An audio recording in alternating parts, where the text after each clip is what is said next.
Tang Hao is being chased by Qian, and he is running wildly while holding two babies. Qian, your son Qian Xuanji deserves to die. Tang Hao roared, holding one baby in each hand, unable to use the Haotian hammer, and could only use his body to block the stones, spitting blood. Qian Oli's eyes turned blood red. Pay for my son's life. The sacred sword slashed down, and golden light exploded into the sky. Tang Hao looked at his crying son in his arms, gritted his teeth, tossed one baby into the river to float away, and then unleashed the Haotian hammer. Kill God domain activated. Great subtlety hammer. 9 rings explode. All 9 soul rings shattered. The Haotian hammer grew enormous, and blood-red light flashed as he swung it towards Qian. Boom! A mushroom cloud rose. Qian was struck away, and Tang Hao also spat blood as he ran wildly. Disappearing into the mountains and forests, a golden eagle soul saint picked up the baby from the river and asked Qian, "Great offering. Do we keep this baby?" making a gesture to cut his throat. Qian Oli's expression was complicated. Take him back. He is more useful alive than dead.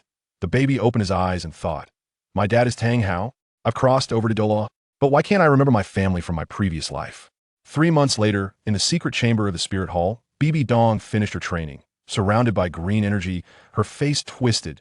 Qian, do you think I would be grateful if you let me go? Once I kill you, I will destroy the angel clan. She walked out of the secret chamber and asked the cardinal, any recent news? Returning to the saintess, the great offering failed to hunt down Tang Hao and brought back a child, who seems to be Tang Hao's. What will Bibi Dong do upon hearing about Tang Hao's child? Will this child survive in the spirit hall?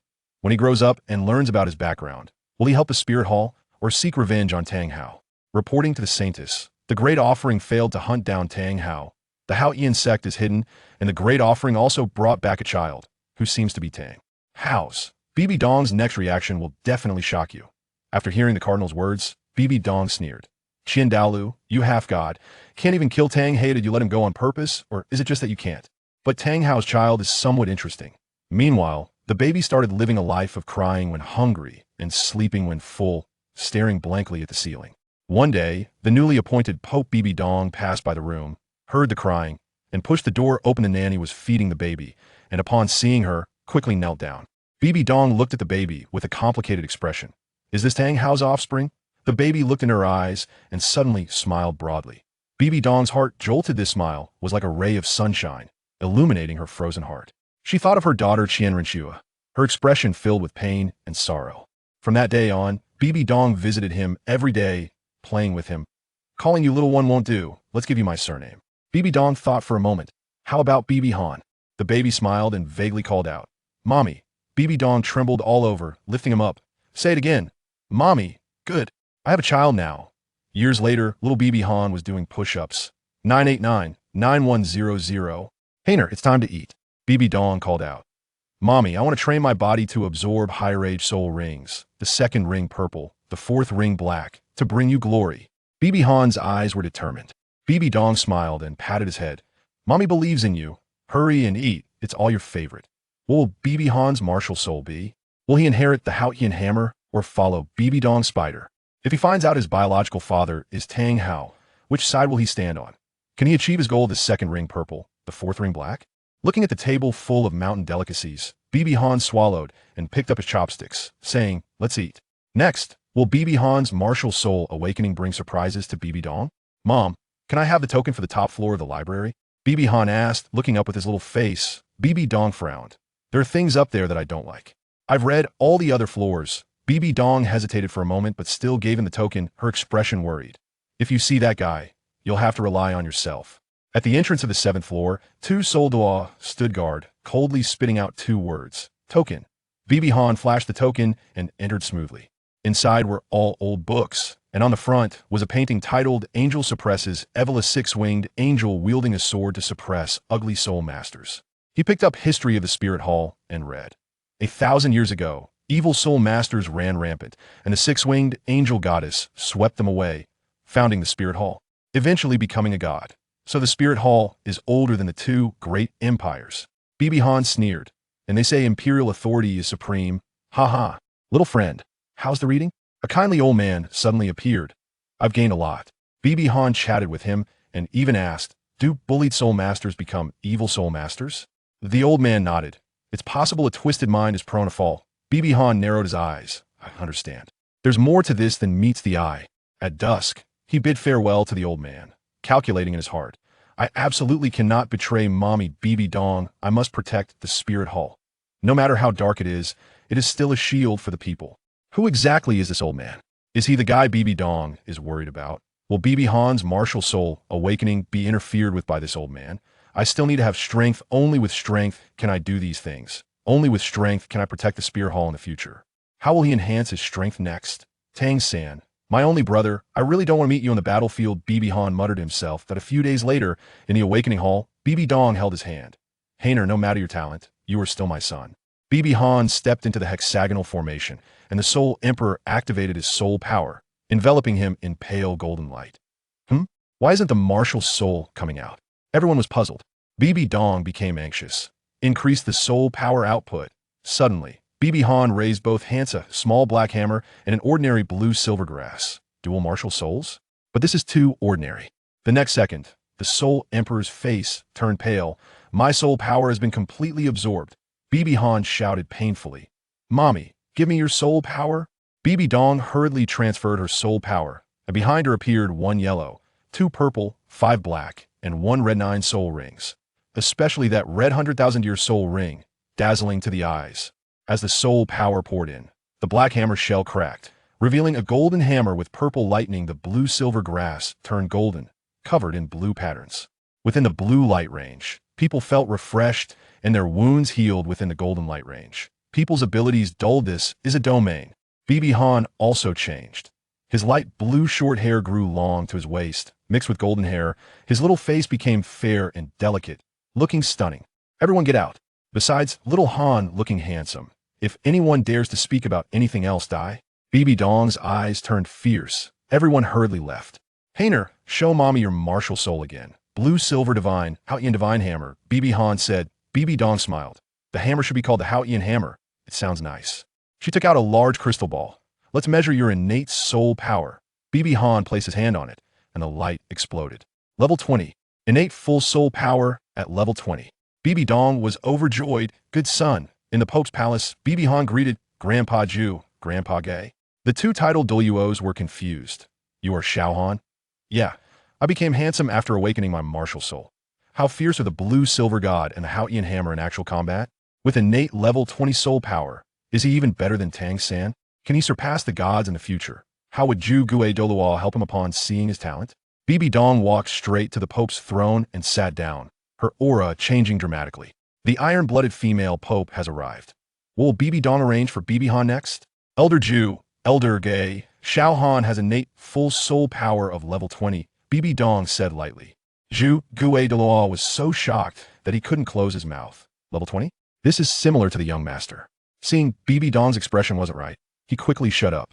Back in the room, Bibi Han's golden finger activated 2 gift packs. When he opened them, he was stunned. Martial Soul Theory Encyclopedia? Soul Beast Encyclopedia? Are you kidding me? I've already finished reading the Martial Soul Hall Library. System. Gift pack opened. Farewell for now. Bibi Han smiled bitterly. Forget it. Innate level 20 is impressive enough. No need to dwell on it. Xiaogang, Mom will take you to meet someone. Bibi Dong took him to a venue, where an old man in a golden robe embroidered with crocodiles was standing. Level 98 golden crocodile. The golden crocodile glanced at Bibi Dong and mocked. This delicate little brat thinks he can be my disciple?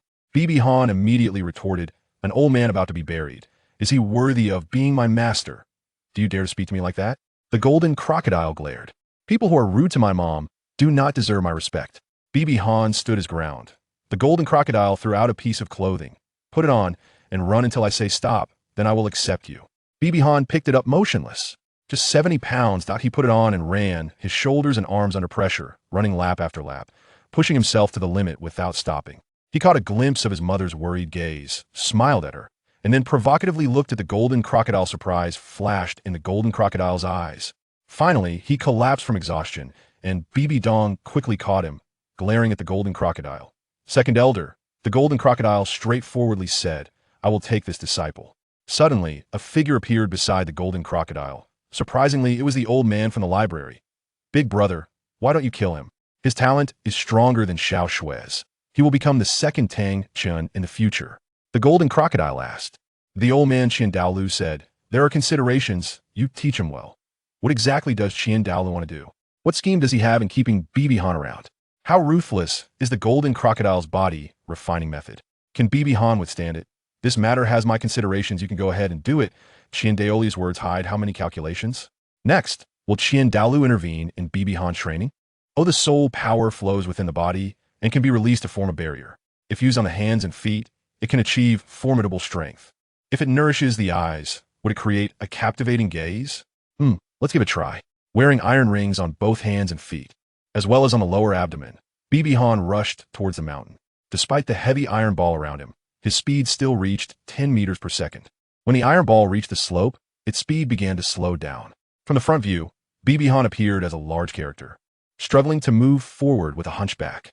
Step by step, the veins on his hands and neck bulged, his face turned red, and with each step, Bibi Han had to take a deep breath.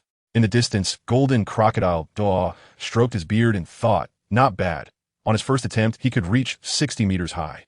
With the iron ring weighing 5 meters, this kid actually climbed 55 meters with 500 pounds of weight. This strength indeed shows potential for the future. However, thinking about what would happen next, a look of pity appeared on Golden Crocodile's face. As he continued to climb, or rather crawl, Bibi Han was running out of strength. Suddenly, he felt his foot slip, losing control, and with wide eyes, he cried for help. Help me, old man. But his plea fell on deaf ears, and Bibi Han began to roll down at a speed of over 4 meters per second. Due to the irregular sizes of the stones, the iron ball crashed in various directions, causing Bibi Han's body to roll in all kinds of positions. With the iron ring still on him, the iron ball rolled down within a certain range, adding to the pulling force on him. Rolling down the mountain, stones scraped against Bibi Han's skin, and the chaotic rolling of the iron ball inflicted unbearable torment. Finally, he rolled back to flat ground, where the iron ball rebounded off surrounding stones and was about to collide with Bibi Han's rolling body. In a critical moment, Golden Crocodile casually blocked the iron ball. Otherwise, the impact from both Bibi Han and the iron ball would have surely shattered his bones. However, it did not stop Bibi Han, and his body collided with the iron ball. The scream was heart-rending. At this moment, Bibi Han was in a terrible state, his body filled with wounds, some deep enough to see bone, blood flowing out and staining his clothes, his appearance ragged, and although his face was relatively unharmed due to the helmet, his eyes were bloodshot. At this moment, Bibi Han looked at Golden Crocodile with eyes full of hatred, devoid of the previous respect. Why didn't you help me? His voice was weak, but the hatred was clear to everyone. This is part of our clan's physical training, using injuries to temper oneself, Golden Crocodile said expressionlessly. Having high talent and fast cultivation speed does not make one a true genius. A true genius emerges from countless battles and bloodshed inevitably comes with suffering. These are essential. If you fear pain, you can choose to give up.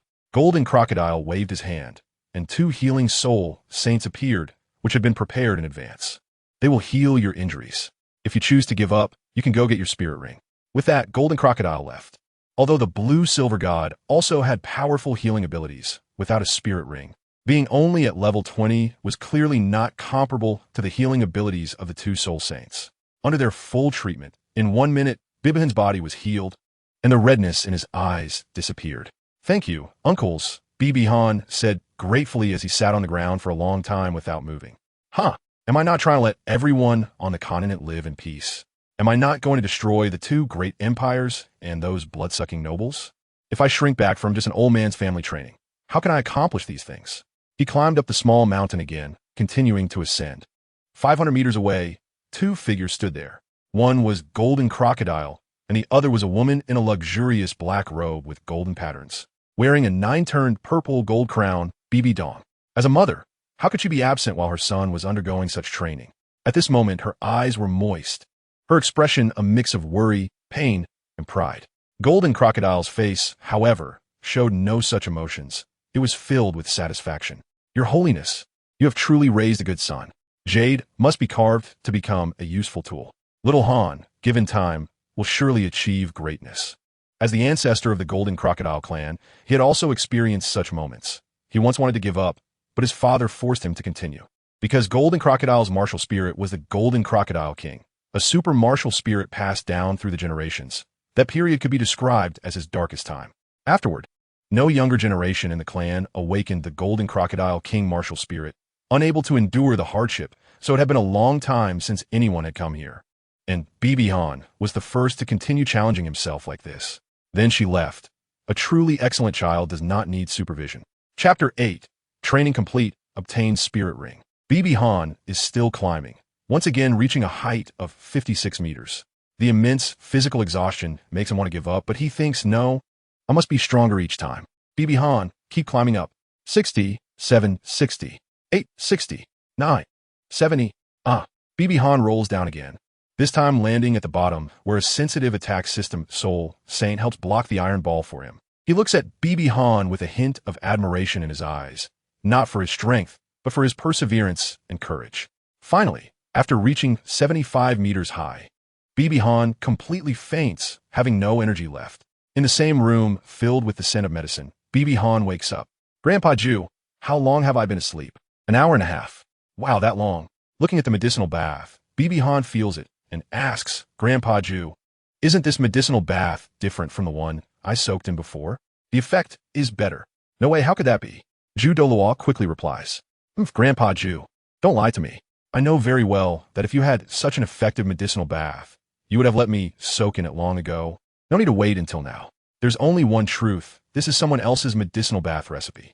Bibi Han says confidently, hey, I can't hide it from you. This is from the second offering, a family treasure. You must not tell anyone, okay? Ju Douluo's voice is a bit anxious. The second offering, huh?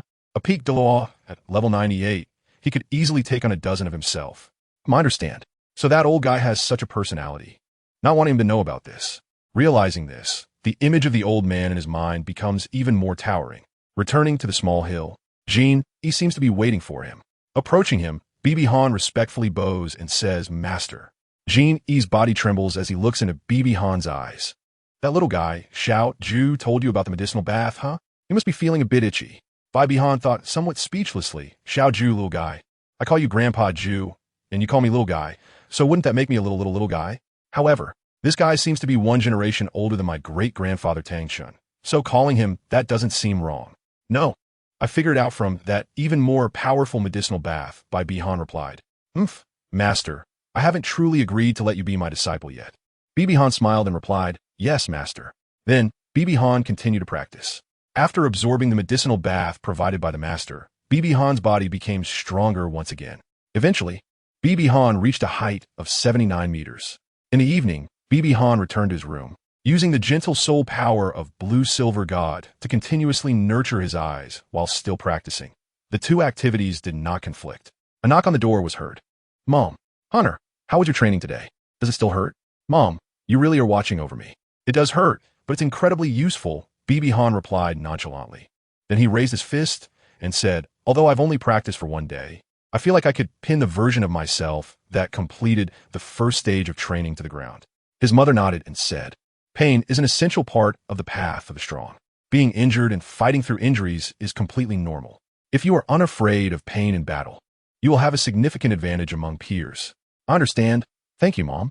The next day, Bibi Han returned to the small mountain to continue training. I fell 8 times yesterday. Today, how many times will I fall again? Bibi Han charged up with the iron ring. Indeed, it was a charge, which made him expend more energy and increase the difficulty. As expected, he couldn't go any further after 60 meters. Charge again, fall again, charge again, fall again. A week later, Bibi Han finally managed to reach 80 meters by relying solely on charging. Besides his efforts, part of the credit also went to the medicinal baths, which were incredibly effective. A month and a half later, Bibi Han charged up to 160 meters. After 4 months, Bibi Han finally completed this stage of training and charged straight to the top of the mountain. Looking down from the summit, he felt a surge of emotions. It wasn't easy. He had endured so much pain and finally conquered this mountain. Well. Jean Yi appeared beside Bibi Han and said with satisfaction, Master, I understand your good intentions now. Bibi Han said gratefully. Oh, tell me, what do you think my intentions are? The first stage mainly trained my willpower, not to fall until the last moment, while the pressure on my body was to lay the groundwork for the second stage of training. The second stage mainly trains my endurance, so I won't avoid battles in the future out of fear of getting hurt. You know, how many young masters and ladies from big families cover their heads and hide when faced with a slap or give up a fatal blow out of fear of disfigurement. Jean nodded. So what should I do next? Increase the weight of the iron ball? No, your medicinal bath has finished refining your body. Continuing to practice this way won't have much effect. You should go get your soul ring. Finally, he was going to obtain his soul ring. After so much training, all his efforts were for this moment, and Bibi Han excitedly clenched his fists. The next day, Bibi Han dressed up and prepared to set off. Accompanying him to obtain the soul ring were his mother, Bibi Dong, and Zhu Guidala. He wasn't surprised that Zhu Guidala was with him, but he didn't expect his mother to come as well. Due to training, Bibi Han had spent less time with his mother, Bibi Dong, sometimes even missing meal times. So Bibi Dong put aside her affairs to accompany Bibi Han. Several luxurious carriages were present, one carrying the mother and son, one with Zhu Guidala, and a few others. Chapter 9. Bold attempts feeling the speed of travel. Bibi Han couldn't help but sigh that the Douluo Continent was indeed a bit behind. Although the carriage was pulled by a 1,000-year-old wind chaser, a gentle soul beast that could travel 10,000 miles a day, it still paled in comparison to airplanes on Blue Star, not to mention. On the carriage, Bibi Han asked, "Mom, what kind of soul ring should I obtain?" Bibi Dong smiled kindly, and then said, "To decide what kind of soul ring to absorb, you must first understand the characteristics of your martial soul." "Hona, do you know the characteristics of your martial soul?" Bai Han released the blue-silver divine martial soul, and the atmosphere in the carriage became extremely comfortable. On both sides of the carriage, clusters of blue-silver grass continuously broke through the ground and swayed. "Life." Bibi Han spoke. Bibi Dong nodded and said yes. Whether in the desert or on the snowy mountains, as long as it is given a bit of soil and nutrients, it can grow. You could say that its characteristics are inherently suited for healing. Hearing this, Bai Bihuan couldn't help but recall the original work, where Tang San fought against Tang Liang and mentioned that there were some blue-silver grasses on the peaks, but not many. His biological mother, Qian, traveled the continent as a healer, treating injured soul beasts and common people. The sensitivity of a tidal Douluo is remarkable. Bibi Dong immediately asked, "Huaner, what's wrong? Are you not feeling well?" "No, I just feel uncomfortable thinking that after working so hard for so long, I can only be a small support, hiding behind my teammates." "Silly child, blue-silver grass can not only heal, but also control. How did Tang Hao and Qian evade the pursuit of the Spirit Hall for so many years? It was precisely because of the domineering control of the blue-silver emperor that they left no trace." Bibi Dong couldn't help but think, "Oh, blue-silver emperor, you focus on healing and control, while I focus on poison control. Yet your son has become my adopted son. What a fate." A few days later, in the Stardew Forest, a group of people walked in. As soon as they entered, Bibi Han felt like she was home. The blue-silver domain automatically activated. Countless blue-silver grasses grew wildly, and an incredibly comfortable aura enveloped them, completely removing the travel fatigue of everyone present. Zhu Douluo remarked, "Incredible. I feel better than ever. All my functions are at their peak." The others nodded in agreement. Bibi Dong said, "Xiaogang, what skills do you have in this domain?" "I'm not quite sure either. I only noticed that within it, my martial soul's healing ability has strengthened. There may be other possibilities that I need to explore gradually. However, in the forest, the soul power consumed by the domain is halved, and the duration of the domain has also increased." Looking at the constantly swaying blue-silver grass around, Bibi Dong said, "It should be due to the blue-silver grass nearby. They're sharing some of your soul power." The group split into 3 paths, Bibi Han and Bibi Dong together. Zhu Douluo on one path, and Gui on another, to capture a soul beast that is about 700 years old. Soon, Zhu Douluo returned, carrying an animal-type soul beast. Bibi Han was not surprised at all by the absorption of an animal soul beast. Animals can absorb plants, and plants can also absorb animals. This is something the Spirit Hall has known for a long time, and ancestors had boldly attempted it long ago. Otherwise, what soul beast would those weapon-wielding soul masters absorb? Zhu Douluo brought over a holy light unicorn that was around 720 years old and dropped it on the ground. This unicorn was already on the verge of death, with a large wound on its neck. "Hunter, finish it off. This is something you must do. The soul ring can only be obtained by the one who kills it," Bibi Dong said. Bibi Han picked up the dagger and thought to himself, "I'm sorry, spirit beast," as his hand descended and the spirit ring appeared. "Mom, what should I do next?" He tried to attract the spirit ring with his mind, and then used his martial soul to absorb it. However, when Bibi Han was about to absorb the spirit ring, he frowned and gave up. "Hunter, what's wrong? It seems my martial soul is indicating that this spirit ring's age is too low. It doesn't want to absorb it." Everyone looked surprised. A martial soul is indeed a part of one's body, but they had never heard of a martial soul being able to give such a reminder. "Xiaogang, Did you hear that correctly? Bibi Han nodded to indicate no. Your Holiness, what should we do? Douluo asked. Keep searching until we find the most suitable one. Then, Mother, are we going to indiscriminately kill many soul beasts? Bibi Dong said nonchalantly, spirit beasts are born to enhance our strength as soul masters. Their lives are not important. Moreover, this is just a low-level spirit beast. As long as it's not a high-level spirit beast, it can't be considered slaughter. Bibi Han thought for a moment and said, Mom, I suddenly have an idea. I will tell the information to the blue silvergrass and let them guide me to the most suitable soul beast.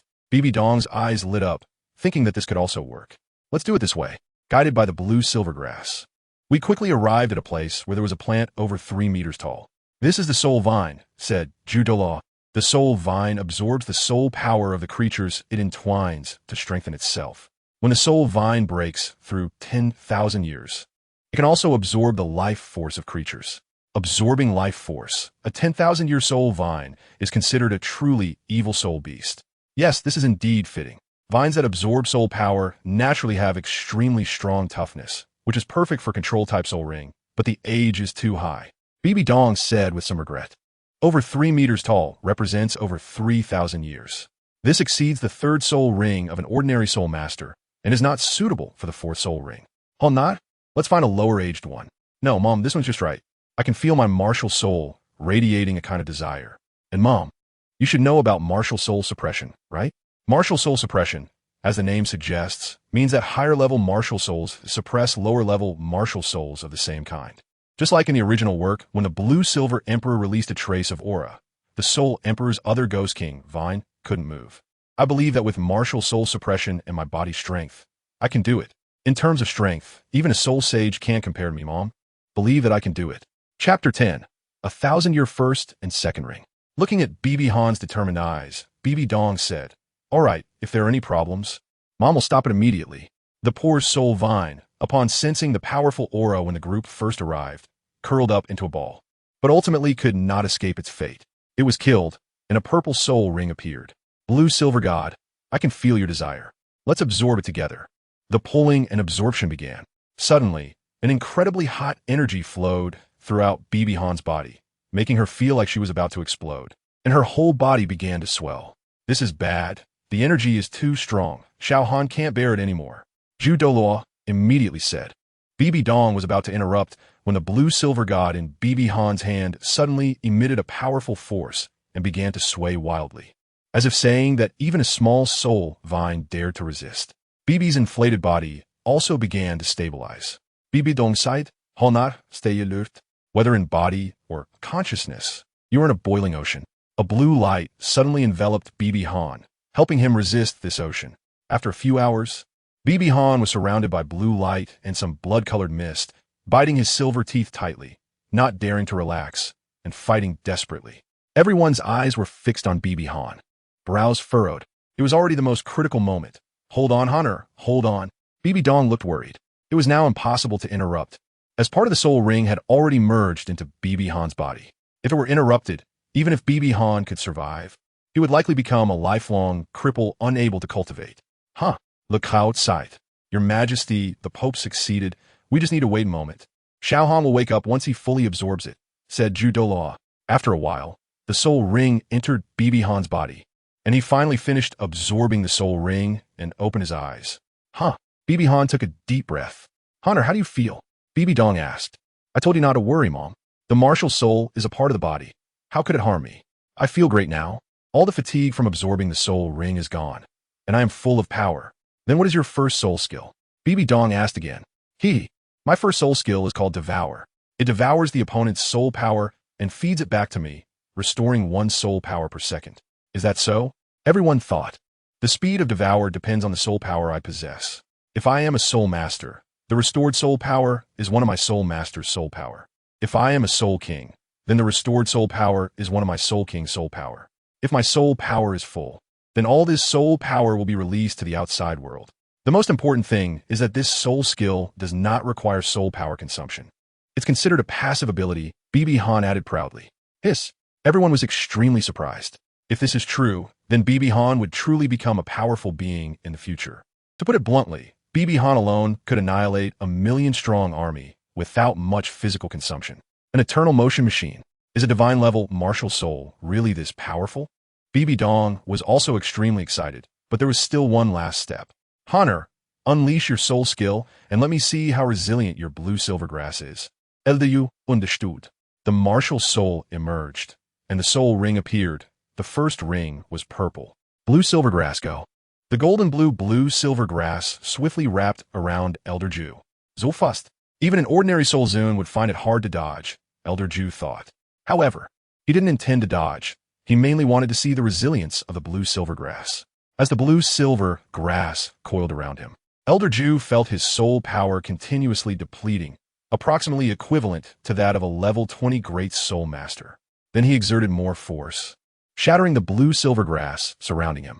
Impressive. The resilience of this blue silvergrass is such that unless you are a Great Soul Master specializing in strength, like those of the Strength Clan, even among Great Soul Masters, they would exhaust their soul power and become easy prey. Even mid-tier Soul Zuns would have to exert great effort. Hee, Grandpa Ju, you're being too absolute. If it were a Fire-type Soul Master, they could burn through my blue silvergrass, Bibi Han added. Ha ha ha. An awkward laughter ensued. All right, Honor, let's look for the next soul ring, Bibi Dong said. Mom, do you have any recommendations? In terms of theoretical knowledge, Bibi Dong was definitely top tier on the continent. She was the first to overcome the backlash of twin martial souls. After thinking for a moment, Bibi Dong said, I recommend you absorb the Holy Wood for your next soul ring.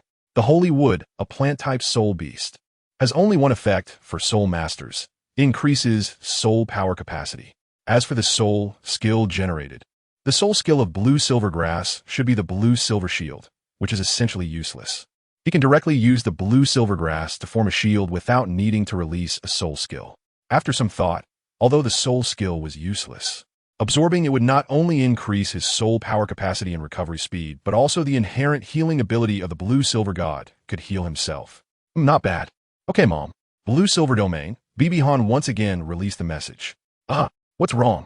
Bibi Dong asked. Mom, it seems that the area I control doesn't show any signs of the Holy Wood. Then let's look for it, she replied nonchalantly. Every so often, Bibi Han would activate the blue-silver domain to check the situation. After a while, he discovered something. Mom, I found a suitable target over there. After walking for a while, they arrived next to a holy wood. This holy wood was actually over 8,000 years old. Could Xiaogang absorb it? Bibi Han used the blue-silver god to face this sacred tree.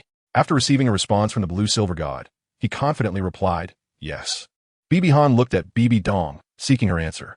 Seeing her somewhat worried expression, Bibi Han confidently nodded. Bibi Dong waved her hand casually, directly breaking the soul power shield of the sacred tree, leaving it on the brink of collapse. In the same process, Bibi Han finally absorbed it. 1,000-year first and second ring appeared. Chapter 11. Qian Renxue returns home, sword pointing at Bibi Han. After absorbing 2,000-year spirit rings, combined with some of Bibi Han's previous training, his soul power shot up to level 25. At just over 6.5 years old, level 25, what a terrifying talent. This is the horror of having an innate full soul power of level 20. Not only can he add 2 spirit rings without training, but his training speed is also exceptionally fast, incomparable to anyone without innate full soul power. Everyone looked at Bibi Han's spirit rings in astonishment. The first and second rings were purple. Even the strongest genius in the history of the Spirit Hall only had a second purple ring. This time, he made history in the world of spirit masters. Mom, I brought you glory, Bibi Han said, looking at his mother's delighted smile. Bibi Dong nodded and rubbed Bibi Han's head. It had been a few days, and it was time for us to go back. By the afternoon of the third day, we returned to the Spirit Hall. Bibi Dong hurried back to the Hall of the Pope, likely to deal with the backlog of affairs accumulated over the past few days. Bibi Han went to visit his master, the Golden Crocodile.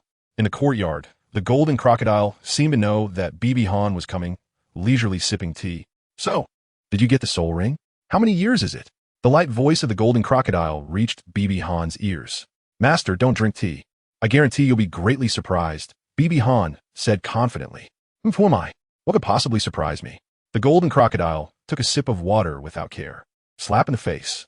With the appearance of the blue-silver god, 2 purple soul rings circled around Bibi Han. Seeing the scene, the water in the Golden Crocodile's mouth was immediately sprayed out. The first ring of 1,000 years? How is that possible? This is all thanks to you.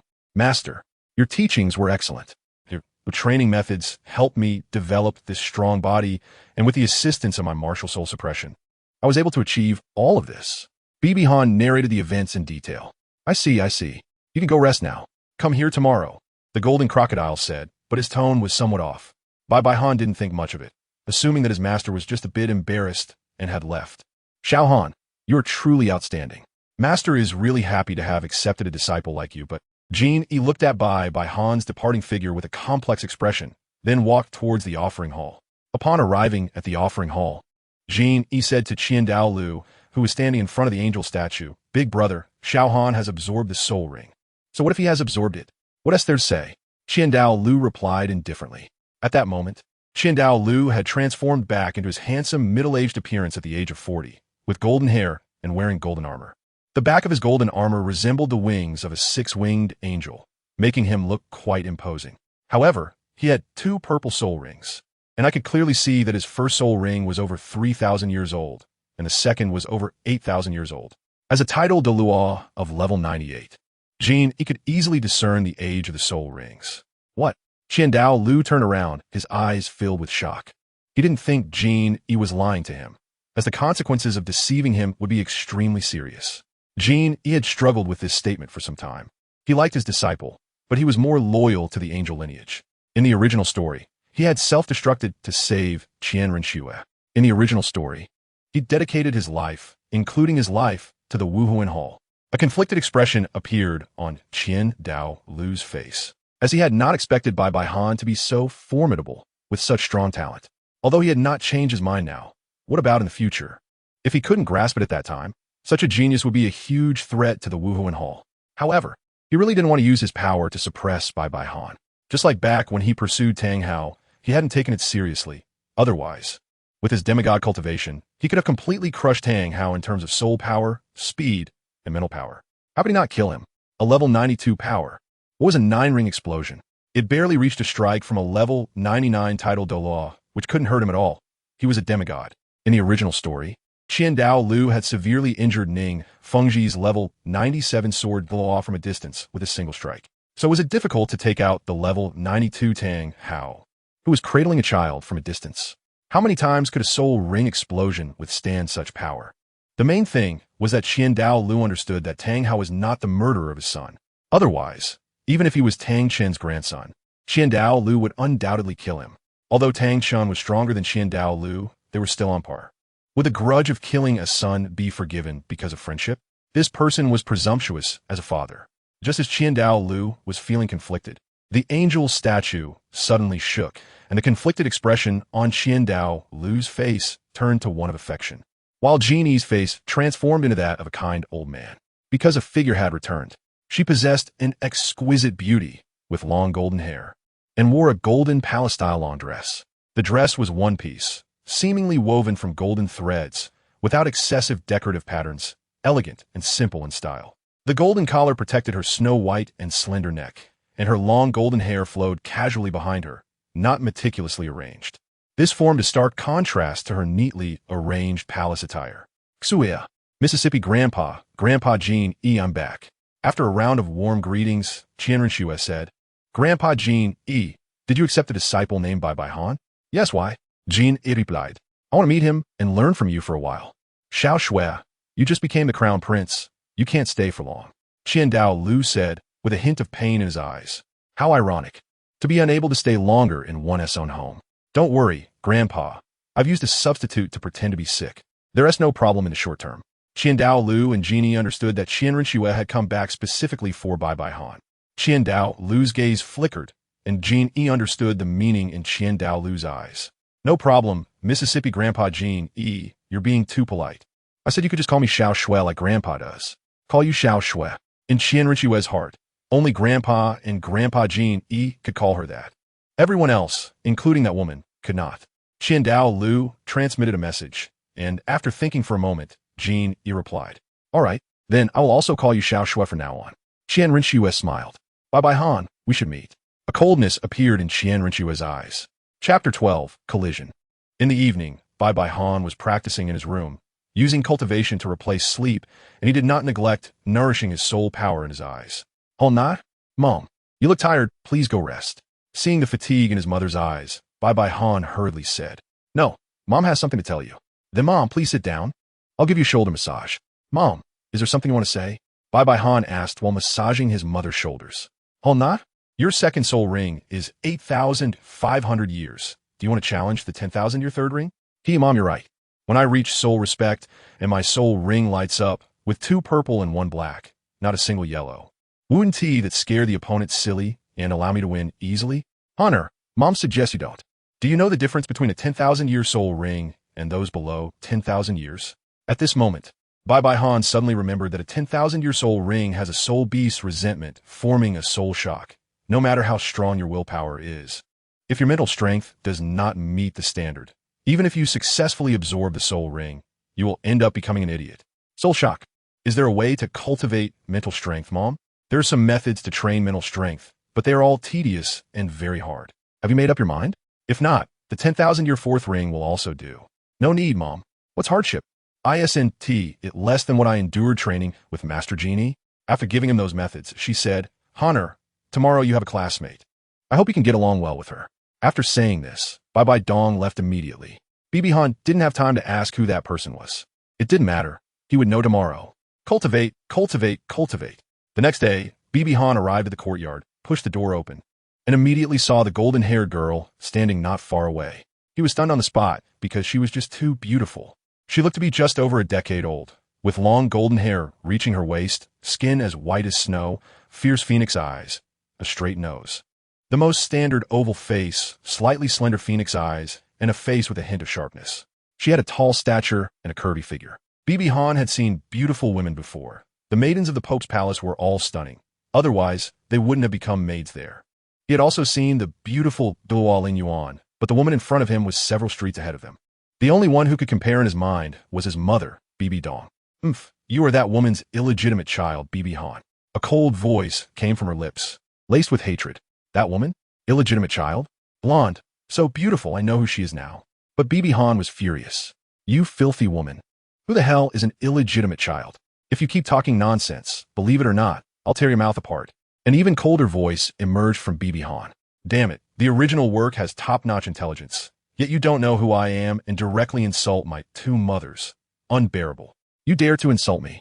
Renxue shouted angrily. What, is my insult not loud enough, or are you deaf? Seeking death. Renxue charged forward. Renxue exploded, completely enraged. In her eyes, Han had taken away her mother's love. Otherwise, why would he appear right after she arrived in the Heaven Do Empire and dared to steal her golden crocodile grandpa? He took everything that should have belonged to her and even had the audacity to insult her. Renxue had never been insulted in her life. As for why she didn't use her martial soul, it's because Renxue wanted to thoroughly cripple him. Although her training time in the Heaven Do Empire was short, she had still reached the Soul King level. If her martial soul were to manifest and she punched Han to death, wouldn't that be too easy for him? Moreover, Renxue was even more curious to see if that woman's precious son would go crazy and come looking for trouble if he were crippled. Losing her father, not being acknowledged by her mother, and living as an undercover in the Heaven Do Empire had twisted her mind. Even if it meant opposing her mother to gain her attention, it was still a form of satisfaction. Fight is a fight. Who is afraid of whom? Facing Renxue's punch, Han directly retaliated with a punch of his own, and the 2 fists collided, producing a loud sound. After retreating 9 steps, Han stepped back, while Renxue retreated 3 steps. In terms of strength, Han is no match for Renxue. The gap in soul power is too large, so he can only change his strategy. Renxue launched another punch, which Han carefully dodged, and then several punches followed. Han seized an opportunity, found the best posture, grabbed Renxue's arms with both hands, and executed a shoulder throw, sending Renxue flying. In terms of strength, he is inferior to Renxue, but in terms of skills, he is better than the Renxue who has neglected her training. His skills were taught by his mother. Who is his mother? One of the gods of slaughter in the city of slaughter, a top-tier expert in close combat in the present day. Although Douluo has indeed experienced many battles, he mostly uses a sword, and he has taught Renxue more about swordsmanship. Therefore, in close combat, Renxue is not as good as him. After a few elegant front flips, Renxue landed steadily. Han has taken a stance and said, "If you apologize to my mother, I won't beat you." Apologizing to her is impossible for a lifetime. Do you think you can be proud just because you have a slight advantage? Qian Renxue charged again, leaping up, her long and slender thighs raised and then slashing down from the air. Fortunately, Qian Renxue changed into athletic pants for training. Otherwise, if she were still in the palace dress from yesterday, there would be no way to avoid an accidental exposure. Bibi Dong crossed her arms to block the downward strike, crouching slightly to absorb the force. Then, she grabbed Qian Renxue's calf with both hands and kicked the other calf that was on the ground, forcefully retreating. With her point of support lost, Qian Renxue was pulled into a split, and then Bibi Dong's right leg swept towards Qian Renxue's face. Qian Renxue was suddenly startled and brought her hands together to block Bibi Dong's strike. However, standing at 180 centimeters and weighing less than 110 jin, Qian Renxue was kicked up by Bibi Dong's leg, which contained the force of several hundred jin, and since her hands hadn't let go of Qian Renxue's calf, Bibi Dong used that momentum to spin around and threw Qian Renxue towards the wall. Chapter 13. Living together just as she was about to crash into the wall. 5 soul rings circled around Qian Renxue. Yellow, yellow, purple, purple, black. A pair of wings burst forth from her back, tearing through her clothes. Qian Renxue stopped in midair, and behind her, the phantom of a 6-winged angel materialized, coalescing, with a holy radiance enveloping her. A layer of sanctity was added to her beauty, and then the feathers of the 6-winged angel began to fall. With the angel's presence, Qian Renxue resembled a goddess from the heavens, noble, sacred, and untouchable. Bibi frowned tightly, feeling the imposing aura emitted by the angel spirit. Although Qian Renxue had pitifully little combat experience, she still possessed the strength of being invincible below the soul saint level. Thanks to the power of her angel spirit, Bibi Dong extended his right hand, and the blue-silver divine martial soul appeared, with 2 purple soul rings swirling around him. His left hand was placed behind his back, and purple lightning flickered. Looking at Bibi Dong's soul rings, Qian Renxue's pupils constricted, not expecting that he had such abilities. No wonder he, like me, had a full innate soul power of level 20. Bibi Dong disdainfully said, "Don't compare me to you, a second-ring soul master with a yellow soul ring. You're really embarrassing the 20th level divine martial soul of innate quality." Hearing this, Qian Renxue's chest heaved violently, and the anger that had been suppressed by shock suddenly ignited. Having been thrown out twice and mocked for her talent, it was humiliation, extreme humiliation. The proud Qian Renxue couldn't accept it, nor could she bear it. Humiliation could only be washed away with blood. Qian Renxue no longer wanted to just injure Bibi Dong. She wanted to completely incapacitate him. Almost losing her reason, she charged forward, her 5th soul ring lighting up as she grasped the holy sword in her hand. Killing intent. This guy wants to kill me. Why not just say it outright? Are all the proud women of Douluo like this? However, he wasn't defenseless either. After absorbing 2 purple soul rings, his height increased by 10 centimeters. He could also wield the Xiaogang divine hammer, likely due to the divine martial soul's influence, allowing him to use both of his martial souls simultaneously. The hammer behind him kept growing larger, and several blue-silver grasses wrapped around Qian Renxue as Bibi Dong prepared to grip the hammer and charge at her. Xiaogang, Xiaoshue, stop! The golden crocodile, Douluo, appeared between the two. With a release of soul power, he directly restrained both of them. "No, master, grandpa, let me go. I want to kill this bastard who humiliated me." "I already said I'm not a bastard, you brainless fool. I'm going to tear your mouth apart." The golden crocodile directly sealed Bibi Dong's mouth with his soul power. Then he said to Qian Renxue, "Xiaoshue, you've got it wrong. He's not your mother's illegitimate child. He's an adopted son. Adopted son? Not a bastard. I made a mistake." Qian Renxue calmed down a bit and then said, "Even if he's not a bastard, he humiliated me, and I still want to kill him. Bibi Dong, Wu, Xiaoshue, Xiaohan is your classmate, and his talent is on par with yours. Having him around can motivate you to grow even more." After much persuasion, Genie finally calmed down Qian Renxue. "Wu, master, you just sold me out like this." Genie untied the restraints, and Bibi Dong and Qian Renxue stood on either side of Genie, staring at each other with fierce glares, as if they were about to fight again. However, before that, Qian Renxue changed into a different outfit, as she didn't allow anyone to see any part of her body except for her face and hands. Due to her martial soul, she wasn't wearing a special outfit, and that sportswear had a big tear in the back. In contrast, Bibi Dong had 2 blue-silver grasses under his feet. Because Qian Renxue was 9 years older than Bibi Dong, he only reached her chest. How could Bibi Dong look up to Qian Renxue? That would be a sign of weakness, so he used the height of the blue-silver grasses to level with her. Genie felt helpless. He was just following his brother's advice to temper Qian Renxue's pride, as pride should match strength. Since Qian Renxue was going to the Heavendo Empire, her various indicators had significantly declined, so he initially didn't stop it, not expecting it to develop like this. Xiaoxue, Xiaoan, come with me. Genie used his soul power to lift the two of them to a house. The scenery here was pleasant, with the sounds of birds and fragrant flowers, making one feel comfortable unconsciously. Xiaoxue, Xiaoan, you will live here from now on, Genie said. What? I have to live with her, him? Are you kidding? Impossible. Cough, cough. It's not living together. There are 2 houses here. You can each choose one. That's not okay either. I can't stand this guy. Do you think I find you pleasant to look at? Looking at the two who were about to fight again, Genie felt a headache coming on. Xiaoxue, don't be willful. This is your grandfather's request. Qian Renxue fell silent. She only had her grandfather as a relative now, and generally, she listened to him the most. Xiaoan, this is master's order. Damn, that old man. Bibi Han and Qian Renxue walked through the door, and the entire room was symmetrical, identical on both sides. Bibi Han walked straight towards the left room. Wait, Qian Renxue said. What is it? Speak quickly. I prefer to stay on the east side. So you go to that side, Qian Renxue said in an undeniable tone. Try changing your tone. Maybe I would agree. But now I refuse. Bibi Han rushed into the room, closely followed by Qian Renxue, who then witnessed a scene that infuriated her. Bibi Han was sprawled out on the bed, saying, Do you still want the bed I've slept in? In a teasing tone, Qian Renxue's beautiful eyes were ablaze with anger as she gritted her teeth and said, You are so good. Before turning to leave, I must have really upset Qian Renxue. But what does that have to do with me? It's not my fault her words and tone were so infuriating. Chapter 14. Cultivating mental strength. Afterward, Bibi Han looked around the small space. It could be said that this little house had everything: a bedroom, a bathroom, and a living room sofa. Qian Renxue's side was the same.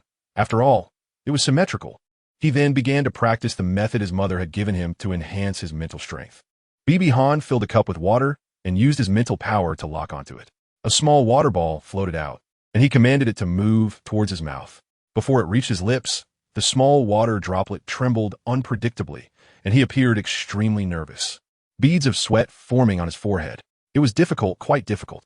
The small water droplet continued to shake in the air, and ultimately fell onto his clothes, failing. My goodness, just this one attempt made my head feel a bit dizzy. No wonder they say that cultivating mental power is the most tedious and exhausting practice. Luckily, my mother prepared a bunch of potions to replenish and enhance my mental power. However, as the saying goes, medicine has 3 parts poison. Ultimately, I still have to rely on myself. Just like the million-year soul beast, the dream-eye silkworm has absurdly high mental power, but lacks any means of mental attack. It's overrated. It can only serve as a power bank. Continuing on, one after another, small water droplets rose up, but none succeeded. I took out more herbs from my storage ring to supplement my mental power and began again. Again and again, it was truly frustrating. At this point, Bibi Han couldn't help but think of Tang San's purple extreme magic eyes. Cultivating the purple extreme magic eyes would be of great help and could also enhance mental power. And later on, it could release mental shockwaves. Sigh, that's someone else's, I can't envy it. Finally, after the 99th failure, the 100th attempt succeeded, and the first small water droplet entered his mouth. Finally succeeded, Bibi Han said, feeling a bit dizzy. Take some medicine. Keep going, keep going. In total, Bibi Han only drank 10 drops from the cup of water, and he was quite satisfied with this, taking out a small pill. Looking at the milky white pill, it seemed to be called the spirit-enhancing pill. He swallowed it in one go. Not bad. His mental power indeed increased. 1 pill a month, and he would need to consolidate in between. Next, he continued. In the afternoon, Bibi Han and Qian Renxue stood together in a training ground. Jin Ao brought several training machines, each equipped with numerous rubber ball-like objects. Qian Renxue's identity was top secret, and few people knew her martial soul. Coupled with Jin Ao's age, it was impossible for him to break through to level 99, so he personally came to handle these matters, which also added some fun to his later years. The main reason was that one of them was likely to inherit the future title of the Angel God, and the other was his disciple. Both were exceptional geniuses in the world, and even if Jin Ao were to leave someday, he felt quite proud to have taught these two geniuses, believing they would look after his family. Xiaohan, Xiaoxue, today's lesson is, what you need to do is to avoid these as much as possible, and you can also use weapons to defend. Who wants to go first? Qian Renxue quickly said. I'll go first. All right, Xiao Shui, you go first. Qian Renxue stood in the center of several training machines. One machine activated, and one after another. Rubber balls shot out from it, seemingly at a speed of 20 meters per second. Soon, it became 2, then 3, and several. Qian Renxue's gaze was focused. Her body coordinated as she dodged. Dressed in a black and gold sports outfit, her movements were a delight to behold. After a minute, another machine activated from the opposite direction, spraying out larger balls, but the quantity was reduced and the speed was slower. Qian Renxue stood sideways, scanning left and right. 2 minutes later, when the third training machine started, the balls it shot out were larger again, but the speed was slower. The 3 machines formed an isosceles triangle as they activated, and Qian Renxue took out a long sword to defend, wielding it with fluid grace, without any unnecessary movements.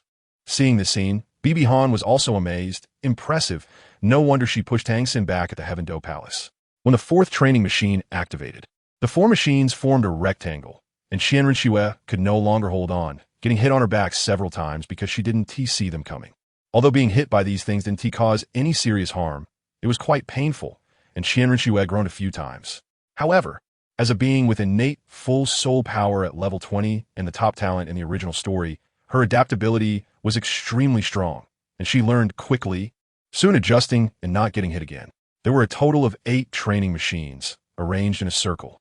When the 5th machine activated, Qian Renxue finally couldn't hold on any longer, continuously getting hit, and the frequency was increasing.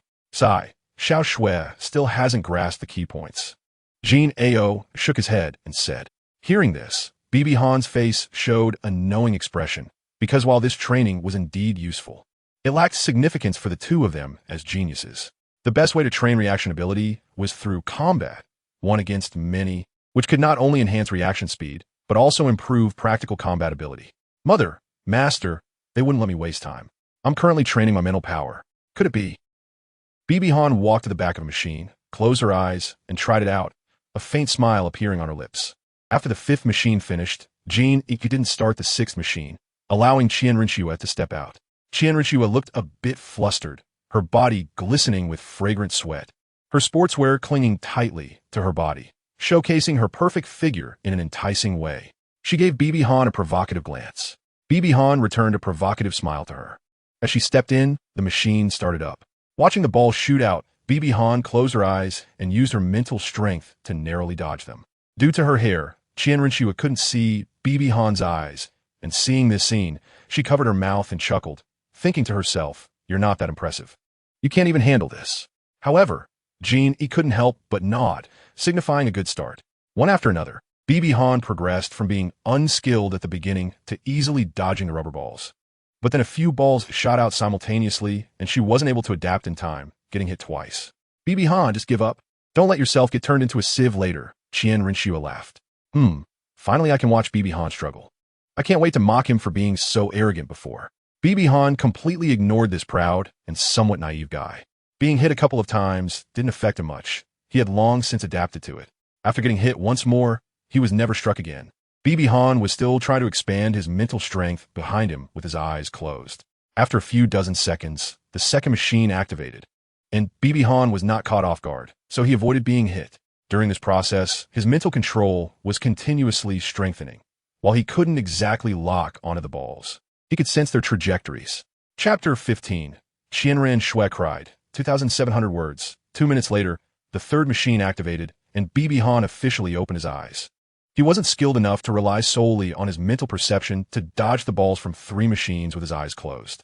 At this moment, Qian Renxue covered her mouth with her hand, her eyes filled with shock. Bibi Han's evasions were fluid and graceful. He didn't even need to draw a weapon, while she had to use a sword to deal with 3 machines. For the 4th machine, he took out 2 sticks over a meter long, standing still on the rectangular diagonal line, using his eyes to scan the 3 machines and swinging 1 stick with his right hand to block while using his left hand to block the machine behind him. Qian Renxue was completely stunned, her mind racing with thoughts about how Bibi Han managed to do this. Did he grow eyes on his back? He stroked his beard with a smile on his face. The 5th machine activated, and Bibi Han dodged while striking. For the 6th machine, the blue-silver domain opened, transforming into a radar. Qian Renxue was only slightly shocked upon seeing this. After all, which god-level martial soul didn't he have a domain? Jin, he already knew this. So he showed no expression. For the seventh machine, BB Han could no longer keep up. His physical agility and nerve reflexes were insufficient, so he had to step out. Looking at Qian Renshue's surprised expression, BB Han smiled slightly. How about that? Qian Renxue gritted her teeth, feeling very unwilling. But since he had managed to withstand 5 machines before opening his domain, and she had only dealt with 4, she still asked, "How did you do it?" "Actually, I have to thank you, because it was your help that allowed me to withstand up to the 5th machine without opening my domain. Otherwise, I probably would have achieved the same result as you." "Thank me?" Seeing the puzzled expression on Qian Renshue's face was quite a different experience. "Let me tell you, the main point of this test is not about your reaction speed and physical agility, but about better utilizing your mental strength. I applied my mental power to the back, transforming it into eyes. And don't you think the way the machines sprayed the balls and the timing at the beginning was a bit strange? That was a hint for you to adapt." "Yes, Xiaoshue, because you left after absorbing the angel's head spirit bone back then and didn't properly train your mental strength. Plus, Xiaoan wanted to challenge the 3rd ring of 10,000 years. That is why we have this training," Genie added. If you had challenged first, I could have grasped the key points as well," Qian Renxue replied stubbornly. "Hee, if you want to show off, blame who?" BB Han's indifferent expression and the fact that she lost again almost made Qian Renxue explode. "All right, Xiaoan, Xiaoshue, you two continue your challenge. When you both pass all 8 machines, you will succeed, of course. You can also do it together." "Impossible," Qian Renxue quickly shouted. After a day of training, BB Han felt his mental strength had grown stronger, which was good. The next day, he got up, gathered, attended class, stood up, and greeted the teacher. Cough, cough. How could such a scene happen? "Xiaoan, Xiaoshue, today we will have a cultural class. As a strong person, strength is essential, but knowledge is equally important." The two of them agreed on this point because, aside from those muscle-headed guys from the Hao Qian sect, which title though wasn't well read, "Master, that's important. I've already mastered the basics. I have no interest in those," BB Han said. "Now we will start the answering session. You can buzz in to answer." "What do you want to do?" BB Han asked. "How about we make a bet?" "What kind of bet?" "Buzzing in, best of 5. Whoever wins 3 rounds first wins."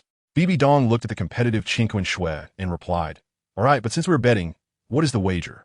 After thinking for a moment, Qin Shui said, "If I win, you will call me sister." "Okay, if I win, you will call me Hangge." The bet was set. Jin Ao didn't intervene and said, "First question, what is the effect of the 7 killing field of the sword Douluo Continent's martial soul, the 7 killing sword?" Jin Ao had fought Shun Xian first when Shun Xian's father challenged Xian Douluo. At that time, both he and Shun Jianjun were peak Douluo at level 97, so he had naturally experienced the 7 killing field. The records of the 7 killing field were also in the 7th floor. But because an elder wanted to reference it at that time, it wasn't stolen by a certain petty person. A clear and pleasant voice rang out from Qin Shui's mouth. The 7 killing field is filled with powerful sword energy. Within it, the user's strength is greatly enhanced. Anyone who enters the 7 killing field will be subjected to powerful sword energy attacks. Those with slightly weaker abilities simply cannot withstand the attacks of the sword energy in the 7 killing field. But there is a drawback. The 7 killing field does not distinguish between friend and foe.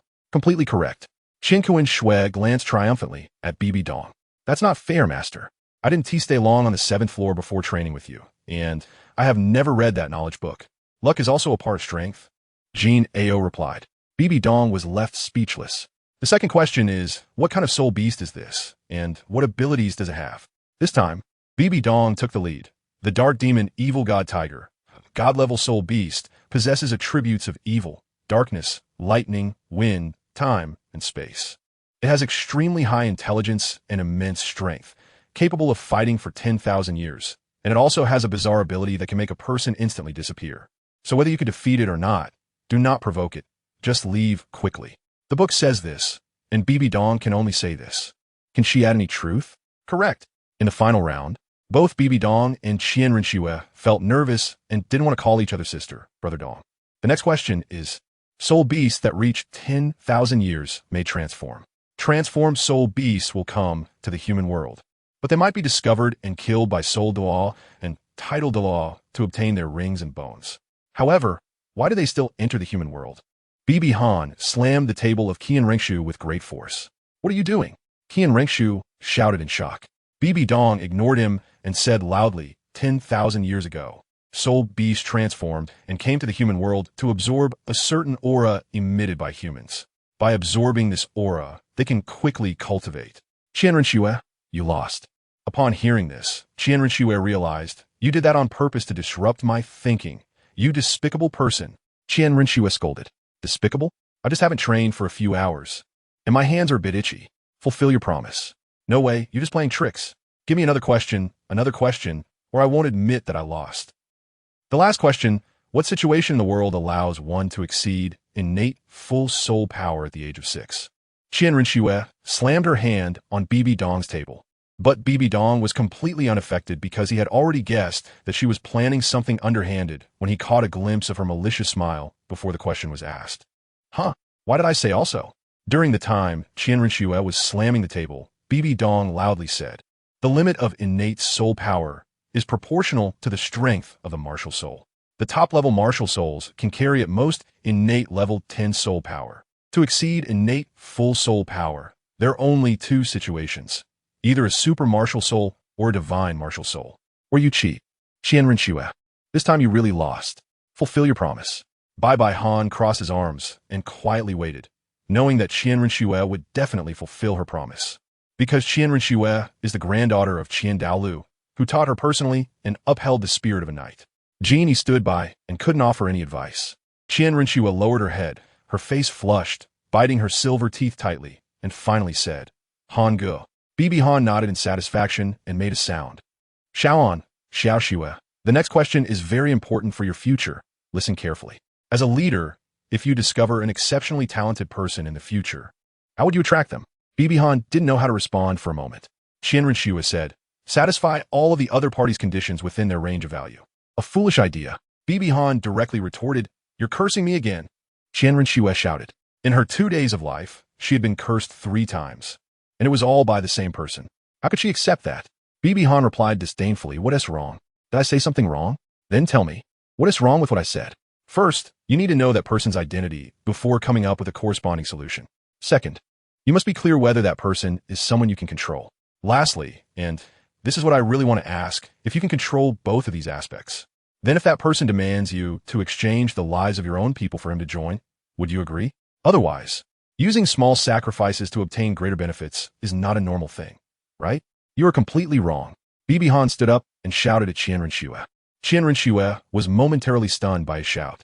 A loyal and dedicated subordinate is the most precious. Abandoning your own for an outsider is digging your own grave. If you obtain that person through this means, who can guarantee that when the next more outstanding person appears, you want to abandon him? If that's the case, who would dare to work with you? Who would dare to be loyal to you? In the end, you will be abandoned by everyone. Qian Renxue suddenly trembled, as if she heard the most terrifying thing. Abandon, abandon, abandon. These 2 words echoed in Qian Renxue's mind.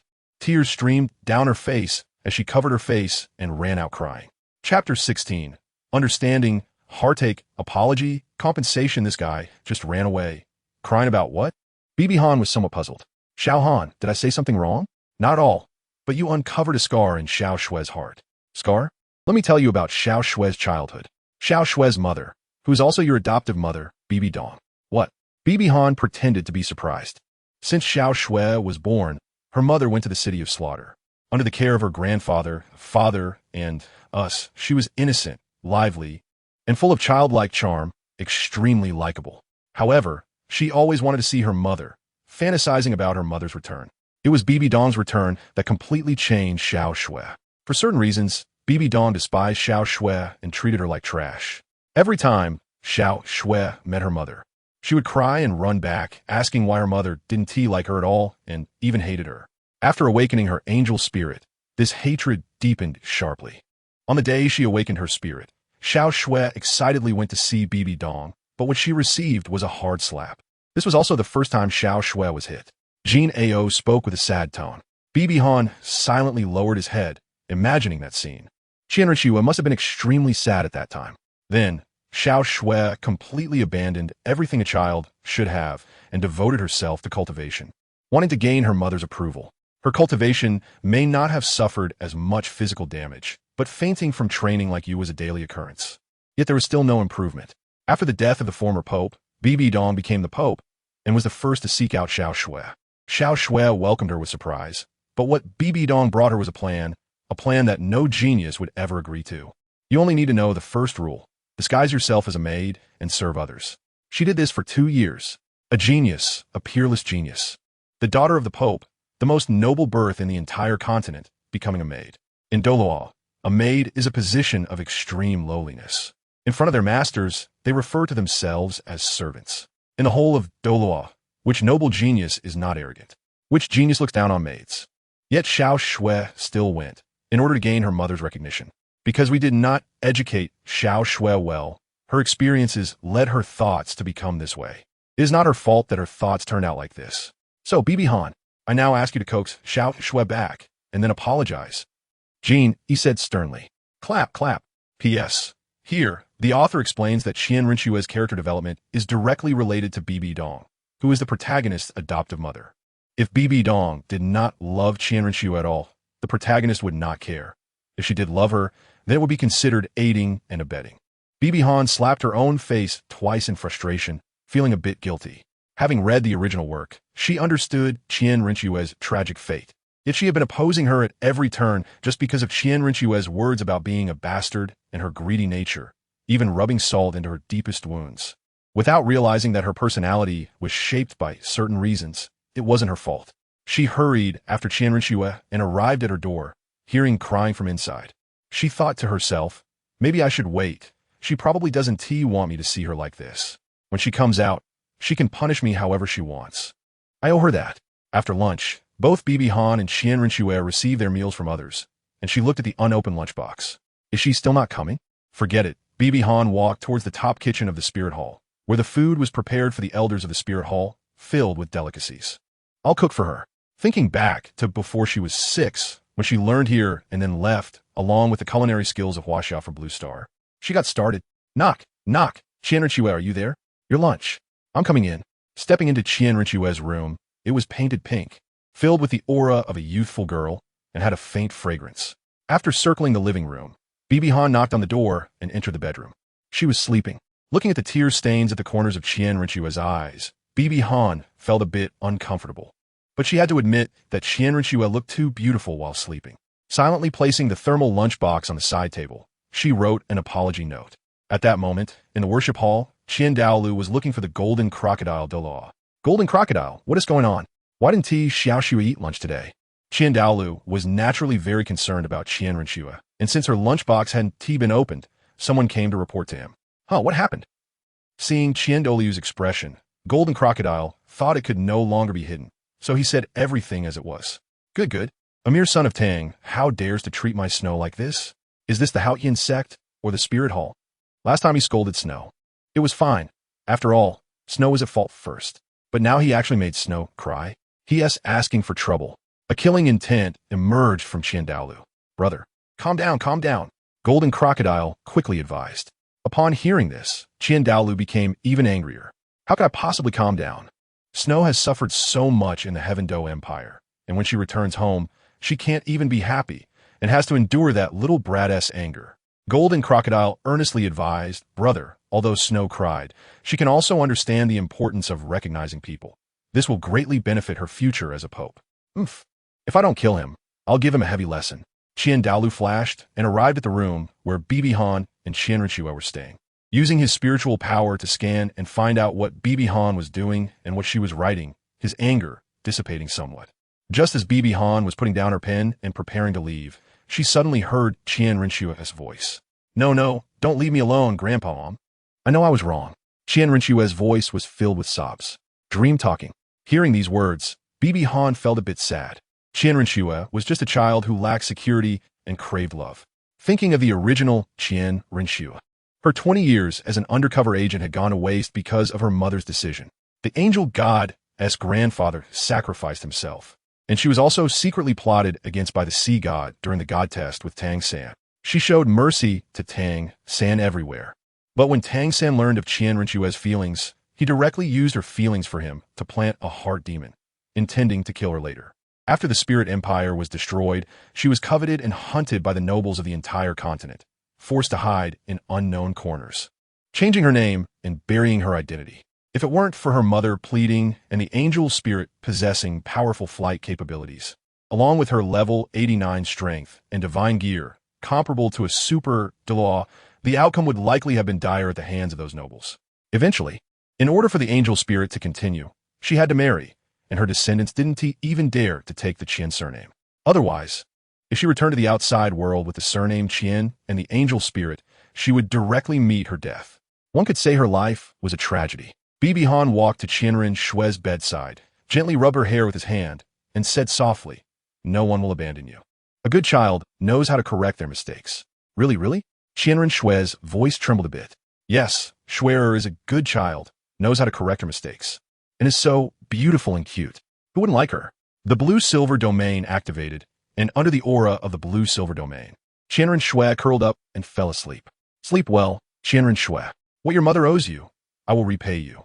Chapter 17. Easing relations standing on the rooftop. Douluo had calmed down.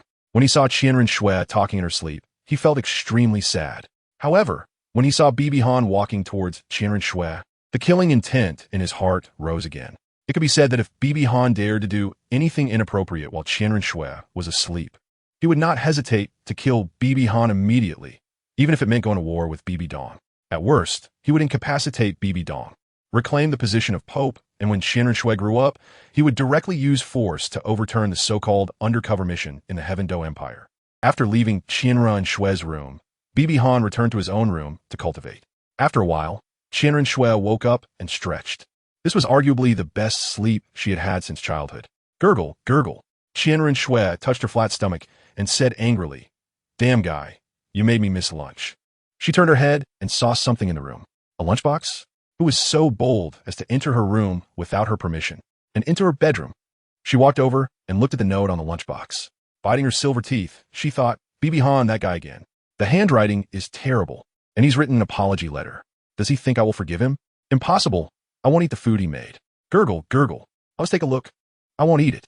After opening it, the appearance and smell were actually quite good. Renxue hesitated for a moment and said, "I'll just take a bite to see how he cooks. If it's not good, I'll mock him later." Just one bite, and so delicious. Then another bite, and another. Her hands couldn't stop. In the end, the lunchbox was empty, and the soup was finished. Looking at the empty lunchbox, Renxue felt a bit angry. Damn, how could I eat his food? After going out, Bibi Han was reading at the table between the two rooms, reading the complete guide to soul beasts. "Hey, Renxue, are you done eating? How did it taste?" Renxue felt a bit guilty and said, "I didn't eat. I didn't take a single bite. That disgusting thing, I threw all away."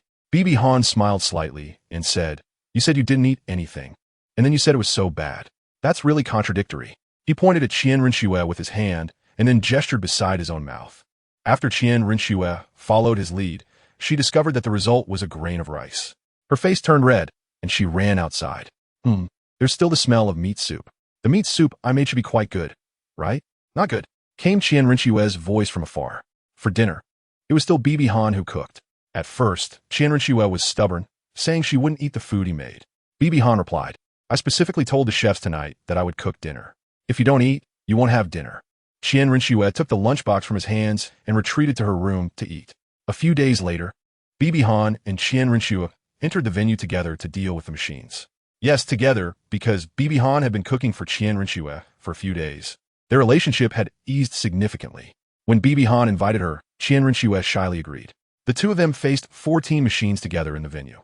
But if it was just the two of them, they had to deal with 20 machines to pass.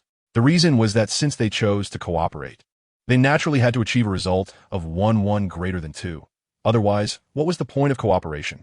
Why does this sentence feel so similar to the fusion in Dragon Ball? While dealing with their own tasks back-to-back, they occasionally helped each other. Looking at the position of the sun in the sky, Renxue urged, "It's almost noon. Bibi Han, hurry up and make me lunch, go." Her commanding tone was queen-like, but Bibi Han could only shake his head and leave. In the kitchen, Bibi Han didn't let this delay his training. He directly used his mental power to lift the vegetables and toss them into the pot. After just 10 days of training, his mental power had more than doubled. The effort and such training helped him greatly, but starting out in cultivation is always easier than continuing. A few months later, Bibi Han and Renxue sat together on the eaves, watching the sunrise. After months of living together, their relationship had changed dramatically, including how they addressed each other. Bibi Han became the third person allowed to call Qian Renxue Xiaoxue, and she also called him Xiaoan. Calling him brother was absolutely out of the question. Once, when Qian Renxue called him Xiaoan brother, Bibi Han immediately responded with Xiaoxue sister. Xiaoan, why doesn't that woman like me? She came to see you, hardly paying attention to me, Qian Renxue said, feeling wronged. Over these months, Bibi Han had come to understand Qian Renxue completely. She was actually cold on the outside, but warm on the inside. Her pride was genuine. As a peerless genius of the angel family, how could she not be proud? But that coldness was actually a way to protect herself. She would only show her true self in front of those she truly recognized. Xiaoxue, I don't know why Mom treats you this way, but I know she must care about you. Don't lie to me. She has never cared for me since I was a child, Qian Renxue said, tears in her eyes and a sad tone. Bai Han wiped away the tears in his eyes and said, I'm not lying to you. Before I turned 5, I used to sleep with my mom. While I was sleeping, I could always hear her calling out Shura. That name must be you. Also, there's some clothes in my mom's wardrobe that she can't wear. Those sizes and styles from childhood to now, if I'm not mistaken, were bought for you because she couldn't wear that size at all. Really, what you said is true, Qian Renxue said with a face full of expectation, but also a bit of anxiety. It's absolutely true, Bai Han assured her. He had absolute respect for his mother and no ulterior motives. He had never rummaged through her wardrobe, but he had caught a glimpse of it when she changed her coat. Suddenly, Qian Renxue felt a long-lost emotion filling her heart, and the only void in her soul was filled with maternal love. But why did she treat me this way? Qian Renxue asked, in confusion. I can't blame it on that useless dad who embarrassed the angel spirit, can I? All right, don't think too much. The most important thing that your mom cares about you? Look, the sun is rising. The dawn broke through the darkness, bringing warmth to the world. I will also transform into light, dispelling the darkness of this world. Chapter 18. Identity Confession. 3 months later, the two first passed through the fierce attacks of 8 machines, then worked together to block the bombardment of 20 machines. During this process, Bai Han met Qian Renxue's grandfather, Qian Douluo. At first, he felt a bit familiar, but it was only after hearing Qian Douluo's voice that he realized he was the old man who had studied and discussed with him on the 7th floor. Bibi Han understood his mother's intentions even better now, why she wanted him to read layer by layer, and why she hesitated at that time. It was all for him to establish the right mindset and gain recognition from Qian Douluo to live well in the Spear Hall. They spent 7 months to accomplish this. During these 7 months, Bibi Han celebrated his birthday.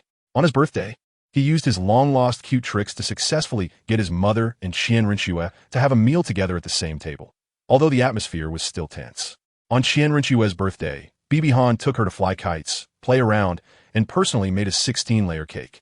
That night, both of them had cream all over their faces and were full of smiles. After 7 months, Bibi Han's spirit power had also reached the peak of level 29, and a breakthrough was expected to come soon. This was still affected by the time spent on mental training. Meanwhile, Qian Renxue had improved by 2 levels to reach level 55.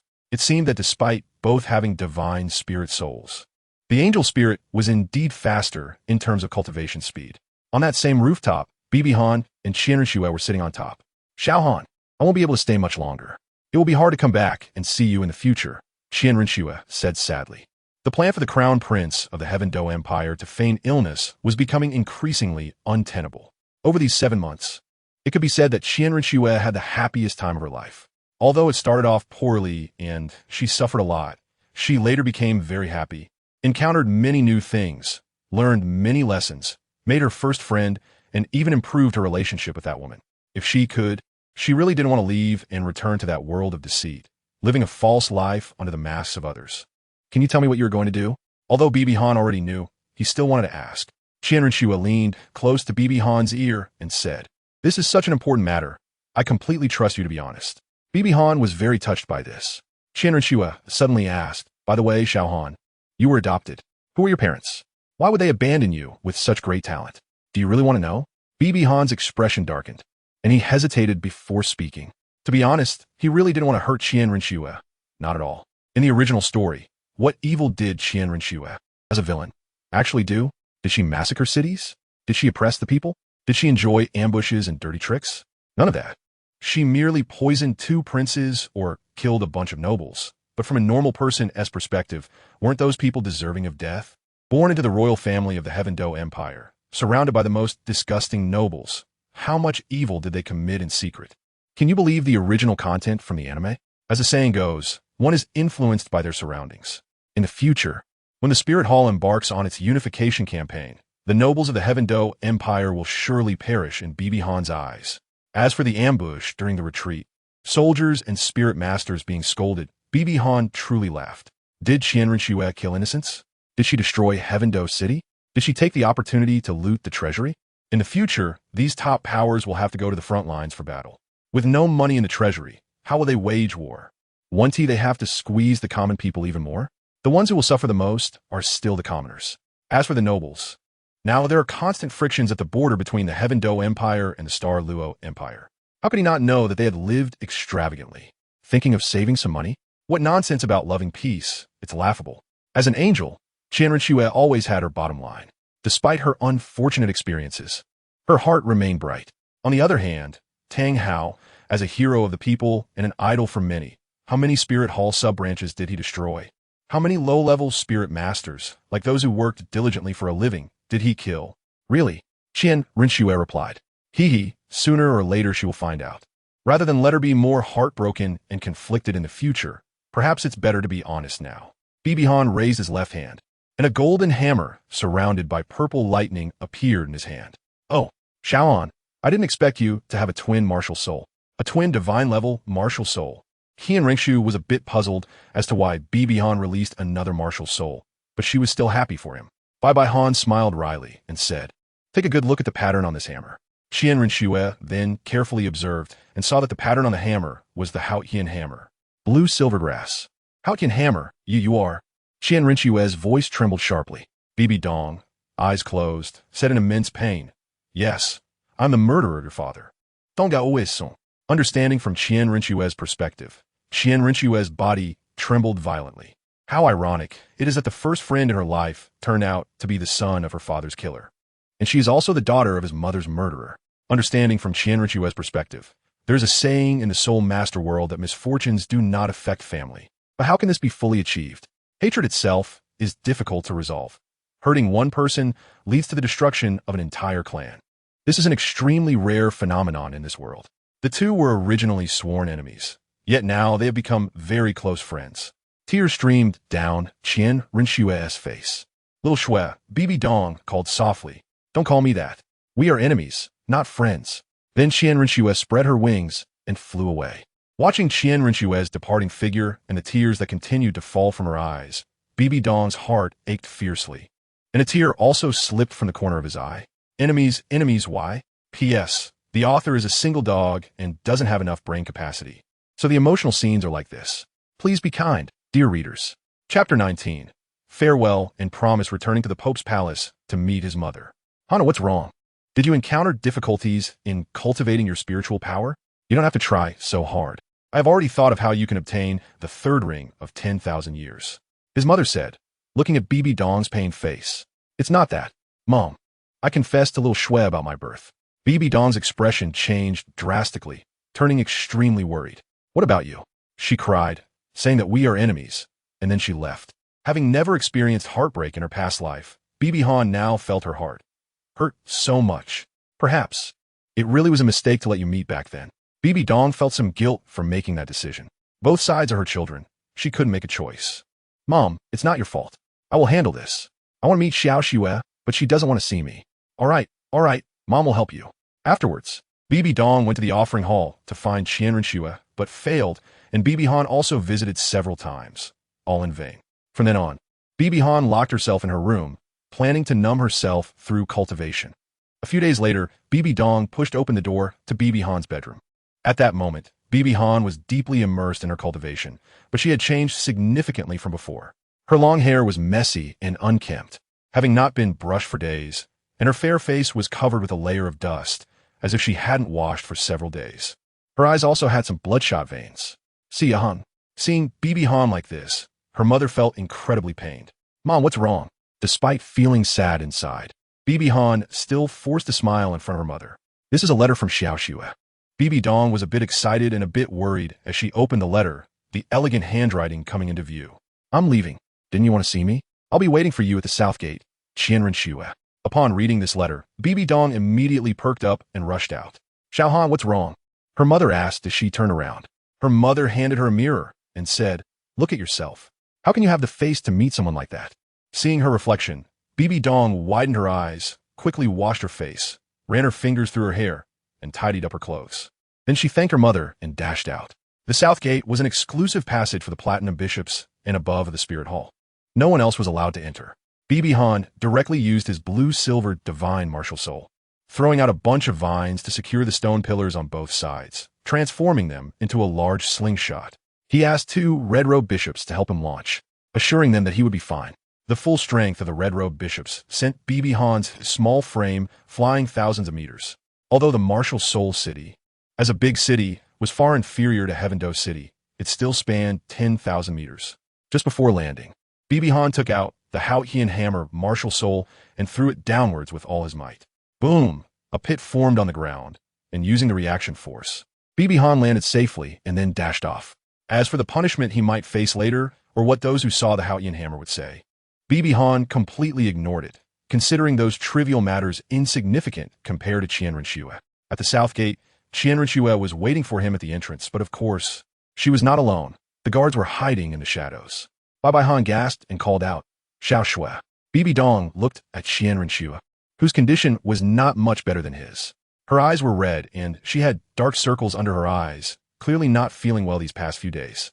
Qian Renxue did not respond, but instead asked with a very serious expression, "Bibi Dong, I have one question for you. If one day, the Qian sect and the Spirit Hall go to war again, which side will you stand on?" Bibi Dong answered without hesitation, "If that day really comes, I will stand on the side of the Spirit Hall. I won't show mercy to anyone except Tang Hao, Tang San." Shui Qianren continued to question why, saying they possess the Qian hammer and share your bloodline. They are your family. Shared bloodline, family, haha. Bai Han sneered and replied, "Xiao Shui. If they really considered me as family, they wouldn't have abandoned my mother in the first place. The so-called #1 sect in the world didn't dare to protect my mother, even if they shamelessly claimed it was for the sake of a soul ring. But they didn't even dare to say a word, choosing to abandon us instead. And they even called us bastards.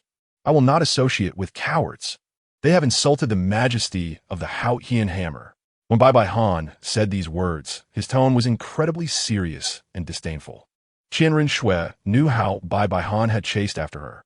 Upon hearing what his subordinates had said, she was both shocked and deeply moved. Hearing Bai Han say this, she immediately replied, "Okay, I believe you. Let's make a pact." The pact was something he had taught her. A game for Blue Star. Pact, hang on, never change, deceiving is for little dogs. Thumbs pressed together, the two of them laughed together. At that moment, their relationship seemed to return to how it was before. "By the way, will you change back to the Tang surname in the future?" Qian Renxue asked with some confusion. He replied, "No, my surname is Bai, raised by my mother, so I will always be called Bai Han. Then if you had the surname Qian, that would be great. That way in the future." Qian Renxue seemed to think of something. Her pretty face slightly flushed. "Why Qian? Bibi Han was a beat bazelt. It's nothing. I have to go now. Remember to come see me, okay?" "Definitely." He then watched the carriage leave until it disappeared from his sight. Meanwhile, on a high building several dozen meters behind Bai Han, 3 people were standing. His mother Bai Dong, Qian Dao Lu, and Genie. The moment Bai Han came out, Bai Dong followed him. Otherwise, how would the 2 red-robed cardinals have the courage to shoot? If they really dared to act on their own, even if Bai Han was not injured in the end, their lives would not be spared. The matters of the older generation should indeed not be borne by the younger generation. "What do you think, Bai Dong?" Qian Dao Lu said, his words carrying a double meaning. Bibi Dong snorted coldly and continued to watch Qian Renxue leave, murmuring to herself, "Xiao Shui, take good care of yourself." Chapter 20. Absorbing the head spirit bone. Changes in the eyes after returning to the Pope's palace. Bibi Han continued his cultivation. 5 days later, Bibi Han finally broke through to level 30 and excitedly ran to the Pope's palace to see his mother. At this time, only Douluo was in the Pope's palace. Douluo should have gone on a mission. After greeting her, he said, "Mom, I've broken through to level 30. Do I now qualify to absorb a 10,000-year spirit ring?" His mother quickly flashed to his side, placing her hand directly on his head as if to detect his mental power. Not bad. Your mental power can already rival that of a mid-level soul master, but it's still not enough to absorb a 10,000-year spirit ring. Then I still have to practice for a long time." Bibi Han felt a bit regretful. Cultivating mental power becomes increasingly difficult as one progresses, now that he was only at the mid-level soul master stage. It would take him about a year to reach the Soul King level. Don't worry, Mom has already thought of a way. His mother flipped her hand, and a head spirit bone emitting a blue glow appeared in her palm.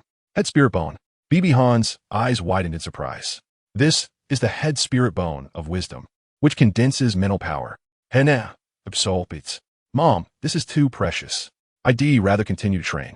Even if I don't absorb a spirit ring, my soul power will still accumulate, right? BB Han Hodiadli declinit. The head spirit bone is the second most precious item in the Six God set. It would be a lie to say he wasn't tempted, but BB Han understood its value very well. In terms of rarity, it could completely rival the inherited spirit bones of the Qian sect. The original Golden Generation only had the chance to obtain spirit bones during the Soul Master competition. BB Han was only a little over 7 years old now. No matter how good something is, if not properly utilized, it will gather dust. Your talent deserves this. Moreover, not absorbing a spirit ring means you can still accumulate soul power, but the cultivation speed of a great soul master can't compare to that of a soul venerable. The golden age for cultivation is only a few years. Absorb it, honor, and don't worry. Okay, thank you, Mom. After obtaining the head soul bone from his mother, BB Han sat cross-legged and began to absorb it, holding it with both hands. Surrounded by blue light, he first felt a wave of cold soul power entering his mind. It was an energy fluctuation that made him feel very comfortable. As this wave surged, BB Han felt his mental strength continuously increasing and expanding outward in a circular manner. His mind became focused, preventing any external release to avoid losing control. His mother's stern voice echoed in his ears. Although her voice was not loud, it carried a powerful mental shock, forcing the mental energy he released back into his body. Hearing his mother's voice, BB Han immediately felt a chill in his heart and quickly restrained his mental power, concentrating it in his mind. At that moment, he sensed that something seemed to have changed in his eyes. After finishing the absorption, BB Han opened his eyes, which had turned a watery blue, as if rippling with waves. If others saw his eyes, they would be unconsciously drawn to them. Honor, how is it? Just as he was about to respond to his mother, he looked at her, and his eyes widened in shock, for he saw 7 rays of light flashing on her body, located on her head, chest, arms, calves, and back. What's wrong? His mother asked, looking at BB Han with a strange expression. Mom, can I ask you something? Do you have 7 soul bones? With the last one on your back? How do you know? BB Han Dong was quite surprised. She possessed the external soul bone, 6-winged purple light wings. And very few people in the spirit hall knew about it. BB Dong didn't reply, but instead asked, Grandpa Ghost, do you have a right leg bone? This time, it was Ghost Douluo's turn to be surprised. Very few people in the spirit hall knew about his soul bone. His mother reacted, Honor, can you now tell who has soul bones? I saw that there were light in these parts of you, so I asked, he replied. Strange. Absorbing a soul bone shouldn't normally grant this ability, BB Dong murmured. Maybe it's because I used my soul power to nourish my eyes. There was nothing to hide from his mother, except for a few necessary things. It can work like this? Ghost Douluo exclaimed. Yes, I didn't have this ability at first. My vision just improved. It might be because the head soul bone allowed me to fully gain this ability. Not bad. A pleasant surprise. Honor, now take a look at the soul skills you've acquired, Elder Ghost. As you command, your holiness. Grandpa Ghost, pay attention. BB Han's eyes widened, shattering the purple light. Thanks to the suggestion from friend. A blue laser shot out from BB Han's eyes. The impact so strong that it made him take a few steps back. Gue Mei braced himself against the attack, surprised. A Soul King level mental shock. Along with a great Soul Master's soul power attack I can inject soul power into my eyes and use it like my hands and feet to transform into rays.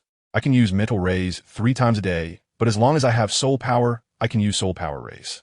Hearing BB Han's words, BB Dong was even happier. The pioneer of the eye ray ability is her child. All right, Elder Gay, Xiao Han's mental power has already reached the intermediate Soul King level. Take him to obtain a soul ring. Honor, after absorbing the soul ring, you will go to the Metal City. Metal City? Yes, your hammer technique is too rusty. Go there to learn all the hammer force techniques and come back. The existence of blacksmiths has lasted far longer than that of the Qian sect. So in terms of skills, they're definitely not inferior to the heirs of the Qian sect. Oh, so while I was flying and throwing my hammer, Mom was right beside me, preventing me from encountering any danger. But my hammer technique isn't good? I didn't know that. I thought it was fine. Xiaohan, let's go. Okay, goodbye, Mom. I will come back after I learn everything. After bidding farewell to BB Han, The ghostly charm directly grabbed him and transformed into a shadow. As the number one in the world, the ghostly charm speed was naturally very fast, and within half a day, they arrived at the Stardow Forest. During the journey, Bibi Han was thinking about the name of his eye. It could only see the soul bone when soul power was injected, so he called it the True Eye. Bibi Han still relied on blue silvergrass and discovered a 13,000-year-old holy light unicorn. Sitting cross-legged, he began to absorb its energy. Although he had the experience from the previous 2 times, he still did not dare to be careless. His eyes were fixed, and his mental energy was extended to prevent other soul masters or soul beasts from approaching. Chapter 21. Gongxin City. A massive wave of energy surged within Bibi Han's body. Although its power was extremely warm and bright, it was also incredibly turbulent and violent. The energy of a 10,000-year soul ring was indeed terrifying. Outside, Bibi Han's body clashed with the soul ring, and a battle was also taking place in his mind. A body formed from the resentment of a unicorn, whose eyes were spewing fire and aimed to kill Bibi Han, was attacking him. When absorbing an animal soul ring, Bibi Han had no martial soul suppression and could only rely completely on his body's resistance. He also wanted to absorb a plant-type soul beast, but couldn't find one at all. Although absorbing a 13,000-year animal soul ring carried enormous risks, Bibi Han still chose to absorb it because he believed in his martial soul. In his mind, Bibi Han continuously used blue silvergrass to bind the unicorn in an attempt to exhaust its strength. But the unicorn was able to break free every time and charge at him. If he hadn't trained with machines, he might have already been knocked down. Damn it. At this rate, he would lose sooner or later. He couldn't use the Qian hammer. If only he had a weapon. A weapon? Can I condense one for blue silvergrass? Bibi Han once again dodged the unicorn's charge. Without hesitation, Lan Yinshun made his move, concentrating his mental power as the blue silvergrass vines at his feet gathered and transformed into a large hammer under his intense focus. The hammer was slightly larger than the Qian divine hammer of the Wuhuan ring, but because it was formed from plants in the spiritual world, it was quite light. After all, mental power isn't that strong. Bibi Han placed the hammer on his body and confidently said, "The counterattack has begun, unicorn. If you don't want to suffer, you should obediently submit to me. If I become a god, I will help you revive." The unicorn roared and continued to charge forward. The negotiation had failed, but it was fine. With the hammer in hand, Bibi Han turned around, activating the Eye of Truth. Everything the unicorn did appeared to move at half speed in his eyes. This was another effect of the Eye of Truth that he had just discovered. Using his waist strength, Bibi Han's muscles bulged as he delivered a powerful horizontal strike to the unicorn's right cheek. The unicorn let out a terrible scream and was sent flying by Bibi Han's blow. Such an attack wouldn't cause much damage to a 10,000-year soul beast's resentment. Then, Bibi Han swung the hammer with all his might, aiming for the unicorn's throat. The unicorn screamed again, lying on the ground and twitching a couple of times. Seizing the opportunity, Bibi Han summoned blue silvergrass to condense 2 short blades and stab them into the unicorn's front legs, followed by 2 more into its hind legs. After picking up the hammer and looking at the struggling unicorn, he began to strike down. Thud, thud, thud. He didn't know how many blows he delivered, but the unicorn lay there as if it had lost all strength. Bibi Han added a few more strikes, and finally, the unicorn's resentment transformed into light points and disappeared. As Bibi Han absorbed the soul ring, blood mist continuously appeared on his body, but he finally stabilized. Although it was still very painful, he could hold on completely. After several hours, he succeeded. Bibi Han's cultivation directly reached level 33, and he gained the soul skill, Blue Silver Holy Light, usable on up to 3 people at once. The effect of the soul skill could instantly heal all external injuries. As long as bones weren't broken, even if flesh was cut, it could be restored, with an estimated total soul power allowing for 6 uses. Not bad, truly worthy of a divine-level martial soul. This number, just reaching Soul Master, the 3rd soul skill can be used 3 times, and you have 6. Maybe it's also due to the help of your 2nd soul ring, the Sacred Wood. Let's go Xiaogang to Gongxin City. After a while, the 2 arrived at the entrance of Gongxin City, where a strong metallic scent rushed toward them. Grandpa Ghost, Mom shouldn't have notified you, right? His Holiness the Pope said he wants to train your independence, so no. Bibi Han breathed a sigh of relief. He remembered that in the original work, the city lord of Gongxin was a scumbag. Thinking about the things that guy did, he felt a surge of anger. Bibi Han walked into the city and occasionally saw many bare upper bodies with bronze-colored skin and calloused hands, which clearly indicated they were blacksmiths.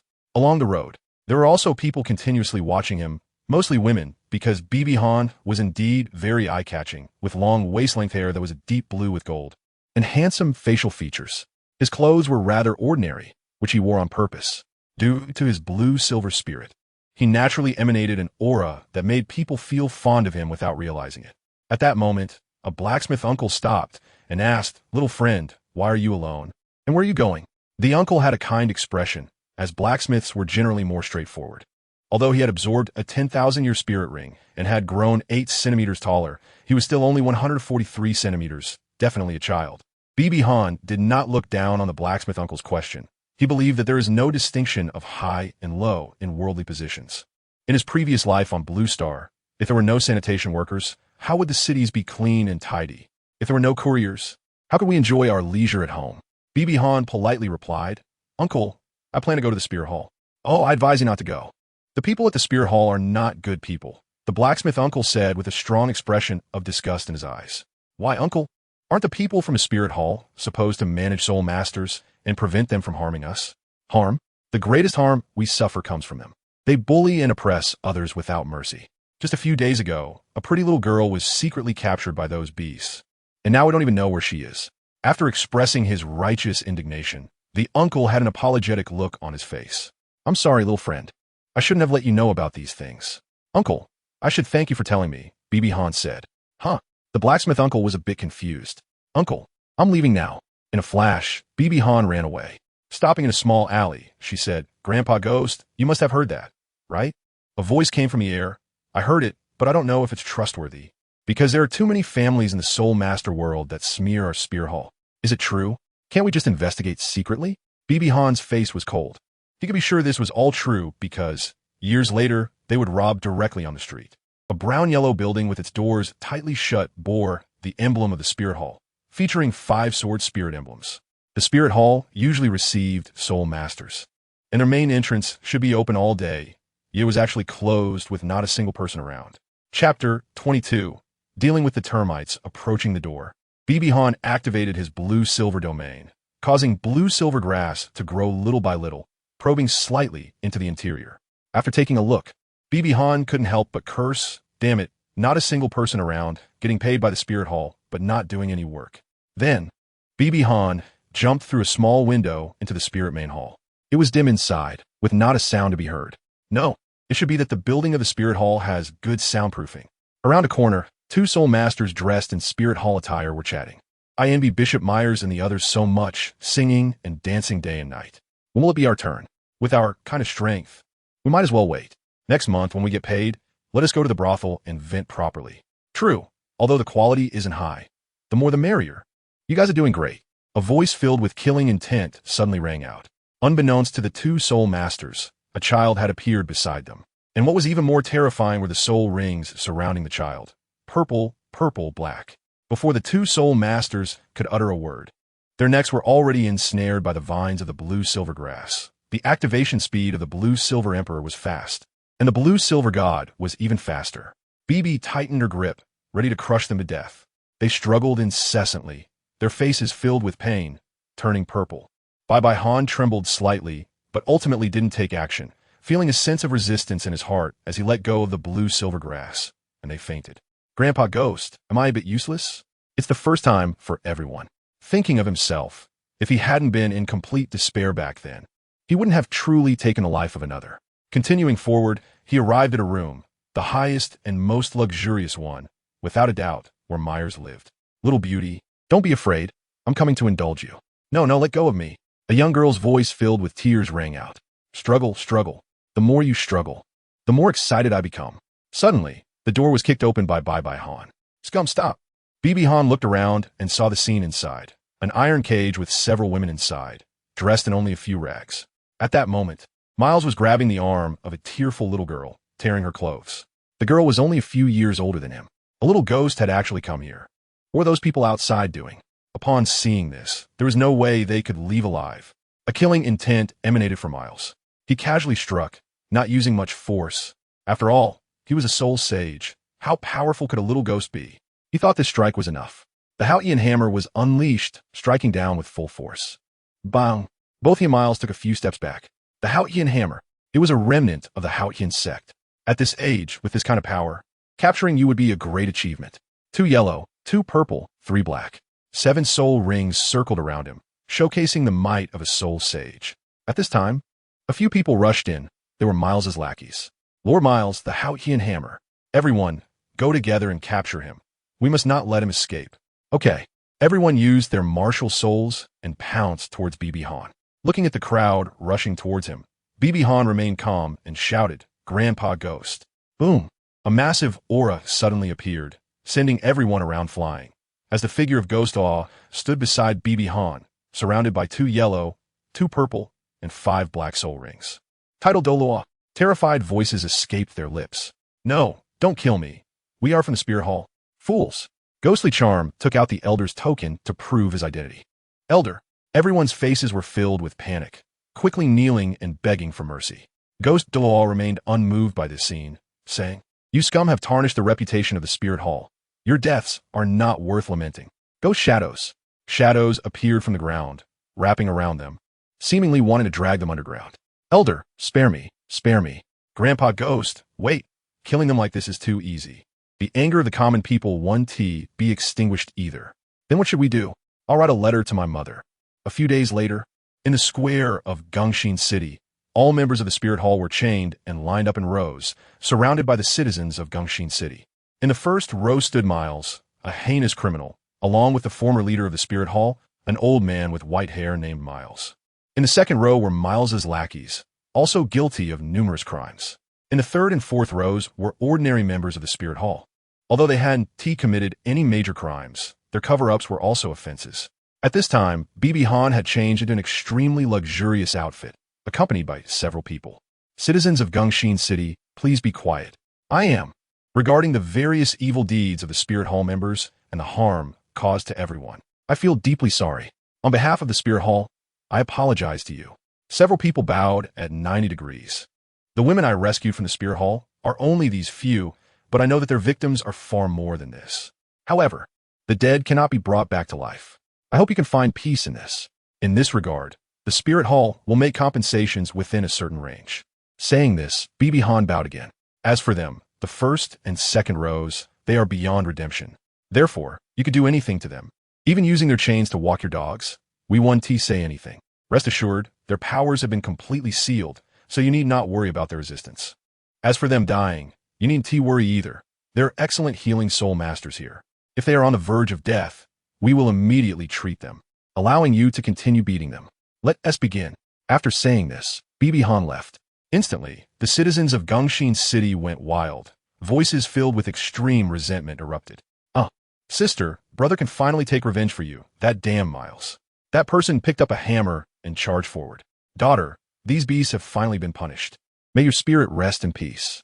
Wife, countless people rushed up to beat them, some dragging and hitting them with their chains, while healing soul masters continuously treated them. BB Han said to the person next to him, "Take these notes and read their names, compensate them, and if there are any omissions, compensation will also be provided after the investigation is complete." Yes, my lord. Xiaogang, I really didn't expect His Holiness the Pope to agree to your proposal.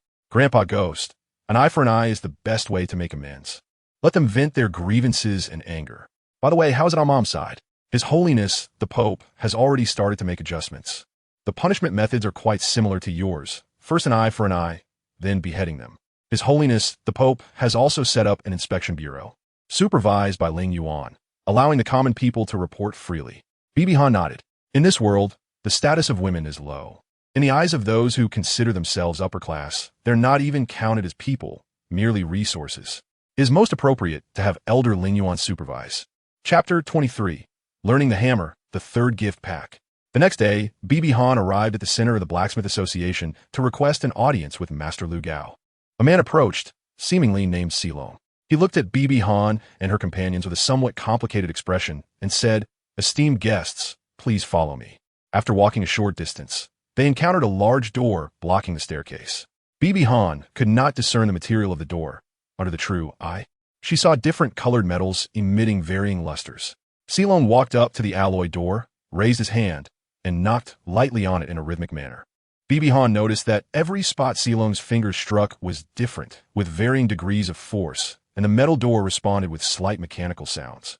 A staircase appeared, and after a short while, they opened the door to find a short, stout old man, about 1 meter 60 tall, but his waist was probably around 1 meter 60 as well. He had prominent ears, small eyes, and messy short hair that looked like it hadn't been washed in days. He wore a loose long robe, and his chubby face was speckled with something resembling metallic powder. At that moment, he was holding a large iron hammer, looking serious, and continuously forging some item. This seemingly amiable old man was none other than the strongest blacksmith on the continent, Lu Gao. At that moment, the old man was engrossed in his forging, showing no intention of acknowledging anyone else. Some subordinates of Bibi Han couldn't help but feel restless, because even though he was a divine craftsman, his essence was still that of a blacksmith, and Bibi Han was likely to be the future holy son of the Spirit Hall. Just as they were about to reprimand him, Bibi Han interrupted them, saying, "Wait, the spirit of craftsmanship should be respected." Although his subordinates were confused, they didn't say anything further. Soon after, Bibi Han was activating his true eye, carefully observing every move of the tall building. He focused on his calves, using his waist as an axis, with his heart racing in his chest, transferring power to his thighs, through his waist, back, and arms, finally releasing it perfectly in a coordinated manner, without any excess power leaking out. This was Bibi Han's most intuitive thought. After observing a few more times, he said, "Elder Xiaolong, come out with me." Xiaolong was momentarily stunned, clearly taken aback by Bibi Han's use of the term elder, but he quickly regained his composure and followed, unsure of what Bibi Han intended to do. Outside the door, Bibi Han used his blue-silver divine martial soul to condense a small hammer, and then he condensed a tree stump. Bibi Han stretched his left leg forward, exerted force from his calf, and suddenly struck the tree stump with a hammer, using his waist as an axis. "How was that?" he asked Xiaolong. Xiaolong was somewhat dumbfounded and replied, "Are you really practicing hammering?" Xiaolong thought to himself that mastering that kind of strength was something he probably couldn't do better. "Well, this is my first time using a hammer like this." "How did you do it?" Xiaolong asked, somewhat incredulously. "It's nothing. I just watched Senior Lu Gao hammering, and I learned it," Bibi replied. Xiaolong's eyes widened. His expression was as if to say, "Are you kidding me?" Bibi Han's companions were also somewhat surprised, but if they knew the difficulty of mastering these skills, they would probably be terrified. After that, Bibi Han switched hands and tried a few more times. The sound attracted the attention of the people in the room, and they looked over, appearing dumbfounded. He stopped forging and called Bibi Han over. As for the others, they were made to wait outside as the door was closed. "Senior Lu Gao, you're not forging anymore." Lu Gao looked around, unsure of what to do. "From what I see, I don't think you're cut out for forging. But your learning ability is so strong. Do you really want to learn the chaotic style from me? Of course, apart from the Qian sect. You're the only one who knows a few moves." Don't think that just because you dealt with those scum, the Blacksmith Association will forgive you. If you want to teach you how to wield a hammer, forget it." Bibi Han chuckled and said, "Then why do you only leave me here alone?" After that, Bibi Han said seriously, "Senior Lu Gao, I request you to teach me the chaotic wind technique. Our Spirit Hall can offer equivalent compensation." "I'm not interested in money," Lu Gao replied. I understand. Senior Lu Gao is a forging fanatic. The treasures you create must require a lot of rare metals, right? I can have someone prepare those for you." Lu Gao laughed. "The most precious metals in the world are almost all brought to the Metal City. Why would I need you to prepare them?" Indeed, metals are transported to the Metal City, but Senior Lu Gao, you can't distinguish which ones are rare metals. I can tell you, I have a method to identify treasures, including metals. I can help you find rare metals on the second layer for free. As much as you need," Bibi Han said confidently, crossing his arms. "Is what you said true?" Lu Gao was extremely surprised. "Well, I'm here to learn from you. You're half my teacher. It's not good to deceive a teacher. All right, as long as you collect a certain amount of rare metals for me, I will teach you the chaotic wind technique and all the hammer skills." "Deal." Just as Bibi Han was about to turn and leave, Lu Gao spoke again. "Wait a moment, I want to ask you something. You should know the status of blacksmiths in this world, but why is your attitude?" When he heard that Bibi Han wanted to practice hammering with him, he initially refused outright, even though Bibi Han had punished those from the Spirit Hall. But at that moment, a blacksmith spoke up for Bibi Han. It was the uncle who had asked Bibi Han questions on the road.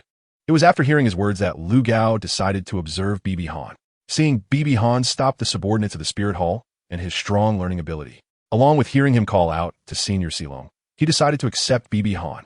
Blacksmiths do not obtain money through improper means.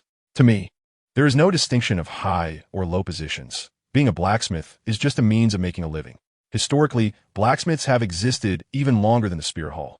Hearing Bibi Han's words, Lu Gao let out a kind laugh like that of an old man. Bibi Han arrived on the second floor, activating the Eye of Truth, and all the glowing metal was bought. Just then, a voice appeared in Bibi Han's mind, saying, "Your third gift pack has arrived. Rewards are being distributed." Bibi Han had an extra bead in hand, the Dragon Soul Pill, made from the essence of the blood of an ancient divine dragon. After consuming it, it could greatly enhance physical strength and cause female dragons, beast races, to unconsciously develop fondness for him. The physical enhancement was impressive. But what was up with this female dragon? How many mother dragons were there in the world, especially among the beast races? Whatever, after looting everything, Bibi Han found a quiet room to take it. Suddenly, Bibi Han felt like his whole body was on fire. Half an hour later, the effects of the medicine completed, and Bibi Han's physical strength increased by 3 levels. Yes, you heard it right, 3 levels. A pill made from the blood of an ancient divine dragon allowed him to enhance by 3 levels. Bibi Han really wants a curse. What kind of elixir did the system give him? And how much dragon blood is inside? This is truly the worst golden finger in history, no exceptions. Chapter 24. Fumbling with the chaotic cloak, the little girl, choice. Good. So many rare metals. My expenses for the past few years are all solved. Ha ha. Lu Gao is as happy as a child at this moment. Nothing is more enjoyable to him than forging. Alright, Lu Gao feels a bit embarrassed at this moment. Just call me Xiaogang. Bibi Han clearly sees that Lu Gao's embarrassment is due to this. Ahem. I can only do a few strikes. No worries, let me see. Bibi Han said nonchalantly. Although the chaotic cloak hammer technique was created by Tang San, and Tang San is indeed a prodigy, Bibi Han does not believe that Tang San came up with it entirely on his own without any reference. Lu Gao takes a deep breath and moves. His actions seem no different from before, using his legs to drive his waist to drive his back, and his back to drive his arms. With a clang, the iron hammer strikes the iron block. As the iron hammer rebounds, due to the reaction force, Lu Gao suddenly turns around, still using his calf for power. The rebounding hammer has already been swung up, waving in the air with a strong wind sound. And once again, a loud bang strikes the iron block. This strike is not only incredibly fast, but also seems to be more powerful than the first. Repeating this. After the 10th strike, Lu Gao stops, as he doesn't know how to proceed next. All of Lu Gao's movements are under Bibi Han's watchful eye. Bibi Han's eyes shine. Although the chaotic cloak hammer technique has significant drawbacks, such as excessive stacking of force and lack of mobility, it is indeed a powerful hammer technique. He can't help but admire that ancestor for creating such a technique, as well as the divine skill great Sumeru hammer. No wonder he was able to reach level 99 and almost become a Shura god. Compared to Tang San, who cannot innovate at all, Tang San is the real genius. Senior Lu Gao, your chaotic cloak hammer technique has too many unnecessary movements as you go on, which prevents you from executing the 11th strike. Do you even need to say that? If someone from Qian sect taught me, I wouldn't stop at 10 strikes either. This would improve the forging abilities of blacksmiths. Sigh. As he speaks towards the end, Lu Gao's tone becomes somewhat dejected. Bibi Han comforted, it's better not to think about these unrealistic ideas. This is one of the foundational hammer techniques of the Qian sect. If you all learn it, the world will probably analyze it thoroughly, and it won't be called a foundational hammer technique anymore. Let me give it a try. He mimicked Lu Gao's movements but stopped at the 4th strike. What's wrong? Weren't you doing well? The movements are wrong. Just now, the right calf should have retreated 3 centimeters more. I've lost some of my strength. My calf is too tense, resulting in uneven force transmission, making it hard to move my leg. Although this strike has increased quite a bit, it's not an equal increase, and it will become harder to control later. Lu Gao listened, dumbfounded. You can feel all that? Yes, besides my own feelings. It seems that my Qian hammer martial soul is also reminding me. What will you do next? What else can I do? Of course, I'll continue to try. Before the hammer could swing down, Bibi Han scratched his head and said, let us wait a bit, Senior Lu Gao. Please teach me all the hammer techniques. That would be more helpful for my continued exploration. In the evening, Bibi Han walked back to the Martial Soul main hall, waving his swollen arm. He had to admit, this feeling was quite nice. The minor soreness, under the continuous healing of the blue-silver, divine, martial soul, would probably be fine by the next morning. At that moment, Bibi Han felt a strange sense in his heart and walked toward an alley, where he encountered a little girl with short silver hair at the end. Her fair face was dusted with some dirt, and her clothes were a bit worn. But she emanated a unique aura that drew his gaze involuntarily. The little girl looked at him in a daze, her eyes showing a hint of familiarity. Eyes like amethyst, with silver eyelashes. Your Highness. Several soul masters immediately appeared beside Bai Han. They certainly didn't think it was a good thing for a strange girl to appear here. Step back. The cold and imposing voice of Bai Han commanded. Your Highness, this little girl seems a bit strange. There's nothing strange about it. The little girl was frightened by the sudden appearance of the soul masters and quickly crouched down, covering her head. Han gave them a glance, making them hide nearby. Don't be afraid, little sister. Why are you here alone? Where are your parents? Han asked with concern. The little girl looked at him again and shook her head. What are your parents' names? I'll help you find them, he said. The little girl shook her head again. Han frowned slightly and asked, What is your name? You must know it. The little girl nodded and said, My name is Nar. Nar, what a beautiful name. What? You said your name is Nath. Han reacted and looked at her in shock. Nar was startled by Han's reaction and stepped back. With her silver hair, in this scene, this little girl is the Silver Dragon King Guyu Na. Dong is now faced with a difficult choice. Nar is indeed the most beautiful woman in Douluo, surpassing Xiaogang, but at the same time, she is a heavy burden, carrying an unimaginably difficult mission on her shoulders. After he becomes a god, the sea god must die. Regardless of whether the sea god will do anything to Xiaogang in the future, he must die. If he kills the sea god, he will inevitably be stopped by the Divine Council, which will lead to a conflict with the Divine Council. It's only a matter of time before that happens. So he should take Natter with him now, especially since Natter has awakened, which means Guyu Na will soon emerge. If he doesn't treat her well, humanity will definitely be wiped out by Nar. Originally, he only wanted to liberate the miserable people of this world, but it seems that now he may also have to save the Spirit Beast clan. Han spoke in a very gentle tone. Nar, Big Brother didn't mean to scare you. Can you turn around, please? Hearing Han's apologetic tone, Nar turned her head and looked at him fearfully. A gurgling sound echoed, and Nar's face turned red. Are you hungry? Big Brother has cream bread here. Do you want to eat? Han smiled and took out the bread from his storage ring. Nar sniffed the milky aroma of the bread and swallowed, but still shook her head. Are you afraid I'll poison it? Look, Han casually picked a few parts and started eating. It's not poisonous. Come and eat. Gulu gulu, is it okay? Nauer echt koshishli. Of course it's okay. First, let's wipe our hands and faces. Watching Nader eat, a smile appeared on Han's face. After finishing, Nader looked at him with a kind gaze again. This kind gaze, Mother Dragon, Han realized. It turned out that the dragon's soul pill enhancing my body was not the main point. The most important thing was Naer, which meant that I must save the fate of the Soul Beast clan. Damn golden finger. Calming down, he said, Naer, come with me. Come with you? Naer showed a look of confusion. Yes, come with me. I'll take care of you, Han said gently, his expression completely sincere. Feeling that warmth, Naer said, Okay. Han took Naer's hand and walked towards the spirit hall. Your Highness, will there be a problem with this little girl? No, she's probably a child abandoned by her parents. The problem is, this little girl is not simple. She is the strongest on Douluo Star. I wonder if Guyu will appear. P.S. This work will not feature Guyu, only Naer. Once she fully recovers, she will be Guyu Na. Naer will return to the spirit hall with the protagonist and will not be sensed by the angel statue. Additionally, Naer's original abilities have been sealed, so everything that follows may be somewhat inconsistent with the original work and should not be taken too seriously. Chapter 25. The Charming Naer. Mastering the hammer technique upon returning to the spirit hall, Han called over 2 maidservants to help Naer take a bath. Dong gently touched Neru's head and said, Neru, go take a shower. Don't worry, they won't hurt you. Come out in a bit and we'll eat together. Seeing Dong's gentle smile, Nera nodded and went over. After Nera left, the voice of Ghost Awe suddenly appeared. Xiaohan. Grandpa Ghost, what's wrong? I just went to investigate and found that no one in Gengxin City has ever seen this girl. It seems she appeared out of nowhere. Han thought for a moment and replied, Grandpa Ghost, when I walked into that alley, I felt a sense of closeness. Perhaps Naer is really extraordinary, but I can be sure that she would never harm me. The ghost contemplated for a while and decided to observe Naer in secret for a period of time. Before long, Han was sitting at the dining table when a maid led Naer over. Seeing Naer, Han's eyes lit up. He had to admit that Naer, dressed in a white dress, was beautiful.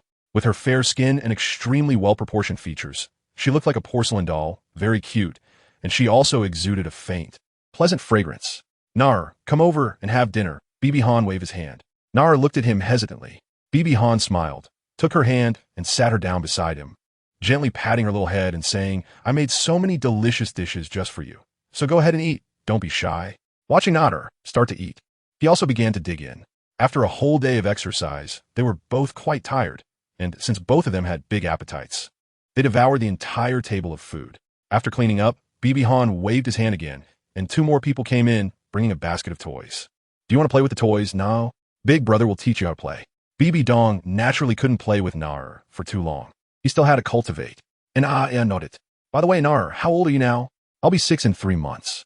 Oh, it seems to be really different from the original work, whether it's time or age, but I wonder if you will awaken your martial soul. Alricht, and yeah. Big brother is going to cultivate now. You can play here slowly, and if you need anything, just call the people outside. And nodded. Bibi Han gently touched her cute little face, and Nader did not resist. Nader didn't dislike him, perhaps because of the pill he had consumed. They arrived at a secret chamber, where Bibi Han swung a large hammer again, using the blue silver god. While Bibi Han was using the blue silver god, Nader looked toward his training room for a while, murmuring to herself, wondering why she felt this familiar aura and where she had sensed it before. From then on, Bibi Han went to the high tower every day to practice various techniques of hammering under different physical conditions, using hammers of various sizes. Every day when he returned to the martial soul main hall, Nader would be the first to greet him, then massage his arms to relieve the soreness in his hands. It must be said that Nader was very obedient and sensible, and combined with her delicate and cute appearance, she was truly endearing. Initially, Bibi Han took care of Nader for the future of the human race, but now he genuinely liked her, obedient, sensible, and beautiful. Even old Ghost gradually lowered his guard against her, due to her cuteness and understanding. 3 months later, Bibi Han finally mastered various techniques for exerting force, and different ways of swinging the hammer in different postures. He had explored 49 strikes of the chaotic wind hammer technique, and he figured out the path ahead. He just needed to continue practicing. With his help, Lu Gao also reached 20 strikes in the chaotic wind hammer technique. It wasn't that Bibi Han was unwilling to continue teaching, but he was worried that people from the Hao Qian sect would come to assassinate Lu Gao if they found out. He couldn't help but wonder how long his great-grandfather Tang San took to create this hammer technique. Alright, Xiaogang, your learning ability is truly impressive. I don't even know how many years it took me to flexibly use these, Lu Gao said with a laugh. It's all thanks to your excellent teaching, master.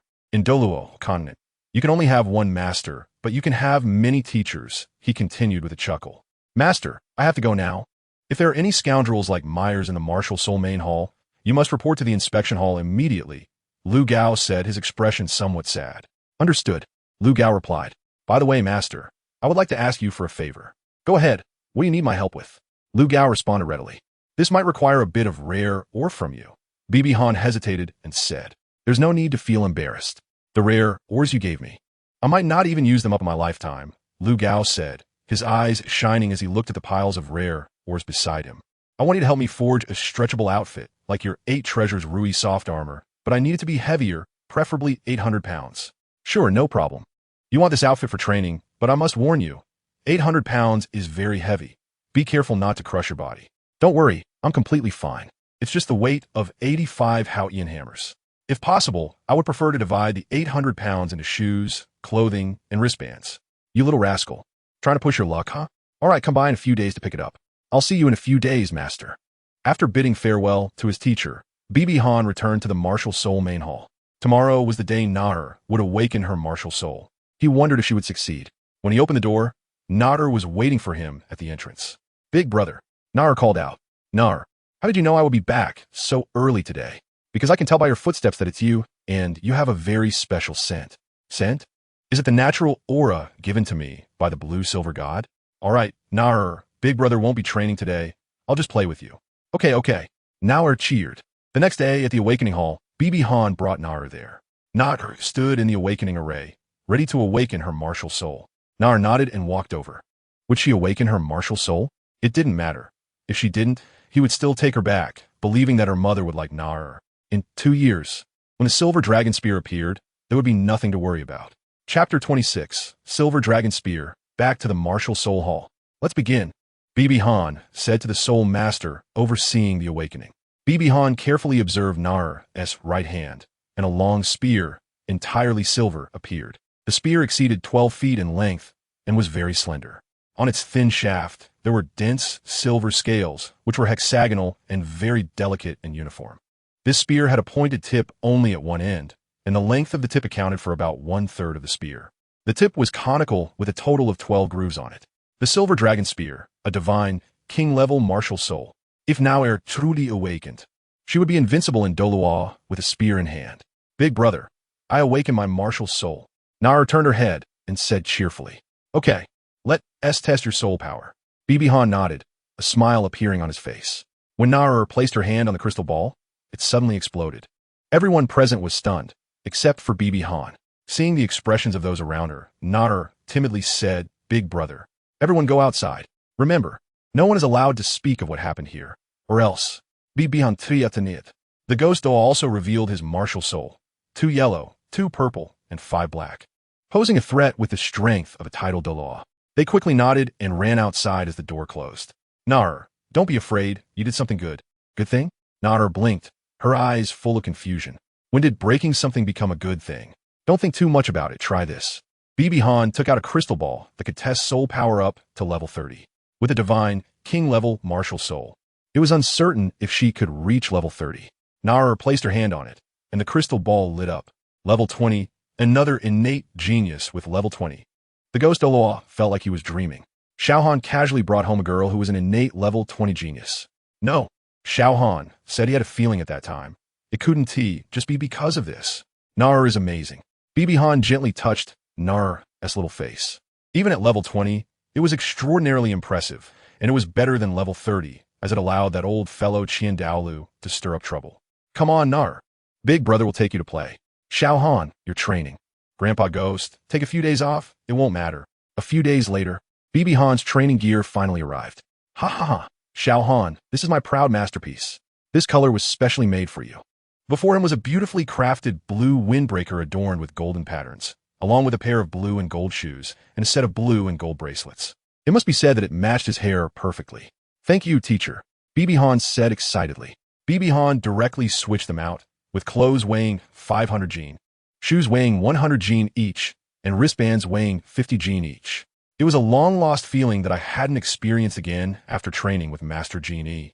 Bibi Dong absorbed 3 soul rings, greatly enhancing his physical qualities. These weights are just right for him. And importantly, these metal materials will stretch with his height. So there's no need to worry about outgrowing them. As for whether wearing them will affect his growth, Bibi Dong is not concerned at all. After all, Tang San, who only eats fruits and washes himself under the waterfall every day, has reached 9 meters. There's no reason he shouldn't grow taller. If necessary, he can absorb a few more 10,000-year soul rings to increase his height. After saying goodbye to teacher Lu Gao, Bibi Dong returned to the spear hall. Seeing Bibi Dong in his new outfit, Naoer exclaimed, Wow, big brother, so handsome. Naoer really has good taste. Xiaogang, why did you change clothes? Ghost Douluo asked. This is what I asked teacher Lu Gao to make. It weighs 800 jin and helps me train. Moreover, the defense of this outfit is such that attacks from anyone below the Soul Emperor level can't break it. Is that so? Lu Gao is indeed a remarkable guy. Grandpa Ghost, Lu Gao is my teacher, Bibi Dong said, somewhat displeased by Ghost Grandpa calling Lu Gao a guy. Hee. Ghost smiled slightly. Bibi Han and Naoer got on the carriage and headed home. It had been 3 months since they last saw their mother, and they didn't know how she was doing. When they arrived at the entrance of the Pope's palace, Naoer nervously held Bibi Han's hand, as the palace was indeed very grand. Don't be afraid, Naoer. I'm taking you to meet my mother. She's very nice. As they pushed open the large door, they saw at the end of the grand hall Bibi Dong sitting on the Pope's throne, dressed in a prestigious papal robe. Bibi Han held Naoer's hand and walked forward, performing a respectful greeting to his mother, and then said, Mom, I'm back. Bibi Dong nodded kindly and asked, Have you learned the techniques for using the hammer? Then she looked at him holding Naoer and said, Honor, this is that little girl. Naoer was clearly frightened by her mother's imposing presence and was hiding behind him. Seeing the scene, Bibi Han couldn't help but find it a bit funny. If Naoer were to regain her memories in the future, would she be embarrassed by her actions today? Naoer, don't be afraid. She is my mom. Bibi Han gently reassured Naoer. Bibi Dong walked down and looked at Naoer, softly saying, Child, don't be afraid. Show me your martial soul. Naoer complied. Hearing Bibi Han's words, Naoer released her martial soul, the silver dragon spear. Very good, another god-level martial soul.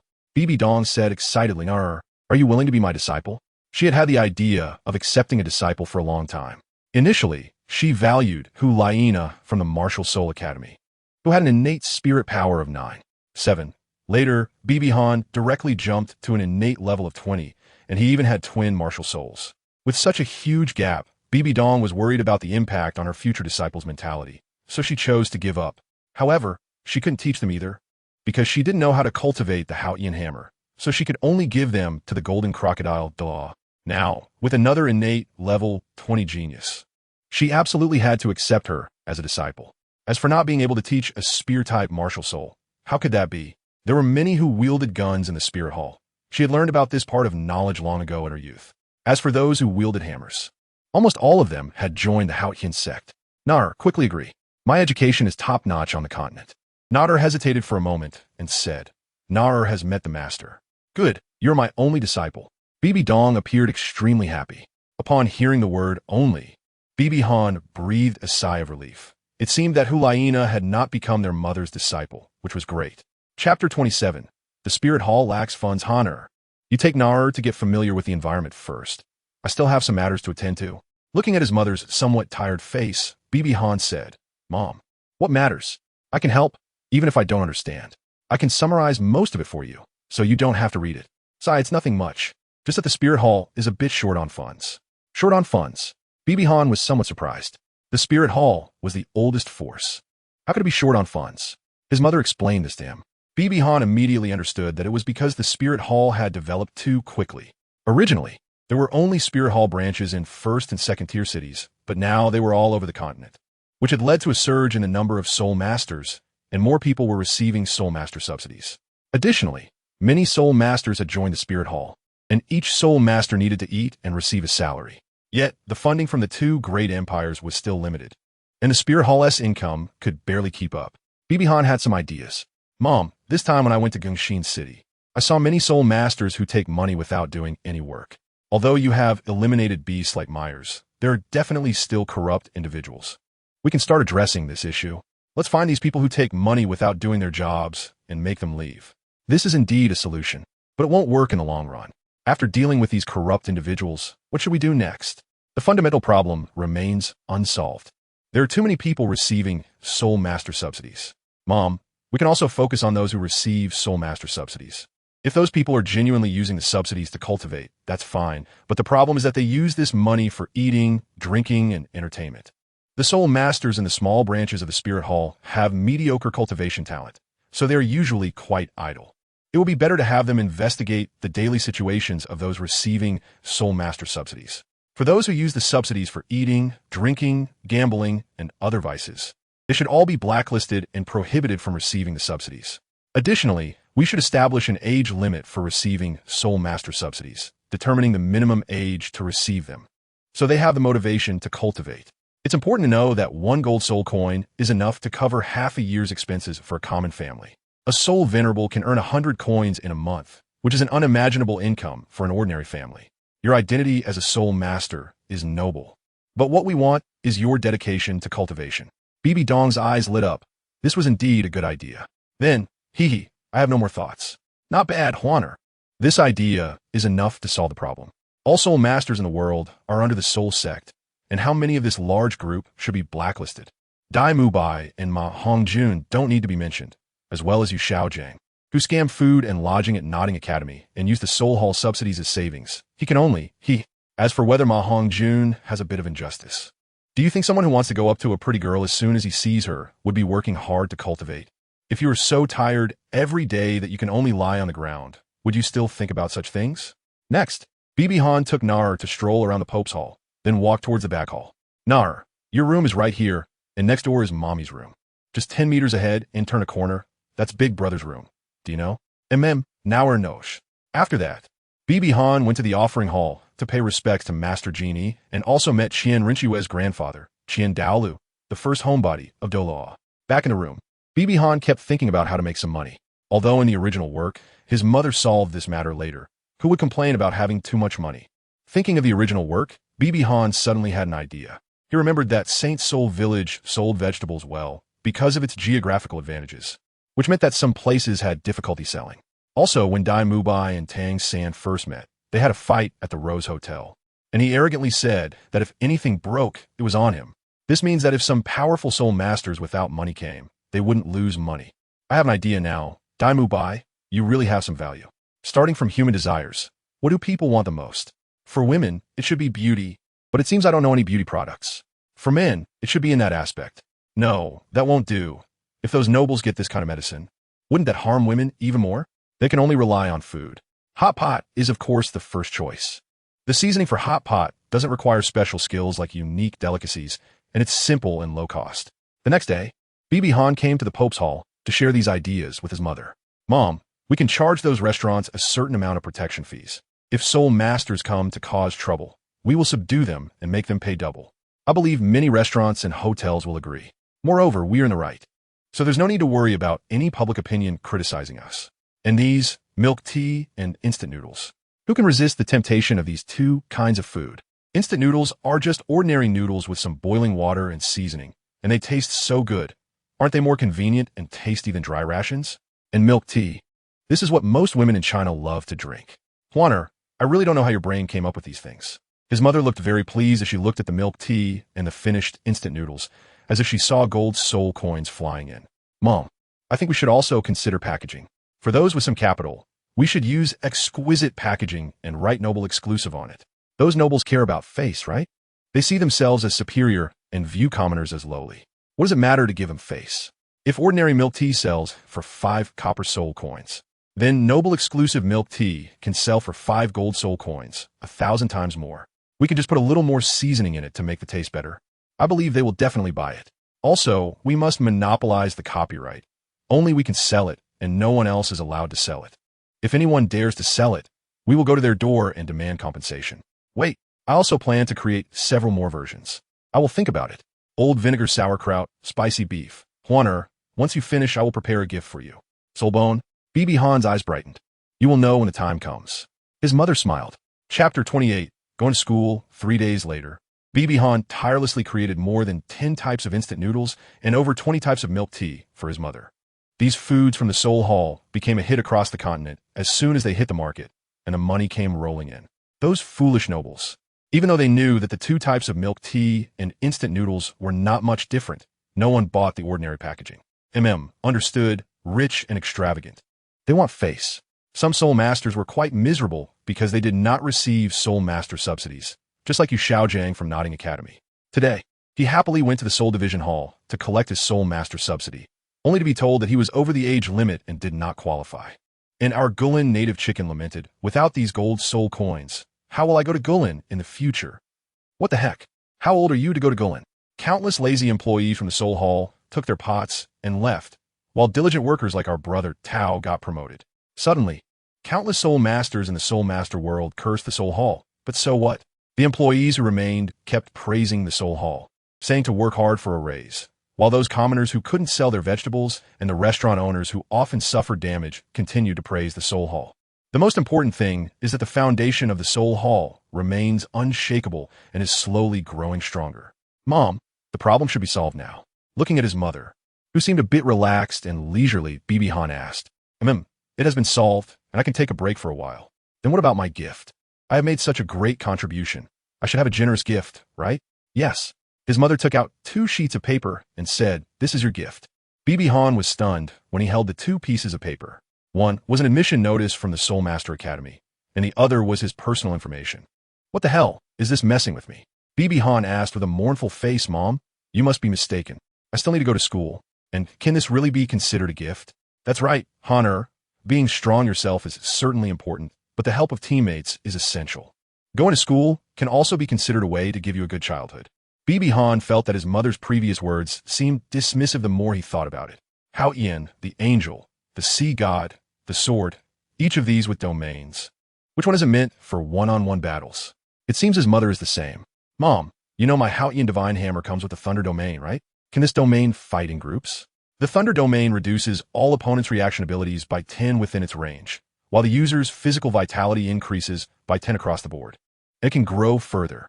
This domain is destined for Bibi Han to engage in one-on-one battles in the future. Just consider it a glimpse of your future subordinate. So when do I leave?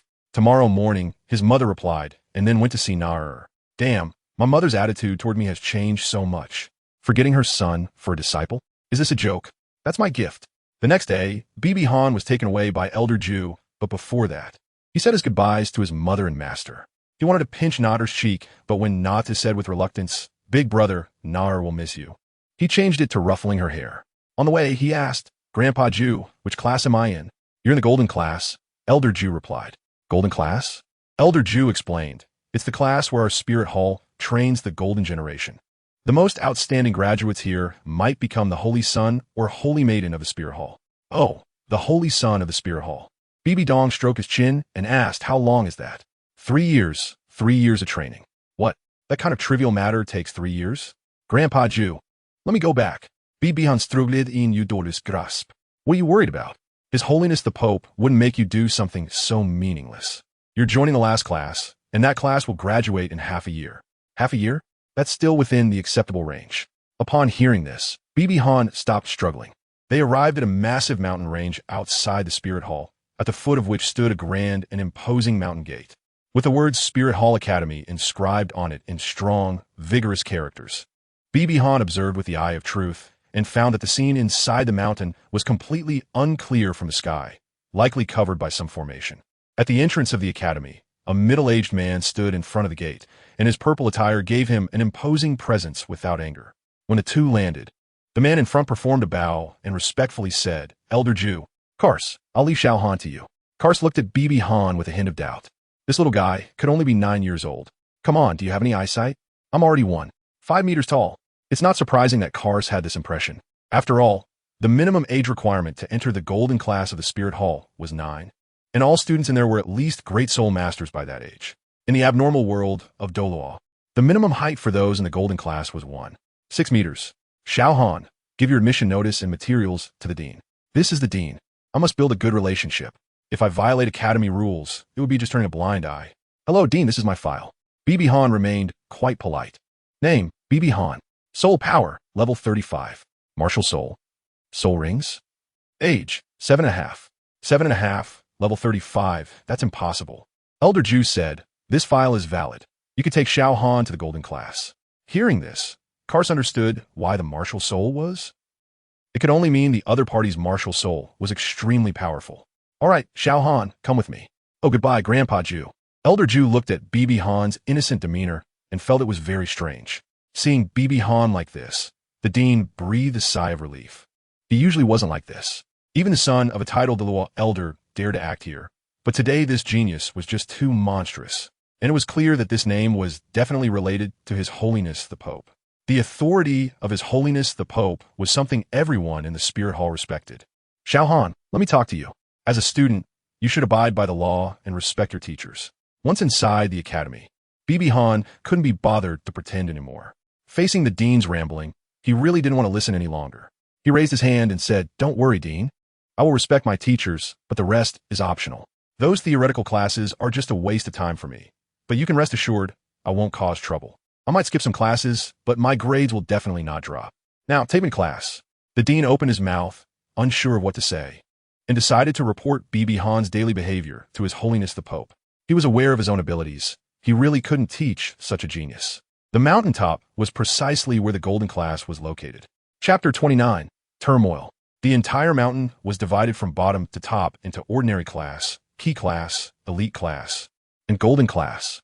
Without a doubt, the golden class was located in the area with the best spiritual energy, cultivation resources, and scenery. Students from the lower classes were not allowed to enter the upper class areas, but students from the upper classes could enter the lower class areas. Every student in the academy took pride in being able to enter the golden class. However, glory was not unchanging. There would be a major competition every 2 months. If students from the lower classes defeated those from the upper classes, they could rise in rank, while the defeated could only obediently drop down a class. After the dean handed over to Bibi Han's homeroom teacher and whispered a few words, he left. During their conversation, Bibi Han could clearly see the homeroom teacher tremble slightly while holding his file. The homeroom teacher looked at Bibi Han and calmly said, "Bibi Han, come with me." The two entered the classroom. The homeroom teacher gestured to the substitute teacher and then said, "Classmates, we have a new student today named Bibi Han." After the homeroom teacher finished the introduction, all the students' gazes fell on Bibi Han, and various voices reached his ears. Wow, he's so cute, with such fair skin. I want to pinch him. TCH, just a pretty boy, so small, definitely got in through the back door. During this process, the homeroom teacher transmitted a message to the substitute teacher, who trembled slightly. While they were saying these things, Bibi Han was also scanning the entire class, which had about 30 students, and he noticed 3 people in the front row. On the left, a person with fiery red hair exuded a rebellious aura. Upon meeting Bibi Han's gaze, he snorted disdainfully and then chatted with the 2 people beside him. Among the 2 beside him, the one in the middle was quite good-looking, with a moon-like pattern under his right eye. The last one was stunningly beautiful, with orange hair, radiating a charm that unconsciously attracted attention, and male hormones surged rapidly. However, Bibi Han glanced at her and then shifted his gaze away, a strong disdain evident in his eyes. Later, the author will explain why he dislikes Hulaina, and hopes readers who like Hulaina don't abandon the book after this. The homeroom teacher spoke. Bibi Han, please introduce yourself. My name is Bibi Han. After a while, the homeroom teacher asked, is that all? Bibi Han turned to look in the homeroom teacher's eyes and asked, what do you think I can still say? At that moment, the teacher recalled the previous information. A drop of sweat trickled down from his ear, and he smiled awkwardly. Then tell me about your dreams for the future. After thinking for a while, Bibi Han said, that last goal is too ambitious, so I'll start with a small goal. I want to become the strongest among the younger generation and easily beat the second place. Except for Qian, Renxue, and Nar. Wow, the class erupted in excitement. Beat the second place? What about those below the second? Can we just step on them? This guy is so arrogant. I'm going to make him unrecognizable after class. And this is just a small goal? What's his big goal then? To be invincible in the world? We must beat him. Let him understand that flowers bloom in different colors. Hee hee, that's a really good goal. The homeroom teacher and the substitute teacher shared an awkward smile because they knew this goal was genuine. At just 7.5 years old with level 35 cultivation, who could achieve that? Then the homeroom teacher left.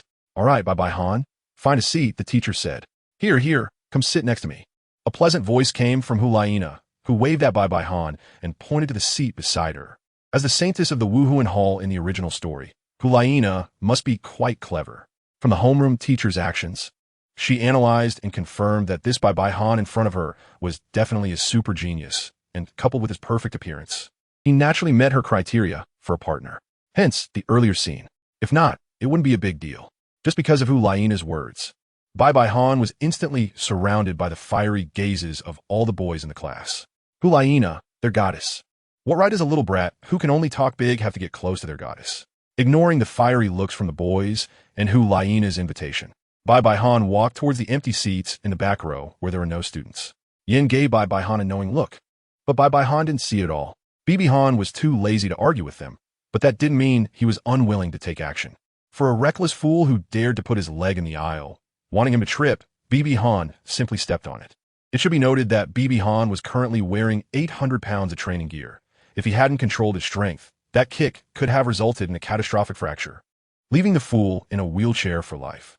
However, the guy continued to wail, and his leg turned a deep shade of purple. Despite the angry glare from those around him, Bibi Han remained unfazed and leisurely walked towards an empty seat. The teacher didn't intervene because he couldn't. This wasn't Bibi Han's fault to begin with. The teacher began the theoretical lesson, and Bibi Han was already well versed in these theories. So he closed his eyes to meditate and started to cultivate. After class, a group surrounded Bibi Han, who opened his eyes and quietly looked at them. One of the group spoke up, "Kid, you're pretty arrogant. How are you going to settle the score for injuring my brother?"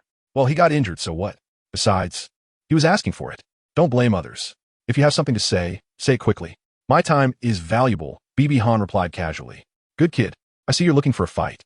You deserve to get beaten for talking to me like that." Then, a fist came flying towards him. Bibi Han scoffed dismissively. Not even standing up, he simply grabbed the fist and swiftly kicked the guy in the stomach, sending him flying. "Big brother, how dare you hit our brother? Get him!" One person roared. 5 or 6 people charged at Bibi Han, who stood up and rushed towards one of them. But he hesitated to jump because of the 800 pounds of gear. What could he use as a support point in the air? Bibi Han knocked out one with a single punch, and when facing the third, he used the soul power ray of the true eye. In just 30 seconds, all 5 were on the ground. Clap, clap. A person with fiery red hair walked up. It was Yin, who had good speed and strength. "Are you interested in teaming up with me?" Bibi Han glanced at Yin, who was confidently smiling, and then asked a classmate nearby, "Excuse me, Are we still having theory classes next?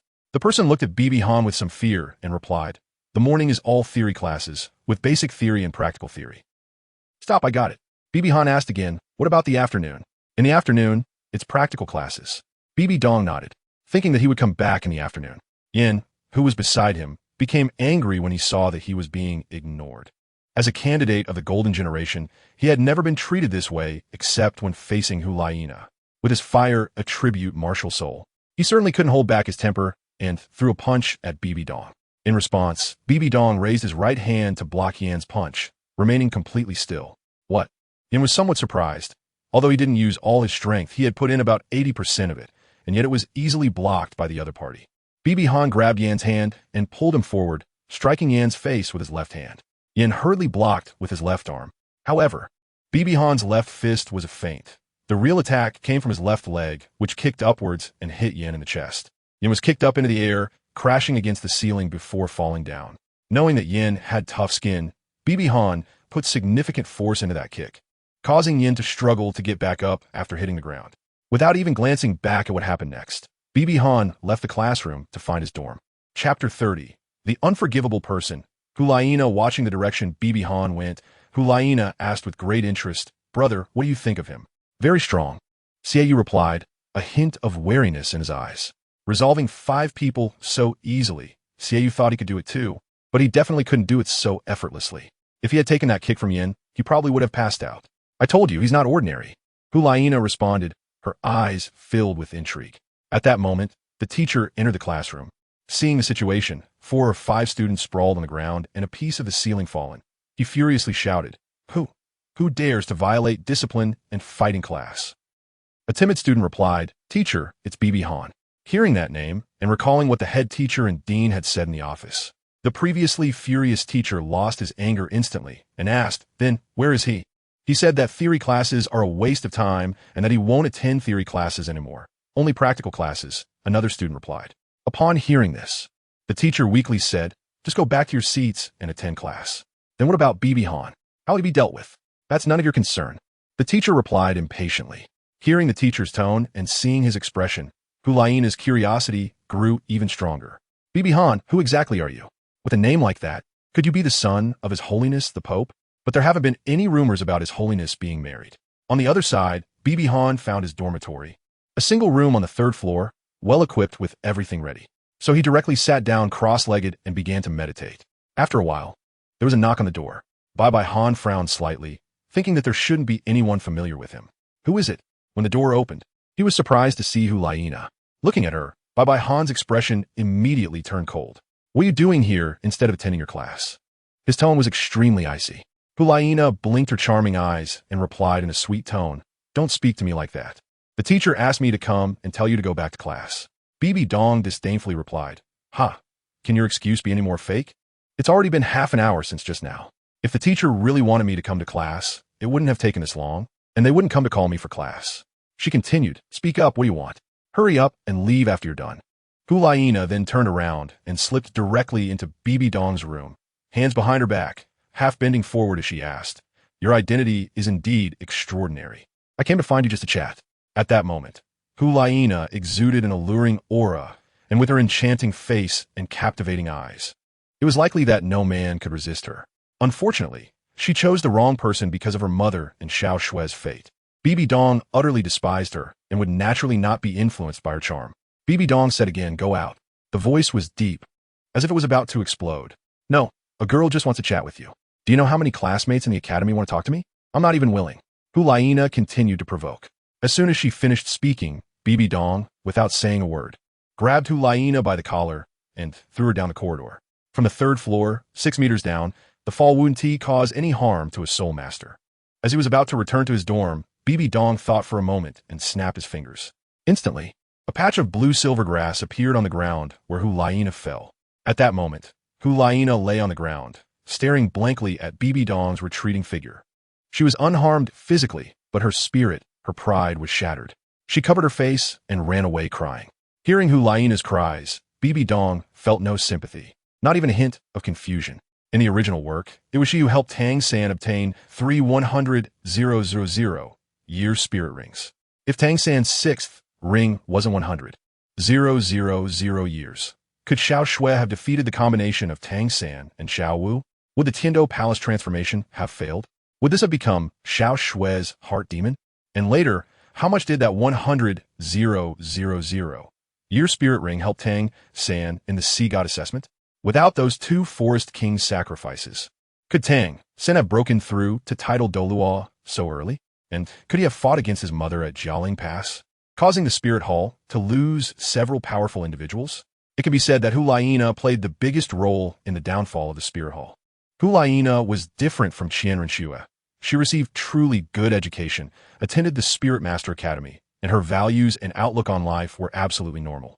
Qian Renshue's education came from those old men, and with her mother treating her like that, how good could her values and outlook be?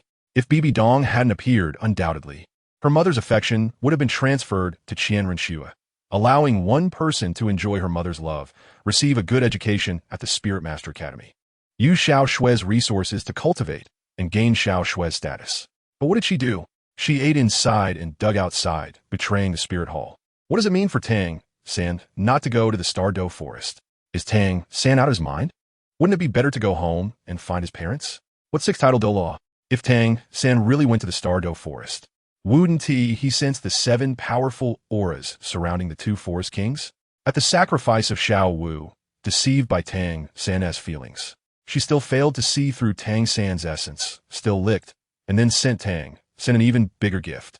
According to the Spirit Hall's iron law, if a Spirit Hall soul master eats inside and digs outside, colluding with outsiders and causing the Spirit Hall to suffer great losses, they would be exterminated along with their 9 clans. If it weren't for her mother protecting her, she would have died long ago. The most shameful thing was what happened after Jiaoling Pass.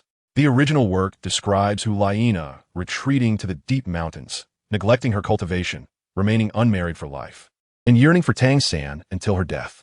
In the original ending, Hulaina was just a soul sage, merely a soul sage, still a control type.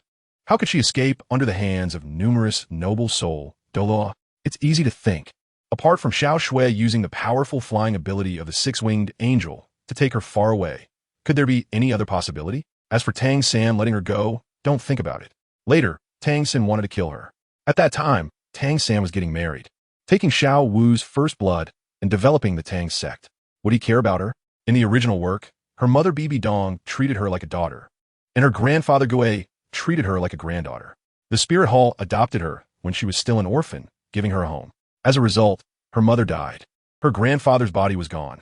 The Spirit Hall was destroyed, and her brother Xiaoyu, who always protected and spoiled her, achieved military merits on the front lines during the war. Could he still be alive? Family members were killed. The home was destroyed. The one who caused all this was Tang San, and she was still yearning for Tang San. Xiaoshui even knew to inherit the angel bloodline, allowing the angel martial soul to shine once more on the continent. Yet she never reflected on it, yearning for Tang San until her death. Is she pitiful? Yes, she is pitiful, but does she deserve forgiveness? My answer is no, because all of this was caused by her own actions. If possible, she should just die now. As for why didn't he kill her, it's not because Bibi Dong was worried about the consequences. A mere Hulaina doesn't compare to him. Could her mother still cut him down for this?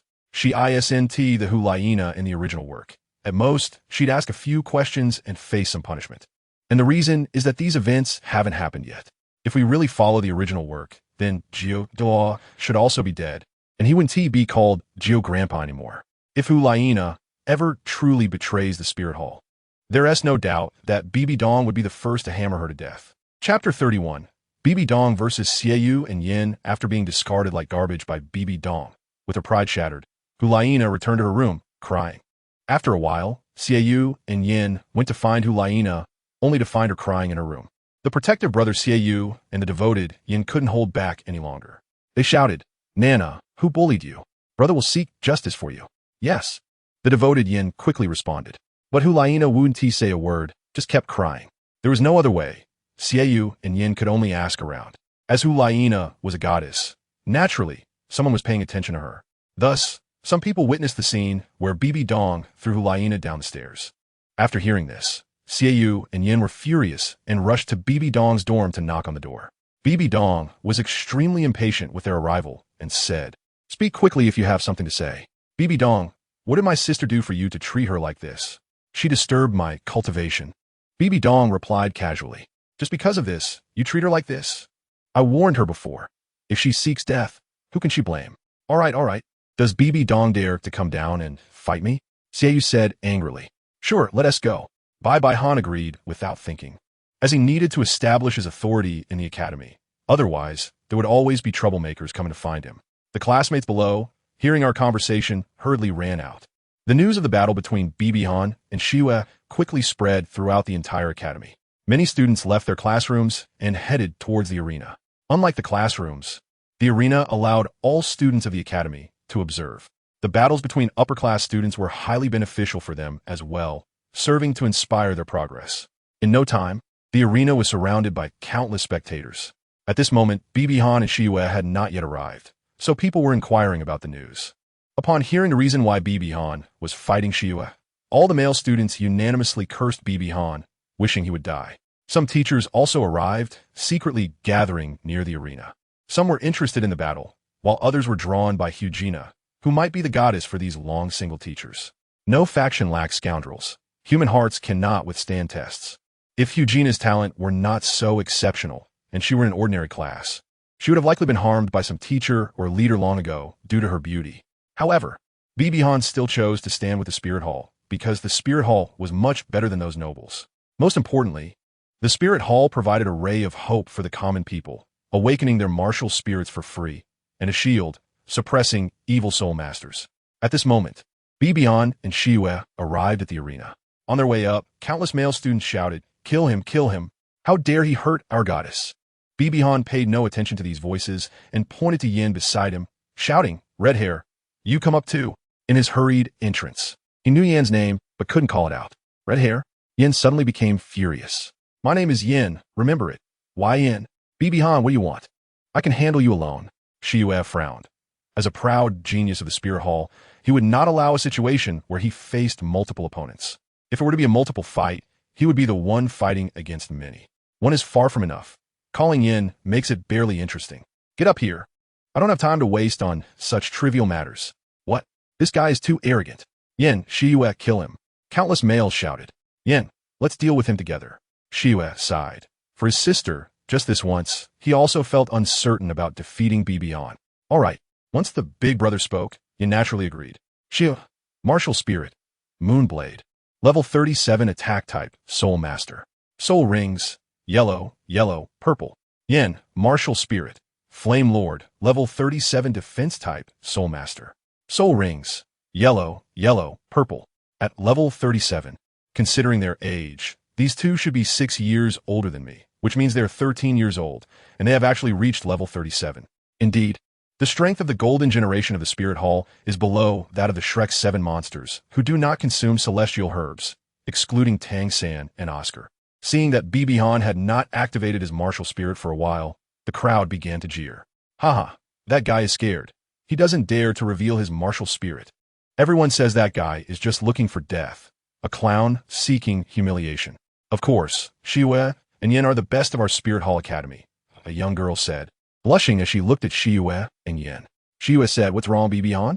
Are you scared? Even if you beg for mercy, you will pay a heavy price." Yin also shouted a line. Bibi Han took a look at them and got scared, just based on the two of you? Bibi Han flicked the collar of his clothes with his right hand, unbuttoning all the buttons on his chest. With a gentle shake of his shoulder, the trench coat slid off and was put into the storage soul guide before it even hit the ground. Then, Bibi Han stretched his right hand forward and, suddenly, a breath of nature surged wildly. The plant-type soul masters who felt this breath all sensed their martial spirits stirring with excitement, and the surrounding plants began to grow wildly, with the most vigorous being the blue silvergrass. This was the first ability of Bibi Han's blue-silver god martial spirit, within the aura of the blue-silver god. Plant soul masters had their combat power increased by 10, and if enhanced by the blue-silver domain, it could rise by 30. However, if Bibi Han unleashed the divine aura of the blue-silver god martial spirit, it would be an absolute martial spirit suppression, forcing all plants below the divine level to submit, including the blue-silver emperor. Bibi Han's soul rings appeared, and under the incredulous gazes of everyone, 3 soul rings, purple, and black, emerged.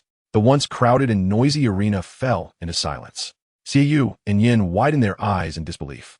There wasn't a single yellow soul ring, and the black ring vibrating due to the resentment of the soul beast brought a suffocating feeling to both Xiaoyu and Yin. Bibi Han, martial spirit blue silver god. Level 35, all-around soul master. All-around means he can attack, defend, control, assist, and heal. The blue silver god possesses all 5 abilities. In contrast, his biological mother, a Yin's blue silver emperor, only has 4, without any support. Tang San only has 3, attack, defense, and control. P.S. The author noticed many people saying that Bibi Dong is also a deep undercover agent of the Spirit Hall, and the protagonist shouldn't only target Hulayina. That's right.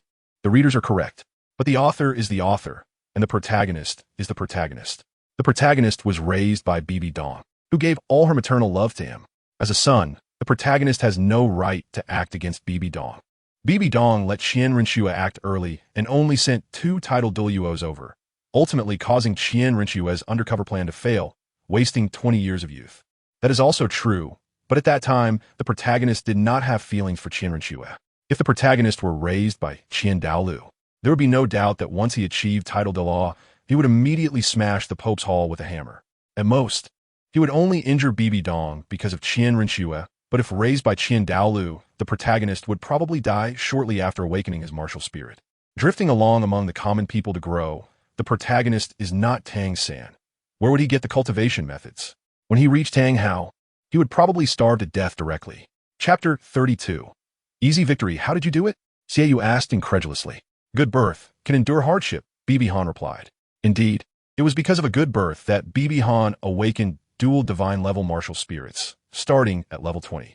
Similarly, because he could endure hardship, he passed the training of Master Gene Crocodile and met the conditions for absorbing soul rings across levels. As for why Qian Renxue had 2 yellow soul rings, that was entirely Qian Daoliu's fault. Little Qian Renxue's first soul ring was 720 years, and the second soul ring was 999 years. It's impressive for a dignified angel martial spirit to be so conservative. Not daring to go for a second purple ring was to prevent any issues with Qian Renxue. These precisely timed soul rings were nurtured by the Spirit Hall through capturing such soul beasts and feeding them resources. Let's begin. As soon as he finished speaking, Bibi Han waved his hand, and several golden blue silver grasses rushed towards Xiaoyu and Yin. Xiaoyu and Yin immediately reacted. Xiaoyu swung the sharp moon blade in his hand to cut at the blue silver grass vines. Yin shouted, "Granite fist!" At once, Yin's hands transformed into massive lava fists, aiming to tear apart the blue silver grass vines. Both of their combat strengths were quite impressive. If it were ordinary blue silver grass, this move would have no effect at all. But unfortunately, was Bibi Han using ordinary blue silver grass? Although only the first soul ring specifically enhanced the toughness of the blue silver god, the toughness of the blue silver god itself, combined with the enhancements from the other 2 soul rings, was formidable.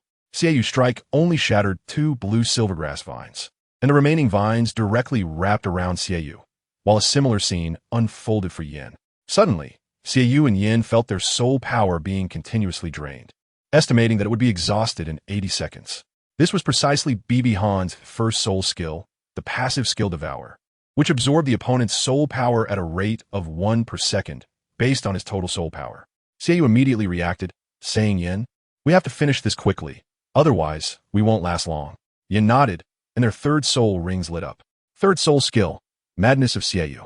Third soul skill, Lava Transformation. Xiaoyu sheathed the moon blade and then re-released it, transforming the moon blade into a blood-red color that spun rapidly, cutting through all the surrounding blue silver grass. Yin, clad in lava armor and standing 2 meters tall, burned the blue silver grass vines with flames. Then with a powerful force, shattered the blue silver grass vines. Xiaoyu and Yin exchanged a glance and charged towards Bibi Han. After being bound by the blue silver grass for 10 seconds and using their third soul skills, their soul power had consumed 4 layers. Moreover, their third soul skills had time limits and would continuously drain soul power, so they had to finish the battle quickly. Bibi Han waved his hand casually, and a shield made of blue silver grass appeared. The shield was spherical, perfectly blocking their line of sight. In just 5 seconds, with a punch and a slash, the shield was broken, revealing an empty scene behind it. As candidates of the Golden Generation, they had naturally experienced many battles, so they immediately looked up. They saw Bibi Han holding a hammer in one hand, and 2 large hammers came crashing down. BB Han can utilize the nearby blue silver grass as his eyes without needing to open up the field. So when the two rushed in to attack with their shields, he observed their line of sight through the blue silver grass and noticed they weren't paying attention to the overhead. He then jumped 10 meters into the air, condensing two 200-pound hammers to fall down. Xiaoyu was still relatively agile and dodged Bibin's hammer, but Yin was not so lucky and took the hit squarely, instantly losing sensation in his arm. Xiaoyu quickly charged in again, wielding the moonblade, but BB Han was faster. He kicked Yin towards Xiaoyu and then threw one of the hammers. With a loud bang, the immense force struck Yin, causing him to spit out saliva, and the impact sent both of them flying. After this series of attacks, Xiaoyu was still able to fight. He hadn't sustained much damage, but Yin was lacking strength. After taking that hammer blow directly to the chest, he was now struggling to stand. BB Han then used the blue silver grass vines to bind Yin like a zongzi, wanting to see whether the flames on Yan's body burned faster or if the blue silver grass absorbed faster. In just 15 seconds, Yin fell to the ground, and his soul skill was deactivated. Meanwhile, BB Han stood in front of Yin with a hammer, happily engaged in a duel with Xiaoyu, whose attack speed was nothing to him at all. BBHN is a man who can withstand 20 machines. If he were to throw away his shoes and wristband, he could just stand there and let Xiaoyu attack him with all her might. Even if Xiaoyu exhausts her soul power, she wouldn't be able to hurt him. As for the damage caused to the hammer with each impact, he can repair it using his soul power. Every strike from BB Han was incredibly powerful, and Xiaoyu found it very difficult to defend. In the end, BB Han seized an opportunity, struck hard, and knocked away Xiaoyu's two moonblades. Then, the blue silver grass followed up and bound Xiaoyu. After another 10 seconds, Xiaoyu's soul power was completely exhausted. Thus, the match came to an end. The other spectators seemed as if they were in a dream. The two great geniuses from the Spirit Hall Academy had been so easily defeated by a child much younger than them. Bai Han lightly said to Xiaoyu, "Spoiling your sister is a good thing. Sisters are meant to be spoiled. But you should also keep an eye on her. Don't let her stick to any handsome and outstanding man without knowing his character. It's disgusting." BB Dong untied the restraints of the blue silver grass, then walked off the stage and returned to his dormitory. In a competition on the arena, there are 3 ways to win. First, to make the opponent lose consciousness. Second, for the opponent to surrender. And third, to knock the opponent out of the arena. However, both Xiaoyu and Yin are still conscious and remain on the stage, while Bai Han has already left the arena. According to the rules, the one who loses is Bai Han. But no one thinks that Xiaoyu and Yin have won. After BB Han left, the martial arts arena was in an uproar, with all sorts of voices. How could this be? Brother Xiaoyu and brother Yin lost together. What kind of monster is he? So small, yet so powerful. And what about his soul rings? How'd he do it? So cool. Xiaoyu and Yin smiled bitterly. They finally understood what it meant to have someone beyond the ordinary, and skies beyond the skies. At this moment, a figure was among the audience. It was Juliana, who licked her lips and said, "BB Han, such an outstanding man. Juliana, have my eyes on you. You must be mine." In a courtyard behind the Pope's palace, BB Dong was sipping tea in a pavilion, holding a crystal ball in his hand, murmuring, "The incident on Han's first day at school is quite big. However, why does Han dislike Juliana so much? As the saying goes, no one knows a child better than their mother." Having raised BB Han, BB Dong was very clear about his personality, no matter your status. As long as your character is right, BB Han would have no bad attitude towards you. If he harbors malice towards you, it means Juliana must have done something very wrong. Then BB Dong looked at Nar, who was constantly waving her dragon spear in the courtyard. Nar wielded the silver dragon spear with grace, occasionally unleashing a few elemental attacks. After a while, BB Dong waved his hand. "Nar, come here and drink some water." "Okay, teacher." Nar bounced over, sat beside BB Dong, and started drinking from the water jug. "Here, Nar, this is the situation of Xiao Han at school." Nar excitedly held the crystal ball and said, "Wow, Big Brother is so amazing. He easily defeated 2 opponents at once." "Nar, don't you think it was Han who caused trouble first?" "No, because Nar believes in Big Brother. If there's trouble, it must be with those bad people," Nar said firmly. "Silly child." After thinking for a moment, just a Juliana, her talent isn't that great, and her martial soul quality isn't top-notch. She can't compare to my son, disciple, or daughter at all. Let Xiao Han make a fuss. Chapter 33. The dog licker. Yin back in the dormitory, BB Han resumed his training. At noon, on his way to the cafeteria, BB Han noticed some of his female classmates were infatuated, and some wanted his autograph. Sigh. BB Han felt a bit troubled. He originally wanted to deter those looking for trouble, but who knew it would turn out like this? However, He rejected all of them. Upon arriving at the cafeteria, which had 3 floors, the first floor only served the golden class, the second floor served the next 3 classes, and the last class could only. To do better, one must work harder. This is competition. Although the food on the 3rd floor didn't taste great, its nutritional value was guaranteed, and it was free. The entrance to the cafeteria had a big sign stating no waste, with a smaller line below saying waste will be severely punished. Bibi Han is quite aware of his appetite.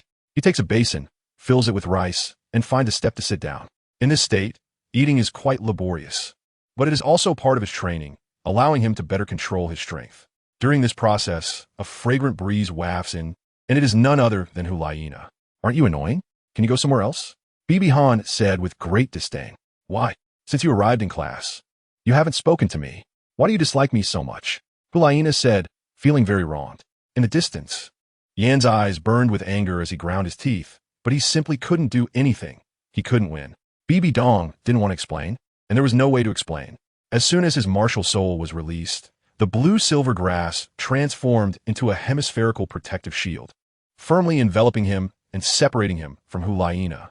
Hulaina looked extremely sad, placing her right hand on her chest to encourage herself, silently saying, Bibi Dong, I won't give up. Hulaina, you will definitely succeed. In the afternoon combat class, the teacher brought several thousand-year-old beasts, the oldest being 4,000 years, and even included formidable soul beasts like the human face demon spider, battling against the students. One must say, the practical training of the Spirit Hall is truly impressive. Bibi Dong directly chose the 2,500-year human face demon spider and incapacitated it on the spot. A few days later, Bibi Dong arrived at the door of a dormitory and knocked. Who is it daring to disturb my training? A somewhat arrogant voice came out, making one feel like they wanted to take action. When the door opened, Bibi Dong, it's you. The speaker was Yin, the only one who could be considered the leader of the many Douluo fans from Blue Star, and his voice made one want to fight. Bibi Dong straightforwardly asked, do you want to pursue Hulaina? In recent days, Bibi Dong has been quite annoyed by Hulaina, as she always leaves just when he is about to explode with anger, making it impossible for him to vent. What did you say? Yin seemed to hear something unbelievable. Bibi Han repeated again, I will tell you how to pursue Hulaina. Really? Looking at Yan's extremely incredulous expression, Bibi Han was somewhat impatient, but still said, really? But why are you willing to tell me? You should know that Hulaina's beauty is top-notch across the continent. Which man could refuse such a beauty? For certain reasons, I'm not very fond of that fox, but I still need to give her a place to go, so she won't bother me. After thinking it over, the Spirit Hall Academy is the most suitable for you. Upon hearing the word fox, Yin exploded in anger and shouted, Bibi Han, I tell you, Nana is my goddess, and I won't allow you to say that about her. Boom! Bibi Han punched the wall beside him, creating a large hole. The noise attracted a crowd. Do you think I'm easy to talk to? Bibi Han's expression turned cold as he silently stared at Yin. Watching the scene, the usually unruly Yin shrank back a bit, swallowed hard, and felt a wave of panic. Is this guy really that terrifying? If this punch hit me, I think I'll be lying down for months. Bibi Han retracted his fist and changed his tone. Now I ask, you answer. Okay, Yin said calmly, fearing that this person in front of him would throw a punch. Bibi Han glanced at the onlookers and said, it's none of your business. Just go about your own things. The people around her shrank their necks and quickly left. Bibi Han asked Yin, do you like Hulaina? Yin replied without hesitation, I like Nana. From the first time I met her, I vowed to marry her as my wife. Bibi Han knew did, and I heard a strong determination in your words. Follow me. Bibi Han and Yin arrived at an empty, deserted area. Bibi Han looked at Yin and asked lightly, that Hulaina, although she's Nana, I'm sure every time you talk to her, she just responds indifferently, sometimes only with words like her own, right? Yin was taken aback and replied, how do you know? Although the original work doesn't provide much description, we can still infer from the things Hulaina has said in the original work. Bibi Han replied irritably, Humph, do I even need to think about this? If you pursue them this way, you probably won't catch up your whole life. Bibi Han hates Hulaina for the second reason. She's keeping Yin hanging without making things clear. In the original work, Hulaina mentioned that only 3 people are recognized by her.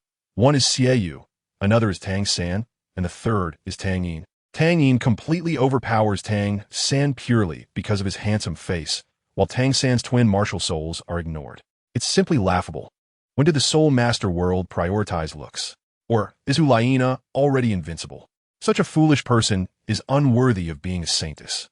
She should roll away as far as possible. As for Yin, After pursuing her for so many years, he isn't even a backup option. Original text.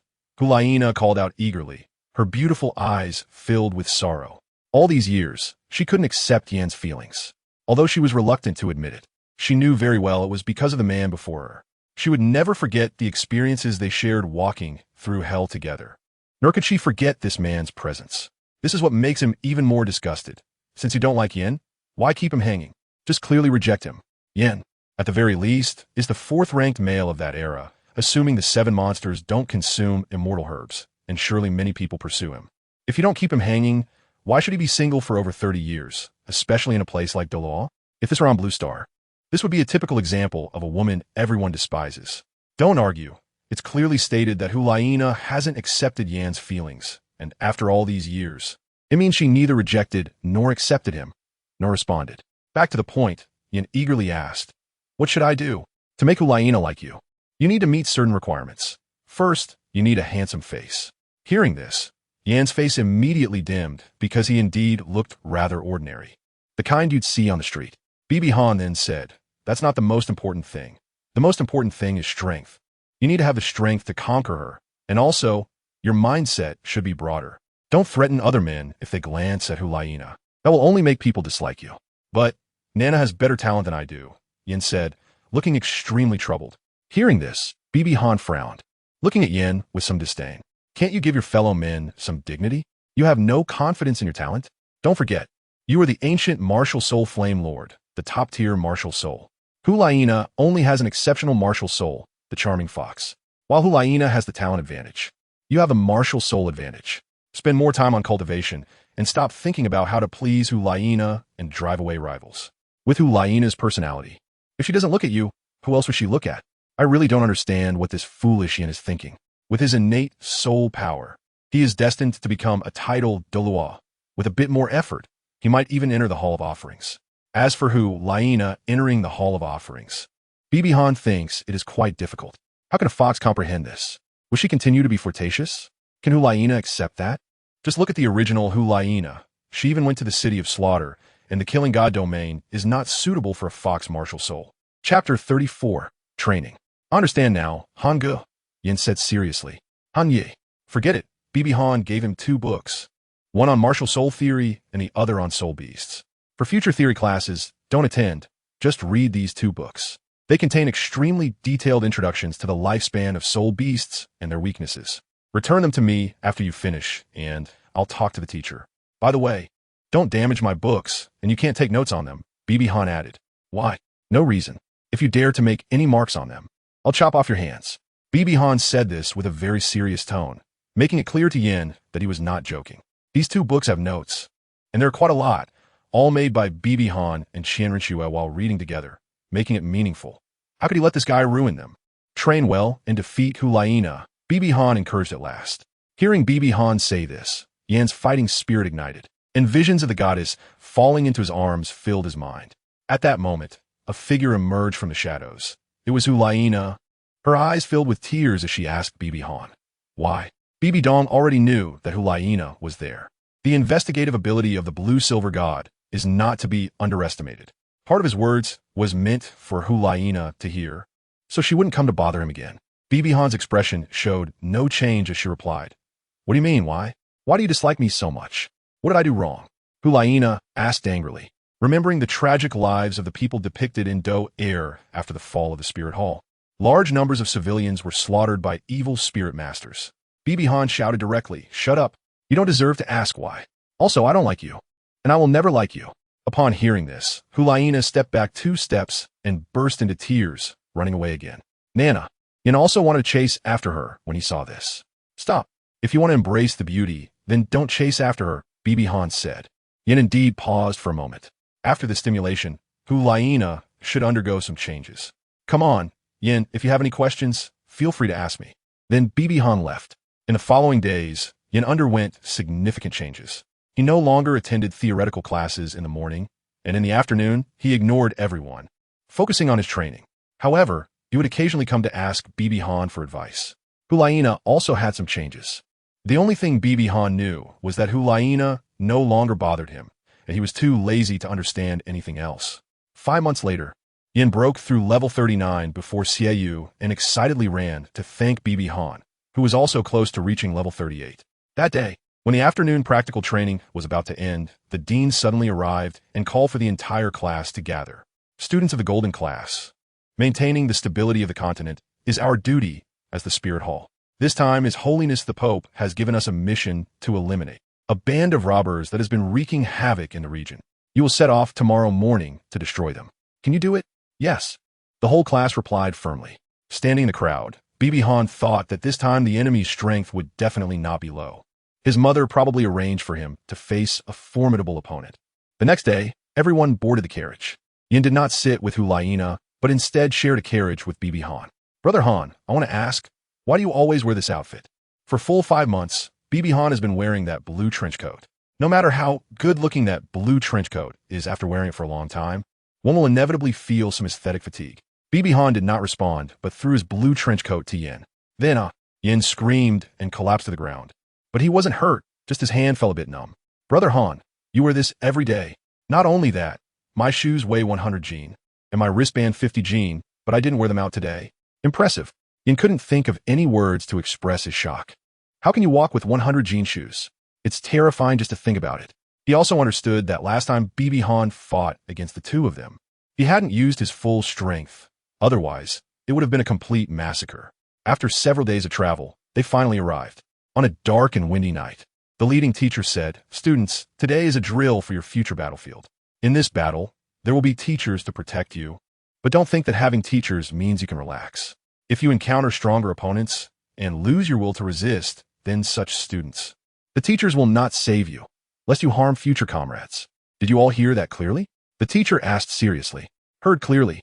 That is the mountain. Go on, kids. Everyone, conceal yourselves. Bibi Han commanded, looking at the small village ahead with firelight. Blue-silver domain. A wave of blue light spread out, activating the blue-silver domain, where every movement within 500 meters in the forest was perceived by him. Domain. Some knowledgeable students exclaimed. Shut up. Do you want to be discovered by the enemy? Yin growled. No need to worry. Sound within my domain won't spread outside. Li brothers, Zhang He, Xiong San, come here. Bibi Han called to those behind.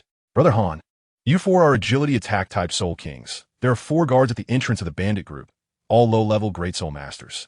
You need to silently eliminate those 4. Do you understand? Bibi Han's tone was firm and clearly in order. Understood. Although the few of them were somewhat dissatisfied, they didn't say anything due to Bibi Han's formidable strength. They activated their martial spirits, which were a leopard, a wolf, and a cat, and swiftly went out. Watching those sentries being silently eliminated, Bibi Han couldn't help but sigh. The golden class of the Spirit Hall truly lived up to its reputation. Let's go. 5 people in a group, attack, eliminate the infants in swaddling clothes, and those commoners captured by the bandit group. Wipe them all out. Bibi Han was the first to rush in with a dagger, stealthily sneaking into a room. He swiftly slit the throat of the spirit master who was soundly asleep in that room. Bai Han showed no hesitation or mercy. He had killed before in Gongxin City, and some of those second-rate soul masters were the ones the Ghost Law had ordered him to behead. At that time, he had even vomited. A piercing scream emerged. Enemy attack. All units, prepare to engage. From the deepest part of the camp, a voice came, mixed with fluctuations of soul power. Bibi Han directly killed the last soul master in the room, dropped his knife, and transformed it into a hammer to continue fighting outside. All the soul masters in the stronghold gathered, and with a glance from his true eye, Bibi Han saw that there were more than 60 soul masters remaining. The strongest among them was a soul king, a standard configuration, along with 3 soul ancestors, several soul masters, and a bunch of great soul masters. This band of robbers was indeed quite strong. No wonder the useless nobles of the Heaven Do Empire were unwilling to take action. That soul king is mine. Bibi Han shouted as he took off his coat. You bastards from the Spirit Hall die? The soul king's martial soul was a long knife, and he charged at the nearest Spirit Hall student. In a critical moment, Bibi Han threw his hammer to block the long knife, then used the vines of blue-silver grass to pull the student back to their side. Let's go together. Bibi Han lifted his hammer again and struck at the Soul King. Chapter 35. The Might of the Divine Qian Hammer, Yu Lao Bibi Han. Bai Han confronted the Soul King and questioned, as a dignified Soul King, how can you engage in such immoral acts, bullying men and dominating women? Doesn't your conscience hurt? The Soul King laughed arrogantly. Isn't the purpose of soul masters cultivating strength to do as they please in the future? The lives of those lowly commoners mean nothing. Women are merely tools to be toyed with. Unashamed, the Soul King took pride in his actions. Scum, D. Bai Han struck down with all his might. What if your soul ring is powerful? I am a Soul King, and I also have a 10,000-year soul ring. The Soul King drew his long knife and countered. Clang, clang, clang. The Soul King was struck back, flying away. As expected of a genius from the Spirit Hall. The force was indeed strong, but what good is strength alone? Suddenly, the 2,000-year soul rings of the Soul King lit up one after another. Take this. Third soul skill, Madness Slash. Fourth soul skill, Madness Dance. The Soul King's speed of swinging the knife suddenly increased several times, and the power also surged significantly. The large knife clashed with Bai Han's hammer, and the sharp blade made it difficult for the hammer to withstand the impact. Han's hammer quickly became covered in cracks, and with a loud bang, the hammer shattered. A knife-like cut appeared on his face, and red-blue blood flowed down, dripping onto the ground, where seeds began to sprout. The blood was red-blue because the growth of a god-level martial soul changes the color of the blood. If Han reached level 99, his blood would completely turn blue, which could be called blue liquid. As for the small wound, it healed instantly. Ha! Not bad at all. Taking a genius from the Spear Hall with him before dying is quite a bargain. The Soul King struck again with his blade. You're not worthy to kill me. Thunder Domain. A golden light spread out, with purple lightning flickering inside, and then a golden hammer appeared in Han's hand. Clang! An unparalleled aura combined with incredible force struck the Soul King's blade, sending the Soul King flying and crashing into a building, spitting out blood. How is this possible? The Soul King shouted in disbelief. His tiger's mouth was split open from that last blow. Over there, Han swung his hammer again, standing in place. Like a chaotic wind, stacking blow after blow. Could that be the Qian hammer? The Soul King said in a panic. The Qian sect has been closed for only 8 years, so there are still people in the Soul Master world who recognize the Qian hammer. After stacking to 30 blows, Han directly swung the hammer at the Soul King. This was the highest level of stacking he could achieve with the Qian Divine Hammer. If he continued, he would completely lose control and might even hurt himself. The Soul King snapped back from his panic and shouted, I will not die. What a Qian hammer. Fifth soul skill, Mad Killing. The Soul King poured all his strength into a single slash that collided with Han's Qian hammer. Boom! A small pit appeared, but in the end, Han's chaotic stacking of hammer strikes was stronger. The Soul King's martial soul shattered, and the hammer struck his chest. The overwhelming force causing him to spout blood and die on the spot. Han retracted his martial soul and took a few breaths. If it weren't for that Soul King being startled just now, he wouldn't have been able to stack up to 30 hammers to kill that Soul King. It would have taken a lot of effort. The weakness of the chaotic storm was still too obvious. It would have been great if every hammer strike could unleash an attack. Right now, the battles in other areas were still ongoing. Although the bandit group had the numerical advantage, the overall strength and combat awareness of the others were stronger.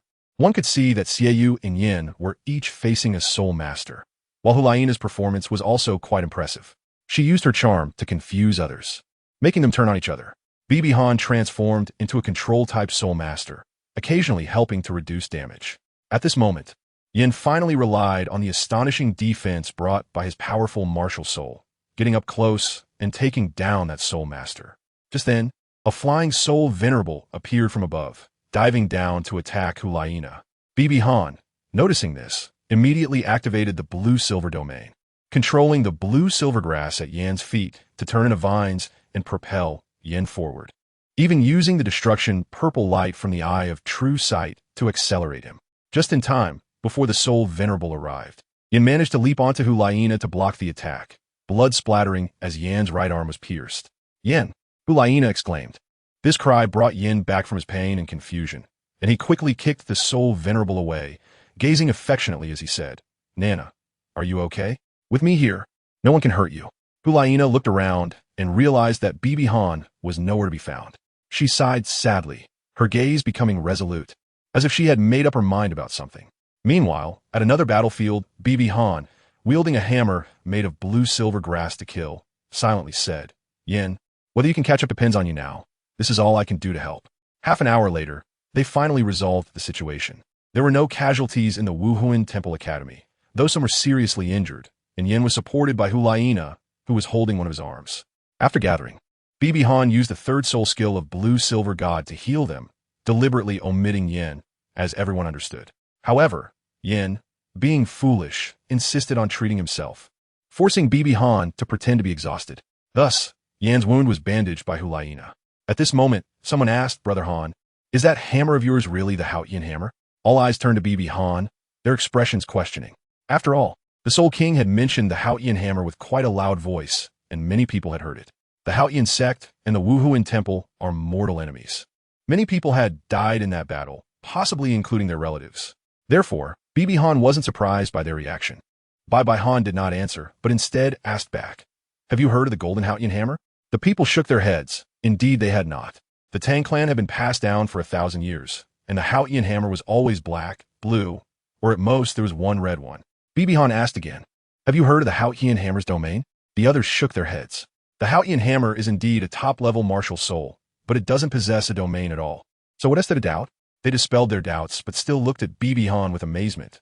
Dual martial souls. After resting for a while, they sent the captured commoners back to their village and delivered the infants in swaddling clothes to the local Spirit Hall orphanage before returning. A few days later, a handsome young man with an elegant demeanor from the Heavendo Empire was sipping tea while reading the newspaper. The newspaper was also suggested by Bibi Han to the Spirit Hall, specifically to publish the glorious deeds of the Spirit Hall to win the hearts of the people. At this moment, the handsome young man spoke, but surprisingly, it was a celestial-like female voice. Xiaogang is quite impressive, actually managing to kill a 56th level Soul King. Then she continued, "When are you going to come find me? I'm so bored. By the way, I can use this incident to feign an investigation of local conditions, disrupt the Spirit Hall's reputation, and go back to the Spirit Hall to see him." Chapter 36. The final competition. 20 days later, the final competition finally began. This time, all the students from the academy were gathered and thrown into the back mountain of the Spirit Academy. The forest was filled with many recording stones and crystal balls to live stream to the teachers of the Spirit Master Academy.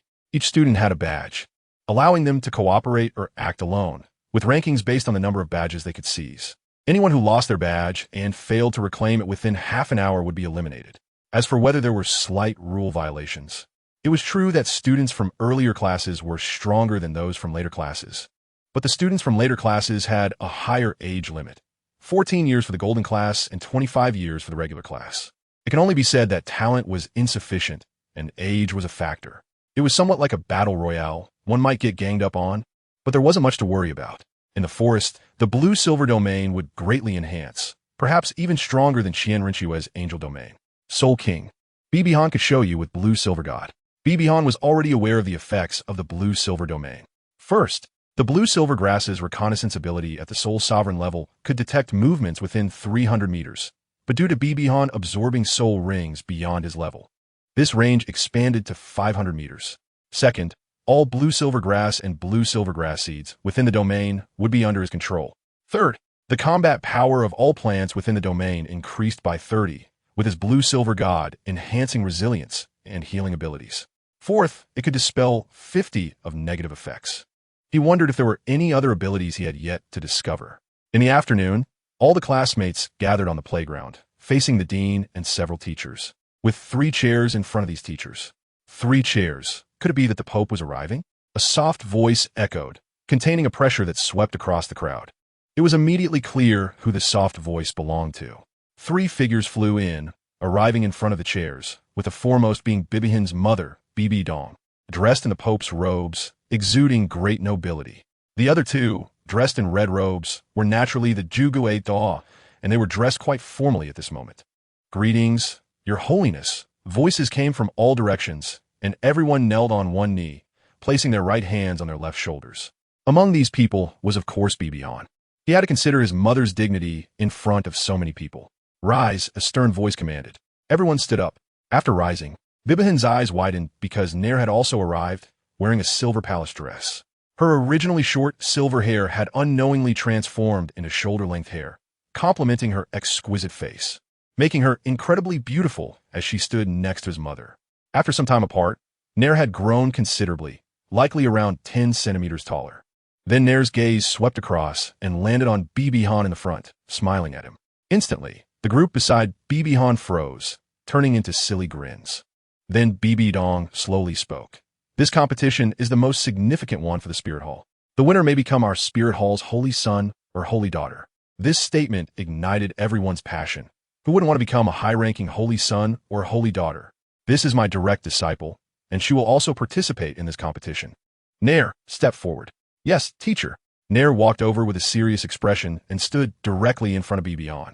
Seeing this scene, Bibi Han thought, what on earth is my mother planning?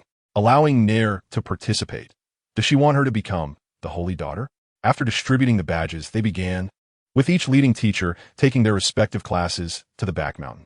Bibi Han naturally held Nair's hand as they walked together, and those who saw Nair and regarded her as a goddess had their hearts shattered on the spot. Nair, what does mom really want? Bibi Han asked Nair. Nair giggled and said, Big brother, I'll tell you a secret.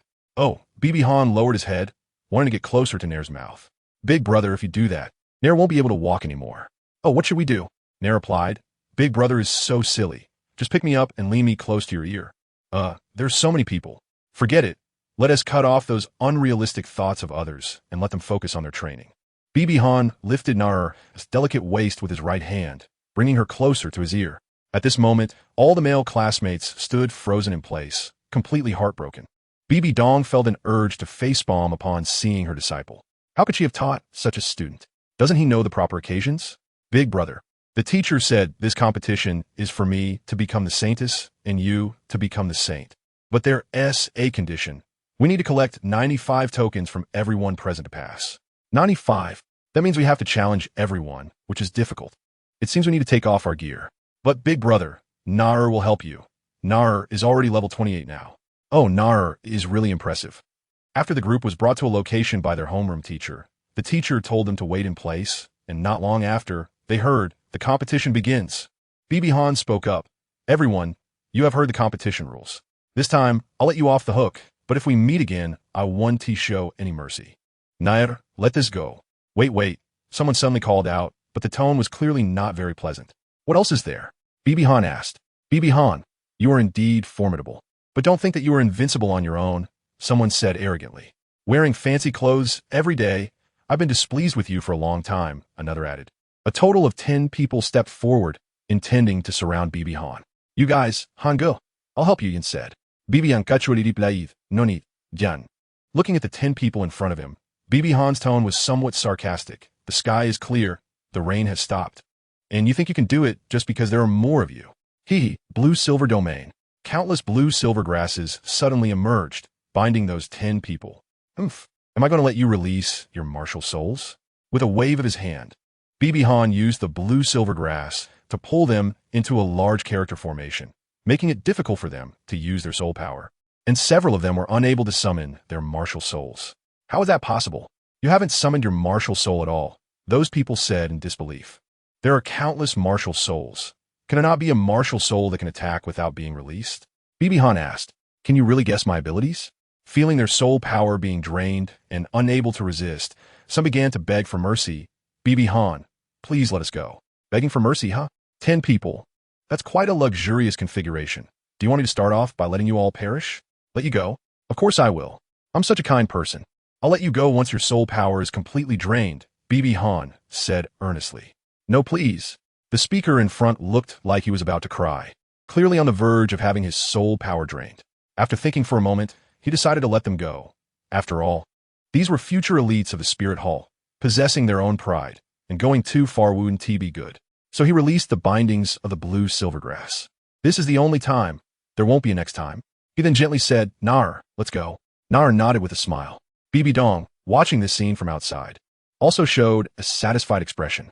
A qualified leader must balance kindness and severity to gain others' trust. Chapter 37. The heart of an adult Bibi Han led Nair up the mountain.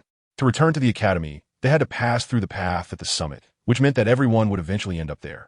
Although fishing at the top would come with ambushes, winning was more important. Hey Nair, there's prey ahead. It's a 7-person team. Let us take them out. Just as the 7-person team was cautiously scouting the area, a voice echoed, this mountain is mine. This tree is mine. If you want to leave, leave all your medals. As the voice fell, 4 blue-silver grass vines appeared, and Bibi Han and Nair stood above, quietly watching them from high vantage point. Bibi Han, disciple of His Holiness the Pope. One person said, a little frightened. Bibi Han's strength is remarkable. They have witnessed him effortlessly defeating both Xiaoyu and Yan. And it is rumored that during the grand competition, he single-handedly defeated 5 opponents without sustaining any injuries. What? Do you want us to take action? Bibi Han asked casually. They did not respond but directly summoned their martial souls. Bibi Han was quite satisfied with this outcome. 2 soul emperors and 5 great soul masters. Nar, which one do you choose? Big brother, I choose that one. Seeing Nar point out a muscular guy, Bibi Han glanced at him with a true eye. A bit worried, but that is a level 38 soul emperor, and his martial soul is the mighty diamond bear. Big brother, I can do it.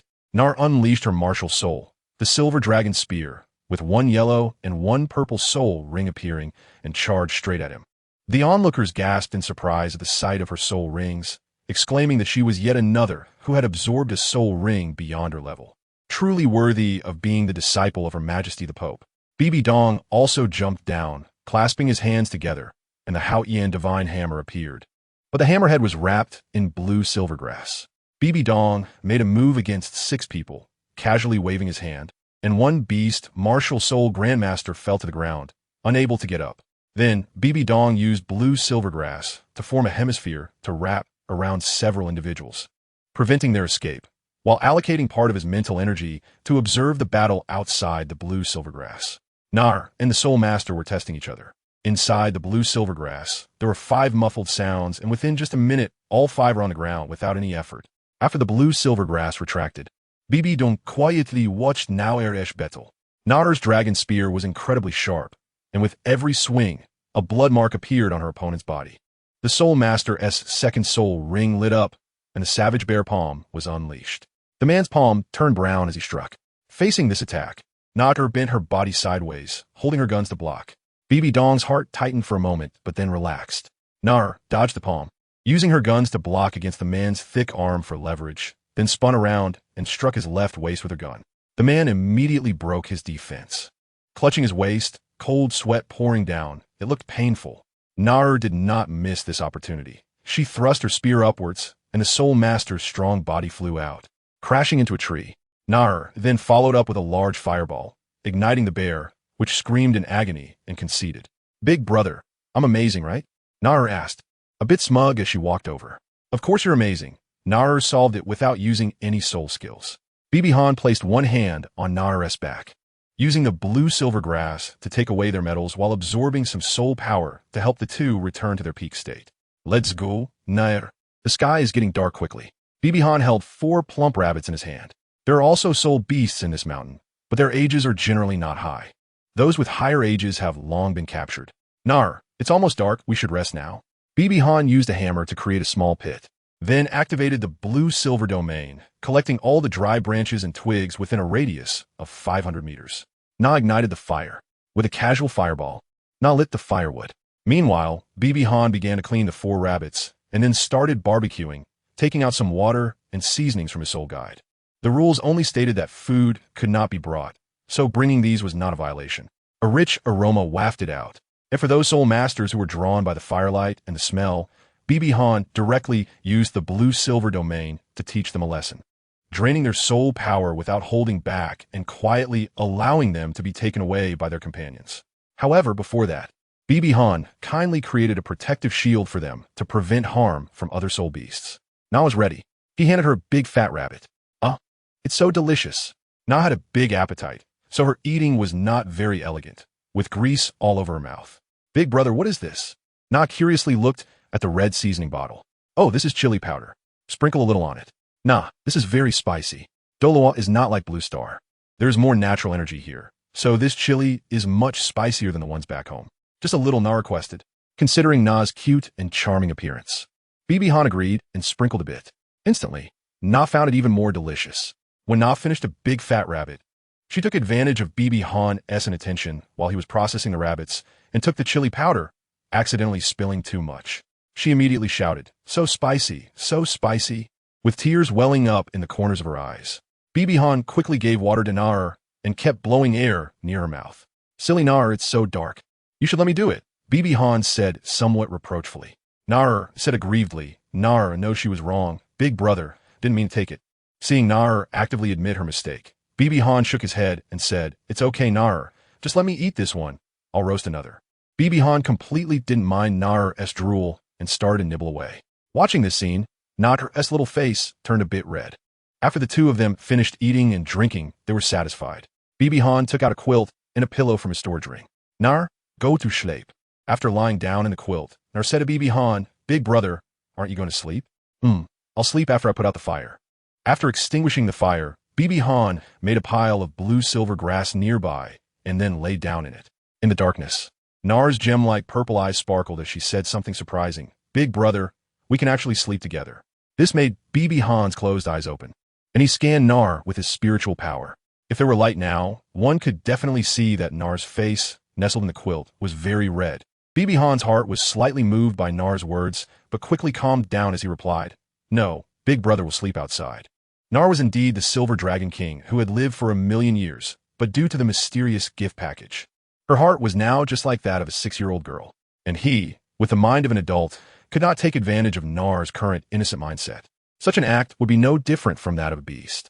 The Great Xia Kingdom has a complete constitution to review such individuals. All right, Nar. Stop talking and go to sleep. Tomorrow is the decisive battle. Get some good rest. After saying this, BB Han closed his eyes again. Around them, there were 5 layers of blue-silver grass surrounding them, so even he, using the Qian divine hammer, wouldn't be able to break through in less than half a minute. Therefore, both of them slept very peacefully. Meanwhile, those outside were having a tough time. Some were ambushed while sleeping at night, while others simply couldn't sleep at all. Throughout the night, soul masters flew by with their students. The academy members continued to watch quietly. For them, with their profound cultivation, staying awake for a day was nothing. Chapter 38. Opponents of the Offering Hall, 3,600 words. It was a wonderful night. BB Han slept soundly until he woke up, feeling incredibly comfortable, while Nar, lying in the quilt, slept soundly and even drooled. BB Han took out the last rabbit to barbecue. The delicious smell woke Nar from her dream. After dealing with a few more teams, Nar was about to reach the top of the mountain. Big brother. After BB Dong swept through with the blue-silver domain and smiled, he said, Nar, it seems we are in for a tough battle soon. After passing through the sparse woods, there was a patch of grass-covered flatland. Ahead, at a passage formed by 2 giant stones, a few people stood there, thinking the same as BB Dong, but their strength was all soul masters, and their levels were not low. The highest among them was level 48, and there was another whose spiritual eye could not see through. BB Han's spiritual eye can see soul masters within 10 levels above himself. The guy in the middle, who looks incredibly arrogant, is either level 49 or a soul king, which excites him a bit. Hand over your medals, someone in front said, as if it were a matter of course. Then, a few of them released their soul rings, yellow and purple. In response to this intimidation, BB Han was not afraid. Instead, he chuckled mockingly, Sure, we'll give them to you, then we'll come back and take them. After we take them, we'll give them back to you, right? Just a few soul zone after all. Big brother, let Nar go first. Nar suddenly spoke up. Nar, these are soul zone, BB Han said with some concern. Big brother, Nar wants to show you her true strength.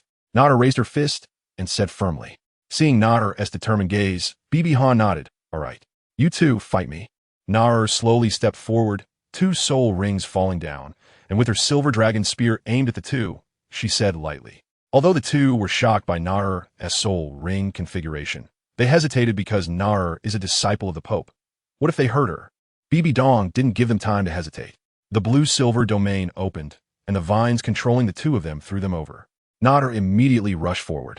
One of the 2 had a meteor hammer appear in his hand, while the other let out a wolf howl. Nar was the first to thrust her dragon spear towards the one with the meteor hammer spirit. The meteor hammer spirit attempted to swing it to the left, while the one on the right extended his wolf claws, trying to grasp Nar's shoulder. It was clear that the wolf spirit master didn't want to hurt Nar. Whether it was because of her identity as the Pope's disciple or her beauty, who would have the heart to harm such a pretty girl. However, Nar would not hold back. Nar's dragon spear could unleash elemental attacks, directly shooting out a lightning ball that stunned the meteor hammer spirit's body. However, due to inertia, the meteor hammer still came swinging. Nar's dragon spear was deflected. Nevertheless, Nar's combat ability was incredibly strong. With a forceful push, she drove the dragon spear into the meteor hammer spirit's armpit.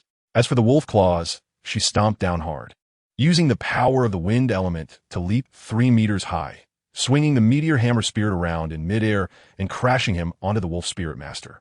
The movement was fluid, without any unnecessary actions.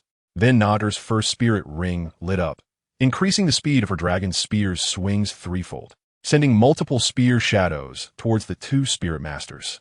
Not good. First spirit skill, Wolf Howl. The wolf spirit master opened his mouth wide and let out a tremendous howl, sending waves of sound that forced Nader to abandon her attack and cover her ears while retreating. As Nader was retreating, the dragon spear in her hand suddenly reversed, releasing a water gun.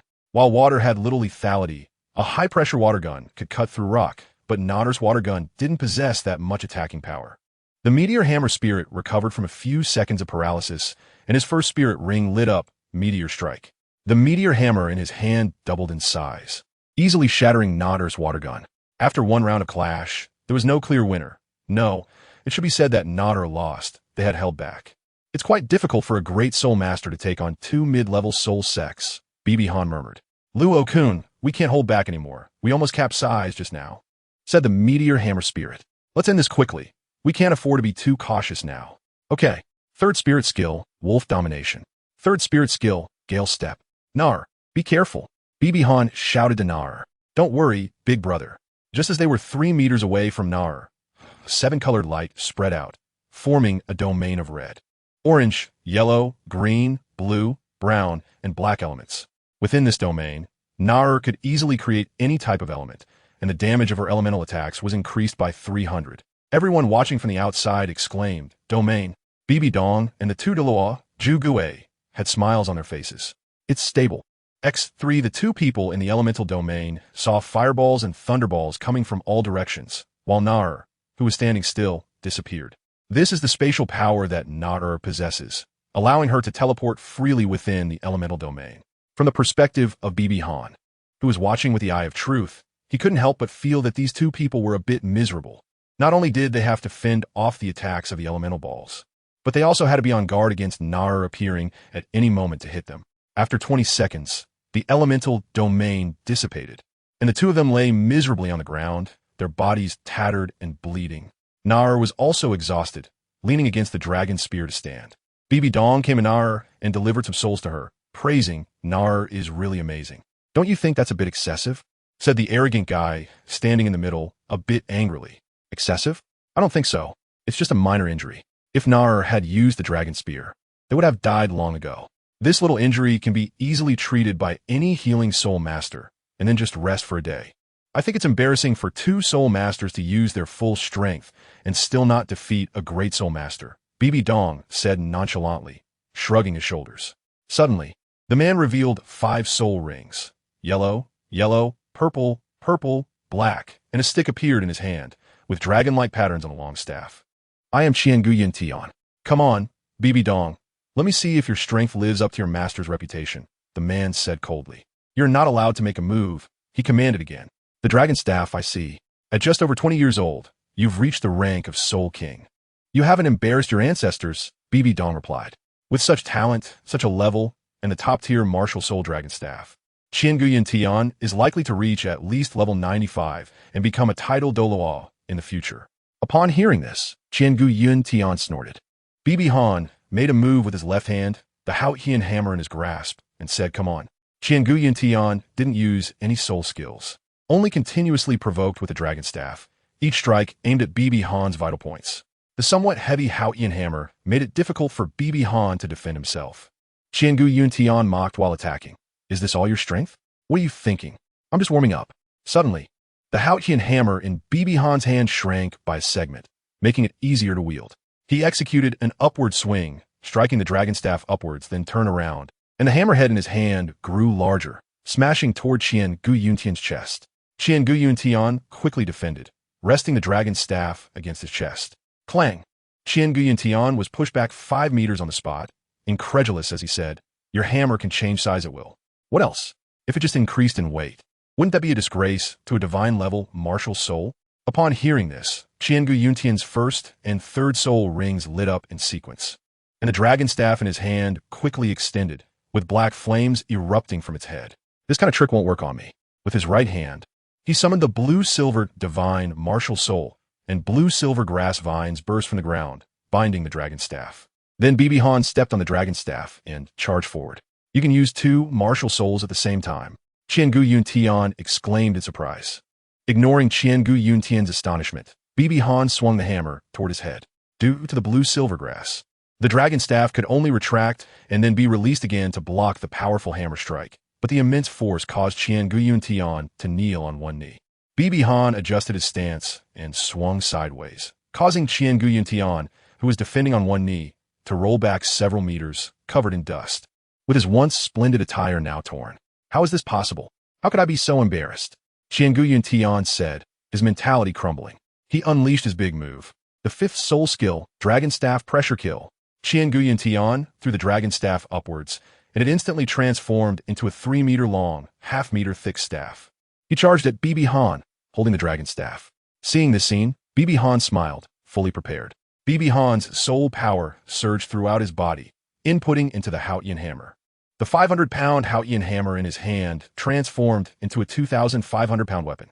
Bibi Han jumped up, leaving 2 footprints on the ground. With his calves exerting force and his waist as the axis, he struck down with all his might. Bang! Qian Gu Yuntian, along with his staff, was sent flying, while the Panlong staff reverted to its original size and embedded itself in a small stone hill. Qian Gu Yuntian fell to the ground and spat out a mouthful of blood. When facing a soul master with the Haotian hammer, martial soul, even if your soul power is much higher than theirs, you should never confront the Haotian hammer head-on. Never. Boss! Boss! The 4 soul ancestors nearby activated their martial souls and rushed over.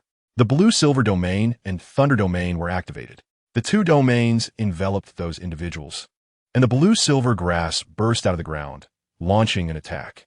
Due to the thunder domain, their reactions were delayed, and they couldn't activate their soul skills in time, only able to defend with their martial souls. Then, Bibi Han leaped onto the blue-silver grass and swung his hammer at them. 1 soul king and 6 soul ancestors were all wrapped in blue-silver grass, completely defeated. Qian Gu Yuntian, tied up like a rice dumpling, asked somewhat unwillingly, why? Prideful soldiers are bound to fail. If I'm not mistaken, it was your elder who specifically let you come here, right? Qian Gu Yuntian fell silent for a moment and nodded. You are indeed a genius, but you are merely a genius in cultivation. As a genius, it's normal to have pride, but you must not look down on others and be ignorant of your enemy's abilities, especially with such an expression. As for why you're only a genius in cultivation, it's because your mentality is too poor. Just because you're at a disadvantage, you become flustered and use your strongest move directly. Have you forgotten the characteristics of my martial soul? Confronting force with force is truly a foolish approach. Don't lose face for the 6 or 7 offerings. This last sentence was transmitted by Bibi Han.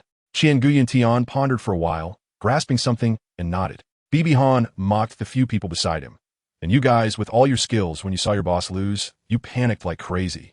Why don't you go back to the Pope's Hall and train yourselves properly? To be honest, if these few hadn't panicked, Bibi Han might not have been able to deal with all 4 of them. After all, his soul power was also running low. In truth, he couldn't really blame them, because after their mother became the Pope, the Hall of Worship and the Pope's Hall split, and these people's families followed the Hall of Worship. Therefore, their younger generation didn't come to the Wuhuan Hall Academy. Do you think practicing at home, under the protection of their elders, can make them outstanding? The guys from the Tiando's second team are just the worst of the worst, but these people are much better than them. With some training, they will definitely become the backbone of the Wuhuan Hall in the future.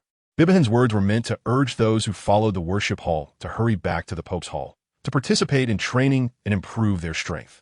At this moment, Bibi Dong outside had a proud smile on her face. She could hardly wait to see the expressions of those worshippers who had opposed her, as well as her families. Their family's most outstanding disciple was defeated by her son and disciple, and was even lectured. Afterwards, after Bibi Han and Nair replenished their soul power and collected the tokens they had looted, they directly tossed them to the other side of the stone path. After all, their participation was only causing trouble for him. They were not here to compete for the saint, and their talent was lacking billion bit.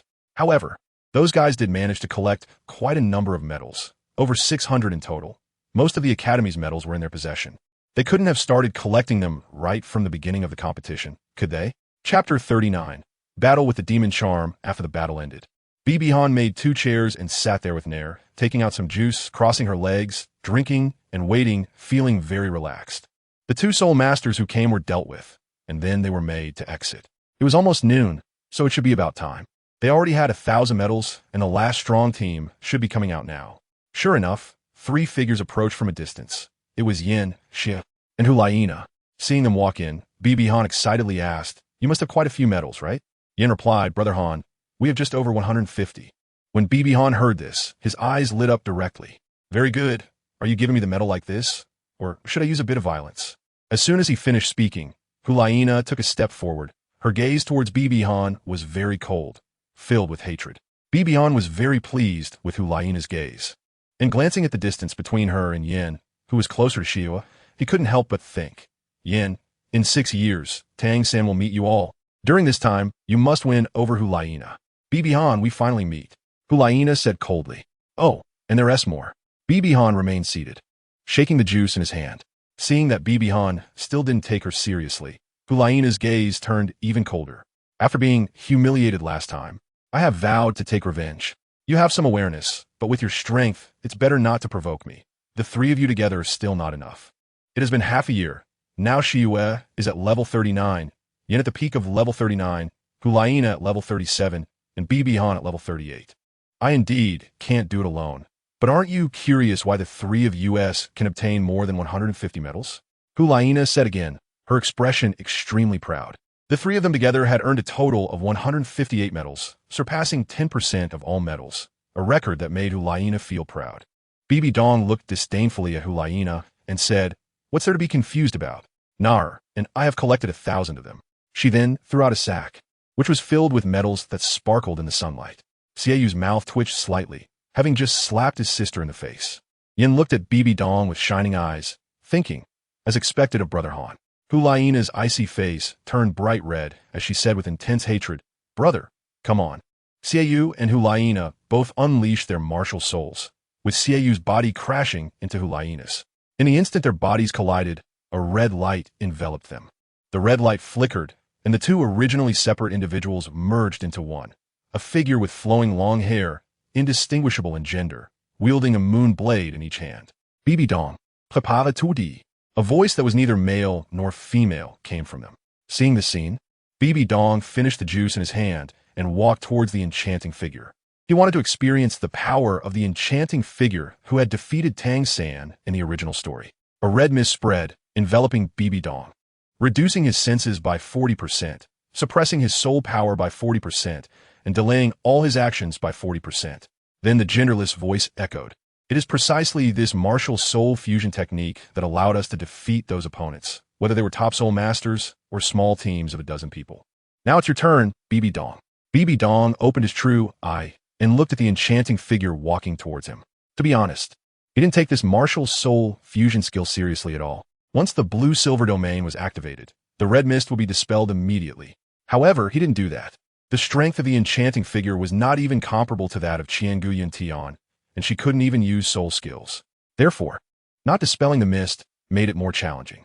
Bai Han stretched for a moment, feeling his current physical ability, and then beckoned to the enchanting spirit, saying, "Come on, you can see me in the red mist." The enchanting spirit said in surprise, "Really?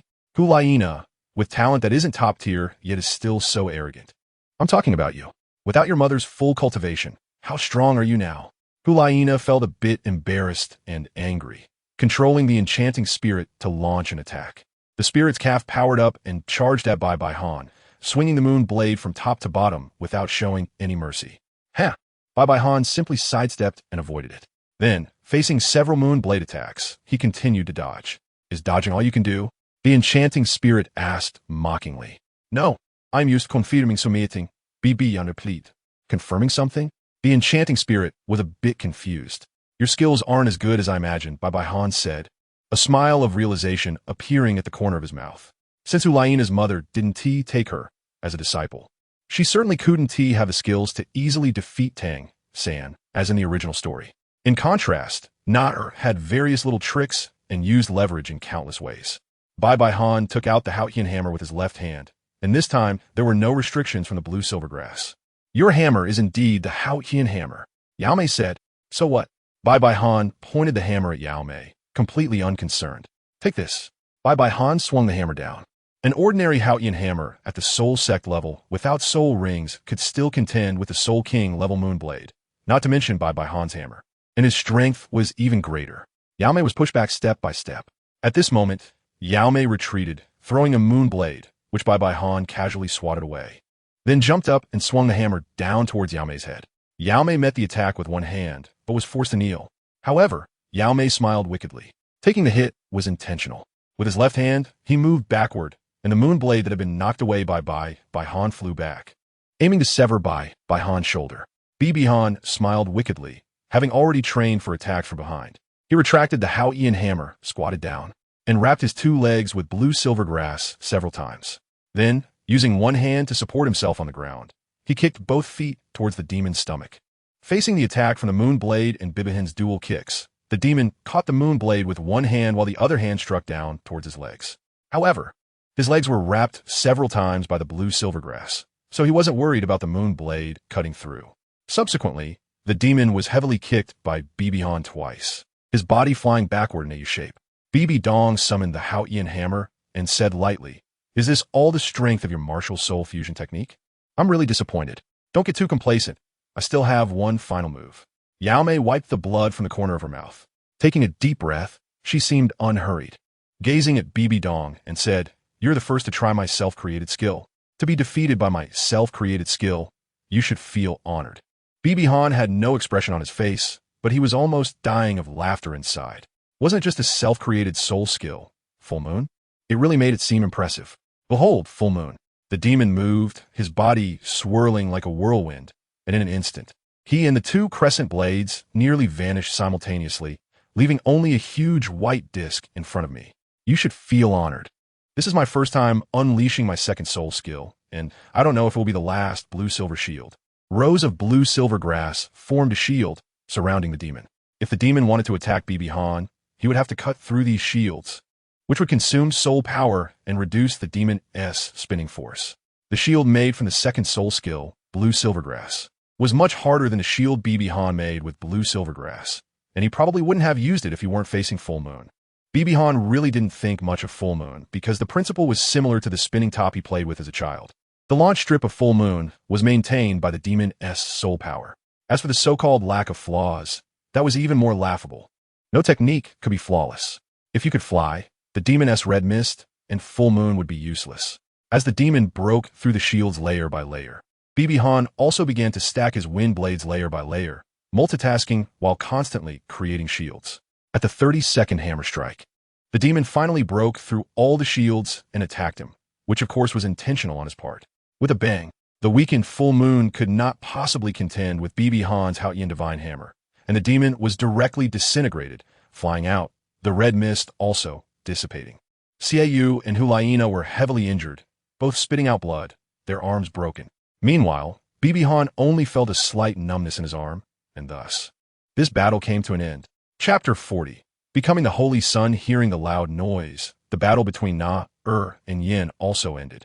Fighting against Na, Yin felt quite stifled.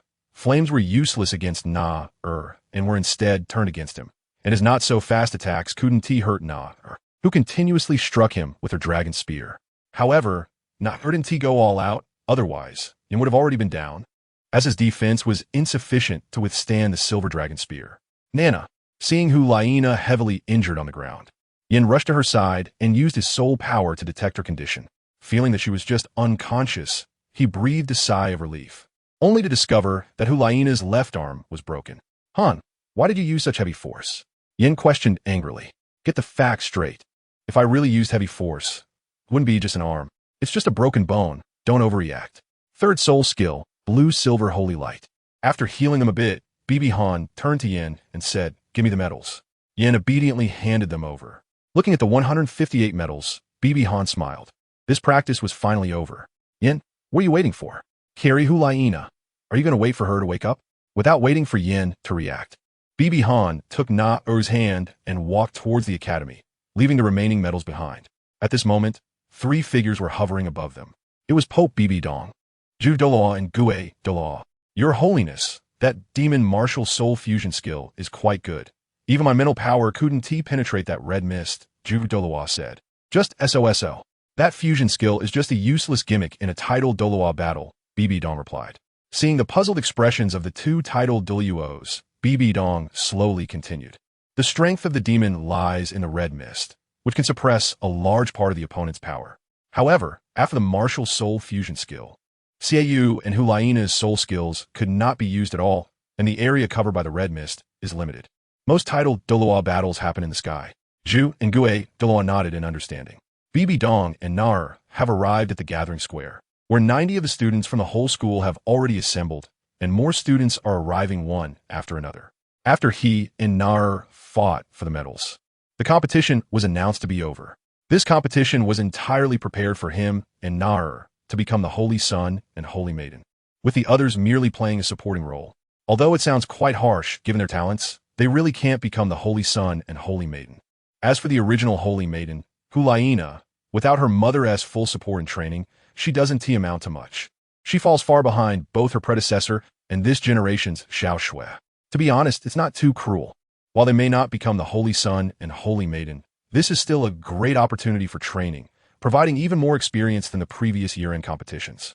After a while, the entire assembly gathered, with Bibi Dong and Nar standing at the very front of the line. Bibi Dong stood up from her seat and announced, "I declare that the first place in this competition goes to Bibi Han and Nar, who collectively collected 112 medals, accounting for 95.8 of all medals. They are undoubtedly the champions. Congratulations to you both." Everyone applauded them, their eyes filled with shock and admiration. The second place goes to the Qian Gu Yin Tian team, who earned a total of 853 medals. Upon hearing this, Bibi Han's confusion was cleared. No wonder the discussion before the competition was about the number of medals earned. Bibi Han had been thinking that since he had snatched so many medals, those behind could just hold on and catch up, making the rankings seem quite inaccurate. The third place goes to Yin, Xiaoyu, and Hulaina, who collectively earned 158 medals. Before the competition, I mentioned that the first place might have the chance to become the Holy Son or Holy Daughter of the Wuhuan Palace. After discussions in the Elder Hall, a response will be given. While this grand competition is now concluded, 3 days later, in the Hall of the Pope, all the elders gathered together, except for those who were in closed-door training. Bibi Han and Nar walked into the Hall of the Pope. Bibi Dong said, "Elders, you have all watched the match video, right? Do any of you have any opinions?" The elders shook their heads, indicating they had no objections. I now announce the appointment of Nar as the current saintess of the Spirit Hall, enjoying all the rights of saintess, and Bibi Han as the current saint son of the Spirit Hall. Whether he can enjoy all rights is still to be assessed, Bibi Dong stated. Although her tone for the latter part was not very good, Bibi Han had a thought in his mind that he wasn't sure if he should say MMP, as it was purely some bastards using their birth to make a fuss. He wanted to know who they were, promising not to beat them to death in the future. Then there were some tokens and clothing, and after these ended, Bibi Dong said, "The meeting is adjourned," and it was over. He and Nar followed their mother back to the back hall of the Holy Emperor's palace. "Honor, do you blame your mother?" "Why should I blame her? I just can't attend those important meetings. I can still mobilize the powers of the other holy sons. In the end, it's just that some old guys don't believe in me, and that's understandable. I'll be fine in the future," Bibi Han said indifferently. "It's good that you have this awareness. After all, it's about your birth." The three major sects, especially the Haoyan sect and the Blue Lightning Tyrant Dragon sect, place great importance on bloodlines and don't trust outsiders. This inherited mindset from their genes ultimately makes it hard for them to believe. It should be fine in the future. After all, I was raised by you, and I don't care about those concepts. By the way, Mom, what training should I do next? Bibi Han asked. His mother said, training should balance work and rest. You haven't rested much in the past 6 months. Go to the offering hall, where someone is waiting for you. On the way to the offering hall, Bibi Han felt a bit strange. They told him to rest, but also sent him to the offering hall. What else do those old men do besides cultivating? Entering the offering hall, Bibi Han saw no one in the main hall, and then looked at the angel statue, bowing to it. Bibi Han respected the angel god, not because of its strength, but for the contributions it had made to the continent. At that moment, a pair of jade hands covered Bibi Han's eyes, and a warm male voice came. "Guess who I am? Xiaoshue, you're back." Bibi Han exclaimed with joy. As the hands opened, a melodious voice reached Bibi Han's ears. "How did you guess it was me so quickly?" "That's easy. Just from these hands, I can tell it's a woman. And the only women who can enter here, besides my mother, are you." Bibi Han turned around to meet Qian Rushue's gaze. Under the illumination of the angelic light in the worship hall, Qian Rushue's already stunning face appeared even more beautiful, leaving him somewhat mesmerized. Seeing Bibi Han staring at her in a daze, Qian Rushue felt an immense joy inside. Chapter 41. Qian Renxue and Nar after leaving the worship hall. Bibi Han asked Qian Renxue, Little Snow, how has your recent mission been? Just SOSO. I'm slowly using poison to kill the Snow Knight Emperor. It might take another 10 years or so. Then, Qian Renxue's tone changed as she looked at Bibi Han with some concern, asking, Lil Han, do you think I'm a vicious woman for using such a despicable thing as poison? No, poison is also a weapon. There is no inherent good or bad in it. What matters is how it's used. If it's used to deal with heinous soul masters, then it's good. If it's used to harm civilians, then that's the greatest evil. To kill that old fool Snow Knight in this way, I think it's actually a favor to that old man, letting him die in the emperor's position. Bibi Han replied, as an emperor, does Snow Knight not know what kind of nobles are beneath him? Of course he does, because he is one of them, and he would prefer the nobles below him to be like that, so it wouldn't affect his throne. Upon hearing this, Qian Renxue chuckled, old fool, old man. He is a generation of emperors, you say that about him. Bai Han replied indifferently, what's the problem? Let's not talk about that guy for now. I want to see if your recent training has been lacking. Do you think you can fight me without being afraid of getting beaten? Qian Renxue said playfully, raising her delicate fist. I didn't say it was a test of strength. I'm here to test the application of your mental power. Come on. Since Qian Renxue rarely came back and had to be discreet about her training in the Heaven Do Empire, he decided to accompany her for some training time. Bibi Han took Qian Renshue's delicate hand.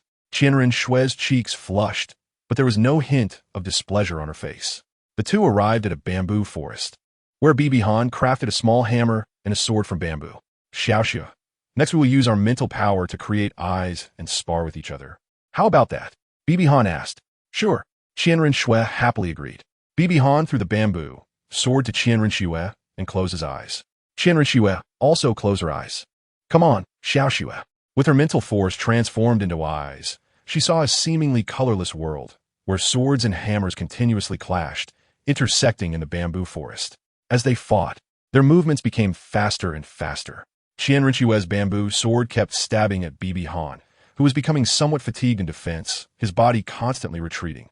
During this process of defense, all his mental force was focused on Qian Renxue, and he momentarily failed to notice the bamboo shoots on the ground. As he stepped back, he tripped over one and fell, and Qian Renxue, stepping forward, also tripped and fell towards him. The two of them lay on the ground, and the whole world seemed to quiet down for a moment. Bai Han fell to the ground, looking at Qian Renxue who was pressing down on him, feeling the current state. The two were in an extremely ambiguous position, with Qian Renshue's entire body on top of him, and his lips touching the left side of Qian Renshue's face. He sighed, is this Qian Renshue's body? So soft, so fragrant. Bibi Han instinctively tightly, perhaps a bit too forcefully. As Qian Renxue realized what was happening, she quickly looked up, her face flushed with embarrassment as she glared at Bai Han, playfully scolding. Let go of me. Staring at Qian Renshue's shy yet beautiful face and inhaling the scent of the young girl, Bai Han foolishly responded with an "oh," and then released her arms. At that moment, a pleasant voice rang out, Big brother, take me to play. This voice belonged to Nar, who had come to find Bai Han after asking for permission from Bai Dong. Nar ran into the bamboo forest and saw a golden-haired woman pressed against Bai Han, feeling inexplicably furious. She shouted, who are you? Why are you on Big Brother? Hurry up and let him go. At this moment, Nar was holding on to Bai Han's arm with both hands, her big eyes glaring at Qian Renxue. Her face filled with a protective expression. Qian Renxue also glared at Nar with anger in her beautiful eyes, thinking to herself, is this the disciple that woman took in? She's surprisingly beautiful. Looking at Nar's exquisite features, Qian Renxue couldn't help but sigh. Qian Renxue had always been extremely confident in her looks, believing no one could surpass her. But seeing Nar, she felt that Nar's current appearance was on par with hers. If this little girl grew up a bit more, she might even feel inferior. Qian Renxue sensed a significant threat. Observing the two of them, Bai Han couldn't help but worry. Both Qian Renxue and Gu Yunao were extremely proud individuals. Although Qian Renxue was no longer purely driven by self-interest, her pride as an unparalleled genius brought a strong possessiveness that couldn't be changed. Nada was the same. As the soul beast overlord, her possessiveness was equally terrifying, even without her memories. Seeing the two glaring at each other, Bai Han thought he had to ease their relationship. After all, they were his only two female friends. Don't be upset, Nar. It was just an accident. Let me introduce you. This is Sister Xiaoxue. Xiaogang, this is Nair. Qian Renxue shot Bai Han a fierce glare and then continued to angrily stare at Nar, who defiantly glared back. Bibi Han quickly said, "Let's play a game. It's a game that only 3 people can play. Douluo. Douluo? Big brother, what kind of game is that?" Nader asked. Renxue also looked puzzled. I'll teach you." "Big brother, you lost again." Nader and Renxue once again stuck 2 strips of cloth on Bibi Han's face. After countless rounds, Bibi Han's face was almost covered with cloth strips, while the other 2 only had a few. To ease the relationship between the 2, Bibi Han really went to great lengths, having to play as the landlord and even deliberately losing, claiming, "I'd rather die on the landlord's throne." "All right, Nader. Xiaogang, it's getting late. Let's go eat hot pot." "Okay." When it comes to food, Nader is the most excited. "Sister Shuer, what should we eat?" Looking at Nader, who was hugging Xiaoguang's arm, Bibi Han secretly clenched his fist, thinking that his suffering wasn't in vain. With veils on, Renxue and Nader appeared on the streets of the spirit hall, immediately attracting countless gazes. However, no one dared to approach that bad luck. Nader's existence was already well known among the people of the spirit hall. There's no helping it. The allure of beauty is great. And recently she had become the saintess, holding a high position. Although Renxue didn't reveal her face, just by looking at her perfect figure, one could tell she was definitely a beauty, and her noble aura and luxurious palace dress indicated her extraordinary status. As for Bibi Han, the saint's son, he seemed rather ordinary. Not many people in the spirit hall knew him, and after he had undergone plastic surgery, now probably only the graduates of that batch from the spirit hall would recognize him. The 3 of them had a hearty meal at the hot pot restaurant before going to Nader's room to play Douluo. 3 days later, Bibi Han and Nader were standing at the south gate of the spirit hall to see off Renxue. At this moment, Nader sadly said, "Goodbye, Sister Shuer. I will miss you." Renxue touched Nader's face and said, "I will miss you too." Watching this scene, Bibi Han felt extremely happy. He had to admit that Nader's likable personality was truly wonderful. Bibi Dong gave a reminder, "Xiaoshue, take care of yourself over there." "I know," Qian Renxue replied with some worry. Then, as if she had made up her mind, she whispered in Bibi Dong's ear, "I do like Nader, but you are mine, and you can only be mine." After saying this, she turned and walked away. The domineering tone left Bibi Dong a bit stunned. "Big brother, what did Sister Shuer say?" Nader asked softly, looking somewhat unhappy, her strong possessiveness at play. "It's nothing." Xiaoshue said that Nader is so beautiful and cute. "Of course I have to protect you well, and not let you get bullied," Bibi Dong replied perfunctorily. "Oh, Sister Shuer is really nice to me," Nader said with a naive smile. "Hey, what about the future? If I don't capture Nader, once Guyuna awakens, the human race will be done for. But if I capture Guyuna, 2 tigers can't share one mountain. I can only cultivate. Only by being stronger than them in the future will there be a possibility for them to coexist harmoniously." Chapter 42. Out for training, creating soul skills 4 years later. In a secret chamber of the spirit hall, a remarkably handsome young man, over 9 meters tall, sat cross-legged. He wore a blue robe weighing 2,000 jin and had wristbands weighing 300 jin and shoes weighing 400 jin. This young man was Bibi Dong. After 4 years, he had grown up. "My cultivation has already broken through to level 50, and my spiritual power has reached the soul sage level. It's time to meet him."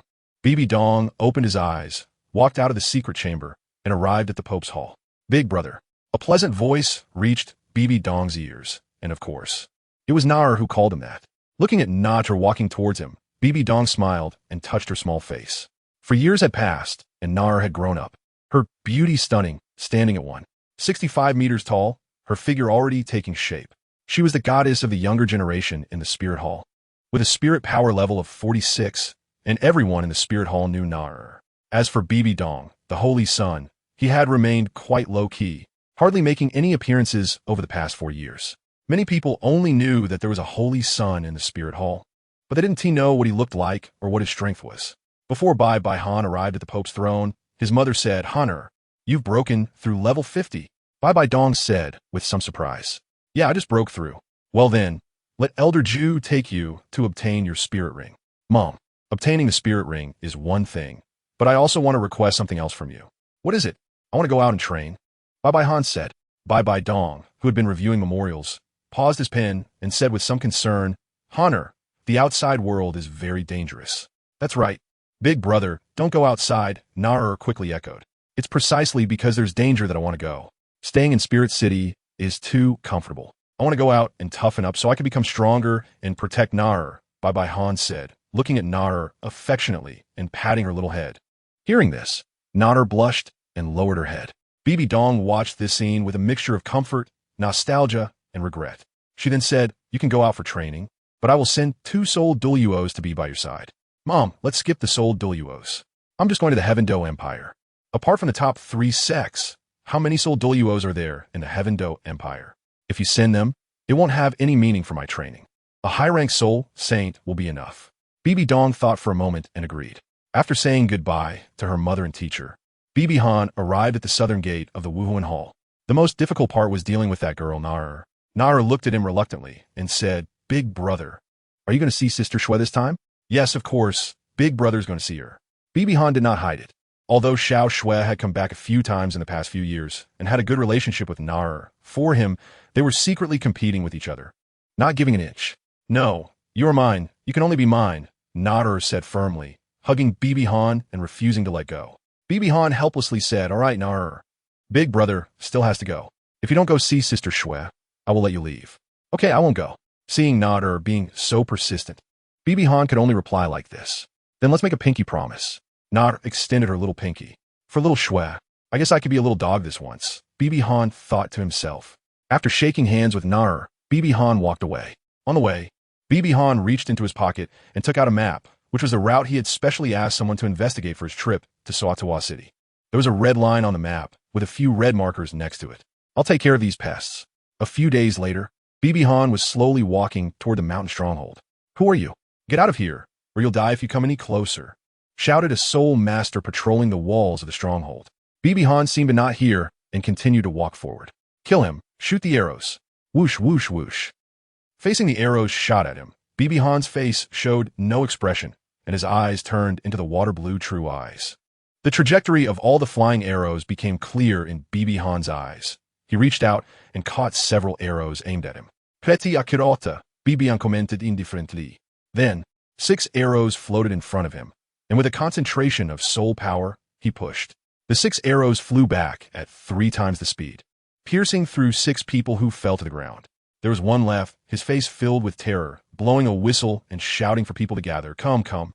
Who dares to be reckless in my Peng Lai camp?" The door was pushed open, and dozens of people emerged, looking at Bibi Han with murderous intent. Seeing the scene, Bibi Han smiled. It was good to gather them all without having to chase them down. The originally calm Bibi Han now seemed to transform into a god of death, wielding the Qian hammer and charging into the crowd, each swing of the hammer claiming a life. Arrogant, a person with 6 soul rings charged out, attacking with a palm. Bibi Han swung a hammer towards him, and after a clash, he only took a few steps back. With the diamond, lion, martial soul, and soul emperor cultivation, you must be the leader of this stronghold. Who are you to dare attack my Peng Lai stronghold? Looking at the corpses scattered everywhere, the man shouted with resentment. Peng Lai stronghold. Such an imposing name, but it will soon cease to exist. For purple-black soul rings surrounded Bibi Han. The people nearby gasped in shock. First, let's clean up the minions. Blue-silver spike formation. Bibi Dong's soul rings did not shine, but strands of blue-silver grass emerged from the ground, penetrating the bodies of the soul masters below the soul king level. Then, the blue-silver domain activated, and more blue-silver grass grew out, binding the soul king. After which the blue-silver grass vines pierced through them again. You're only level 50 and haven't obtained your 5th soul ring yet. How could you possibly kill a soul king with just 1 soul skill? Said the soul emperor in disbelief. Bibi Dong shook his head and said, "To be precise, I didn't use any soul skills. This is just the ability of my blue-silver god. My 4th soul ring comes from a 34,000-year-old plant-type soul beast, the holy immortal flower. The nectar within the flower has extremely powerful healing effects, capable of healing most internal injuries in a short period. However, it is also a thorny rose. The petals it shoots out are incredibly sharp, capable of breaking through the defense of a soul emperor. By absorbing it, I not only gained a very powerful healing soul skill, blue-silver holy dew, but the sharpness of the petals also added to my blue-silver god.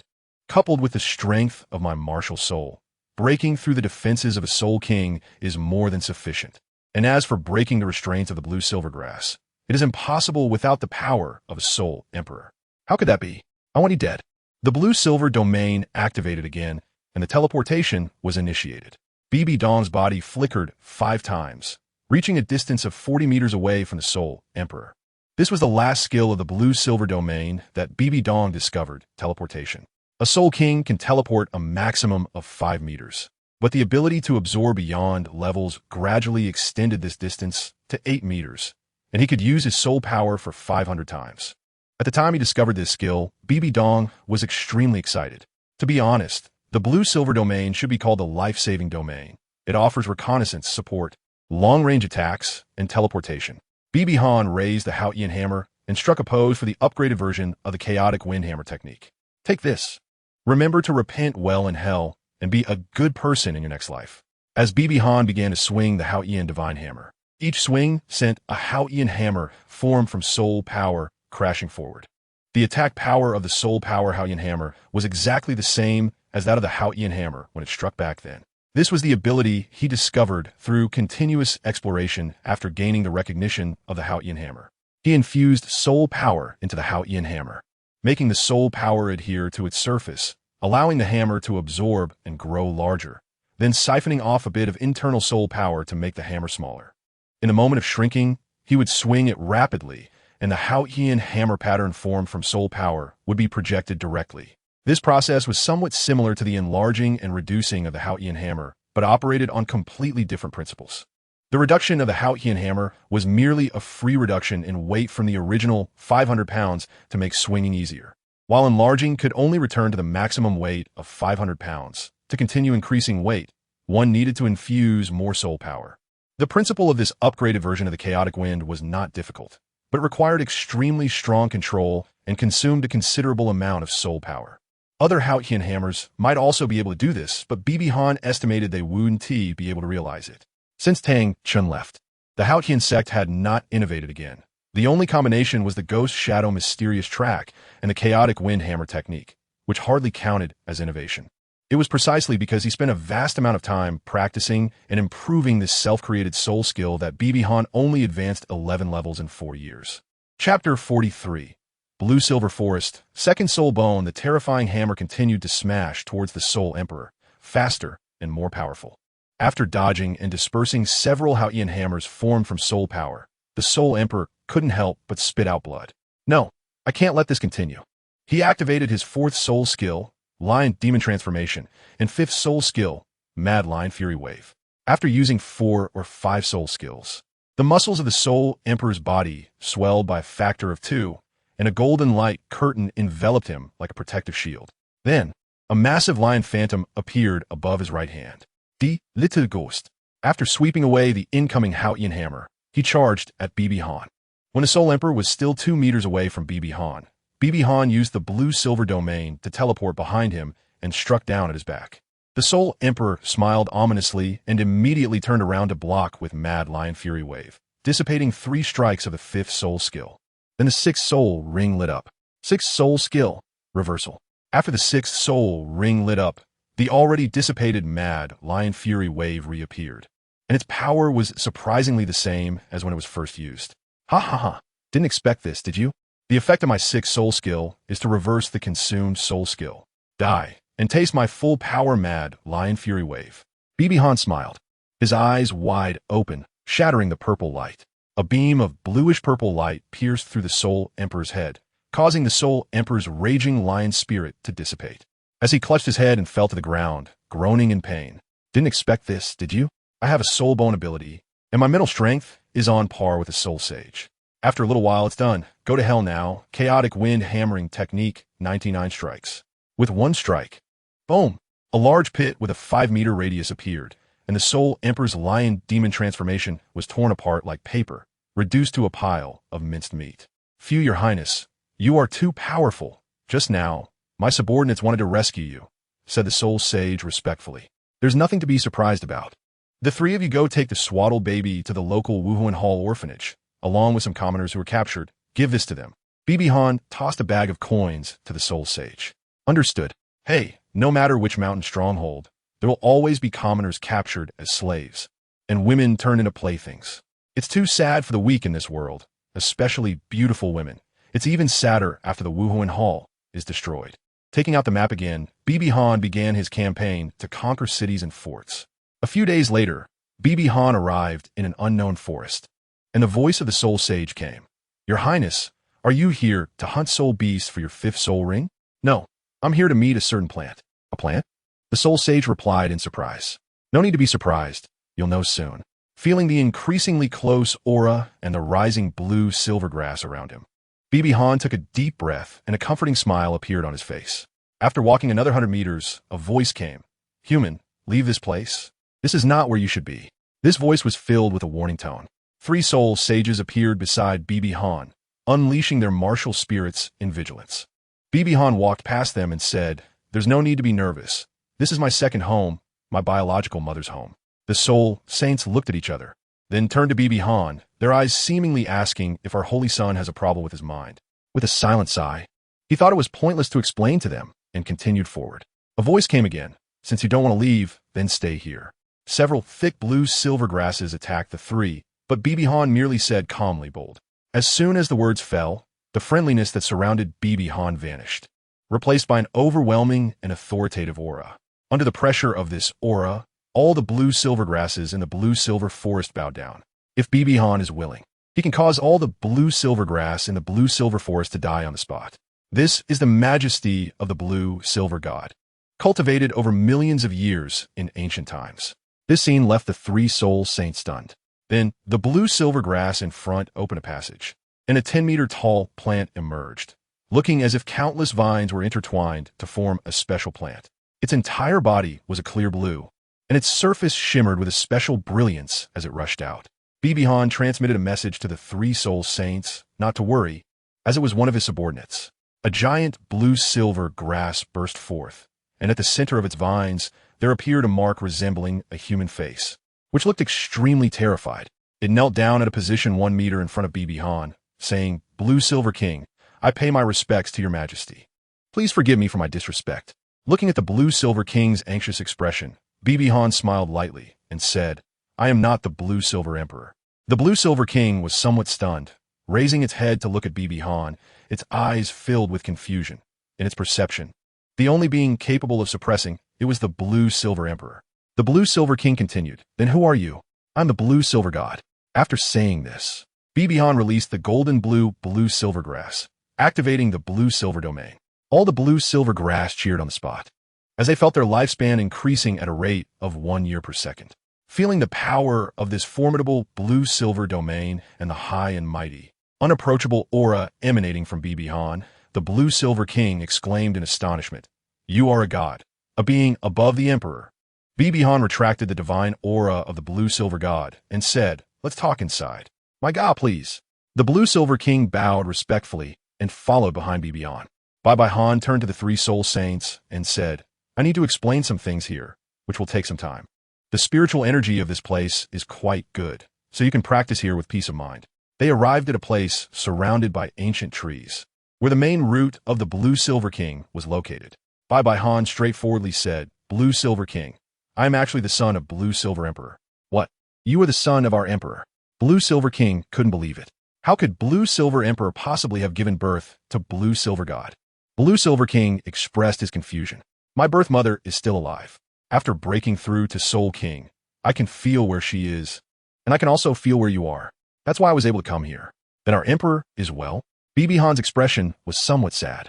Mother, she has been sacrificed and has now transformed into a small grass again.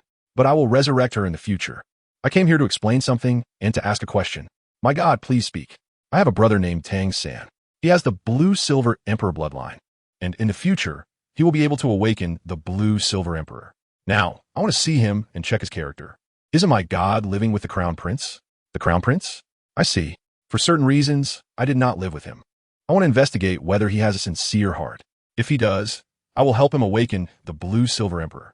If not, a deep complexity flashed in Bibi Han's eyes. Then you'll be the next Blue Silver Emperor. What? Me? How could I possibly become the Blue Silver Emperor? The Blue Silver King was stunned. In over 80,000 years, it had been more surprised today than in many thousands of years combined. I will elevate your cultivation to the pinnacle of 999 years, at the stage where you can break through at any time.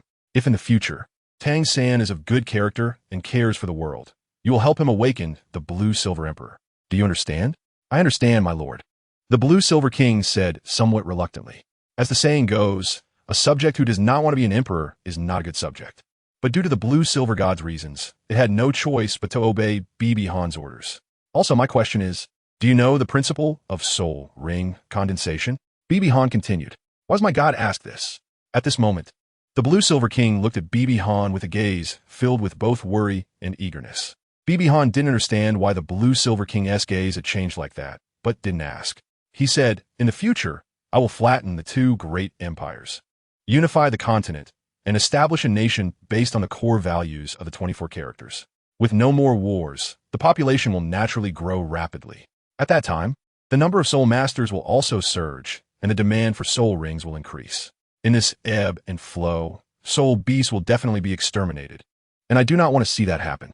Once we know how to condense soul rings, soul beasts will no longer be important. What should I do, my God? The Blue-Silver King asked again. Bibi Dong thought for a moment, and the Blue-Silver King was definitely trustworthy, so it was fine to tell it. He said, I'll tell you, the soul beast overlord, the Silver Dragon King, is my future wife. She is currently in the Spirit Hall. For her sake, I will shatter the shackles on the soul beasts so that you can also become gods. The legend is true. The son of the god in the legend has finally appeared. The Blue-Silver King exclaimed loudly, causing Bibi Dong to cover his ears. Blue-Silver King. What is this legend? Bibi Dong's expression showed some anger. My God, please forgive me, I was just too excited. Our Blue-Silver Grass clan has always had an ancient rumor. What does this rumor have to do with your excitement just now? No, it is completely related. Our Blue-Silver Grass clan's rumor is, when the Son of God appears, the soul beasts will be redeemed. That Son of God who will redeem the soul beast clan is you, my God. The Blue-Silver King said excitedly. The Blue-Silver King had no doubts, nor did it wish to doubt. For tens of thousands of years, the Blue-Silver King had witnessed the decline of the soul beast clan. Many powerful soul beasts, like dragons and phoenixes, were on the brink of extinction. It was willing to believe in the Blue-Silver God. After all, the descent of the Blue-Silver God itself was a miracle. The Son of God, is that me? Bibi Dong asked, puzzled. My God, please follow me. The ground beneath the Blue-Silver King's feet suddenly cracked open, revealing a passage. Then, Bibi Dong and the Blue-Silver King walked in. This passage extended 100 meters underground, filled with countless roots of blue-silver grass, but they all retreated upon our entrance. At the end of the tunnel, a golden blue light shone, and that shining light turned out to be a soul bone. Chapter 44. External Soul Bone, Blue-Silver Wing. The soul bone was entirely golden blue. Looking at it, Bibi Dong's Blue-Silver God was restless, as if this soul bone was prepared for him by nature. My God, this is the treasure passed down through generations of our Blue-Silver clan, waiting for the Son of God who will save the Soul Beast clan to obtain it. Does my mother know about this? Bibi Dong asked. This scene was not in the original work. The previous emperor knew, but now does not. What do you mean?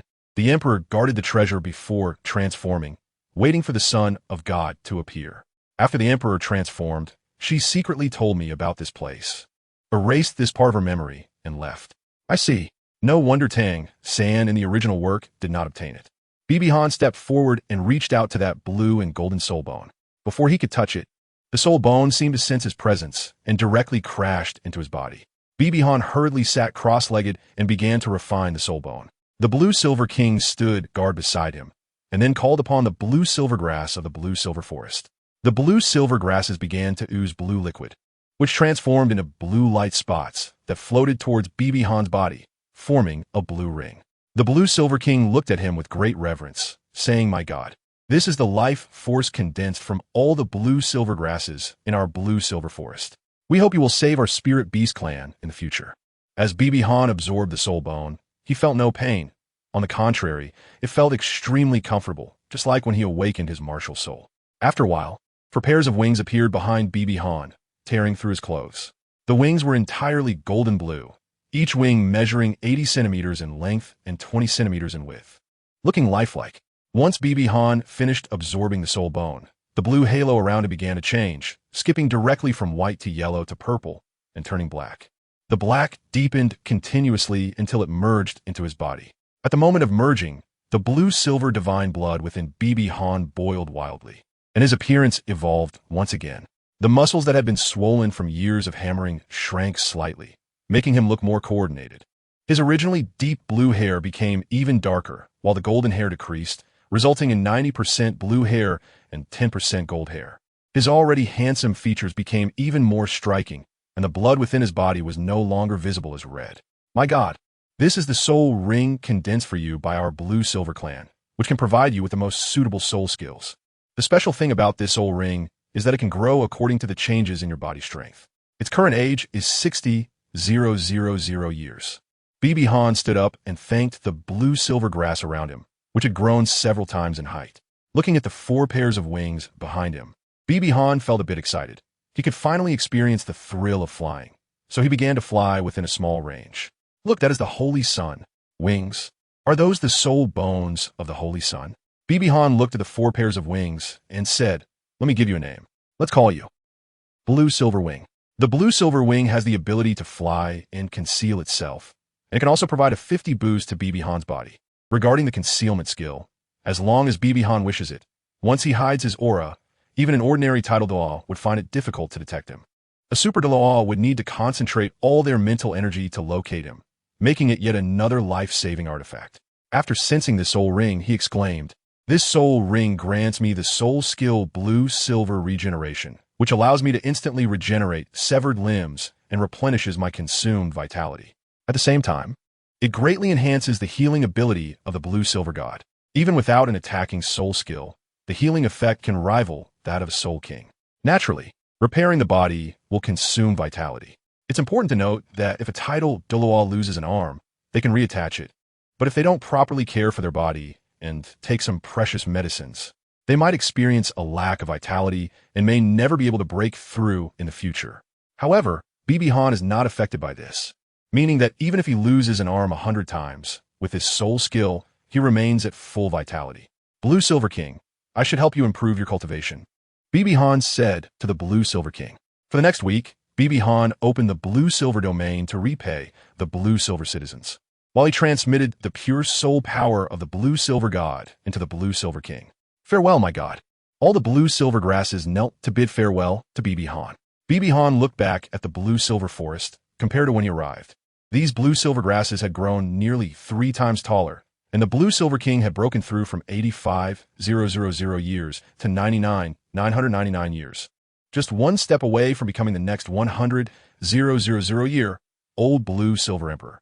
After my inspection, I will tell you whether you can become the Blue-Silver Emperor. Guard this place well. BB Han communicated with the Blue-Silver King through thought.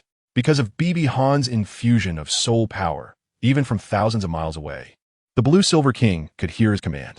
"As you command." "Greetings, Your Highness the Holy Sun." The 3 soul saints bowed in respect. "All right, I have finished what I needed to do. So, Your Highness, are you going to obtain a soul ring next?" One of the soul saints asked. "I have already obtained the soul ring." BB Han revealed his martial soul, with 5 soul rings swirling around him. "Wait a moment. I will write a letter to the Pope, asking her to designate this area as a forbidden zone." "As you command." Calculating the time, in a few days, Shrek Academy would start enrolling students. "Tang San, we should meet soon." The soul ring condensation method seems to only be possible to try at the Spear Hall. At the Spear Hall, BB Dong looked at the return letter. Did the external soul bone explode with the 5th soul ring? H. Inner really has good fortune. Blue-Silver Forest. Huh. Soto City is just a 3rd-tier city, but it is a place everyone who has seen Douluo Continent knows, because it were the main characters of Douluo. The Shrek's 7 monsters were born. A man dressed in a blue robe and wearing a mask was walking down the street. Although the man was masked, his luxurious clothing and charming demeanor caught the attention of countless women who wanted to take off his mask to see what he looked like. This man was, of course, BB Han. Looking at the predatory gazes around him, BB Han sighed inwardly. "It's a good thing I wore a mask. After coming out of the Blue-Silver Forest, my appearance has improved another level. As soon as I entered the city, I was surrounded, and every few moments, a woman would come over to chat. And some even offered money to support me." After walking for a while, BB Han saw a rather unique building. The hotel was 3 stories high. Although it wasn't too big, the exterior was entirely rose red, and the architectural style resembled a gigantic rose, giving people a refreshing feeling. Is this the Rose Hotel? This was the place where Tang San and Dai Mubai would soon meet. Entering the Rose Hotel, a strong scent of roses filled the air, the intoxicating fragrance carrying a hint of intimacy. This kind of aroma could indeed accelerate the secretion of male hormones. No wonder the business was so booming. After checking into a room, Bibi Han entered to cultivate, quietly waiting for Tang San's arrival. A few days later, while cultivating cross-legged on the bed, Bibi Han opened his eyes as he sensed a faint aura of the blue-silver emperor approaching. Tang San, you finally arrived. Going downstairs, he saw a little girl and a blonde man arguing at the counter. The blonde man must be Dai Mubai. Watching Dai Mubai's cold gaze and arrogant demeanor, Bibi Han felt extremely disdainful. It was said that in the Douluo world, the target of arrogance was Yin, but Bibi Han now realized that the true target was Dai Mubai. However, there were significant differences between the two. Yan's arrogance was at least backed by strong talent, while Dai Mubai, despite having decent talent, appeared so arrogant that anyone unfamiliar might think he was a peerless genius, when in fact he was just a ways to abandon his wife to indulge in pleasure. No, it's true that being unfaithful to one's wife is indeed despicable, but someone who toys with the sincere emotions of women is even worse. Dai Mubai, who cut off all relationships with his girlfriends as soon as his fiancée arrived, undoubtedly belonged to the latter category. Thinking of this, Bibi Han's gaze towards Tang San also became somewhat complex. At this moment, Tang San also noticed Bibi Han, and the two exchanged glances. Not much, just get lost, the little rabbit shouted. Following this, Tang San and Dai Mubai went outside to fight. It seems our Spirit Hall's protection fee plan is working quite well. It's a pity that Dai Mubai didn't fight Tang San in the hotel, otherwise he could have been extorted. Outside, the little rabbit was cheering, "Come on, Xiao San, go Xiao San." Just as the little rabbit was shouting encouragement for Tang San, a voice came from Bibi Han. "Little rabbit, don't you know that girls should be polite? Little rabbit, you should call me Sister Xiao Wu." Xiao Wu turned her head, looking somewhat annoyed at Bibi Han. However, Bibi Han did not respond, shaking his head slightly while looking at Xiao Wu with a smile. "You like that black-haired boy, right?" Xiao Wu's face turned red on the spot. Glancing around nervously, she asked, How do you know? When he was touching your head, I could tell from the way you looked at him. A girl who likes to cause trouble, loves to fight, and has a dirty mouth will easily be disliked by boys, you know." Hearing this, Xiao Wu's eyes widened. The blush on her face faded as she hurriedly asked, "Is what you said true?" Bibi Han nodded. Xiao Wu thought for a moment. She seemed to have a tendency to fight and a dirty mouth. Would Senga not like her? Then she patted her chest and said with relief, "Fortunately, I didn't cause a scene." "No, you did." "What?" "I didn't. You were arguing over the room just now, right?" "What? Is this considered?" "It's clearly those waiters who look down on people. That lecherous old tiger is so arrogant. I was just scolding them. How could I be causing a scene?" Xiao Wu's face was full of defiance. "You're not one of that lecherous old tiger's accomplices, are you?" Saying this, Xiao Wu secretly gathered her soul power. "I am not his accomplice. I just met him for the first time, but I have no good feelings towards that guy." Hearing Bibi Han's disdainful tone, Xiao Wu lowered her guard and said irritably, "Then why are you speaking up for him?" Bibi Han explained, "Although the waiter made a mistake, it can be understood that the room had already been booked by a lecherous tiger. In other words, that is his room, and it was because of your argument with him that your companion ended up fighting with him." Upon hearing this, Xiao Wu looked at Tang San with a hint of regret in her eyes and said, "I'm sorry, brother, it's all my fault. But that's not the most important thing." Bibi Han added, "Not the most important thing? Then what is? You should have seen the character of that lecherous tiger, right?" Xiao Wu nodded. "He is lecherous. If that lecherous tiger is not a soul Douluo, but a soul sect, or even a soul king who is much stronger than a soul Douluo. Can your companion handle it? If your companion can't handle it and gets defeated, considering his lecherous nature and your beauty, what do you think will happen?" Xiao Wu thought of that possibility, and her face suddenly turned pale. So, it's important to consider the consequences before speaking or acting. Although it's hard to encounter any great experts in this city, you must remember one thing. Great hidden talents exist among the common people. If that lecherous tiger is an old monster who has achieved success in the world, the consequences would be unimaginable. "I understand. That's good." After Bibi Han finished educating Xiao Wu, the fight between Tang San and Dai Mubai was also coming to an end. Dai Mubai used his third soul skill, White Tiger Vajra Transformation, to shatter Tang San's second soul skill, Parasite, and then Tang San admitted defeat. Returning to Xiao Wu's side, Tang San looked at her sad and apologetic expression and immediately questioned Bibi Han. "What did you do to Xiao Wu?" Faced with Tang San's question, Bibi Han was not angry because he understood Tang San's feelings. The departure of Tang Hao and his mother made Tang San place immense importance on family, and now, Xiao Wu was his only family.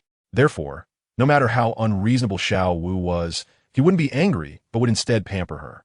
However, if someone hurt Xiao Wu, he would go crazy because she meant everything to him. Xiao Wu shook her head, holding Tang San's arm, and said, Xiao San, he didn't do anything to me. He just told me some truths. Truths? After that, Xiao Wu whispered a few words in Tang San's ear. Tang San then apologized to Bibi Han. Bibi Dong thought to himself that Tang San was somewhat better now, knowing how to apologize. His previous anger had diminished a bit. He should learn how to be a better person to avoid suffering in the future. After giving a final reminder, Bibi Dong wanted to leave. Wait, weren't you just calling me a lecherous tiger with such enthusiasm? Kid? The speaker was Dai Mubai. Long ago, when Dai Mubai and Tang San were exchanging blows, Dai Mubai had heard it, but he had been holding back because he wanted to duel with Tang San and show off his prowess. Bibi Dong completely ignored Dai Mubai and turned her head to say, What's wrong? Did I say something wrong, you flirtatious tiger? Dai Mubai, with his violent temper and arrogance, could not tolerate being mocked by someone who didn't even dare to show their face. Just as the effect of his white tiger avatar was still ongoing, he directly threw a punch at Bibi Dong. Insulting this young master, that's the price to pay. Dai Mubai's face was full of arrogance, with a wicked smile at the corner of his mouth. Meanwhile, the two nearby twins looked at him with starry eyes. Seeing the power of the punch, a cold glint flashed in Bibi Dong's eyes. This punch was enough to make most Soul Emperors lie in bed for months. Then he also threw a punch back. A look of ridicule flashed in Dai Mubai's eyes. Foolish guy, daring to fight me without using his martial spirit while I'm using my third soul skill. Brother, go help him. No need, Xiao Wu. At this moment, Tang San, using the purple extreme demon eyes, felt cold sweat appear on his face. As he realized the power of that punch was something he could not withstand. With a bang, a cracking sound was heard, and Dai Mubai let out a miserable scream, flying 10 meters away and crashing into an apple stall, with apple scraps falling all over him, dirtying his white suit. Everyone looked at Bibi Dong in shock. Was the young master of Soto City defeated in an instant? Xiao Wu was stunned on the spot. Could it be that he was referring to him just now? Xiao Wu stammered. Tang San shook his head, wondering if he had revealed all his trump cards to win against him. But why did he feel a sense of familiarity? Considering that Bibi Dong still had to stay at Shrek Academy for a while, he didn't shatter Dai Mubai's bones. Dai Mubai looked terrified, unable to believe what had just happened. Do you still want to fight? Bibi Dong asked. No need. After saying that, Dai Mubai hurriedly fled, not even bothering to take the twins with him. Bibi Han arrived at the fruit stall, where the owner was sadly shouting, My fruits! Saying Bibi Han approaching. The owner appeared flustered and quickly admitted his mistake, saying, My lord, I shouldn't have shouted. I shouldn't have shouted. Noticing that the stall owner still wanted to slap himself, Bibi Han sighed, gave him 2 gold soul coins, and asked, Is this enough to buy your fruits? This scene left the fruit vendor a bit bewildered. After Bai Han used his soul power to absorb some good fruits that were still intact and stored them in a storage ring, he left. P.S. Tang San and Hulaina. One is a blood-related brother to the protagonist, so how can they be compared? The protagonist is not a cold-blooded animal. How could he treat them equally? It could also be said to be double standards. Chapter 46. The Disgusting History of Shrek Academy. Xiao San. Does that person have a storage ring? Tang San nodded, judging by his attire and possession of a soul-guiding device. One could infer that his identity is not ordinary. Bibi Dong walked over to them and nodded before returning to her room. The next day, Bibi Dong headed to Shrek Academy, and in the distance, Tang San was carrying Xiao Wu on his back. What a loving couple. However, Tang San is really quite foolish. He didn't even notice Xiao Wu's obvious hints. Where would you find a 12-year-old sister who allows her brother to carry her? Bibi Dong slowly walked forward. Xiao Wu was chattering with Tang San when she saw him and asked, Oh, it's you. Are you also going to Shrek Academy? I just heard about a school that only accepts monsters, so I was curious to come and take a look. Consider my next stop on the road to training. He replied, Training? You're from a big family, Tang San said. Bibi Dong nodded. Why are you wearing a mask? Xiao Wu asked. To avoid some unnecessary trouble. Hiding your identity? By the way, I haven't asked your name. What is it? My name is Gu Xiuhan. Bibi Dong thought for a moment and said, Guyana, Qian Renxue, Bibi Dong, Tang San, Xiao Wu. In the conversation, we quickly saw a small village in the distance. Under the true eye, we saw a line of people in a circle of fences, with a green sign on the fence gate that read Shrek Academy. The first impression of Shrek Academy gave Bibi Dong the feeling of being shabby. After some complaints from Xiao Wu, the 3 of them joined the queue, where an old man was saying that the registration fee was 10 gold soul coins. 10 gold soul coins, just for the registration fee? Although 10 gold soul coins were nothing to BB Dong for them, it could support a civilian family for 5 years without worries about food and clothing. This was just the registration fee, and if he remembered correctly, the tuition fee seemed to be 100 gold soul coins. Such high tuition fees were unaffordable for ordinary families without subsidies from soul masters. When a parent was refused after paying the registration fee, the dramatic scene unfolded. Dai Mubai revealed his soul sovereign cultivation to threaten the family, and seeing this made BB Dong feel nauseous again. In fact, there was nothing wrong with the threat, because when BB Dong signed up for the college entrance examination in his previous life, it was the same. Once you paid the money, there was no reason for a refund. However, it seemed that his subordinate, a soul sage, hadn't gathered the enrollment requirements released by Shrek Academy. Without releasing the enrollment conditions and merely stating that one would graduate as a viscount, while falsely claiming that it was informed by the Spirit Hall, and then threatening the other party with strength, shifted his impression from shabby to directly nauseating. Forget it, just endure a bit longer. And after teaching Tang San some things, he would leave. The three of them arrived at the registration office, where Dai Mubai looked at BB Dong with fear. And beside BB Dong, 2 women had appeared. The one with a youthful face and ample bosom should be Zhu Zhuqing, and the other, dressed in a white dress with a short bob and extraordinarily good skin, was Ning Rongrong. Bai Baihan walked toward the registration area. The person didn't even touch the bone and said, "Your age is not suitable." With the Soul Emperor teacher as a backing, Dai Mubai also stepped forward to mock. "Our enrollment is strictly for those who are 12 years old. Do you understand?" BB Dong glanced coldly at Dai Mubai, a flash of cold light passing through her eyes.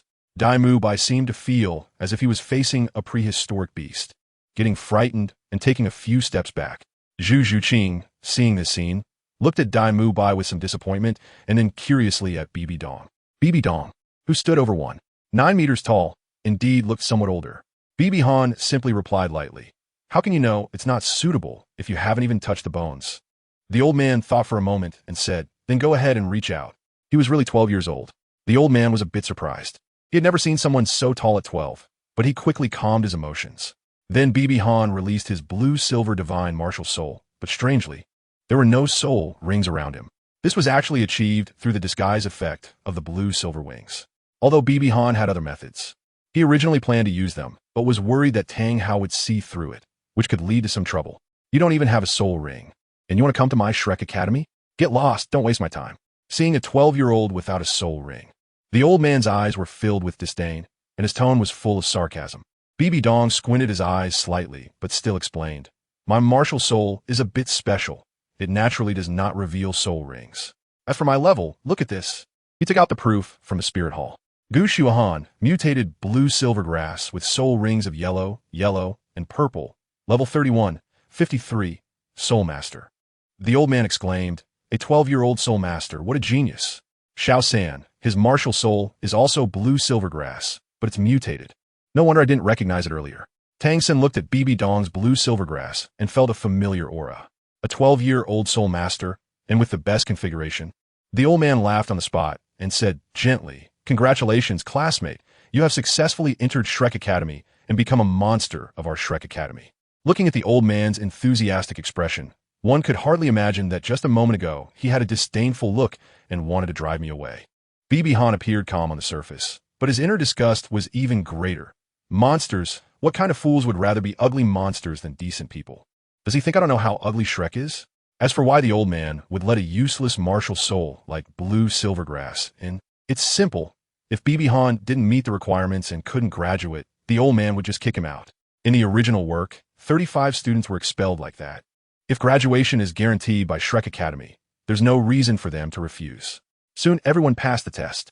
They arrived in an open area, which was the square of Shrek Academy, surrounded by wooden houses. Sausages for sale. Come take a look, don't miss out. Oscar sausages, delicious and sweet, affordable and generous. Only 5 copper coins each. Eating Oscar's sausages guarantees you'll pass the entrance exam more easily. Sausages, Oscar has appeared. After observing, I have to say Oscar is indeed handsome. Dressed in simple gray clothes, with neat short hair and a full beard, but he has a pair of big, charming eyes. If he shaved, he would look even better, but he's still a bit behind me. BB Han walked over and said, 2 sausages, please. Sure, student, hold on tight. Third brother, I want one. Smelling it seemed quite good. Hurry up and line up. Can you help me buy it? Tang San nodded and also bought two. Don't eat, don't eat.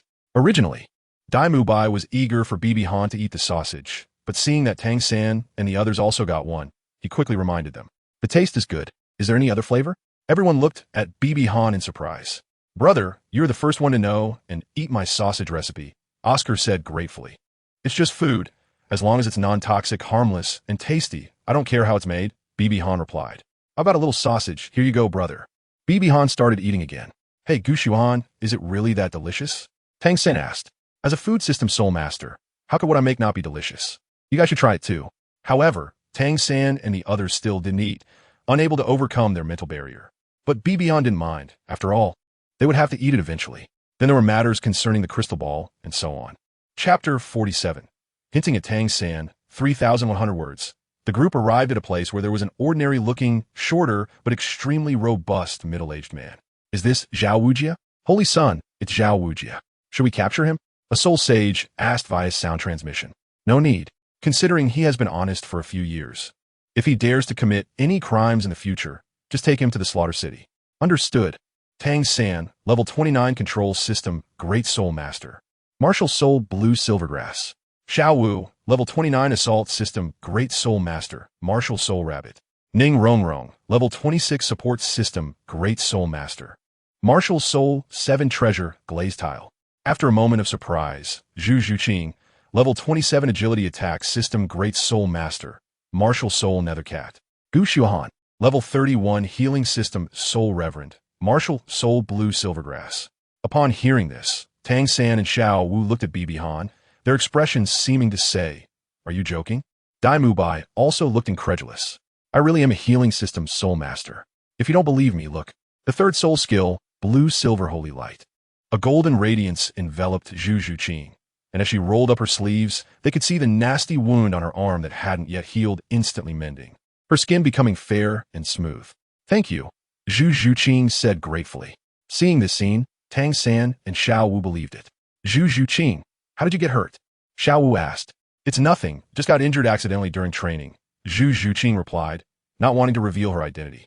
Bibi Han, who knew the truth, could only sigh inwardly. Then Xiao Wu asked again, Gu Xuan, how are you so strong? You knocked Dai Laohu away with one punch.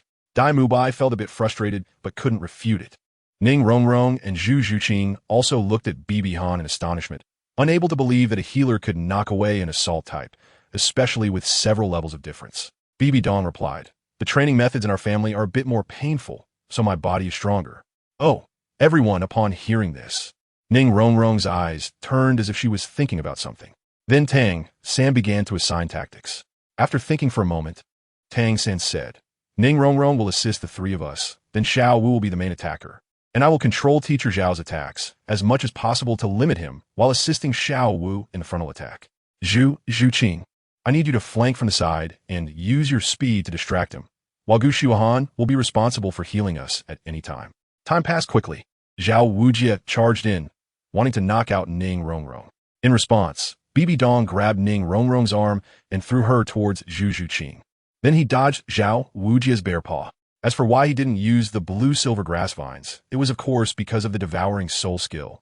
Afraid of exposing himself. To disguise it, he pretended to struggle to avoid Zhao Wujia's bear paw. After that, Xiao Wu was injured by the rebound of Zhao Wujia's spiritual power. Her nose bled, and she fainted. Tang San saw this scene and instantly exploded with rage. His expression was emotionless, and his eyes were frighteningly cold. Tang San held Xiao Wu and said to Bibi Dong, Gu Xuan, can you help me heal Xiao Wu? Although the blue-silver god does not have a healing soul skill for spiritual power, its innate healing ability can completely heal any injury. A blue aura floated towards Xiao Wu's head, and soon, Xiao Wu woke up. Thank you.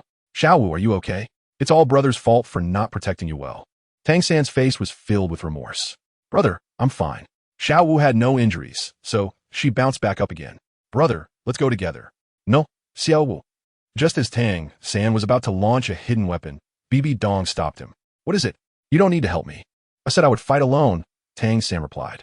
I didn't intend to help you. I just want to tell you one thing. If a soul sage truly wants to take action against you, a single slap can kill you, and you have no chance of escaping or resisting. Tang San was taken aback for a moment, then nodded. After that, under Tang San's dazzling array of hidden weapons, He successfully bought time for a stick of incense. However, unlike the original work, this time Tang San did not use the dragon beard needle or the severing son and grandson kick. Throughout the process, Bibi Dong quietly watched from the side. Tang San, I hope you understand that a killer will always be killed. If Zhao Wujie really uses his soul sage level spiritual power to rebound with full force, Xiao would already be dead. This is truly a test for the teacher to evaluate the student's admission. After thinking about it, Bibi Dong still felt it was an educational issue. Tang San only read the Xiantian treasure record, and his thoughts were fundamentally incorrect. The ghostly sentences in the Xiantian treasure record are completely lethal. Which fool in the Tang sect wrote this? It's simply an insult to Taoist thought. I hope these days can help him establish the correct mindset. Then, Oscar reappeared to give Zhao Wujie a sausage and looked at Ning Rongrong with a dazed expression. After that, Zhu Zhuqing, under Bibi Dong's healing, could also walk and did not need Dai Mubai to carry her, which made Dai Mubai shoot a resentful glance at Bibi Dong. However, Bibi Dong didn't care at all. In his eyes, Dai Mubai was just a clown. He was too lazy to argue with him, as wasting time on such trash wasn't worth it. Finally, he used the blue-silver god to give Tang San a boost to collect his hidden weapons. After arranging the rooms, Bibi Dong shared a room with Tang San and Oscar. Under the sunset, Tang San was picking up hidden weapons, and Bibi Dong controlled several blue-silver grasses to sweep and help him collect them. Tang San exclaimed in surprise, "Gu Shuahan, are you practicing both control and healing together?" Bibi Dong nodded. "Hi." Tang San sighed. "If my martial soul were mutated like yours, it would be great. Then I wouldn't only be absorbing soul rings to enhance the resilience of blue silvergrass. There's no need to belittle yourself. At your age, reaching this level with blue silvergrass shows that your blue silvergrass is definitely not ordinary. There's no need to comfort me. My blue silvergrass is a waste martial soul. That's a widely recognized fact. That may not be the case. What level is your innate soul power?" Bibi Dong asked knowingly. "I have full innate soul power," Tang San replied. "That's not a secret. It can be found out easily. According to the common knowledge in the Soul Master world, the level of innate soul power is proportional to the strength of the martial soul. A mere waste martial soul like blue silvergrass cannot possibly bear full innate soul power." Common knowledge? Isn't that one of the top 10 core competencies of the teacher's martial soul? How did it become common knowledge? However, Tang San did not ask this question. Instead, he replied to Bibi Dong, "I'm not too clear about that either. The Xiantian treasure record states, 'Never let those you do not trust know your true strength.'" Therefore, Tang San had no intention of revealing his twin martial souls. With a breath from Bibi Han, a strand of blue-silver grass appeared in his hand. Tang San was somewhat confused about what he wanted to do. He saw Bibi Han concentrate his soul power, and the blue-silver grass in his hand rapidly aged, reaching 100 years in just a minute. Bibi Han also used his blue-silver god to create a 100-year vine. He tossed these 200-year blue-silver grass vines to Tang San and said, "Try to break them." The blue-silver grass thrown by Bibi Han did not have the effect of the first soul skill. "What does that mean?" Tang San asked, a bit puzzled. "I want you to feel the difference in toughness between these two vines," Bibi Han replied. Tang San then discovered that the 100-year blue-silver grass vine created by Bibi Han could not be broken at all, while he easily broke the other one with little effort. "Your blue-silver grass is so tough," Tang San exclaimed. "That's because my martial soul is of a higher level." "Higher level?" Tang San asked. "Is there a level to blue-silver grass?" "Yes, you should create a strand of such blue-silver grass, and I'll see what level yours is. Remember not to use the power of the soul ring." Then, both Bibi Han and Tang San pulled on the vines, and Tang San had to exert a great deal of strength to break his. Watching the scene, Bibi Han commented, "As expected, your blue-silver grass is not ordinary." "What kind of blue-silver grass do I have?" Tang San asked. "There are 3 levels of blue-silver grass. The first is the most ordinary blue-silver grass, like the kind we see everywhere, which is the waste martial soul blue-silver grass. The second level is blue-silver grass that has broken through 10,000 years, which can evolve into a king, also called blue-silver king. The blue-silver king ranges from 10,000 to 90,000 years, and for every 10,000 years it grows, its quality becomes stronger. The highest quality is the 90,000-year blue-silver king, which can reach the level of an ultimate martial soul. The last type is the soul beast that has broken through the 10,000-year limit to be called an emperor. And the emperor of blue-silver grass is also known as blue-silver emperor. A martial soul named after an emperor is a truly top-tier martial soul. BB Dong's words made Tang San feel a surge of excitement, and he quickly asked, "What type do I have? If I estimate correctly, your blue silvergrass should be comparable to a 560,000-year-old blue silver king, which would be considered close to a high-level martial soul. So my blue silvergrass isn't a useless martial soul." Tang San appeared somewhat pleased. Of course, a useless martial soul cannot bear innate, full soul power. And even with abundant resources, it cannot break through level 30. According to the common knowledge of soul masters, the inheritance of martial souls typically passes down the stronger martial soul from either parent. In reality, it should be a joint inheritance. But the weaker martial soul will be devoured by the stronger one, survival of the fittest. This principle applies even in the inheritance of martial souls. Isn't this my teacher's theory? Why is it common knowledge again? Tang San was somewhat puzzled. All right, organize your hidden weapons well, BB Dong said, and then left. Tang San, I've given you enough hints. I hope you can understand. In the woods a few hundred meters away, a tall figure quietly watched BB Dong. That person was Tang Hao. With 3 soul saints as bodyguards, knowing Yin's blue-silver emperor, it seemed he had to investigate his identity thoroughly and ensure no one harmed Little San. As for whether Tang Hao recognized BB Dong's background, the probability was close to 0. Not to mention the possibility of the child he had to abandon surviving. Even if he had survived, how could he end up in this broken academy? That would be illogical, and there are other factors to consider.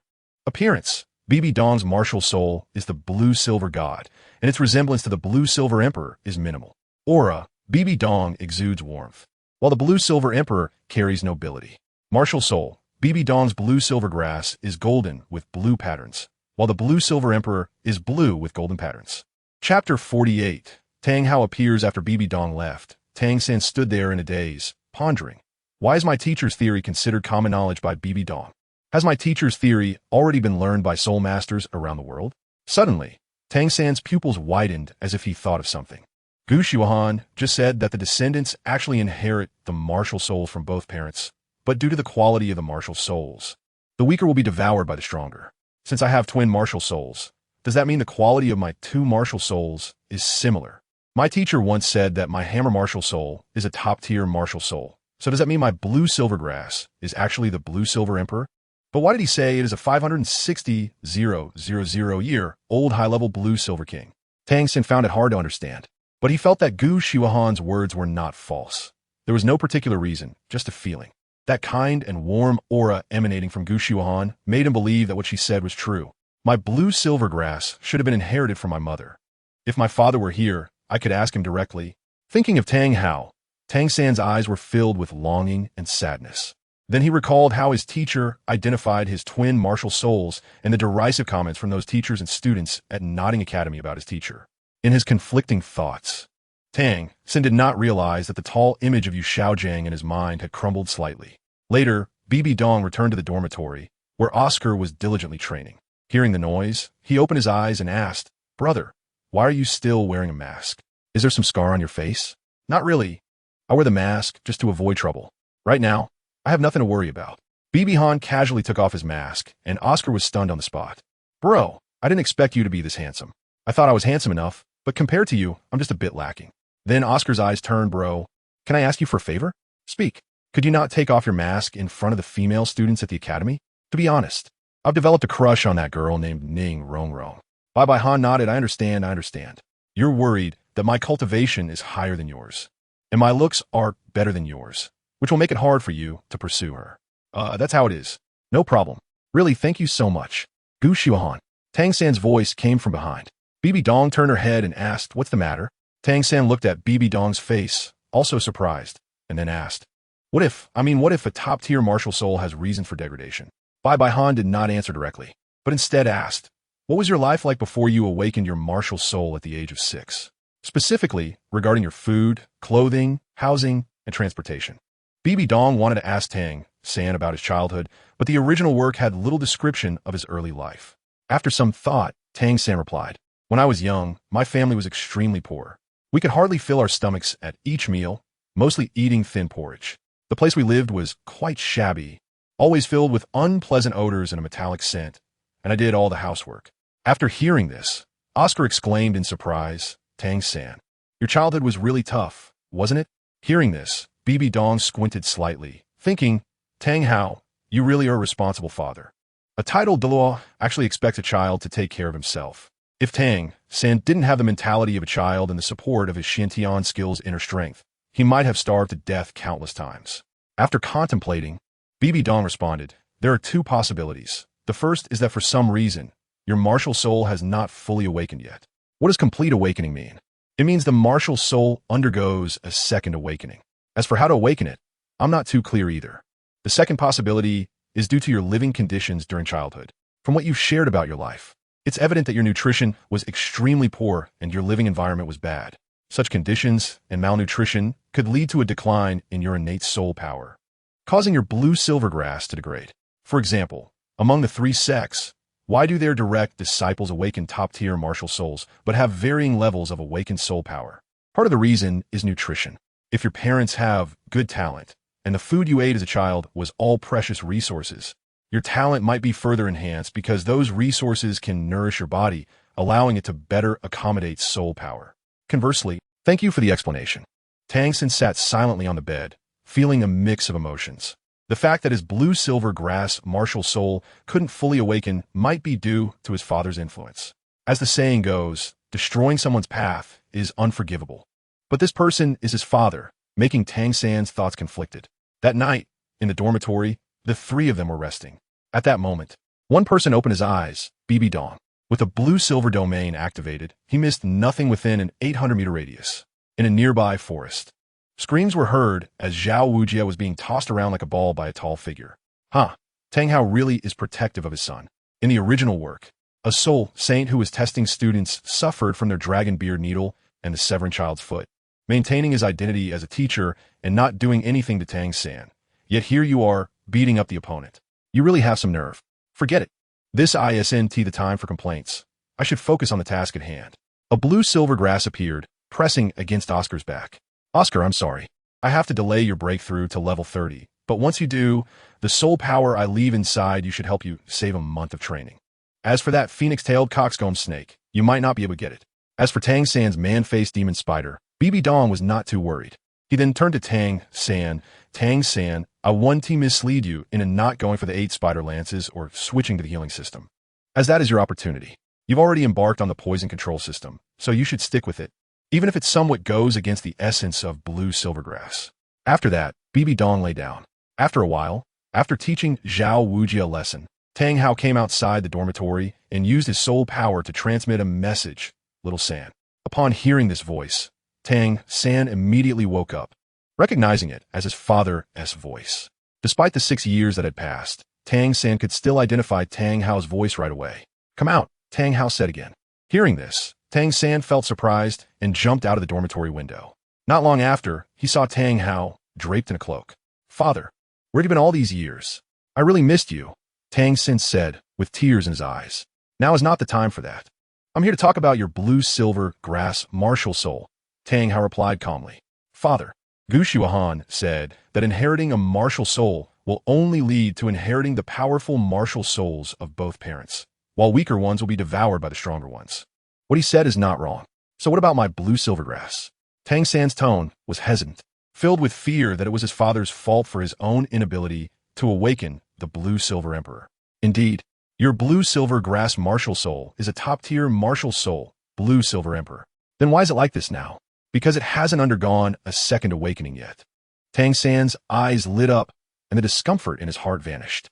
This meant that his martial soul could still undergo a second awakening, and it wasn't his father's fault that he hadn't awakened the blue-silver emperor. That's right, but you have to practice hard.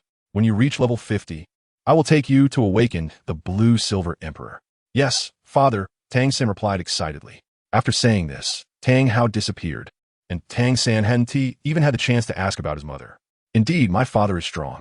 My talent is so great because I inherited my father's talent.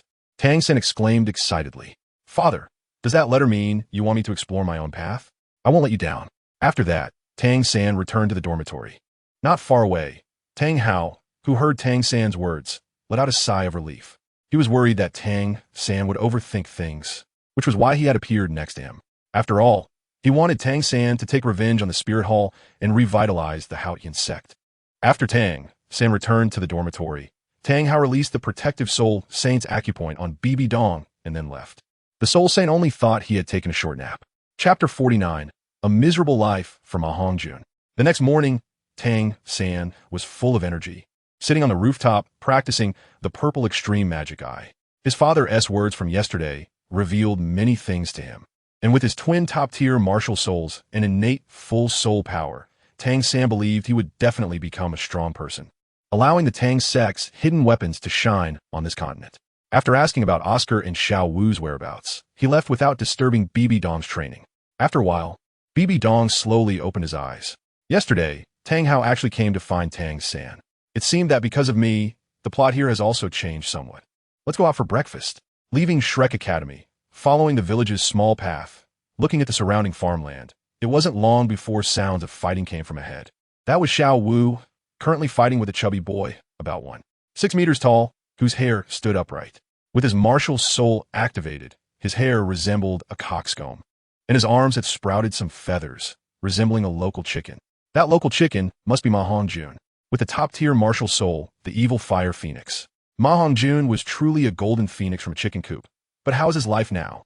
Bai Han clearly remembered that the Spirit Hall would not provide subsidies to spirit masters who indulge in eating, drinking, and having fun. Not long after, the chubby Ma Hongjun was knocked to the ground by Xiao Wu using her waist-bow spirit skill, but he quickly got back up. Xiao Wu also took off her shoes that were covered in purple flames and looked at Ma Hongjun with some surprise. If she continued to fight head-on, Xiao Wu would lose, so she could only dodge to consume Ma Hongjun's spirit power in order to have a chance of winning. Bai Han walked up to Tang San and pretended not to know, asking, "What happened?" That fat guy was trying to do something inappropriate to a girl. So Xiao Wu fought with him. Bibi Dong looked in the direction pointed by Tang San, where a pretty village girl was glaring hatefully at the fallen Ma Hongjun. So Bibi Dong waved his hand, and several vines wrapped around Xiao Wu's feet. "Xiao Wu, my blue silvergrass has good fire resistance. You can continue to fight him. Who are you to meddle in my business? I just can't stand bullying men and dominating women. Didn't you see the hatred in her eyes when she looked at you? A guy who doesn't even dare to show his face. What qualifications do you have to talk about me?" First soul skill, Phoenix Fire Line. Ma Hongjun suddenly opened his mouth, and a thin stream of purple-red flames spewed towards Bibi Dong. Tang San took the initiative using his first soul skill, Bind. The blue-silver grass blocked Ma Hongjun's Phoenix Fire Line, but it was burned away, and Xiao Wu seized the opportunity to kick Ma Hongjun down again. You guys are actually bullying the weak with numbers. You clearly attacked Brother San and the others first. Getting beaten up was your own doing. On the ground, Ma Hongjun's eyes lit up as he looked in one direction. "Dai, help me. They are bullying me with numbers." Coming towards them was Dai Mu Bai, dressed in white, with his hair neatly styled. Dai Mu Bai approached and asked what's going on. "Xiao Wu Huff, what's going on? You should ask him. This fat guy is bullying girls in broad daylight. We can't just stand by. We need to teach him a lesson." Dai Mu Bai sighed and said, "Fatty, I told you not to bother others. If you really can't help it, use your hands." Tang San and Xiao will look confused. "What do you mean by using hands?" Ma Hongjun was furious. "How could I use my hands? I'm a dignified soul master." "Then what can you do? You have no money. If it weren't for those guys at the Spirit Hall not giving me my soul master allowance, saying I spend money to hang out in brothels, do you think I want that? It's all because of my martial spirit. Those guys are truly blind and despicable," Ma Hongjun said bitterly. "If I had money, I wouldn't be unable to find a girlfriend and suffer so much." Hearing this, Bibi Dong felt a wave of disgust. Not giving you a soul master allowance is being blind and despicable. If I remember correctly, you were the most active in getting soul master subsidies in the original work, and you were the first to join the Tang sect, and you were also the second most active in destroying the Spirit Hall. So what are you? An ungrateful wolf that bites the hand that feeds it? Bibi Han slowly walked forward and said, "Tuchikin, do you still want to fight?" "Tuchikin." Ma Hongjun seemed to be touched on his reverse scale, suddenly furious. "Who are you calling Tuchikin?" Second soul skill, Bathing Fire Phoenix. First soul skill, Phoenix Fire Line. As Ma Hongjun opened his mouth, Bibi Han's figure instantly flashed and appeared in front of him. With a press of his hand, he directly pinned Ma Hongjun to the ground. Boom! The power of the Phoenix Fire Line was born by Ma Hongjun himself, and the entire process lasted only a second, thanks to Bibi Han holding back. So fast. This was Tang San's thought. If he hadn't used the purple extreme magic eye, he probably wouldn't have been able to dodge it either. "Fatty, Gu Xuehan. Fatty, he's your classmate. Why are you being so heavy-handed?" Dai Mubai scolded. quickly helping Ma Hongjun up. Ma Hongjun's face had turned black as charcoal, smeared with mud. Huh, being so heavy-handed? Do I have a martial soul? Don't shout here, otherwise. Your fate will be the same as his. Bibi Han glanced at Dai Mubai and said, You. In the face of Bibi Han's disdain, Dai Mubai, who feared the strong and bullied the weak, had no choice but to clench his fists tightly, not daring to make sound. After that, Bibi Han, Tang San, and Xiao Wu walked toward the cafeteria. When they arrived at the cafeteria, Ning Rongrong and Zhu Zhuqing were already eating there. Upon seeing the arrival of the few, they just nodded as a greeting. Ma Hongjun and Dai Mubai entered afterward, and upon seeing the two girls, Ma Hongjun couldn't suppress his wicked fire and directly approached. Beautiful ladies, let me introduce myself. Dai Mubai pulled him back and whispered, Be honest, it's best to suppress that wicked fire. Ma Hongjun angrily said, Why? Are you going to make a move again? I'm telling you, Dai boss, even if you are the boss, you have to leave some soup for the brothers, right? You have a face like a whore, and you're so rich, having taken all the beauties from married women to Lolas in Suatawa City. You should at least give me a piece of meat. Perhaps Ma Hongjun had been holding back for too long, so he spoke a little loudly, and everyone in the cafeteria heard him. Tang San and Xiao Wu were shocked. Ning Rongrong looked disgusted, and Zhu Zhuqing's eyes were cold and emotionless. She got up and left without finishing her breakfast. Zhuqing, it's not like that, let me explain. Dai Mubai hurriedly said, while holding Zhu Zhuqing's hand. There's nothing to explain. You can go explain it to those women. Zhu Zhuqing shook off Dai Mubai's hand. Ma Hongjun saw this scene and clearly realized that Dai Mubai's relationship with Zhu Zhuqing was different. He wanted to slip away, but was too late. Dai Mubai exploded on the spot, grabbing Ma Hongjun and beating him frantically.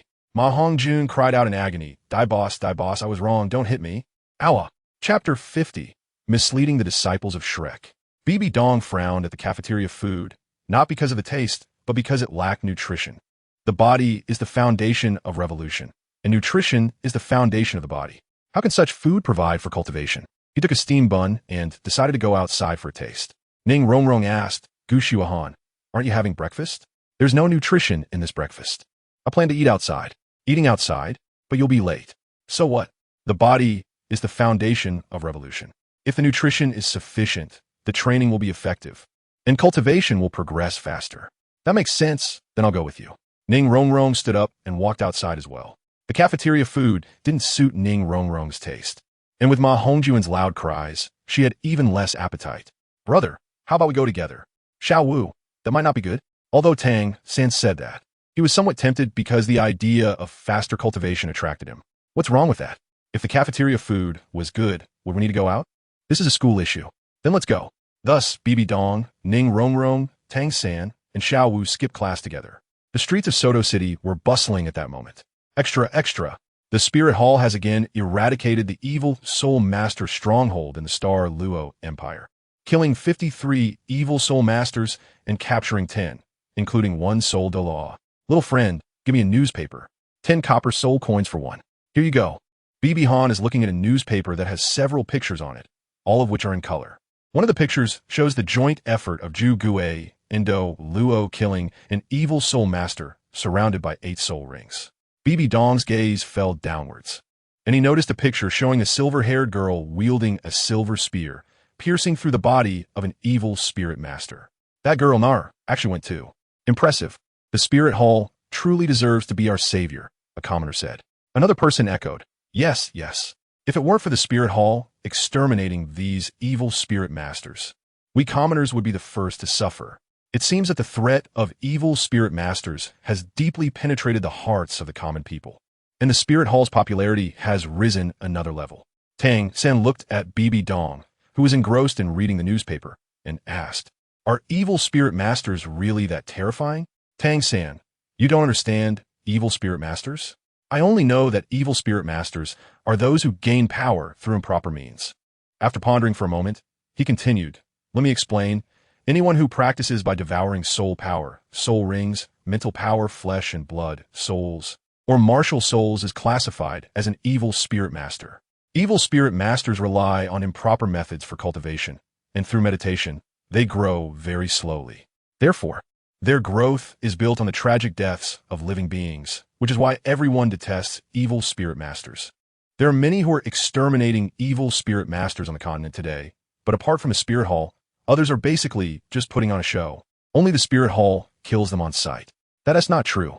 Our 7-treasure, glazed tile school has also exterminated evil spirit masters. Ning Rongrong retorted. Then Ning Rongrong. Is it that evil spirit masters either appear right under your 7-treasure, glazed tile school's nose, or you only take action after receiving a notice from the Spirit Hall? Can't say it, can you? Evil spirit masters are clearly so heinous. Why is it that only the Spirit Hall takes action? Tang San questioned. That's because those sects are all established by their families. Which family would proactively exterminate evil spirit masters, a task that harms their own strength with no gains? Only the Spirit Hall does this. Even if they suffer severe losses, they still won't give up until they completely eradicate evil spirit masters from the continent. Which is why the Spirit Hall is the holy land of the soul master world. Gu Xiaogang, you praise the Spirit Hall so much. Are you from the Spirit Hall? Ning Rongrong asked. What do you mean by praising? I'm just stating the facts. Am I wrong? All right. Ning Rongrong couldn't respond further. After a satisfying meal, the group returned to Shrek Academy. In the square of Shrek Academy, Dai Mubai, Ma Hongjun, and Zhu Zhuqing were standing at attention, and Oscar was there too. The clean-shaven Oscar looked quite handsome. In front of them stood a man who appeared to be in his 50s, with a strong build and a very distinctive face. His chin protruded slightly, his cheekbones were wide, his face was flat, and he had a bit of a hooked nose.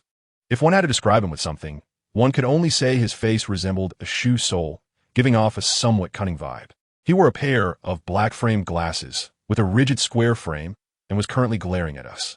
This appearance should belong to Flander, one must say, just by looks. He seemed like a shrewd businessman. Once we stood in line, Flander spoke up. You guys are late on the first day of school, especially you. Who actually told him to skip class? Flander was pointing at Bibi Dong, his expression extremely angry. It was easy to guess that this was the doing of a certain golden-haired rascal with a smirk. Flander continued, at your age, this is the best time for you to cultivate as soul masters, yet you have delayed their training, ruining their path to success. Do you know what a grave mistake you've made? In response, Bibi Dong scoffed, hee, what grave mistake? I don't feel that way at all. Rather, it's you, teacher. Don't you have any sense of how we would be late? If the cafeteria's breakfast were a little more nutritious, I wouldn't have to go outside. Health is the foundation of revolution, and nutrition is the foundation of health, ruining their path to success. Perhaps it's the Academy's dean who is ruining the path.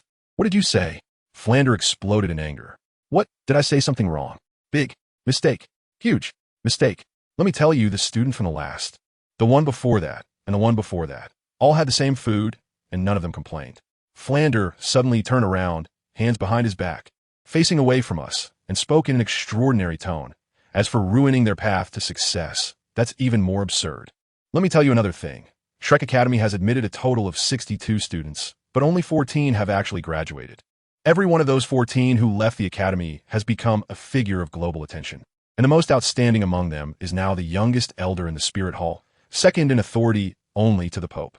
Hearing this, Tang San and Xiao Wu, who had never seen the world, gasped and looked at Bibi Dong, wondering if he was wrong. Clap, clap, clap, Bibi Dong applauded. Impressive, truly impressive, Bibi Dong said with a somewhat strange tone. Flander seemed not to have heard him and continued to dwell in his own world, turning back to us with a serious teacher's demeanor. So, you just need to follow the school rules, and I believe your names will surely appear on the continent in the future. After Flander finished speaking, Bibi Dong remarked, I didn't expect the Dean of Shrek to be so impressive. Shrek has only been established for 20 years, and the oldest among the seniors is only 32 years old. Yet, someone can become a title Douluo in front of title Douluos under 32 years old. The previously youngest title Douluo, the Haoyan, really doesn't count for much. Dean, you truly impressed me. Hearing this, Ning Rongrong couldn't help but burst into laughter, and aside from Tang San, Xiao Wu, Ma Hongjun, and Oscar, who were puzzled. The others also laughed, though not as much. Flander's face went from smug to ashen. Tang San and Xiao Wu asked Ning Rongrong, Rongrong, what are you laughing about? Ning Rongrong laughed until tears came out, but still replied, Tang San, Xiao Wu, I'm laughing because I heard a big joke. A big joke? Yes, just now. Flander said that there's an elder from the Spirit Hall. Do you know what cultivation level is required to become an elder of the Spirit Hall? The two shook their heads. To become an elder of the Spirit Hall, one must be at the title Douluo level, and to be the second in command of the Spirit Hall, one must be a quite powerful title Douluo.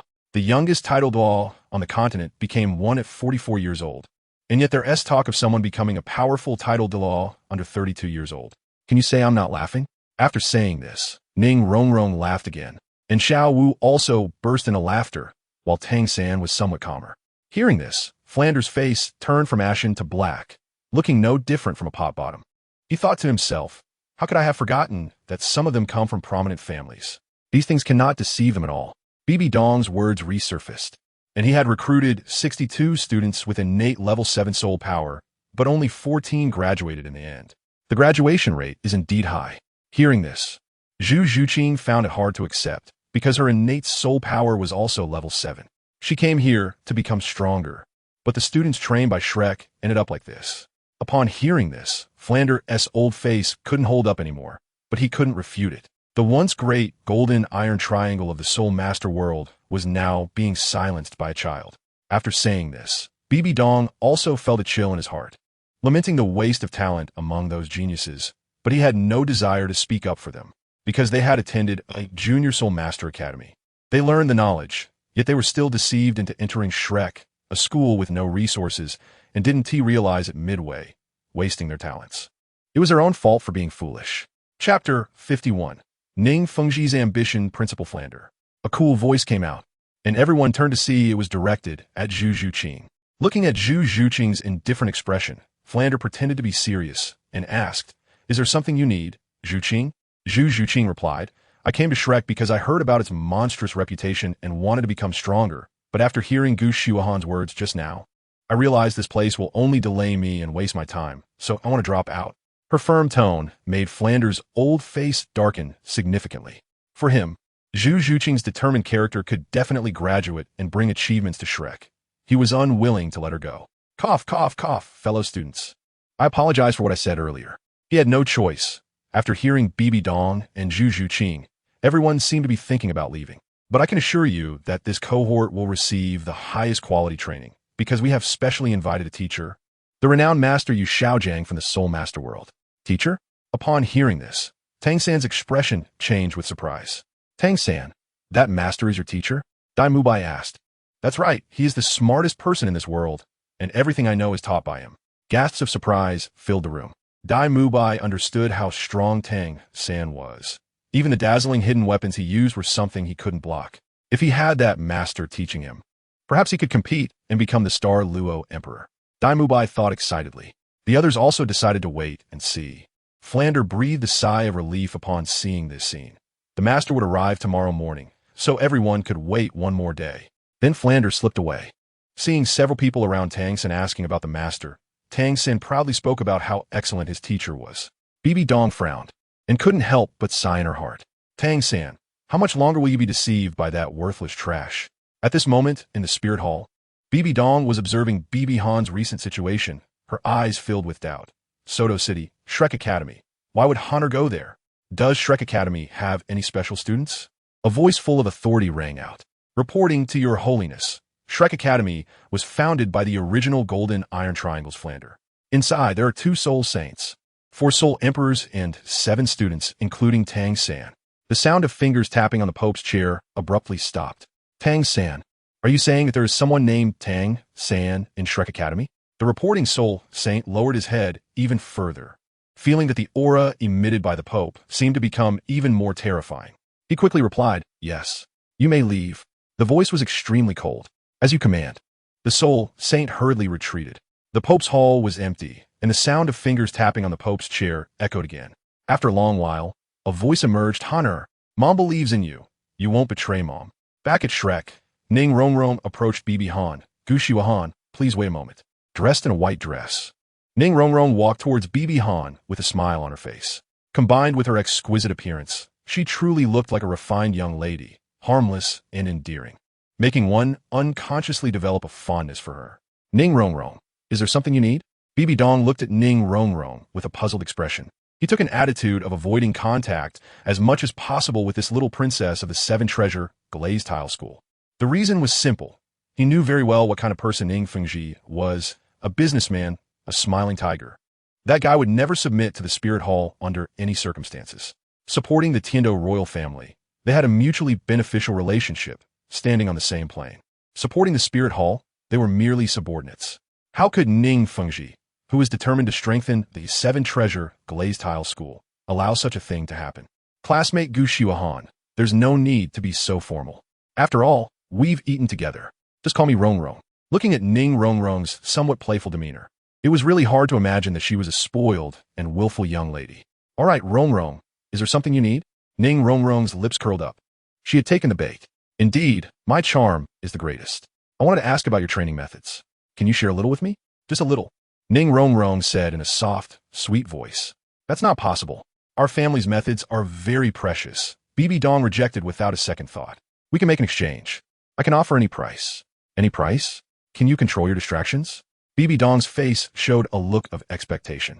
At first, when watching the anime, Bibi Dong thought that the original work's martial arts technique was not very useful, but later realized that this idea was really foolish. Just think about it. If the Hao Qian God Hammer Martial Soul was equipped with 100,000 year spirit rings and then cultivated to the 7 treasures glazed heart realm, using 7 100,000 year spirit abilities at the same time, what would happen? This is clearly a martial arts technique even stronger than the big Sumura hammer, tailor-made for dual martial soul users. It's a pity that Tang San from the original work was so naive that he didn't even know this. What? This won't do. Ning Renxue immediately refused. If it were just one person, she might consider it, but the opponent was a family. Then I'm sorry, the deal is off. After saying that, Bibi Dong planned to leave. He had no intention of chatting with Ning Renxue to avoid building a friendship. Seeing Bibi Dong leave without her consent and his casual tone earlier, Ning Renxue, who was used to being high and mighty, could no longer hold back. Gu Xiaohan, stop right there. Ning Renxue stopped it. Bibi Han stopped and replied without turning his head, is there anything else? If not, don't disturb me while I cultivate. Ning Renxue frowned it. The gentle expression on her face disappeared, and the corners of her mouth curled slightly, revealing a hint of disdain and contempt. What do you think your family is? Daring to flaunt such trash like blue silvergrass as a martial soul? Just a third-rate power, and you still wear a mask all day, trying to act cool. Our 7-treasure glazed tile school is one of the most powerful forces in the world. Doing business with you is already looking highly of you. If you make me unhappy without even using force, just relying on the financial power of the 7-treasure glazed tile school can make your power go bankrupt and eat dirt. Hearing this, Bibi Han turned his head slightly and gave Ning Renxue a faint glance, his eyes cold. At this moment, Ning Renxue's face was filled with an air of superiority, looking down on everything around her. Is this really your character? Quite fitting for the little witch of the 7-treasure glazed tile school, but truly detestable. It's forgivable for the young lady to have a temper, as it was cultivated in her early years. After all, you have that capital. But it's really a pity for the sword Bondo. You didn't even shed a tear when they died. For detailed information, refer to the original work. Bibi Dong replied disdainfully, sure, if the 7 treasures glazed sect can do it, go ahead and try. And Ning Renxue, remember your words about eating dirt. You actually dare to provoke our 7 treasures glazed sect? I will make you pay the price. If your family knows that because of you, their future will be like a lost dog, how do you think they will treat you? Hee, will they skin you alive? Ning Renxue said with great interest. Hee, skin me alive? You don't need to worry about that. You should think about whether you can do what you just said. All right, just wait. Ning Renxue immediately took out her communication device to send a message. 7 treasures glazed sect, conference hall. In the center of the hall, there was an intricately carved wooden chair with a large jade embedded in the backrest, emitting a faint green light, warm and smooth, which was indeed a piece of top-grade warm jade. It was about Shrek Academy. The young man recounted the conversation between Bibi Dong and Flender, as well as the dialogue between Bibi Dong and Ning Renxue. After hearing this, the sword Douluo couldn't hold back anymore. Fengji, is this what you call a good academy? To me, it's just a damn school that misleads students. And a kid with a blue silver grass martial soul dares to make my Renxue angry? No, I must bring Renxue back and teach that guy a lesson. Hearing this, Ning Fengji still stopped the sword Douluo. Why? The sword Douluo's soul power surged. If Ning Fengji didn't provide a good explanation, he might just hit him. Ning Fengji smiled wryly and said, Uncle Qian, you know Renxue's character. It's good for her to suffer a little. Our 7 treasures glazed pagoda's limits are just that. It doesn't matter if we delay a bit. The important thing is to temper Ning Renxue's little witch personality, which will be beneficial for her future as the sect master. Besides, I don't think Shrek is a school that misleads students. Just think about it. A school that has only been established for 20 years can attract so many geniuses, averaging 3 a year, and we have learned about this school over the years. After being together for so many years, The sword law certainly understood what Ning Fengji meant and exchanged glances with him. They should strongly support this academy, allowing it to attract more students. Then the Seven Treasures Glazed sect could intercept them. After all, innate soul power of level 7 or 8 placed in the Seven Treasures Glazed sect, if fully nurtured, could likely become titled Douluo in the future. The Seven Treasures Glazed sect would only grow stronger, without fear of succession crisis. As for that kid named Gu Xiuan, forget it. A 12-year-old soul master with good talent. Perhaps we could find a way to connect with their family and collaborate to make our Seven Treasures Glazed sect stronger.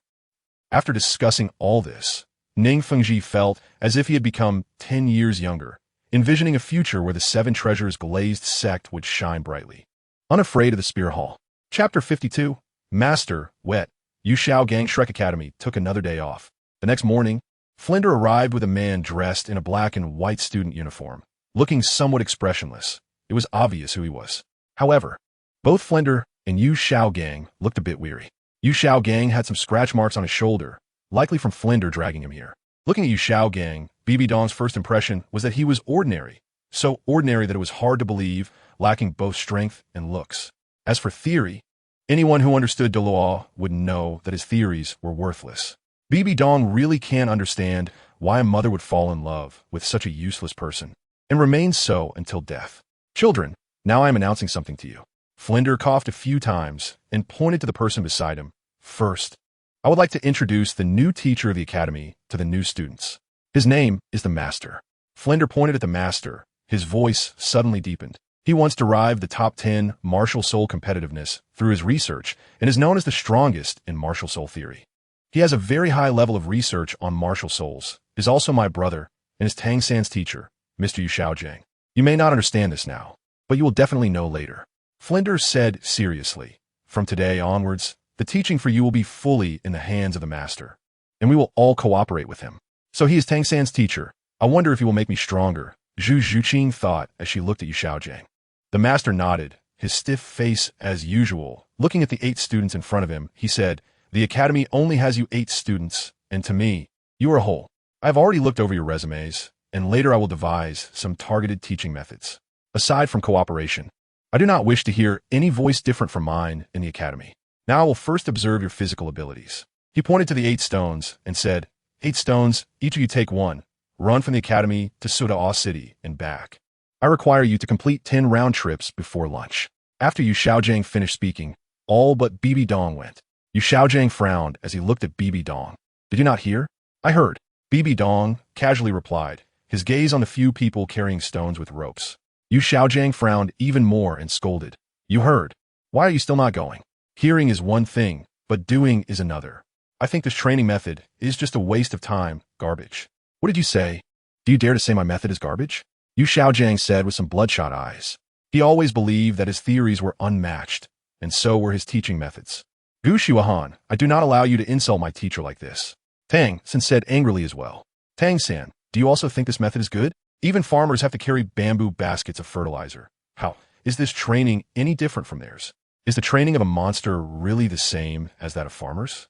Listening to BB Dong's analogy, Tang San was somewhat speechless. Then BB Dong crossed his arms and spoke again. Zhao Wujia's gravity field. Didn't you experience it when you registered? There, the body is trained in all directions. Isn't that much better than carrying a stone? This. Tang San was directly rendered speechless. Xiaogang was somewhat stunned and asked Flinder. After learning this, Xiaogang directly reprimanded Flinder, saying, why didn't you tell me earlier? And Flinder just lowered his head. Turning his head to look at this scene, BB Dong felt extremely sarcastic in his heart.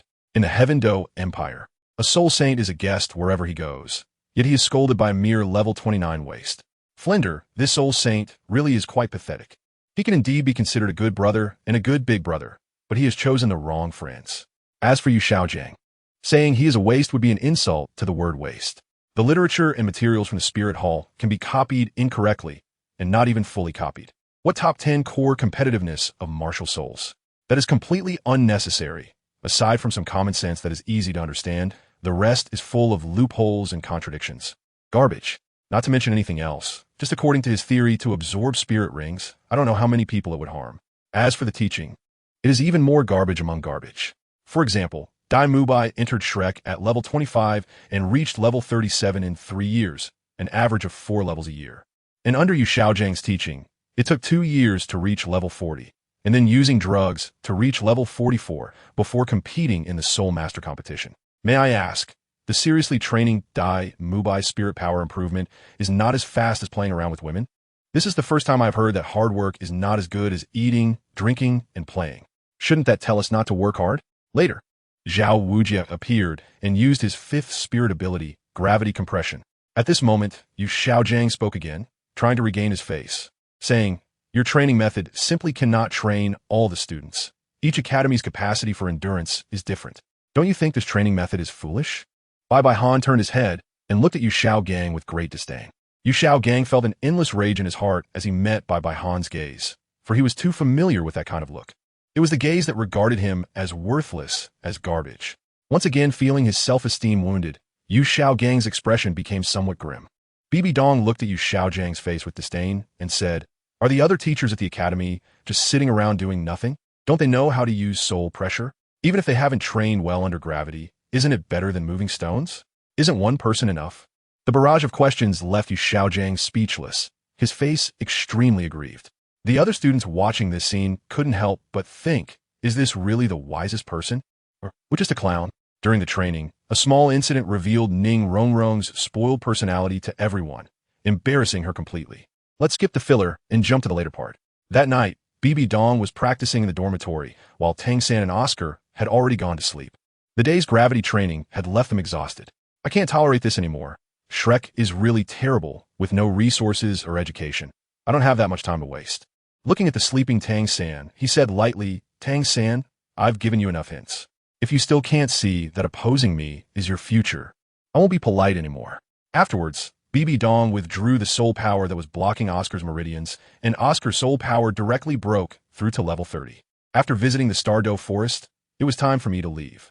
The next day, Oscar excitedly announced that he had broken through to level 30. Then, Zhao Wujia led the team to the Stardow Forest, but this time they didn't wait another day for Oscar to make sausages. They set off directly. Zhao Wujia said, "The Stardow Forest is very dangerous and will be attacked by soul beasts at any moment. Almost all soul beasts have strong aggression towards humans, so we must be careful.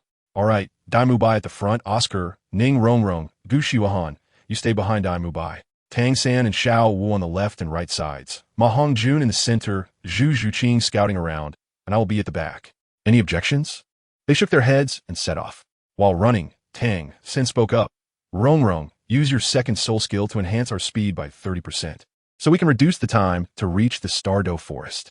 Ning Rongrong nodded, smiling slightly, and activated the second soul skill of the 7 Treasures Glazed Tower. However, the enhancement was not as significant as Bibi Dong's. "Rongrong, why don't you use your second soul skill on Gu Xiuhan?" Tang San asked with a frown. "Tang San, I don't have enough soul power to spare," Ning Rongrong replied. "Not enough soul power? Then you won't even enhance Teacher Zhao Wujia?" Teacher Zhao Wujia is a soul sage with abundant soul power. "No need to say more, Tang San. If I don't have a soul skill, I can still keep up with you." Bibi Dong understood very well why Ning Rongrong was like this, but he didn't care at all. Even with the gravity gear on, he could easily outrun Zhao Wujia. That night, the group arrived at a small town, the same place as in the original story. Bibi Dong thought to himself, "Will we encounter Songhui Academy again and witness the famous scene of not provoking trouble being a sign of mediocrity?" At this moment, Zhao Wujia pointed to a seemingly ordinary hotel ahead and said, "Let's stay here. We'll rest for the night and set off tomorrow morning. You will cover your own accommodation and meal expenses." They arrived at the small hotel and ordered several dishes. Ma Hongjun started eating like a starving ghost, causing the others to frown. Chapter 53. The altered storyline. The 8 of them gathered around a table, the atmosphere somewhat off. Zhu Zhuqing still had a cold expression, and Dai Mubai tried to talk to her, but was ignored, creating an awkward situation. Meanwhile, Bibi Dong and Oscar chatted, while Tang San and Xiao Wu talked, with no one speaking to Ning Rongrong due to her outburst the previous day. At this point, the restaurant was already filled with about 60 to 70% of the guests. Suddenly, a group of 8 people walked in, somewhat resembling Tang San's group. Leading them was a middle-aged man in his 40s, handsome in appearance, his hair slicked back. Wearing a meticulously crafted moon-white soul master robe embroidered with silver thread patterns that shimmered as he moved. Following him were 6 young men and 1 woman, all around 20 years old, dressed in similar moon-white soul master robes, though lacking the embroidered silver thread of the middle-aged man. However, both the middle-aged man and the 7 young people had a blue circular emblem on their left shoulders, with the words Tsanghui embroidered inside. Sighing inwardly, Bibi Dong thought, is it inevitable that they would show up? After the Tsanghui Academy group, 3 more people entered, led by a middle-aged man whose imposing presence commanded respect. He was followed by a man and a woman. The man was of average height and appearance, but his eyes sparkled with intense light, and he had broad shoulders. His fiery red clothing accentuated his not-so-handsome face, yet he exuded a powerful aura. The woman was extremely beautiful, wearing a form-fitting golden-red outfit that complemented her dark red hair, making her look like a flame capable of captivating any man. Ma Hongjun, upon seeing the woman, instantly perked up. Dai Mubai was also somewhat mesmerized. Despite having encountered countless women, he admitted he had never seen someone like her. However, he quickly shivered and turned to look at Zhu Zhuqing with a grin. But Zhu Zhuqing remained cold and averted her gaze. At that moment, Ma Hongjun's voice rang out. That girl is quite something. Her figure is amazing. Having just been put in his place by Zhu Zhuqing, Dai Mubai smirked slightly at the Tsanghui Academy group, thinking of a way to impress Zhu Zhuqing. He shrugged. It's just a small Tsanghui Academy. What's the big deal? Oh, Dai boss. The girl I was talking about is the one with the red hair. Neither the fat man nor Dai Mubai had made an effort to lower their voices. Soul Masters naturally had better hearing than ordinary people, despite the noise in the restaurant. The group from Tsanghui Academy turned their attention toward them, especially the red-haired girl, whose eyes burned with anger, ready to confront them. However, she was stopped by her elder, who whispered a few words in her ear, and she ultimately gave up. Bibi Han observed the middle-aged man's mouth shape with a shrewd eye and guessed that he was saying, just a 12-year-old kid, which adult would bother with a child. Seeing this, Bibi Han deduced some things. The woman's soul power was at level 40, indicating she was likely heading to the Stardow Forest to hunt for soul rings, while the other man's soul power was also at level 40. Reaching level 40 at such a young age, combined with his looks, hair, height, and temperament, all hinted that the girl was very likely Huo Wu, and the other one should be Huo Wuxuan. It seemed that the storyline had been modified. This was truly going to be a good show. At that moment, a classic line came from Oscar. This is also part of our cultivation. Dean Flander once said that a soul master who doesn't dare to cause trouble is not a good soul master. As the saying goes, not daring to cause trouble is a sign of mediocrity. Moreover, provoking Soul Master Academy members is the safest. At most, it would just be a fight. Tang San couldn't help but laugh. If we combined our Dean's quotes, we could form a monstrous collection of quotes. Looking at their ages, this Tsanghui Academy should be a high-level Soul Master Academy. Watching Tang San laugh, he thought, Tang San, soon you will realize how foolish this saying is. At that moment, a student from Tsanghui Academy approached Dai Mubai, smirking as if he wanted to do something bad, but Dai Mubai didn't even glance at him, showing off his arrogance. At that moment, the waiter happened to bring the first dish to their table. The young man from Tsanghui Academy suddenly quickened his pace, and amid the waiter's exclamation, he bumped into the waiter, causing the dish to head straight for Dai Mubai's head. Don't waste food, Tang San said lightly, his left hand shooting out like lightning to steady the waiter, while his right hand extended to catch the plate, using the technique of controlling the crane and capturing the dragon to absorb the dish without spilling a drop, gently placing the plate on the table. At the same time, he had already pulled the waiter to the side with his left hand. Dai Mubai then sent the student flying with a single palm, crashing him into other students from Tsanghui Academy. The student who was kicked away spat out a mouthful of blood and looked quite weakened. Dai Mubai straightened his body, stretching as if from the earlier movement, saying, sorry, I slipped. The evil-eyed white tiger's true nature revealed itself, with disdain and contempt on his face, exuding strong arrogance. The people in the restaurant were momentarily taken aback, but still remained seated, eagerly preparing to watch the show. The group from Tsanghui Academy could no longer hold back. The remaining 6 students stood up in unison, glaring angrily at the Shrek Academy table.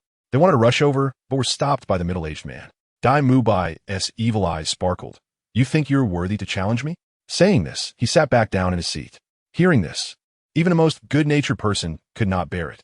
The face of the teacher from Tsanghui Academy turned an iron blue from anger. What a bunch of arrogant kids. Teach them a lesson, but don't hurt any innocent bystanders. Just break some tables and chairs and pay for them. If you injure someone, The spirit hall will throw you into jail for a few days. The students from Sanhui Academy were waiting for him to give the order. Except for the one who was injured by Dai Mubai and the only female student, the other 5 immediately rushed towards Tang San's table. Xiao Wu wanted to make a move, but recalling what Bibi Han said to her at the Rose Hotel, she opted to munch on a carrot instead. Watching the scene, Bibi Han thought, the little rabbit is making progress. Faced with these people, Dai Mubai and Ma Hongjun sprang into action. With each one they took down, they posed stylishly. After dealing with everyone, Dai Mubai turned to Zhu Zhuqing and asked, Zhuqing, were my poses cool just now? Zhu Zhuqing completely ignored him. While Ma Hongjun took out a red rose from his pocket and approached the red-haired beauty, saying in a lewd tone, Beautiful, let us get to know each other. He attempted to put his sleazy hand on the beauty's shoulder. At that moment, the red-haired beauty could no longer hold back and punched Ma Hongjun in the face. The sudden punch caught Ma Hongjun completely off guard. Ah! He screamed as he flew out the door. Chapter 54. The consequence of not daring to cause trouble. 3,000 words. Seeing this scene, the other members of Shrek were stunned, and Yi Zhiqiu was also taken aback. A fierce voice came from the red-haired woman. Shameless fatso, how dare you take advantage of me? Ah, you filthy woman, I'll make you pay. Ma Hongjun shouted as he activated his martial spirit outside the door. Then, with his martial spirit activated, he charged back in. Everyone burst into laughter at Ma Hongjun's appearance. Putting aside how ridiculous he looked with his martial spirit activated, half of his face was already purple and swollen like a pig's head. Just as Ma Hongjun was about to explode in anger, Dai Mubai stopped him. Big brother Dai, let me go. I want that woman to pay. I want to stop you from making a move, but don't forget, we're in a hotel, and there are many ordinary people around. Do you want to injure them and end up in the spirit hall's jail? Dai Mubai yelled Ati Ma Hongjun. Dai Mubai's words calmed Ma Hongjun down, and he beckoned to the red-clad beauty, Bitch, if you have guts, come out and fight me. The red-clad beauty, furious, sneered back. Why would I be afraid? Outside the hotel, the red-clad beauty was facing off against Ma Hongjun, while Bibi Han and the others quietly watched the drama unfold. What's wrong? Are you scared, woman? Hurry up and unleash your martial spirit. If you're afraid, then just admit your mistake and sleep with me for a night, Ma Hongjun said lecherously, his gaze fixated on the red-haired woman's key areas. Afraid? I'm really curious. Who was your teacher that taught you to be so shameless at such a young age? The red-haired beauty looked at Ma Hongjun with disgust in her eyes. You're not allowed to insult my teacher. If you have the ability, let us compare. As soon as she finished speaking, the red-haired beauty activated her martial spirit, and a graceful fire shadow appeared, with 3 soul rings of yellow, purple, and yellow surrounding her. Seeing this martial spirit, Bibi Han confirmed that she was indeed Huowu. Upon seeing the 3 rings, Ma Hongjun felt a bit intimidated. You're a soul zone. To be precise, I only need to obtain 1 soul ring to become a soul zone. What? Hearing this, Ma Hongjun's expression turned fearful. Are you scared? Fatty, I didn't attack you just now because I thought you were a kid, but I didn't expect you to be so shameless repeatedly. Let us fight. As soon as she finished speaking, Huowu charged over. Ma Hongjun quickly shouted, First soul skill, Phoenix Fire Line. Third soul skill, Resistance Fire Ring. The dazzling ring-shaped flames erupted instantly, spreading to the most needed areas, and she controlled it with extreme precision. The resistance ability of the fire ring directly blew away the Phoenix Fire Line, which then burned Ma Hongjun's own face. Amidst Ma Hongjun's screams, Huowu reached his side and punched him squarely in the pig-like face. The merciless punch knocked Ma Hongjun to the ground, followed by a flurry of punches. With Ma Hongjun already lacking the will to fight due to Huowu's strength, he could only curl up on the ground, covering his head and screaming. Seeing Ma Hongjun's miserable state, Tang San was about to intervene when a hand pressed down on his shoulder. It was Bibi Han. Guxiuan, what are you doing? I want to save the fatty. Tang San, don't you see that all of this is because of Ma Hongjun himself? Because of his lechery, he brought about a beating. But the fat guy is his own classmate. Is this the reason you are helping the tyrant? Bibi Dong's expression became serious as he asked. Let me ask you, if you were to pursue a woman and she didn't like you, would you force her and would she not be allowed to resist? Is that possible? And right now, this is a situation like that. Are you going to help that rapist? Tang San paused upon hearing the word rapist. Bibi Dong continued. Not daring to cause trouble is a mark of mediocrity. Why did Ma Hongjun back down when he saw the opponent was a soul master? Why did Dai Mubai run away after I punched him? ISNT, it's just that not daring to cause trouble is a mark of mediocrity? Let them continue to provoke. What not daring to cause trouble is a mark of mediocrity really means is that they are just cowards who bully the weak. As a genius and a future strong person, one should have self-composure and should not provoke trouble, but also not be afraid of it. Upon hearing these words, Tang San fell in a deep thought. Dai Mubai did not hear what Bibi Dong said, and even if he did, he would probably just mock it. He went to rescue Ma Hongjun, who had fought alongside him and been on the battlefield. How could he not save him? With the white tiger spirit possessed, Dai Mubai charged forward. Just as he was about to throw a punch at Huowu, a single-horned fire explosive dragon blocked him. The person was none other than Huowu Shuang, trying to sneak attack, just like that fat guy. How shameless. Hearing this, Dai Mubai became furious. Get out of the way. First soul skill, White Tiger Barrier. A layer of white light enveloped Dai Mubai. This soul skill could be used for both offense and defense. First soul skill, Fire Dragon Roar. Huowu Shuang swung his fists, and the flames on his fists exploded towards Dai Mubai, who also threw a punch back. If Dai Mubai were facing other fire attribute soul masters, it would be fine, but unfortunately, he was up against Huowu Shuang, who possessed the single-horned fire explosive dragon. Although the single-horned fire explosive dragon is not a top-tier martial spirit, it is quite close, and its explosive effect makes it a very powerful martial spirit in close combat. Dai Mubai's evil, a white tiger, could not compare in this regard at all. As expected, when their fists collided, Dai Mubai's second soul skill, White Tiger Barrier, shattered, and the continuous explosive effects forced him to retreat repeatedly, with his right hand already scorched red by the flames. Bibi Dong watched the scene with satisfaction in his eyes, but then his pupils widened slightly as he thought of an idea upon seeing the continuous explosions before him. The two continued to fight, but it was Dai Mubai who kept taking hits. Another punch landed on his face, causing his neatly arranged golden hair to become disheveled and leaving him with burn marks on his face. Dai Mubai was losing his composure. Being beaten so badly in front of his fiancée, how could the proud Dai Mubai accept this? He then unleashed all his soul skills. In a battle where the combat power is equal, if your mindset collapses, you have already lost half the battle. It was clear that the level 37 Dai Mubai was no match for the level 40 Huowu Shuang. Under the enhancement of the third soul skill, his second soul skill missed completely.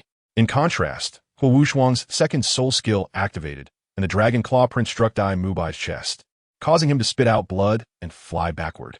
Zhu Zhuqing, witnessing this scene, was filled with disappointment. Disappointed? A voice entered her ears. This voice was Bibi Dong's soul power transmission. Zhu Zhuqing's eyes widened as she looked at Bibi Dong's back. Soul power transmission requires not only a certain level of strength, but also precise control of soul power, something a normal soul master cannot achieve. Don't be surprised. The soul master level is not my true strength. I used soul transmission to tell you that I admire your tenacious character. You should know best what kind of person Dai Mubai is. He is not worthy of you. I'm also well aware of the competition within the Star Luo royal family. You came here to find him to change your fate. But do you think following him will bring you hope? There's only one place in the world that can save you, and that place is the Spirit Hall. With your talent, joining the Spirit Hall will allow you to grow into a Soul Douluo in the future.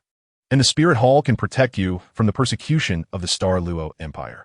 Of course, this is just a suggestion I am giving you. Whether to go or not is entirely up to you. Zhu Zhuqing's eyes flickered as she deeply looked at Bibi Dong. In the distance, the battle was coming to an end, with Dai Mubai being knocked to the ground by Huowu Shuang. His body was covered in burns, while Ma Hongjun was bruised and moaning softly, calling out, "Teacher Zhao, Teacher Zhao." But all of this was in vain. Just as Zhao Wuji on the second floor was about to take action, a sharp gaze turned toward him. It was the elder of Huowu Shuang and Huowu, a powerhouse at the Soul Douluo level. However, this Soul Douluo clearly did not take a serious look at Xiao Wu. Otherwise, she would have been in trouble. Xiao Wu also seemed oblivious to the powerful Soul Douluo behind her. Otherwise, she wouldn't have continued watching the show, but would have hidden instead. Finally, Huowu and Huowu Shuang kicked Ma Hongjun and Dai Mubai away like trash. Disdainfully, they said to the group, "Is there anyone else who wants to fight?" Xiao Wu felt a bit like stepping in, but she was stopped by Tang San. Tang San also didn't approach, partly due to Bibi Dong's earlier words, and partly because he wasn't a match without using Tang Sek's hidden weapons.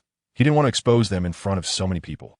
Huowu placed her hands on her hips and disdainfully said, "Being afraid to stir up trouble is a sign of mediocrity. What ridiculous school rules. I really don't know what kind of trash academy Shrek is." Meanwhile, Sanhui Academy kept recovering. Tang San and the others clenched their fists as they had insulted Shrek, and they were students of Shrek. After Bai Han used blue silver grass to heal the two of them. They were treated to the level where they could still fight with their martial souls, but they still looked injured. Dai Mubai stood up angrily and walked towards Zhu Zhuqing, questioning her. Zhu Zhuqing, why didn't you help me just now? Zhu Zhuqing disdainfully replied. You like to stir up trouble yourself, and when you can't take a beating, you want others to help.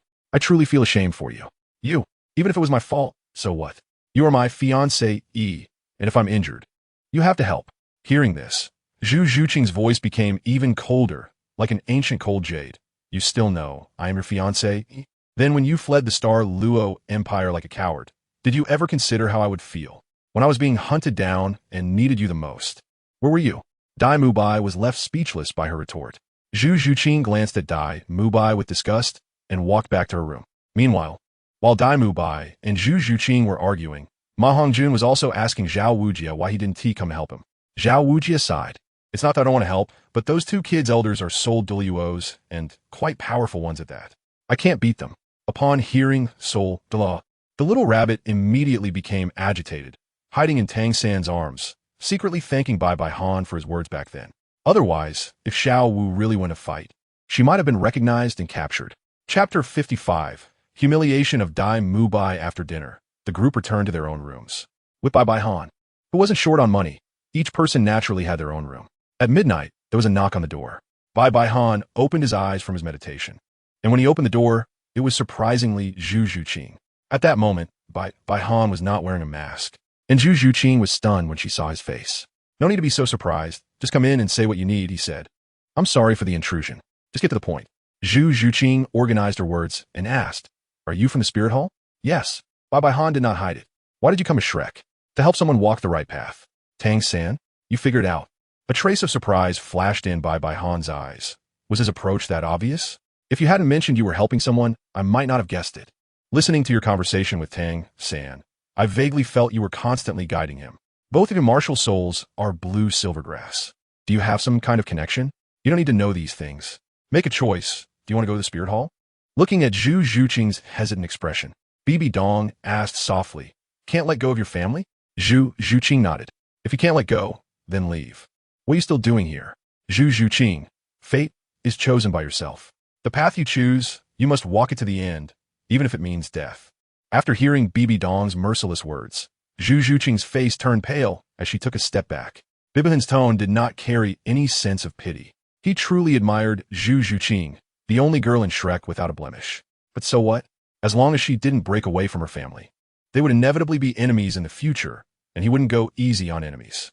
With a loud bang, Bibihan's door was kicked open by someone. And it was Dai Mubai. How dare you, you shameless woman, come here to find a man for an affair. I was blind to think you were pure and innocent. Dai Mubai roared in madness. Zhu Zhuqing retorted angrily, You are slandering me. Slandering you? Then why did you come here at midnight when it's quiet? If not to hide here and have an affair while everyone else is asleep? Zhu Zhuqing couldn't refute this. Should she say she wanted to join the Spirit Hall? Just because Zhu Zhuqing couldn't refute it didn't mean Bibihan couldn't. He had disliked Dai Mubai for a long time, but his rebuttal was not with words, but with fists. With a wave of his hand, countless golden blue silver grass suddenly appeared, rushing towards Dai Mubai. Seeing this, Dai Mubai sneered. So you really want to have an affair? And when discovered, you want to kill to silence me. I will let others see your evil deeds. White Tiger Possession, Third Soul Skill, White Tiger Diamond Transformation. Watching this scene, Bibihan felt it was a futile struggle. Even a Soul King would find it hard to break free from blue silvergrass, let alone a mere soul sovereign like Dai Mubai. Soon, Dai Mubai was drained of his soul power and lay on the ground. The commotion from Dai Mubai's roar and the fight attracted people from the hotel, including a few from Shrek. A crowd began to gather around them. Seeing Dai Mubai lying on the ground, Zhu Zhuqing wiped her tears. Xiao Wu walked over to Zhu Zhuqing and asked, Zhuqing, what happened? At this moment, Dai Mubai, lying on the ground, shouted wildly, What else could it be? This pair of adulterers wants to have an affair. Upon hearing the words, have an affair, everyone looked at Bibihan and Zhu Zhuqing with strange expressions. However, Xiao Wu giggled and said, I didn't expect, Zhuqing, that you would like to do something so thrilling. Zhu Zhuqing's face turned red. It wasn't like that. You all misunderstood. Oscar said, Dai, even if they really want to do that, it's none of your business, right? Yeah.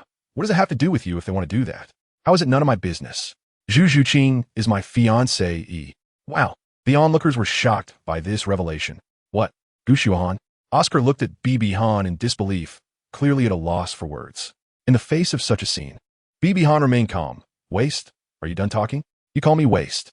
Dai Mubai struggled to get up while lying on the ground, looking at Bibi Han with blood-red eyes and roaring. Bibi Dong stepped on Dai Mubai's head, forcing him to lie down again. Isn't it true? A waste who abandoned his fiancée and fled to a small place to indulge in pleasure, letting a 9-year-old girl face the pressure of family competition alone. With your white tiger martial soul, you truly disgrace the martial soul. I really don't know how someone like you could ever become a god in the future, let alone a war god. It's simply laughable. Let me tell you, Zhu Zhuqing came to me because she was completely disappointed in you, and she wanted to join our family to save her life. Yet you keep spewing nonsense. What do you think I should do with you? The people around realized what was happening, looking at Dai Mubai, who was being stepped on by Bibi Dong with disdain. Bibi Dong's foot was pressing down harder, seemingly trying to crush Dai Mubai's head. Dai Mubai felt like his head was about to burst and quickly roared. I'm the third prince of the Star Luo Empire. If you dare to kill me, the Star Luo Empire will hunt you down to the ends of the earth. Ha, Bibi Dong scoffed. A useless prince. Even if I kill you, they won't have the ability to hunt me down, and your brother Davis would even thank me. Go ahead and rest easy. Just as Bibi Dong was about to crush Dai Mubai's head, Tang San spoke up. Gu Xiaohan, can you spare Dai Mubai? After all, he is our classmate. The others from Shrek also pleaded for him. After thinking for a moment, letting Dai Mubai die in front of so many people would ultimately be a slap in the face to the Star Luo Empire. Although the Spirit Hall is not afraid, it would still be troublesome. I can kill Dai Mubai anytime, so there's no need to do it now. So I said, for your sake, I will let him go this time. However, while death can be avoided, living with shame is unavoidable. Insulting my reputation cannot be so easily resolved. Bibian kicked Dai Mubai away, crashing through several walls of the hotel and leaving him to lie in bed for a few months. He then tossed a bag of money to the hotel owner as compensation. Zhao Wuji sighed and said, Hongjun, you take Mubai back to Shrek Academy. You two don't need to participate in this training. Then everyone dispersed. Just as Bibi Han was about to head back to his room to sleep, a voice called out to him, wait a minute. It was a crisp female voice, and when he turned around, he was surprised to see Huo Wu. Bibi Han asked, what is the matter? You're stronger than that tiger, so let us have a competition. To this competitive girl who was unaware of her own limitations, Bibi Han replied calmly, no need. I don't have time to compete with you. Are you scared? Yes, I'm scared. I can't beat you. Bibi Han answered straightforwardly. How can there be such a cowardly man like you? I'm still a minor, just a boy, so it's normal to be a bit cowardly. All right, I'm going back to sleep now. Then he walked into his room and closed the door. What a waste of such a good-looking face. Huo Wu felt as if she had punched a cotton ball, which made her extremely angry. It was the first time she encountered someone who ignored her charm. All right, little sister, if he doesn't Tijuana, what can we do? It's getting late. We still have the hunt for soul rings tomorrow, so hurry up and rest. Huo Wu Shuang comforted her. One day I will have a match with him. Chapter 56. Huo Wu's conditions. A night passed without incident. The next morning, just as the sky was getting light, Zhao Wuji used his booming voice to wake everyone up. The sun rose slowly from the east, gradually enlarging the pale white light, and the sky brightened. After leaving the small town, we headed towards the Stardow Forest. When we arrived in front of it, the air became even more comfortable, as if the temperature had dropped a few degrees. The refreshing feeling, accompanied by the fragrant smell of damp earth, constantly stimulated the senses of everyone from Shrek. Everyone stop, Zhao Wujia said. Bibi Dong and Tang San walked ahead, with Zhao Wujia bringing up the rear as they ventured deeper into the Stardow Forest. In the dangerous spirit beast forest, two of them were completely unafraid. One was Xiao Wu, and those who understand know why. Bibi Dong, due to the characteristics of his blue-silver divine martial soul, could not miss any movement within 100 meters in the forest, and with his formidable strength, he was not afraid of the periphery. However, he would have to be fully alert when it came to the interior. They avoided the small spirit beasts living in the jungle, while those 10 and 100-year-old spirit beasts that attempted to attack them were tossed away by Bibi Dong using blue-silver grass, ensuring that the group encountered very few spirit beasts. Tang San asked, Gu Xiaohan, can you sense spirit beasts? I can only sense spirit beasts within 100 meters. As for the small spirit beasts that aren't a threat, I choose not to disturb them. Resources are limited, and spirit beasts are the same. We should leave what we don't need for the future generations to utilize. Well said, Zhao Wujie agreed. In my younger days, we could see a few thousand-year spirit beasts on the periphery, but not anymore. It's all due to those hunting teams looking for spirit bones that have recklessly slaughtered them in the forest. All right, let's rest for an hour. Xiaowao, Saozaji. Sure. How about a big sausage? Everyone, be careful. Something's coming. Bibi Dong suddenly said, looking to the left. The group, who had been chatting, immediately stood up and activated their martial souls in alertness. A sudden tiger roar echoed, and then a tiger appeared in the thicket ahead. Measuring 5 meters in length and 60 centimeters in width, its body covered in dark red stripes. 5,000-year explosive flame tiger, be careful. Zhao Wujie, standing at the front, immediately used his 4th soul skill to locate and track, and his 1st soul skill, powerful diamond palm. But the explosive flame tiger was not easy to deal with. It was one of the strongest tiger-type spirit beasts, capable of battling 1,000-year spirit beasts. It could concentrate the explosive aura inside its body to unleash it from its mouth. As expected, feeling threatened by Zhao Wujie's attack, the tiger's stripes glowed red, and a red energy ball appeared in its mouth, shooting toward Zhao Wujie's palm. Everyone, quickly retreat. Boom! A pit with a 1-meter radius appeared. Zhao Wujie shook his reddened arm, having sustained no injury, but the explosive flame tiger had already vanished. Zhao Wujie quickly warned, be careful, that beast won't leave so easily. Gather around me. As soon as Zhao Wujie's voice fell, the explosive flame tiger reappeared, opening its massive mouth, targeting Xiao Wu. Xiao Wu, Tang San shouted. At that moment, Xiao Wu hadn't reached level 30 and couldn't use teleportation, and she never imagined a spirit beast would dare to attack her. In fact, this explosive flame tiger had been targeted by Spirit Douluo, who intended to kill it for its spirit ring. With thousands of years of cultivation, it could not possibly compete with a Spirit Douluo. It had already been marked by the Spirit Douluo and was destined to die sooner or later. If there was any chance of survival, it could only swallow Xiao Wu to gain 10,000 years of cultivation. Although later it might be pursued by the Titan giant ape and the sky blue bull python, it had no other choice. Xiao Wu screamed. Tang San watched this scene with bloodshot eyes. Xiao Wu was the most important person to him, and he would not allow anyone to harm her. The Xintian skill operated rapidly, and he activated Ghost Shadow Mysterious Track, rushing over at the fastest speed, but he was still a bit late. In a critical moment, several strands of golden blue-silver grass appeared in front of Xiao Wu, forming a wall to block the explosive flame tiger. Tang San felt a surge of joy and used the blue-silver grass to pull Xiao Wu away, applying various Tang sect secret techniques and hidden weapons against the explosive flame tiger. One must admit that the Tang sect secret techniques were indeed powerful in this world. Tang San, with only a 29th level Great Soul Master cultivation, managed to entangle with the explosive flame tiger for a few seconds. By the time Zhao Wujie arrived, he grabbed the tiger's head and struck it violently until it was dead. Since the soul ring was unusable for several of them, Zhao Wujie did not leave it a chance, and a purple soul ring rose from the explosive flame tiger's body. Seeing this, everyone finally breathed a sigh of relief. And after calming Xiao Wu, Tang San walked over to Bibi Dong and bowed deeply in thanks. Thanks are unnecessary. We're classmates now, aren't we? It's better to let Xiao Wu participate in more challenging battles. Although these battles may cause her injuries, they're the best way to improve. Tang San hesitated a bit because he didn't want Xiao Wu to get hurt. Bibi Dong continued, you can't protect her forever. Sometimes, you may not be able to protect her in time. If I hadn't stepped in to save Xiao Wu this time, the only outcome for her would have been having her head bitten off. Injuries are not necessarily a bad form of training. They can help her overcome her fears. So next time when facing a tiger's huge mouth, she won't freeze in place. Tang San nodded, feeling frustrated, realizing he had spoiled Xiao Wu too much. I understand this. Xiao Wu brings you familial love and companionship in your childhood, and you value her more than anything. But if you continue to excessively pamper and protect her, she will only end up as a vase. Would you like to see Xiao Wu become a vase? Tang San hesitated, pondering. Then Bibi Dong said to everyone, now is not the time to dwell on these matters. The 5,000-year explosive flame tiger is very suitable for fire attribute soul master's 4 soul rings. Who do you think is chasing this spirit beast? Everyone's eyes widened, clearly having thought of something. Sure enough, after a while, 3 figures emerged from the thicket, and it was Huo Wu and her group. At this moment, they looked at the dead explosive flame tiger. Their eyes filled with rage as they saw the shining purple soul ring. Zhao Wujie, you killed the spirit beast I had captured for Wu Shuang. The middle-aged man spoke in a deep voice, his anger palpable.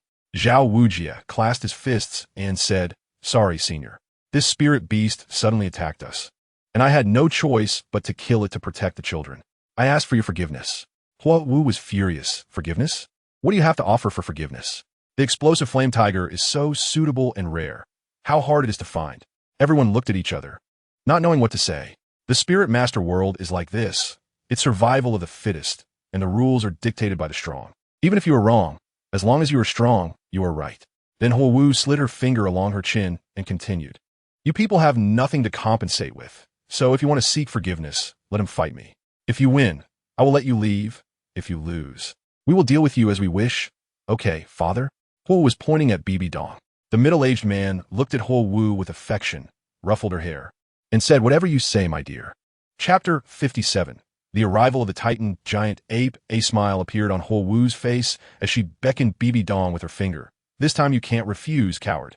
Bai Bai Han helplessly shrugged. "Why do you have to hold on to me?" "It's nothing. I'm just curious. Is that okay?" "Hey, then come on." Bai Bai Han walked forward, while the people around retreated, giving us space. Zhao Wuji asked with concern, "Are you okay?" Zhao Wuji knew very well that Bai Bai Han was only level 31, and he had a plant-type martial soul, blue silvergrass. With his soul power suppressed to level 9 and facing attribute restraint, Zhao Wuji truly felt there was no hope. Bibi Han gave Zhao Wuji an okay gesture, indicating that there was no problem. He said to Hua Wu, "Let's get started." Hua Wu looked at Bibi Han's nonchalant demeanor and felt a bit annoyed. "You really are arrogant. Defeating that useless old tiger doesn't give you the qualification to be so cocky with me." Bibi Dong didn't explain because he was not arrogant at all. He simply didn't care. Gu Xuahan, with the mutated blue-silver grass martial soul, was a 32nd level control system soul master. Hua Wu, with the fire shadow martial soul, was a 40th level control system soul master. The level of a soul master is determined by their soul rings. The number of soul rings corresponds to their level. Hua Wu had 2 yellow and 1 purple soul rings. When she saw Bibi Dong release his martial soul and noticed he had no soul rings at all, confusion filled her eyes. "Why don't you have any soul rings?" "I don't know either. My martial soul is a bit strange and doesn't show soul rings after absorbing them." "Is there really such a thing?" Hua Wu appeared extremely surprised, while her father, standing nearby, had more thoughts. He knew that some techniques could hide soul rings, but he chose not to say anything because, after all, it was just blue silver grass, a useless martial soul. How strong could it be, even if it was mutated? The first soul skill, Devour. Several golden blue silver grasses were released from Bibi Dong's feet, attacking Hua Wu. Hua Wu smiled faintly, her first soul ring lighting up as she activated her first soul skill, Meteor Shower. The blue silver grass used by Bibi Han is only at the soul respect level. Under the rain of fire from Hua Wu, the blue silver grass was ignited one after another. Then, Hua Wu and her shadow launched a cross attack, both wielding swords made of flames, launching a fierce assault on Bibi Han, who used the blue silver grass to create a stick to counterattack. Bibi Han, who was dealing with both of them, felt quite helpless. He couldn't reveal his strength to defeat Hua Wu instantly, nor could he allow her to hit his clothes, and he had to pretend to be evenly matched with her. "It's so hard for me." While Bibi Han forcefully repelled Hua Wu, her shadow circled around to his back. At this moment, Hua Wu smiled faintly. Her second soul ring lit up, and she switched places with her shadow, swinging the sword in her hand towards Bibi Han while her shadow attacked from the front. This was Hua Wu's second soul skill, Shapeshift. The advantage of switching places was that Hua Wu was immune to the knockback effect generated by Bibi Han's earlier powerful attack. And with the two of them launching a pincer attack, they could catch the enemy off guard and deal a fatal blow. Just when Hua Wu thought the battle was about to end, Bibi Han planted the stick in the ground and leaped up like a monkey, supporting himself on the top of the stick. Hua Wu's attack struck the stick, which was directly broken. However, taking advantage of this gap, Bibi Han used the stick to perform a backflip and kicked Hua Wu on the shoulder. Hua Wu was kicked away, her shoulder in excruciating pain, and she could barely lift her arm. Bai Bai Han returned to the ground and said lightly, "That's about enough. You should know the true strength of my kick against that tiger. If I had kicked you with that kind of force on your shoulder, your bones would probably shatter." Hua Wu, looking unwilling, said, "It's not over yet." Rubbing her shoulders, Hua Wu brought her hands together, and a strange scene appeared.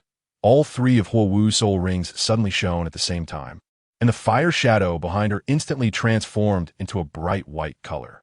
Fusion ring. Bibi Dong opened her true eye and carefully observed Hua Wu's fusion skill, showing no intention to interrupt at all. In Bibi Dong's gaze, she could clearly see Huo Wu's entire soul power. With the soul power from her 3 soul rings completely concentrated in her palm, forming a fireball. Take this, Gu Xuehan. This is my first soul skill unleashed through the fusion skill, Flamestorm. Huo Wu pushed the fireball towards Bibi Dong's head and then used the remaining bit of soul power to swap positions with a distant fire shadow, moving out of the range of the falling flames. The fireball exploded above Bibi Dong's head, and flames poured down like rain, covering an area 3 times larger than before. Zhao Wujia led Tang San and the others to retreat, while Huo Wushuang and her companions also moved back. Seeing this scene, Bibi Dong felt a bit annoyed. Thinking that Huo Wu really couldn't afford to lose, not caring whether such an attack could be resisted by a plant-type soul master, Bibi Dong used a large amount of blue silver grass to form a ball for defense. However, what he didn't expect was that the flames actually had penetrating power, and the blue silver grass vines were completely burned through, forcing Bibi Dong to increase his soul power output to use blue silver grass at the soul zone level. In the end, when the rain of fire subsided, Bibi Dong pretended to be exhausted and in a state of fatigue. After the fire rain ended, Zhao Wujia immediately came out to check Bibi Dong's physical condition. Seeing that he was unharmed, Zhao Wujia breathed a sigh of relief. Zhao Wujia lowered his stance and said, "Senior, how about we consider this match a draw? Both sides have exhausted their soul power, and under normal circumstances, it could be a draw. However, the other party also understood that if it were to be counted, the one who lost was Huo Wu. Since the opponent was being so gracious, he nodded in agreement, gave Bibi Dong a deep look, and then left with Huo Wushuang and Huo Wu.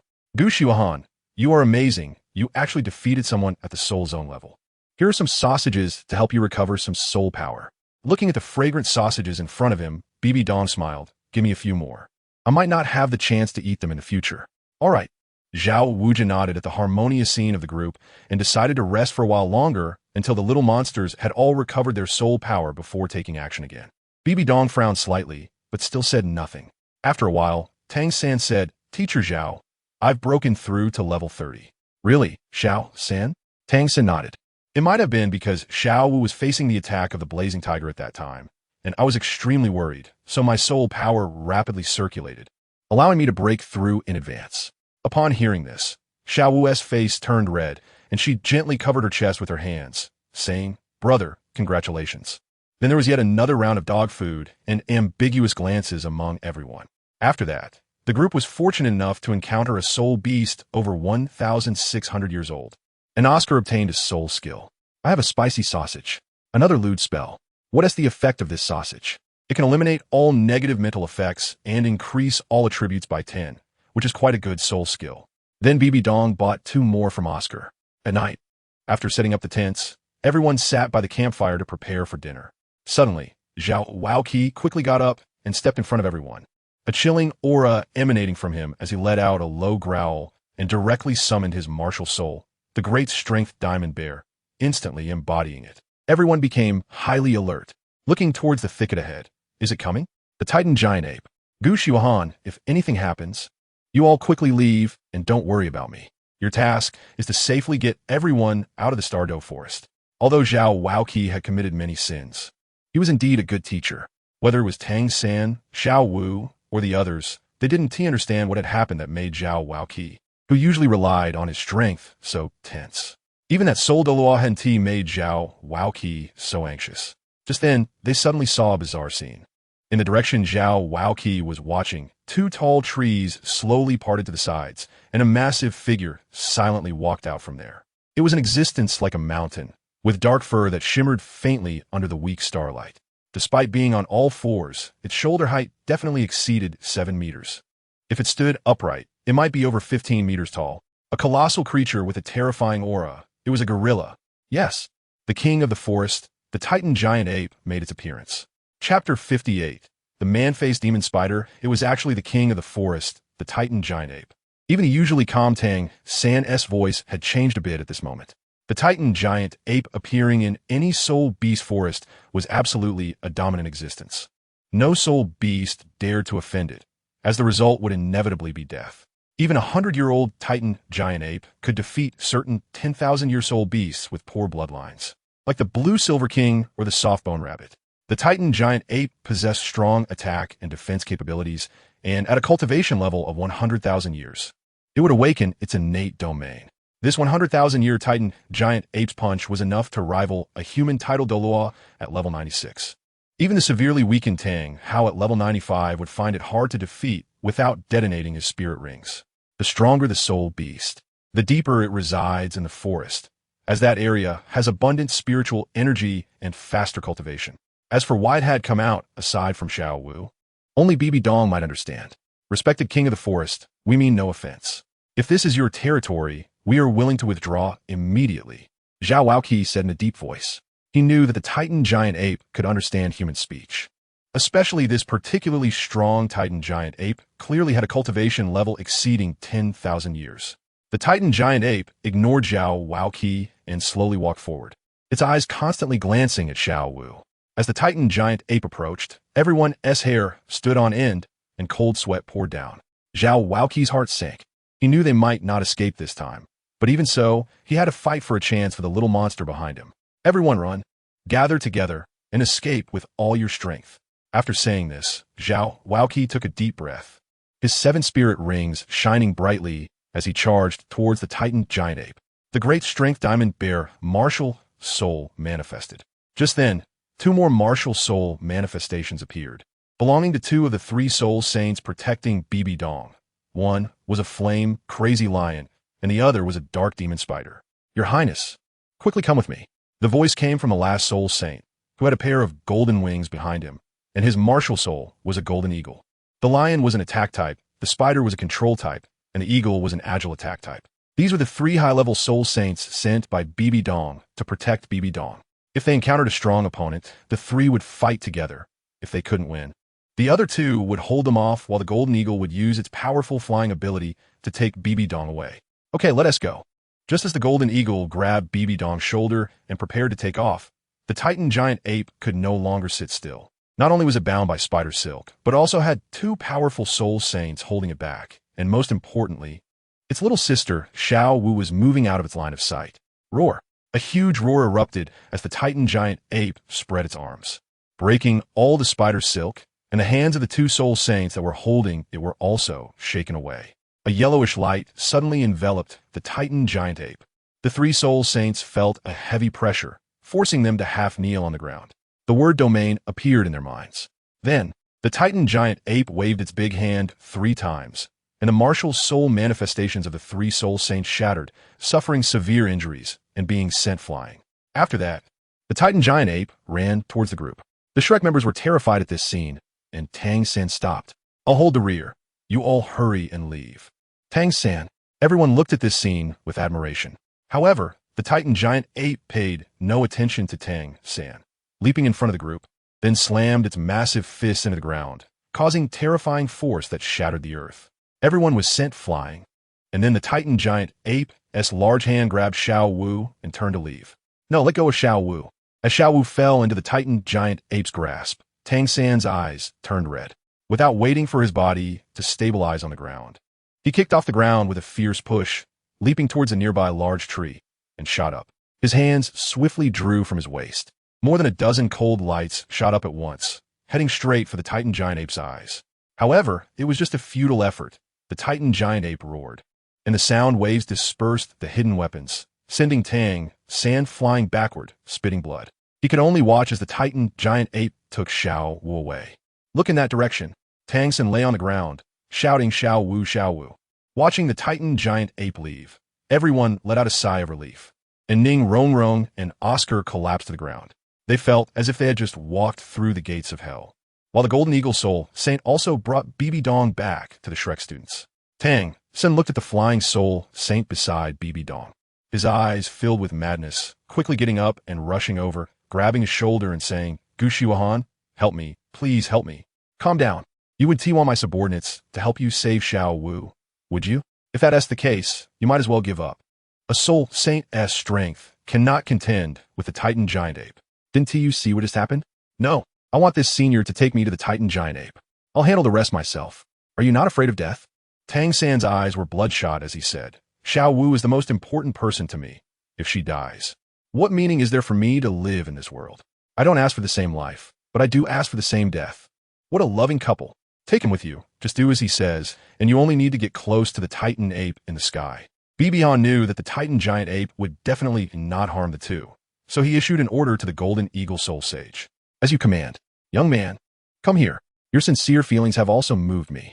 If I had known this when I was young, I wouldn't have only focused on cultivation, but would have also experienced love, said the Golden Eagle Soul Sage, with a hint of regret in his eyes.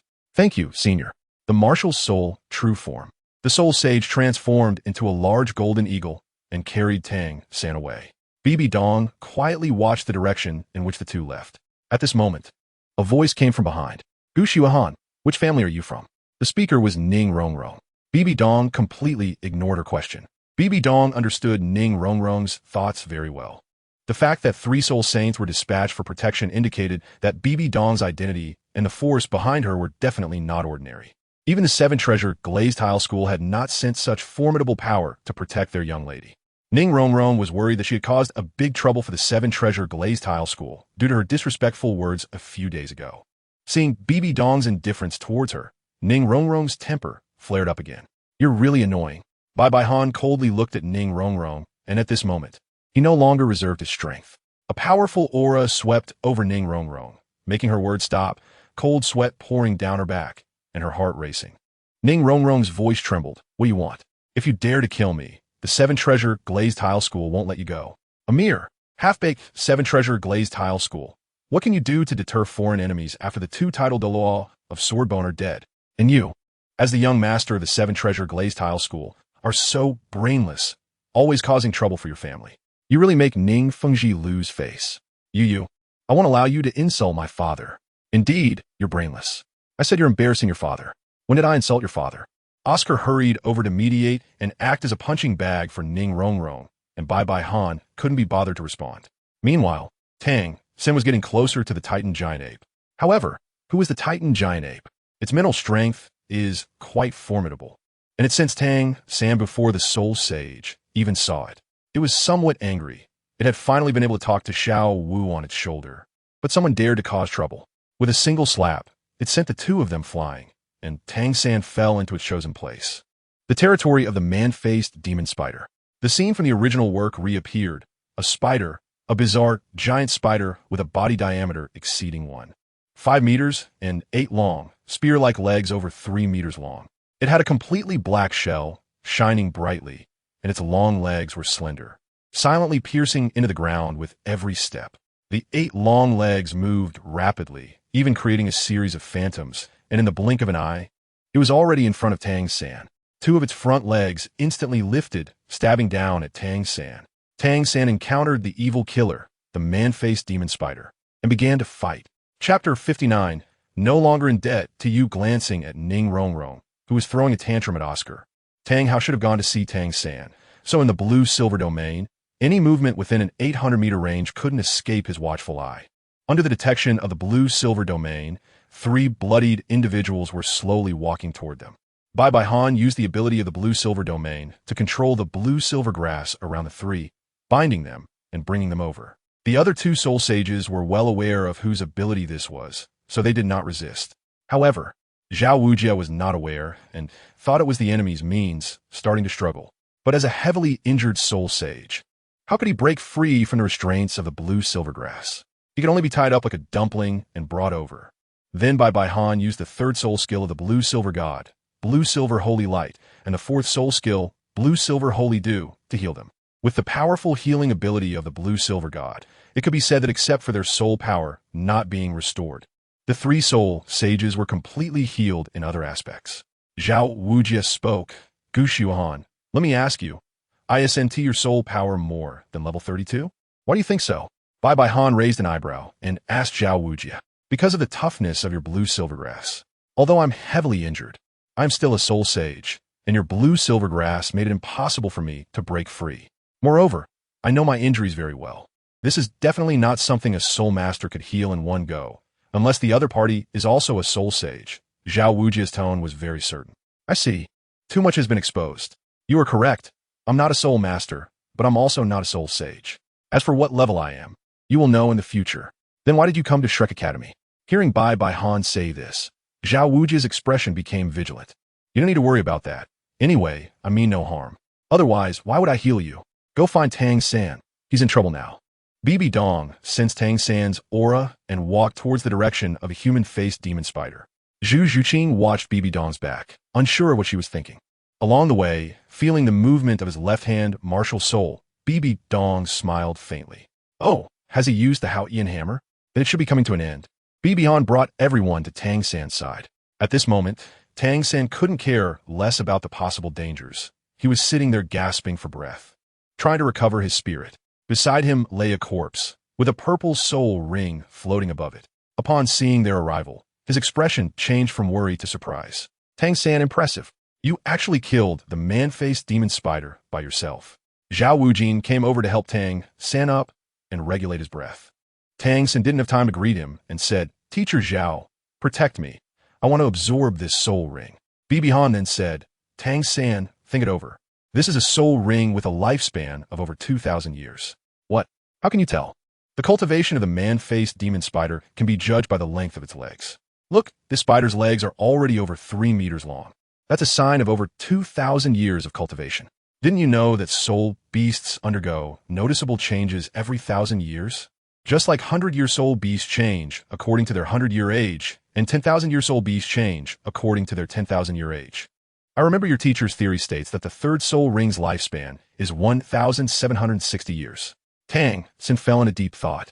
He was well aware that his teacher had said the consequence of absorbing a soul ring of a higher level was that the body would not withstand the pressure from a soul ring and explode. However, if he didn't absorb this soul ring, he wouldn't be able to recover his strength and meet Xiao Wu, but attempting this would mean questioning his teacher's unbeatable theory. After deep contemplation, Tang San's expression became resolute. I want to absorb this soul ring. Tang San, are you crazy? Teacher Zhao, my mind is made up. There's no need to persuade me further. Tang San, are you going to question your teacher's theory? The speaker was, of course, Bibi Han, and everyone understood what that meant. Tang San lowered his head and said nothing, but continued walking towards the man-faced demon spider's soul ring. Tang San, have a sausage. Tang San nodded slightly. After eating the sausage, he sat down next to the man-faced demon spider. Sorry for the trouble, everyone. Zhao Wujin nodded at Tang San and waved his hand. The students surrounded Tang San in the center, guarding carefully. With their protection, Tang San no longer had to worry about the threats from ordinary soul beasts and could finally focus entirely on absorbing the powerful soul ring in front of him. As he released his martial soul and began to absorb the soul ring, Tang San let out a scream, and a faint layer of blood mist slowly appeared, carrying a bloody smell. Seeing this scene, everyone but Bibi Han felt anxious. At that moment, Bibi Han used his blue-silver divine martial soul. Zhao Wujin asked cautiously, Gu Xuan, what are you trying to do? I'm using my blue-silver grass to heal him. It can increase the absorption rate of the soul ring. What? It can be done like this? Otherwise? In fact, Bibi Han was doing this to save time, because he knew Tang San would definitely be able to absorb this soul ring. Under the coverage of the blue-gold light from the blue-silver divine, the look of pain on Tang San's face indeed lessened significantly. After a while, the fine blood beads stopped oozing out, and Tang San's tightly furrowed brows relaxed a little. A faint layer of blue light began to quietly overflow from within him. Zhao Wujin exclaimed joyfully, it worked. The most dangerous moment has passed, and now it's the process of soul power conversion. This kid Tang San truly deserves to be the creator of miracles. Just as everyone thought the situation was settled, suddenly, Tang San's previously relaxed brows tightened again, and he let out a scream. Sitting cross-legged there, his body began to convulse violently. His chest suddenly heaved up, and his entire upper body arched, looking terrifying. While everyone was astonished, suddenly, with a tearing sound, Tang San's clothes on his back ripped apart, and Oscar, standing behind him, clearly saw 4 fist-sized bulges protruding from either side of Tang San's spine. Immediately afterward, the 8 bulges burst open. Strangely, the skin on Tang San's back did not retract. Instead, 8 deep purple objects, the thickness of a fist, emerged from those 8 protrusions and grew at an astonishing speed. 8 spider soul bones? This opportunity really belongs to you, Tang San. Congratulations. At this moment, Bibi Han suddenly sensed a presence. His presence was coming from the left forest, as if guiding him to go there. Looking at the dark forest, Bibi Han pondered for a moment before walking in that direction. Gu Xuan, where are you going? Just a moment. After walking about 5 kilometers towards the forest, a figure appeared in front of Bibi Han. In the shadows, a tall figure emerged. In the moonlight, Bibi Han clearly saw the person's face, dressed in tattered coarse cloth, with a scruffy beard and hair that was even matted together. Yet his gaze was as fierce as a wolf or tiger. It was none other than him. "So it's you. I didn't expect the famous Qian Douluo to appear here in such a state." As Bibi Han said this, an extremely powerful pressure descended upon him, and he was immediately forced to kneel on one knee. The two soul saints beside him were also heavily injured by Tang Hao's punch from a distance, and when he pulled his hand, they fell to the ground like dead dogs. "You dare to injure my subordinates." Bibi Han gritted his teeth against the pressure and stood up. "Just some dog from the Spirit Hall? And you, the holy son of the Spirit Hall, Bibi Han." Having his identity revealed, Bibi Han showed no sign of panic. Instead, he looked at Tang Hao with disdain. "Dogs? Ha ha, if they're dogs, what are you? Abandoned by the Qian clan and still working for them, and needing children to take care of you. The dignified Qian Douluo is just a useless lapdog, a worthless piece of trash." Bang! Tang Hao seemed enraged and instantly appeared next to Bibi Han, punching him in the chest. Bibi Han was sent flying, spitting out a mouthful of blood. "I didn't expect your clothes to be extraordinary. You only broke a few bones and didn't die." He crashed through several large trees and hit a rock, trembling as he got up. He. Bibi Han laughed, a laugh that was incredibly sorrowful, desolate, and also had a sense of relief. A voice filled with hatred emerged. "If it weren't for this outfit, I might have already died. From now on, Tang Hao, I no longer owe you." P.S. Setting. The protagonist is indeed Tang Hao's biological son, belonging to reincarnation, without soul possession. Chapter 60. You are not worthy. Bibi Dong arrives, 3,200 words. The words of Bai Bihuan seem to have touched Tang Hao's reverse scale as he suddenly appeared beside Bai Bihuan and grabbed his neck, slamming him harshly against the stone. Tang Hao's eyes were blood red, and a frenzied, killing intent surged forth. A terrifying crimson that could only be acquired after surviving the city of slaughter. The accumulated terrifying killing aura would likely leave any ordinary title Douluo too scared to move. Tang Hao roared madly. "Ian's death, the deaths of thousands from our Qian sect. You Spirit Hall will never be able to repay it. It's time to collect some interest." With another punch, the giant rock behind him shattered instantly, and Bai Bihuan was sent flying again. The immense force penetrated through Bai Bihuan's clothing and into his body, shattering all the bones in his chest, bone fragments piercing into his organs, and blood gushed out his mouth, mixed with bits of internal organs. His chest caved in, bones shattered, organs destroyed. Bai Bihuan was already beyond saving. Feeling this, Tang Hao couldn't help but feel a sense of desolation, not because of Bai Bihuan's death, but because of the fall of a generation's genius. He had just sensed Bai Bihuan's soul power level, which was a staggering level 53. At 12 years old, a level 53. What does that even mean? All the proud talents throughout history would pale in comparison before him. With his chest caved in, Bai Bihuan bent over to stand up. His body was unable to breathe, and an overwhelming pain engulfed his brain, yet he did not utter a single sound. Perhaps due to the influence of the blue-silver god, he still had one breath left. Facing death, Bai Bihuan smiled, his laughter filled with endless resentment. "Ha ha, this life is no more. Tang Hao, that connection between us is gone. The next owner of this life is called Bai Bihuan. I will make sure the people of Qian sect understand what despair truly is." Tang Hao looked at Bai Bihuan as if he were a fool, wondering if he had lost his mind. What did he mean by the next life? What did he mean by a connection? Suddenly, Tang Hao's pupils widened in shock as Bai Bihuan's left hand revealed a hammer, the Qian hammer. The Qian hammer, blue silvergrass, this person, the one he had severely wounded to the brink of death, was his abandoned son. What had he just done? What had he done? Tang Hao's mind went blank. Gripping the hammer, Bai Bihuan used the last bit of his strength to charge out, striking the stunned Tang Hao and sending him flying. "This is what you owe the master of this life." Then he fell straight down. Holy son! At the moment Tang Hao was sent flying, the pressure from the two soul saints dissipated. They quickly got up, carrying Bai Bihuan and rushing towards the Stardo Force exit. On the other side, after being sent flying dozens of meters away, Tang Hao remained stunned in place, his mind racing with thoughts of what he had done. His thoughts drifted back to 12 years ago, the moment the two children were born. He made them endure hunger and hardship, while being chased by Qian Douluo. He abandoned one of his children, and in the end, he killed his own son with his own hands. Meanwhile, on Tang San's side, after completing the third spirit ring, Xiao Wu returned. After a moment of concern for Tang San and an explanation to Xiao Wu, Tang San finally completed the absorption of the spirit ring. A layer of brown-black substance covered him, and as the blue-silver grass spread out, these brown-black substances gradually peeled away from his body like fallen fruit skins, revealing the body beneath. After putting on his clothes, Tang San stood up, with 2 yellow and 1 purple spirit rings swirling around him. The 8 3-meter-long spider legs still remained behind him. "Brother." Xiao couldn't help but softly call out. The sudden voice startled Tang San. This voice was too familiar and too longed for. He instinctively turned to the direction of the voice and saw Xiao Wu looking up at him. Tang San wanted to rush over, but because of the 8 spider legs, he couldn't do so.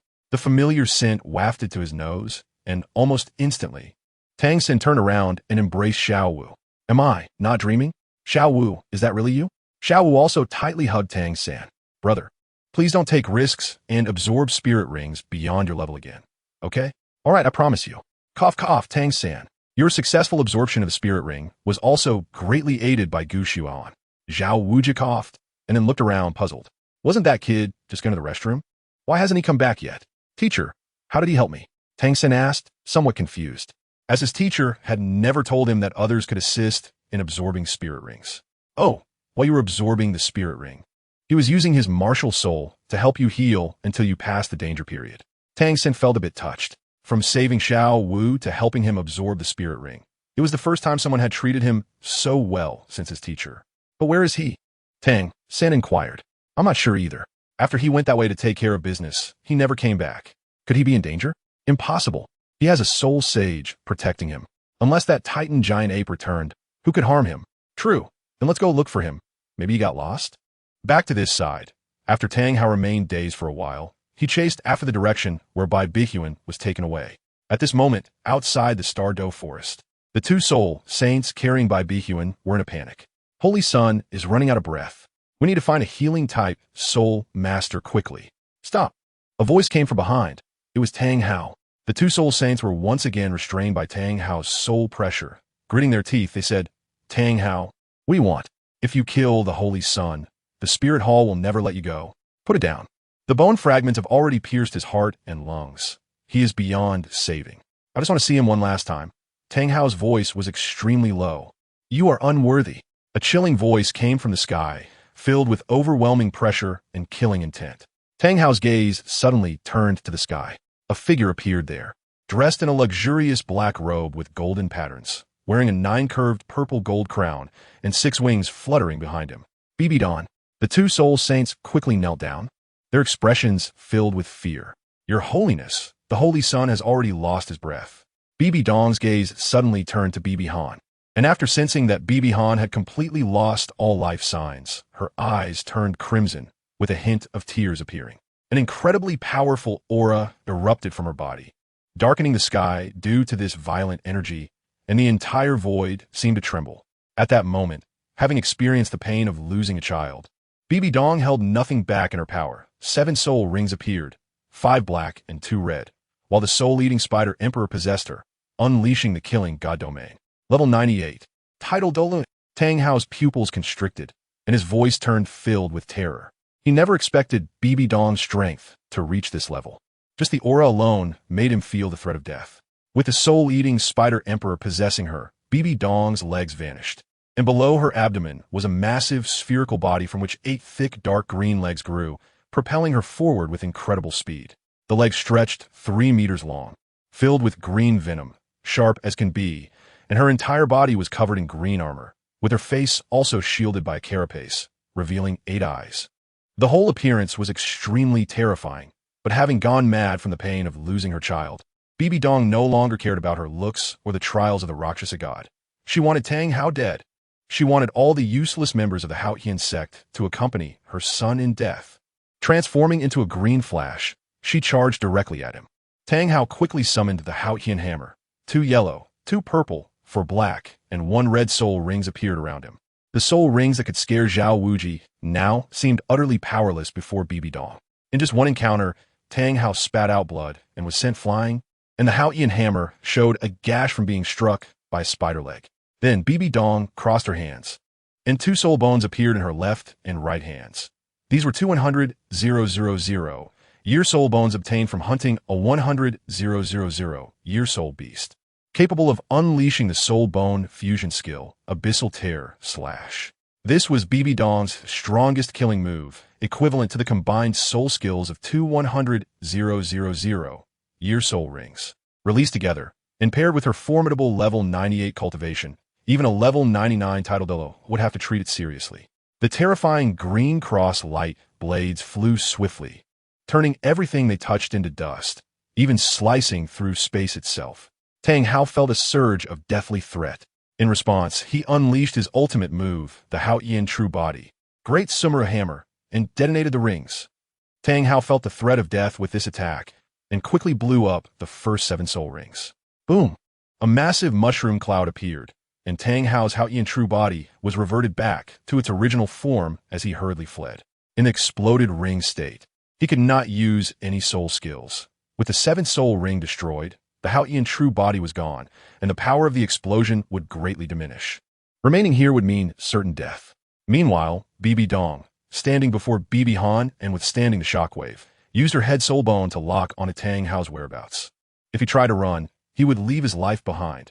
Everyone from the Qian sect had to accompany her son in death. At that moment, the aura of the Pope and the Holy Son was continuously rising. This statement slightly cleared BB Dong's mind, and she released the martial soul possession, placing her hand on BB Han's chest. Feeling BB Han's heartbeat growing stronger, she finally regained her composure. Watching the direction Tang Hao fled, her crimson gaze slowly faded. Tang Hao, this time I'll let your dog life go. Consider it my repayment for heavily injuring Qian Sunji. Meanwhile, Tang Hao rushed to a secluded corner of the Stardow forest, spitting blood as he cautiously observed his surroundings. After a while, he sighed in relief, retracting the Qian hammer, which was covered in cracks and would shatter with just a wave. BB Dong had not pursued him. He never imagined her strength was so overwhelming that even during his peak, he wouldn't have had a chance against her. Damn it, my internal injuries have flared up. Little 3, hurry up and grow. I don't have much time left. In contrast, Tang San felt the overwhelming energy and saw the massive mushroom cloud, causing everyone to nearly faint from fear. Teacher Zhao, what on earth is that? This power seems even stronger than the Titan giant ape. Zhao Wuji trembled as he replied, it must be a battle between 2 titled Douluos. Titled Douluo. Everyone was shocked. There were no more than 10 known titled Douluos on the continent, and they were actually beside a battle between 2 of them. All right, little monsters, hurry back. It's too dangerous here. Teacher Zhao, aren't you going to look for them? Zhao Wuji waved his hand. Though Gu Xiuhan was young, his mind was sharp, and with strong guardianship, he should be safe. They probably thought Tang San would take a long time to absorb, so they decided to return to the academy first. Upon hearing this, everyone found it reasonable and turned back to head back to the academy. Chapter 61. City of Slaughter. On a bed in a hotel in a small town, BB Han opened his eyes to see his mother with tears streaming down her face. Mom, why are you here? BB Han quickly sat up. Honor, you finally woke up. Hearing this, BB Han smiled sadly. I woke up. If it weren't for the gift from the 4th package, I might have never woken up.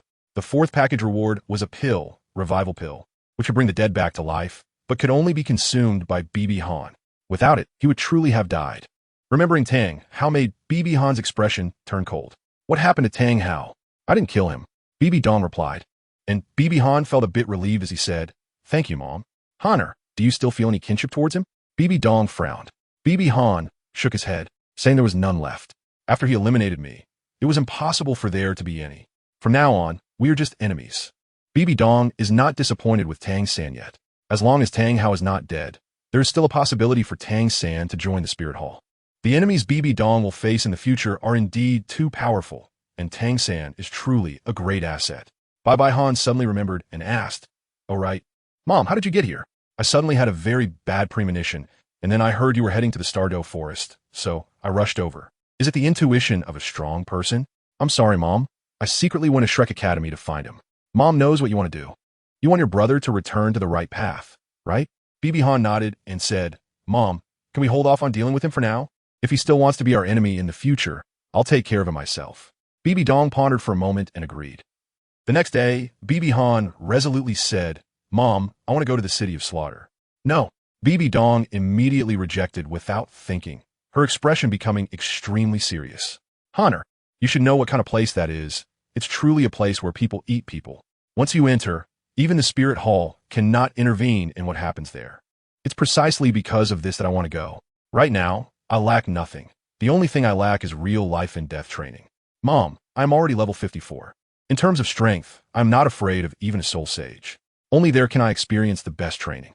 Let me go. The fledgling eagle must take flight. Bibi Dong hesitated for a moment, her voice becoming extremely low. Have you really thought it through? Yes. All right then, promise me, you must live and come back. Bibi Dong's expression was incredibly serious as she raised her fist, declaring, I will definitely not die in a place like that. I still have many things to accomplish. All right, get ready, let's go. In the sky, Bibi Han used the external soul bone, blue-silver wings, to travel with Bibi Dong. Is this the external soul bone you obtained from the blue-silver forest? It's indeed impressive. Yes, besides flying, it also has the ability to conceal one's presence. During my time at Shrek Academy, I used its concealment ability to completely hide my spirit rings and spirit power level. Bibi Dong nodded and said in a deep voice, Honor, you must remember that in the City of Slaughter, soul skills cannot be used, and there are no rules. The only thing you can rely on is yourself. If you want to survive, you must kill. Kill until they fear you. Kill until they tremble. Begging for mercy and fleeing is equivalent to stepping towards death. After a few days of flying, Bibi Dong brought Bibi Han to a small town. This town was not large, but as soon as they stepped in, Bibi Han felt a strange atmosphere around them. It seemed that everyone was emitting a special chill, the aura of slaughter. Aside from a mother and son, everyone in this town were desperate fugitives. The appearance of Bibi Dong stirred everyone into a frenzy, their eyes filled with greed. After walking for nearly 10 minutes, the two arrived at a tavern in a small town. The air inside the tavern was very murky. All the decorations were blood red, despite it being daytime outside. The entire tavern presented an eerie blood-red hue. A server dressed in black approached with an indifferent expression and asked, What would you like to order? Bibi Dong said coldly, 2 Bloody Marys, please. Bibi Han replied, Mom doesn't need it. Didn't you say there are no rules here? Before the words fell, Bibi Han unleashed her martial soul, blue-silver god, with 5 soul rings, 2 purple and 3 black. Those wine drinkers, who had their big knives at their waists and fierce expressions, initially looked at us with mocking gazes and were about to make a move against Bibi Dong, were instantly swept away by countless blue-silver grass. The vast majority didn't even have time to draw their weapons or summon their martial souls before being pierced through the chest by the vines of blue-silver grass. A look of surprise and satisfaction appeared in Bibi Dong's eyes as she nodded. The death of dozens of people in the tavern did not panic the waiter. He looked calm, as if he had long been accustomed to the scene before him. Just as he was about to say something, he was kicked away by Bibi Han. Don't block the way. Bibi Han used the Qian hammer martial soul, swinging it down toward the ground. With a thunderous roar, a huge black hole appeared on the surface. A chilling cold wind howled out from the mouth of the hole. Bibi Han glanced back at his mother, whose eyes were filled with worry, and smiled widely. I will definitely make it out alive. Don't worry, Mom. My fighting skills were taught by you. After saying this, Bibi Han jumped straight down into the deep pit. He was enveloped by darkness. After falling for a few meters, he felt as if he had solid ground beneath his feet. No light was needed, as his excellent vision allowed him to see everything clearly in the dark. This was a long passageway, slanting downward, with a cold breath constantly blowing against his body. It really created a sense of fear for those entering right from the start. Let me see just how terrifying the City of Carnage, the testing ground of the god of Azura, truly is.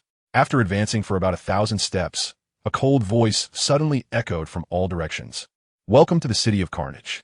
This is the capital of hell, a world filled with slaughter. Here, you can obtain everything you desire at the cost of your life. Bibi Han sneered. Is it necessary to dominate and rule in a place of decadence? No. Bibi Han continued to move forward and turn a corner, where a faint light was coming from ahead. He disregarded the words that went against the rules, instead focusing on what was behind him. It was a black city. The thick black city walls were extremely wide, and it truly was a city, with a purple moon hanging in the sky above it. After taking a look, he turned his gaze back to the night. In a world of slaughter, rules were still needed. What did it matter if they were broken? The black-armored knight's voice remained cold, lacking any human warmth, stating that punishment must be accepted. Defeat me, and you will have the qualification to enter the City of Slaughter. A similarly cold voice came from Bibi Han. Then let us get on with it. I am the terrifying Knight Scott. The warhorse suddenly accelerated, and the black-armored knight charged towards Bibi Han with a fierce aura. A chilling atmosphere spread, and a palpable killing intent rushed forward. Bibi Han is no longer hiding his strength. He took off his training gear on the way. facing the terrifying speed, accuracy, and lethality of the knight's spear strike. Bibi Han's eyes turned water blue as he gripped the gun handle with his left hand, blocking a thrust aimed at his chest. Despite the fierce impact of the warhorse and the long spear, Bibi Han only slid back a few meters, and the knight could no longer advance. The knight, with a face full of disbelief, found that no matter how hard he tried, the spear remained immovable. How could you have such strength? Bibi Han did not respond, clenched his right fist, and struck the warhorse with all his might. The warhorse's body was pierced by Bibi Han, and both the knight and the horse flew out. Bibi Han looked at him coldly and said, "Do you still need to take action?" "No, you have already passed my test. You are qualified to enter the city of slaughter," the terrifying knight said somewhat awkwardly. What he found most puzzling was that usually when soul masters come here, they are shocked because their soul skills cannot be used, but this young man in front of him seemed completely unaffected. And that power, was it something an ordinary person could possess? A black plaque was handed to Bibi Han, who took it casually. The plaque was engraved with a skull and had a number below, 7777. A nice number. "This is your proof in the city of slaughter. Please enter the city. Someone will guide you at the city gate," the terrifying Knight Scott said humbly. The pitch-black city gate gave a feeling of extreme oppression, and the huge gate had the 4 words City of Slaughter hanging high above. The appetizer was over. Now it was time to face the main course. Chapter 63. Hell's Killing Field. The gate opened, and a woman with a masked black veil walked out from inside. "Welcome to the City of Slaughter." The woman's voice was pleasant to hear, as she stepped aside in front of Bibi Han and made a gesture inviting him in. "My question is, where should I stay in the City of Slaughter, and is there a place for me to cultivate?" "Of course there are places to stay. Besides robbery, it's mainly determined by your performance in the Hell's Killing Field. The better your performance, the better your accommodation. Without any achievements, you can only sleep on the streets and must constantly guard against being killed. There are also cultivation environments, but you must meet one condition. You must achieve 50 victories in the Hell's Killing Field to enter the designated cultivation area. There, we also have some soul beasts captured by our law enforcement team from outside." "Why 50 victories?" Bibi Han asked. "Because if you pass 50 matches, you can become a permanent resident of the City of Slaughter. Permanent residents can cultivate. It seems the City of Slaughter is also a self-contained power. But every generation of the Slaughter King is very honest, as they dare not act recklessly under the suppression of the Spirit Hall. One more question. How can one obtain Bloody Mary in the City of Slaughter?" "It's simple. Kill people. The bodies can be exchanged for 5 cups of Bloody Mary at a designated place, or you can exchange for skulls. Skulls are a form of currency used in the City of Slaughter. 1 skull is equivalent to 1 cup of Bloody Mary, and skulls can buy anything. Of course, you can also rob." "That's enough. Take me to the Hell's Killing Field." The girl in the black veil was taken aback. "Are you sure? Once you enter there, less than 1 in 10 can walk out alive. That place is also where our population in the City of Slaughter decreases the most. Each person is only required to enter the Hell's Killing Field once a year. As long as you can win 1 battle, you can live another year in the City of Slaughter." Bibi Han replied faintly, affirming with certainty. At this moment, Bibi Han had entered the inner city. If the outer city was a dead, indifferent world, then the inner city was a world of luxury and madness, with colorful lights everywhere, showcasing a scene of prosperity. Various sounds reached Bibi Han's ears. Some were filled with excitement and joy, while others were filled with sorrowful moans and desperate pain. Glancing into a small alley, he saw scenes that made one blush. This was still considered discreet, but in the streets, various combinations were constantly appearing, with countless poses. Seeing this, Bibi Han felt a wave of nausea. These individuals could no longer be called human, merely beasts driven by primal desires. As for the scandalous scenes on the street, Bibi Han found them hard to endure, feeling extremely uncomfortable in his body. After all these years, he had never experienced such things. The counselor noticed Bibi Han's discomfort. "Oh, Mr. Chi hasn't experienced these things?" the woman in black said with great interest. Bibi Han did not respond. "So should we enjoy a moment in the gentle embrace before heading to the hellish slaughterhouse? This could increase your chances of winning. If needed, I could take care of it for you." The woman in black licked her lips as she looked at Bibi Han's face, her greed evident in her eyes. "No need." At this, the woman in black covered her mouth and chuckled softly. "Hee, a man's words are deceitful. I can already feel your breathing quickening." As she spoke, the woman in black also glanced at Bibi Han's lower body. "Come on." The woman in black continued to tease in various tones. And combined with the scenes on the street and the violent elements in the air, Bibi Han found it increasingly difficult to bear. Then there were 2 loud knocks. BB Han punched his own kidney twice, and 2 streams of air entered the hidden veins in his body, causing that area to contract. BB Han coldly said, "No need. Hurry up and take me to the slaughterhouse. All right then, don't blame me if you die." The voice of the woman in black shifted from seductive to flat. These 2 punches were truly helpless, because in the environment of the city of slaughter, one couldn't help but have such thoughts, and the repressed emotions would only continue to grow. That kind of venting was the best way. Therefore, it might be bearable now, but who knows about the future? Humans are not saints, who can be without desires. This is already the best solution. Under the guidance of the girl in black veil, BB Han saw a special building. The building was circular, or more accurately, an irregular cone shape. The base had the largest area, tapering as it went up, at about 30 meters above the ground. It maintained the same diameter as it extended upward, reaching a height of 50 meters. A good size. BB Han walked towards a bald, muscular man, blocking his path. Without saying a word, he quickly swept his hand, and the Bloody Mary in the man's hand was now in his grasp. The muscular man didn't even have time to react. A somewhat anxious voice of a girl in a black veil rang out, "Mr. 7777, if you provoke him first, the newcomer protection will be ineffective." The muscular man glanced at his own hands, his eyes filled with fierce light, grinning savagely as he drew the large knife from his back and swung it down. Facing the descending blade, BB Han extended his left hand, fingers curling, and accurately grasped the edge of the large knife. The muscular man tugged at it, but found it completely immovable, his face turning to one of terror. "Considering your Bloody Mary, I won't hold this against you. Now step aside." BB Han lifted his foot and kicked hard, sending the burly man flying 10 meters away, his knife clattering to the ground. "Take me to the registration desk," BB Han said to the somewhat dazed girl in black gauze. The woman in black was incredibly surprised. The bald, burly man had just won 10 consecutive matches in the hellish slaughter arena and was known as the Butcher. Yet he was effortlessly defeated like this. When entering, the Bloody Mary that BB Han was holding was poured into a huge container. "Please help me register. I want to participate in the next match," BB Han said to the girl in black. The woman in black did not hesitate. She no longer thought BB Han was looking for death and took the identity tag to line up. Meanwhile, BB Han quietly stood in the isolation zone to watch the match. After 9 people fell, there was still one last blood-soaked person standing on the stage, shouting to the sky and frantically pounding his chest, while the surrounding crowd cheered wildly. "Next group, please come to the stage. Their identities are 2527, 3645, 7777. "Is it my turn?" At that moment, the woman in black presented the identity tag back to him with both hands. "By the way, I have 2 final questions. What happens if you register but don't participate? And what happens if you interrupt their match?" The answer to the first question is that you must pay 5 Bloody Marys, or you will be hunted down by everyone in the City of Slaughter. As for the second question, the handling method is that you cannot pay Bloody Marys to atone, but will directly face a comprehensive manhunt. Both manhunts lasting for a limited time of 1 day, and killing the one who challenges the Slaughter King will also yield generous rewards. BB Han smiled eerily, and this smile carried a profound meaning. "Thank you for your answer."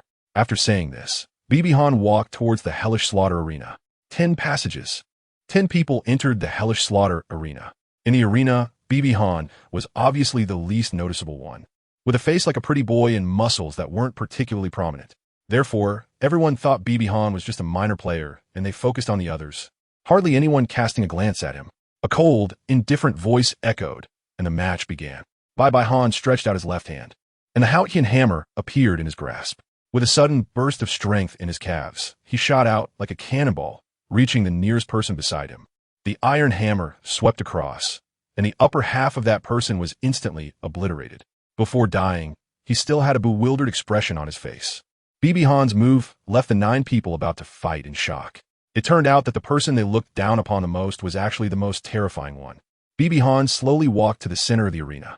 A voice filled with disdain echoed, "Let it become the nourishment for my growth. You 8, come meet me together."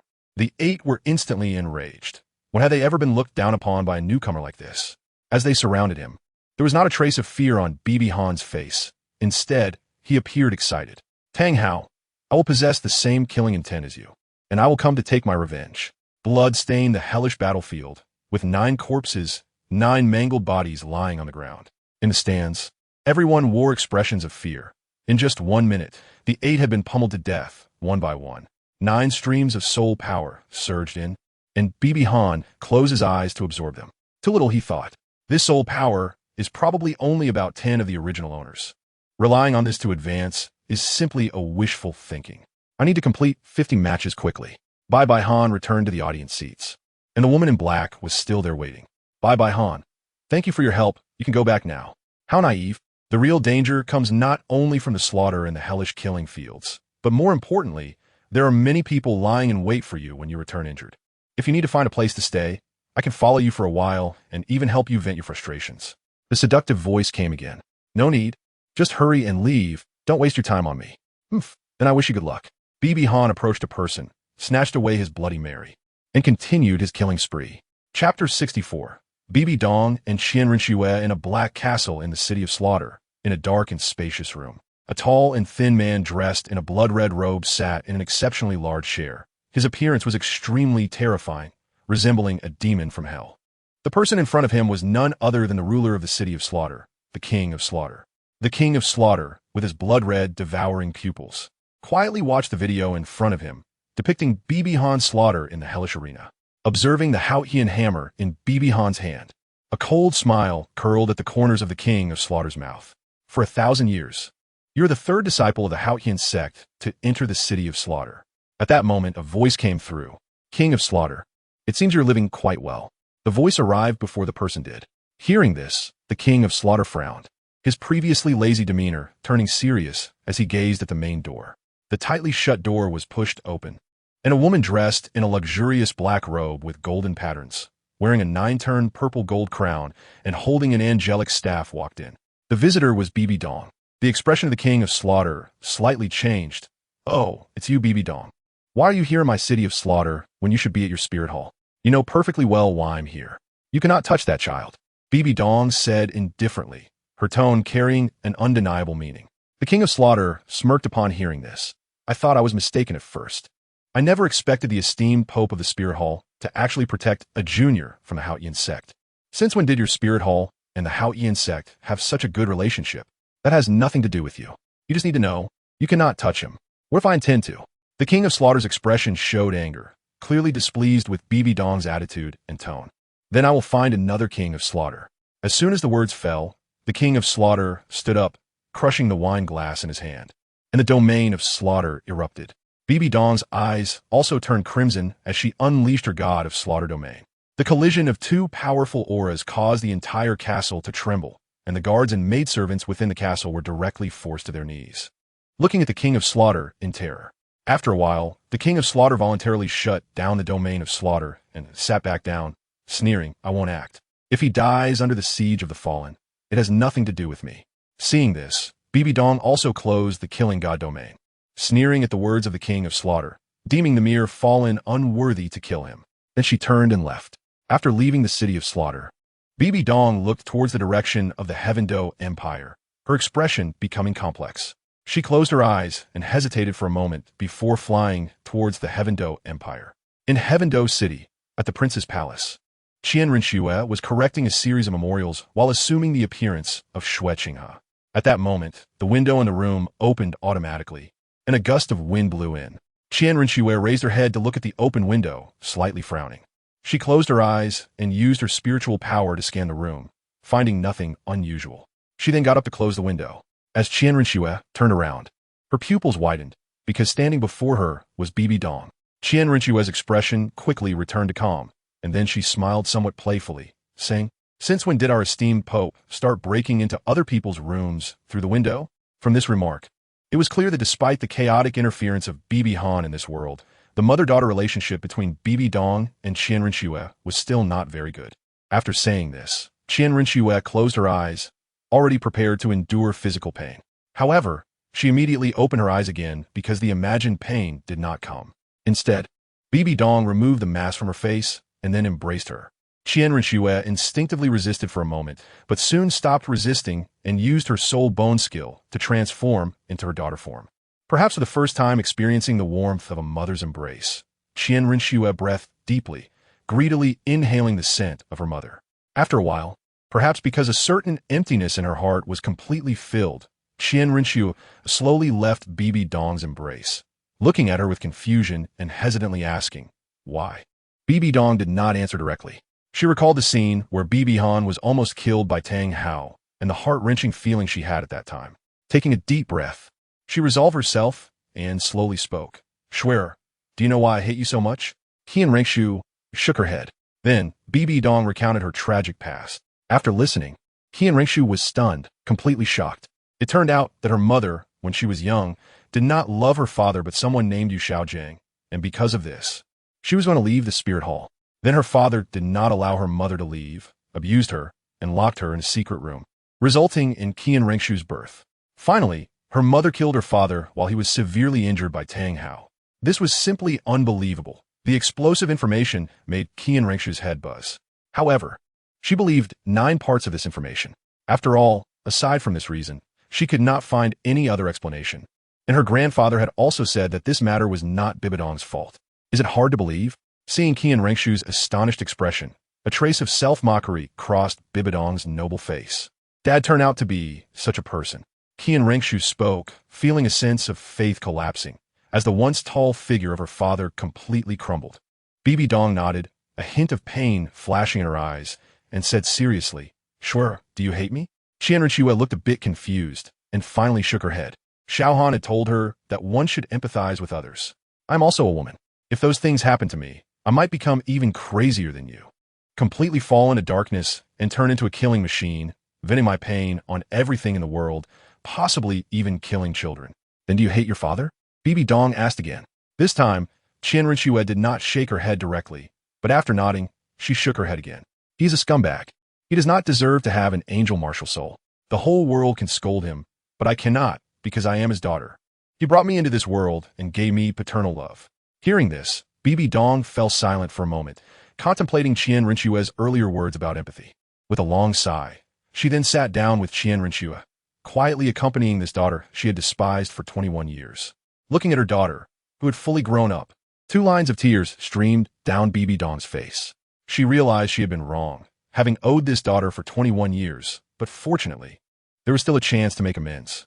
Swear, would you be willing to call me Mom? Qian Renxue trembled slightly at these words, tears streaming down her face as she softly replied, Mom. Following that, the mother and daughter embraced each other and wept bitterly. Outside the prince's mansion, the 2 titled Douluo, Snake Spear, and transformed into guards, silently safeguarding the entrance, not allowing anyone to enter, both wearing smiles on their faces. P.S. In the author's view, Qian Xuanji is not as despicable as many netizens perceive. Qian Xuanji only has one daughter, Qian Renxue, and has only had relations with Bibi Dong. If Qian Xuanji really saw Bibi Dong merely as a reproductive tool, he certainly wouldn't go to great lengths to help her capture the Blue-Silver Emperor. He would prefer that Bibi Dong's strength could not surpass his own, thus preventing her from resisting.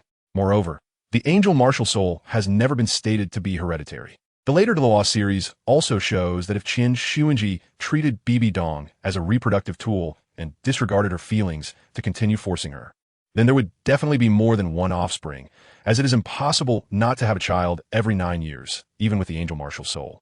Additionally, Bibi Dong mentioned in the conclusion that Qian Xuanji went mad upon hearing something and then knocked her out.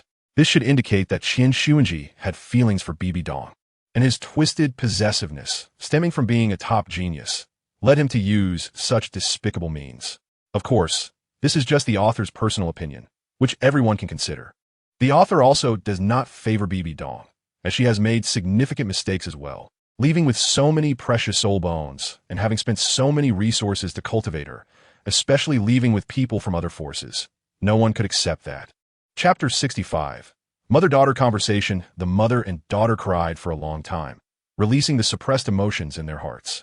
Qian Renxue gently wiped the corners of her eyes and asked, Mom, can I ask you a question? You can ask, Bibi Dong replied softly. You mentioned before that ever since you suffered persecution from my father, you wanted to destroy the spirit hall and everything. What made you change this idea?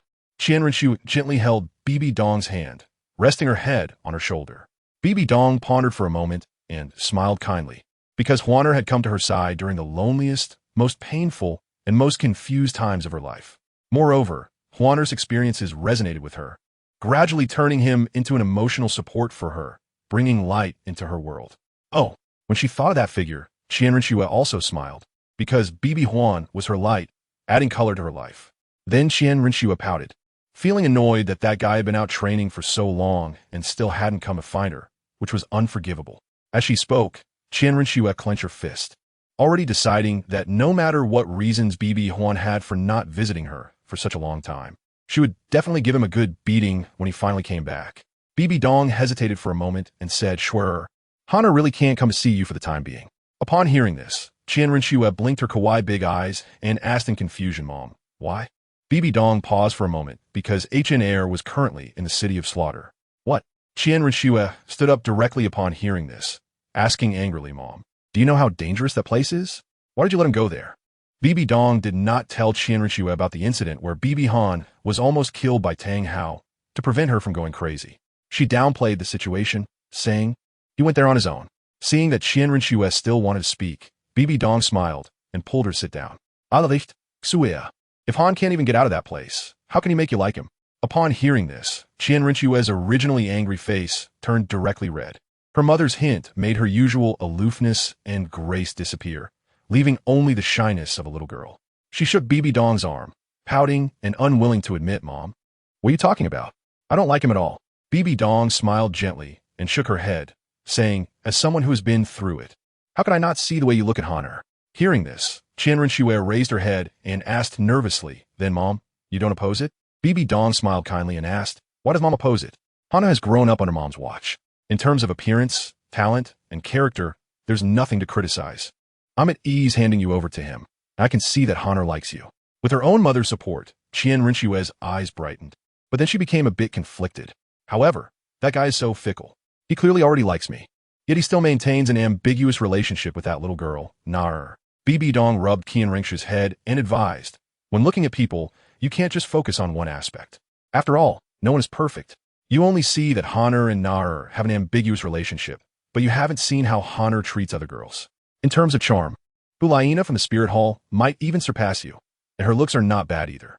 However, Hana is completely uninterested in pursuing Hulaina, and during his training, he has encountered other beautiful girls, like Huo Wu from the Blaze Academy and Ning Rongrong from the Seven Treasure Glaze Tile School. Yet he has no thoughts about them at all." Renxue lowered her head, looking very hesitant, since she knew that Bibi Han also liked her with her pride. She absolutely would not allow Bibi Han's feelings to be directed at someone else. It could be said that if that person were not Nar, who was on par with her talent, Renxue would have already dealt with that guy. At this moment, Bibi Dong's expression became serious, and she said solemnly, "Shua, it is truly difficult to find a good man in the Soul Master world who is worthy of you and has good character. I don't want you to miss out on him because of Hana's shortcomings and end up heartbroken in the future." Seeing that Renxue was still sulking, Bibi Dong's face gradually turned cold. Renxue quickly changed her tone. "Mom, I promise you, is that okay?" Under her mother's pressure, Renxue hurriedly agreed. But she knew that it would be impossible to act like this in front of Bibi Han. P.S. This is a chapter that was not in the original version. Added by the author. Originally intended to finish it in one chapter, but one chapter was not enough, leading to a slightly shorter second chapter. Finally, a reminder to some Island Country readers. Dual female leads, dual female leads, dual female leads. Please do not have any inhumane thoughts. Chapter 66, City of Slaughter, Treasure City. A few days later, Bibi Han slowly walked out of the Hell Slaughter field, where nearly 100 people were waiting for him outside. Looking at these people, Bibi Han's eyes were cold as he said flatly, "Not a bad number. It seems there will be another big battle. Come on, let's kill him together. He has fought 4 matches today and must be exhausted. We should kill him quickly, or next time it might be us who die. Exhausted? Kill me." Hearing this, Bibi Han felt a hint of disdain. The recovery ability of the Blue Silver God is something you all can imagine. Bibi Han opened his true eye, surrounded by 100 people, and even he did not dare to be careless. At that moment, Bibi Han's eyes widened in shock because he saw that among these 100 people, there were actually 2 individuals glowing. Bibi Han understood all too well what this meant. Soul Bones, 100 fallen ones, some wielding swords, axes, and wolf fawn clubs. Charge forward. Bibi Han also used the Qian hammer, stepping forward with his left foot, gripping the hammer with both hands. His entire body's muscles bulged as he slammed it down violently onto the ground in front of him. Boom! A deafening sound erupted that could be heard a kilometer away. With this strike, Bibi Han used all his strength, and immediately the ground before him shattered, with sand and stones flying everywhere. Those who were close to him were thrown away by the terrifying force. Bibi Han followed up by striking the fallen with the stones he had lifted. With his right hand hitting the stones, his left hand was busy too, grabbing the fragments in the air and using Tang San's hidden weapon techniques to throw them at the eyes and noses of the fallen. Where did these come from? Didn't Tang San demonstrate it for Bibi Han when he fought Zhao Wuji? Using his true sight, along with the assistance of the surrounding blue-silver grass, Bibi Han scanned Tang San's throwing technique and soul power delivery in a 360-degree no-dead angle manner. He copied it exactly. While he couldn't master the high-level techniques, he could certainly learn the lower-level ones well enough.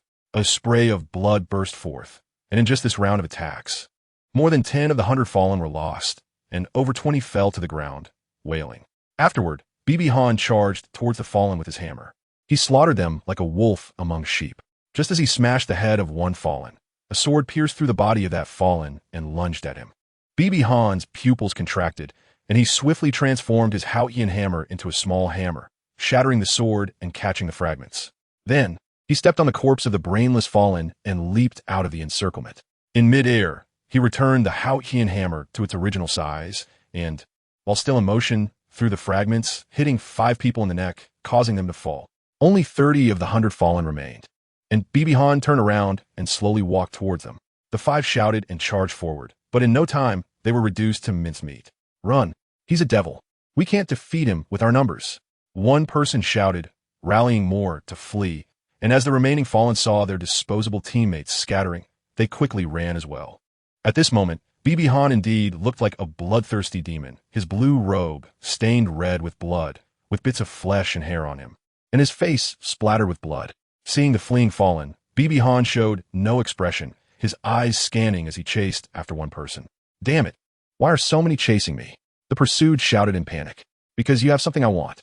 Upon hearing this, the person realized he couldn't escape and, in a desperate move, swung an axe at Bibi Han. Facing this axe, Bibi Han directly clenched his fist and met it with the back of his hand. The axe struck his hand, blue blood flowed down the axe. The wound was deep enough to see the bone, yet Bibi Han's expression remained indifferent, as if the pain had nothing to do with him. The axeman looked at Bibi Han in terror and trembled. You aren't human." Bibi Han was taken aback for a moment, then laughed and said, "You got it right. I'm not a purebred person." Feeling the pain from his wounds, Bibi Han's cold gaze held a hint of nostalgia as he recalled, "Master Jin E, your second phase of training is indeed useful. I do miss that time." After a glint of light flickered in his eyes, Bibi Han grabbed the neck of the fallen one and crushed his throat. Then he tore off the left hand, revealing a dark purple soulbone in Bibi Han's grasp. Subsequently, he returned to the pile of corpses and found a glowing body, obtaining a right leg bone. To his surprise, they were both 10,000-year soul bones. One was a 10,000-year soul bone, and the other was actually 30,000 years. With tens of thousands of people in the city of slaughter, established for thousands of years, how many soul bones could there be? Thinking of this, Bibi Han's face was filled with excitement. The city of slaughter should be renamed the City of Treasures. In just a few minutes, the deep wound on Bibi Han's hand had already healed. The blue-silver god, truly terrifying. The next day, Bibi Han deliberately woke up a little later, aiming to keep all his bodily functions at their peak, as he was planning to pull off a big job today. As he walked towards the hell-killing field, the same procedure awaited him, but this time, the registrants looked at him with a hint of fear on their faces. The news of Bibi Han single-handedly killing 100 people yesterday spread, shaking the city of slaughter. In the hellish arena, everyone felt a sense of impending danger as 9 people gathered to focus on Bibi Han, believing that this was their only chance to increase their odds of winning, even if just a little. Unlike before, everyone thought Bibi Han would charge in a kill, as usual. But this time he unexpectedly spread his wings and took to the air, then a blue beam shot out from his eyes. After displaying 2 powerful soul bones, within a mere 10 seconds, 9 sprays of blood erupted. The onlookers, known as the Fallen, stared in a daze at this scene. Soul skills could not be used in the City of Slaughter, so that beam of light must have been a soul bone skill. Combined with the earlier flight, was it an external soul bone? An external soul bone with flight capabilities. The expressions on everyone's faces shifted from dazed to greedy. How precious is the ability to fly? In the entire City of Slaughter, only 3 people could fly. One was the King of Slaughter. The second was a title duel under the King of Slaughter, and the third was Bibi Han. Whether for the soul bone treasures on Bibi Han or to eliminate this future threat to their lives in the hellish arena, they had to kill him. The thoughts of everyone on the scene varied, their gazes icy. The once noisy hellish arena became extremely quiet, a subtle atmosphere permeating the air. With everyone sharing a single thought, kill Bibi Han and seize his soul bones. After experiencing 3 rounds of slaughter and restoring his physical and mental strength to peak condition, Bibi Han walked out of the hellish arena. Before him was a sea of dark figures, estimated to be around 500 people, and among them, Bibi Han only saw one person with a soul bone, but he was certain there were more, just hidden from view. The frightening number of people and the oppressive atmosphere made Bibi Han feel as if he had bitten off more than he could chew. So, are you going to commit suicide, or are we going to make our move? A burly middle-aged man arrogantly pointed his large knife at Bibi Han. Are you all that confident? In the conversation, Bibi Han pulled out a nail from his soul guide device. For today's battle, he had specially prepared several bags yesterday, and even added height to his shoes, increasing his chances of winning through a comprehensive approach. Make your move. At someone's command, the dark crowd surged towards Bibi Han. Bibi Han held out his cold hand and flicked it back, throwing out dozens of nails. Then he took out those bags from the soul guiding device and tossed all the nails inside. Ah, 7777, you cheated my foot. XN Bibi Han was too lazy to waste words with them. With hundreds of people coming to kill him, was it not allowed to find a suitable battlefield? The situation was brutal. Within the encirclement, blood and flesh flew everywhere, as one fallen after another was sent flying and exploded by Bibi Han. More and more wounds appeared on his body, and blue blood dripped down continuously. This can't go on, I will die like this. Although there was help from a nail bed, the number of enemies was simply too many. Each swing of the Qian hammer would kill 1 or 2, but he would be surrounded and attacked by at least 5 each time. Bibi Han was covered in wounds, and blood spewed from his mouth. Bibi Han transformed into a spinning top, sending the surrounding fallen flying, preparing to escape with his blue-silver wings. However, those fallen were already prepared, throwing chains towards Bibi Han. Damn, I can't get caught. If I do, I'm really finished. In midair, Bibi Han grabbed one of the iron chains and broke several others with the Qian hammer. Under the siege of dozens of iron chains, he had to retract his blue-silver wings and fell down. Looking at the greedy fallen below, Bibi Han's eyes turned crimson, and he grinned menacingly. Since I can't escape, then fallen, try my true strength. Thunder Domain, blue-silver domain, activate. Come on, fallen. In a dirty, hidden corner, a ragged, battered man with dark red hair sat there healing. This man was Bibi Han, who had successfully broken out. At this moment, Bibi Han was covered in blood, his entire body appearing dark red with no hint of any other color. After a while, Bibi Han opened his eyes, exhaled a breath of foul air, and said with some relief, "Not bad, I survived. That was a bit crazy, but the rewards are indeed great." He took out 5 corpses from his storage ring. Without a doubt, these were all fallen with soul bones. One of the fallen even had 2 soul bones, one of which was a head soul bone. I've struck it rich. 6 soul bones, 100 years, 1,000 years for 10,000 years, including 1 10,000 year, 2 30,000 year, and 1 50,000 year. I've struck it rich. Chapter 67. Breaking through Soul Emperor, condensing soul rings while Bibi Han was celebrating his windfall, the entire Slaughter City shook. Over 500 people surrounded and attacked one person, yet that person escaped and killed over 300 in return. Just from this incident, Bibi Han's title was born, the Blood-Soaked Killing Demon King, known as the Blood Demon King. P.S. Readers who have seen the earlier parts know that the author is not good at naming, so there's no need to keep mocking. Months later, Bibi Han walked out of his house again, and all the fallen in Slaughter City, regardless of gender, ran when they saw him. The Blood Demon King is out. Everyone run. Originally, after Bibi Han's title emerged, those fallen would stand frozen in place waiting for him to leave. The reason they now run at the sight of Bibi Han is that he has been wandering around Slaughter City for the past few months, occasionally killing someone with a single hammer strike. Furthermore, no one knows what Bibi Han intends to do, so it's spread among the fallen that the Blood Demon King kills purely out of interest, regardless of gender, whenever he feels like it. Since then, everyone has been avoiding him. Even in places like the Hell Slaughter Arena where one can't escape, they would stay at least 5 meters away. Yesterday, I finally completed 50 matches and want to check out the training grounds in Slaughter City. However, before that, I disguised myself to go to the Hell Slaughter Arena and signed up for a match.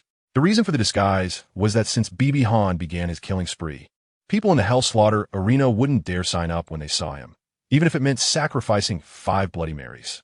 As a result, This person who used to complete over 20 matches in a week had to wait for 2 months to reach his 51st match.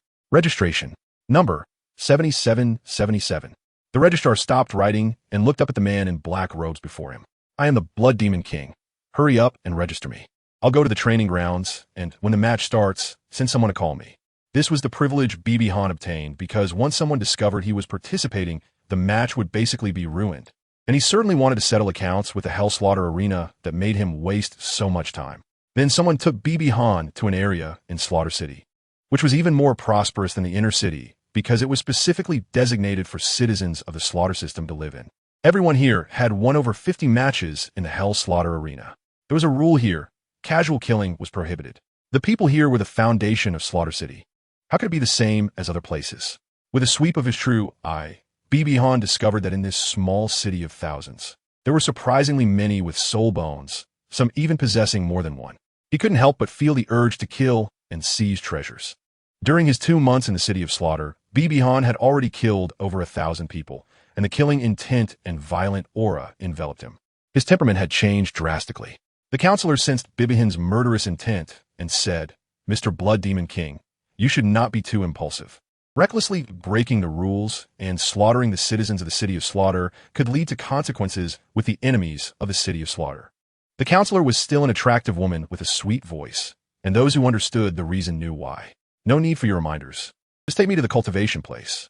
They arrived at a special location where the soil was black. Below, a blood-red river flowed, and the air was filled with a thick, violent energy. It was an excellent place for cultivation.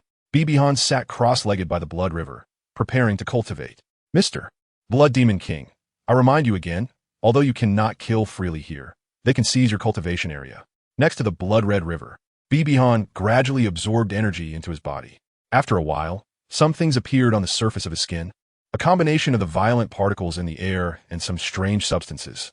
Bibi Dong possesses the blue-silver divine body, which would not allow such things to enter his body. They're directly filtered out. As for the toxic soul power absorbed into his body, it would be purified and then absorbed.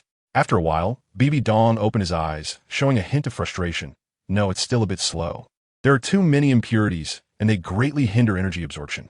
Looking at the abundant energy in the blood river below, he murmured, "Absorbing soul power doesn't help my cultivation. What has down there shouldn't be considered soul power, but rather a form of spiritual energy from heaven and earth. My blue-silver divine body has the ability to absorb soul power. Can it absorb the energy from the blood pool for my cultivation?" Subsequently, Bibi Dong summoned his blue-silver divine martial soul, and with a mindset of experimentation, a vine reached into the blood river. Under his control, a mass of pure energy was drawn up and absorbed into his body. Closing his eyes, Bibi Dong smiled. "It works, it actually works. The energy from the blood pool can support my cultivation. As long as I convert that energy into soul power within my body, I can utilize it. The killing city is truly a treasure land." Then, one vine after another of the blue-silver divine stretched into the blood pool, and Bibi Dong closed his eyes to cultivate. With the abundant energy supply, his cultivation was progressing rapidly. Just as Bibi Dong was lost in his cultivation, a fierce voice came, "Kid, I'm going to use your territory. Hurry up and get lost."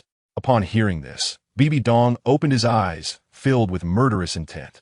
Anyone interrupted while in a state of intense cultivation would be in a bad mood, and Bibi Dong, amidst the killings in the killing city, was overflowing with killing intent. His eyes, filled with murderous intent, fixed on the scarred face of the not-so-tall but extremely sturdy man in front of him.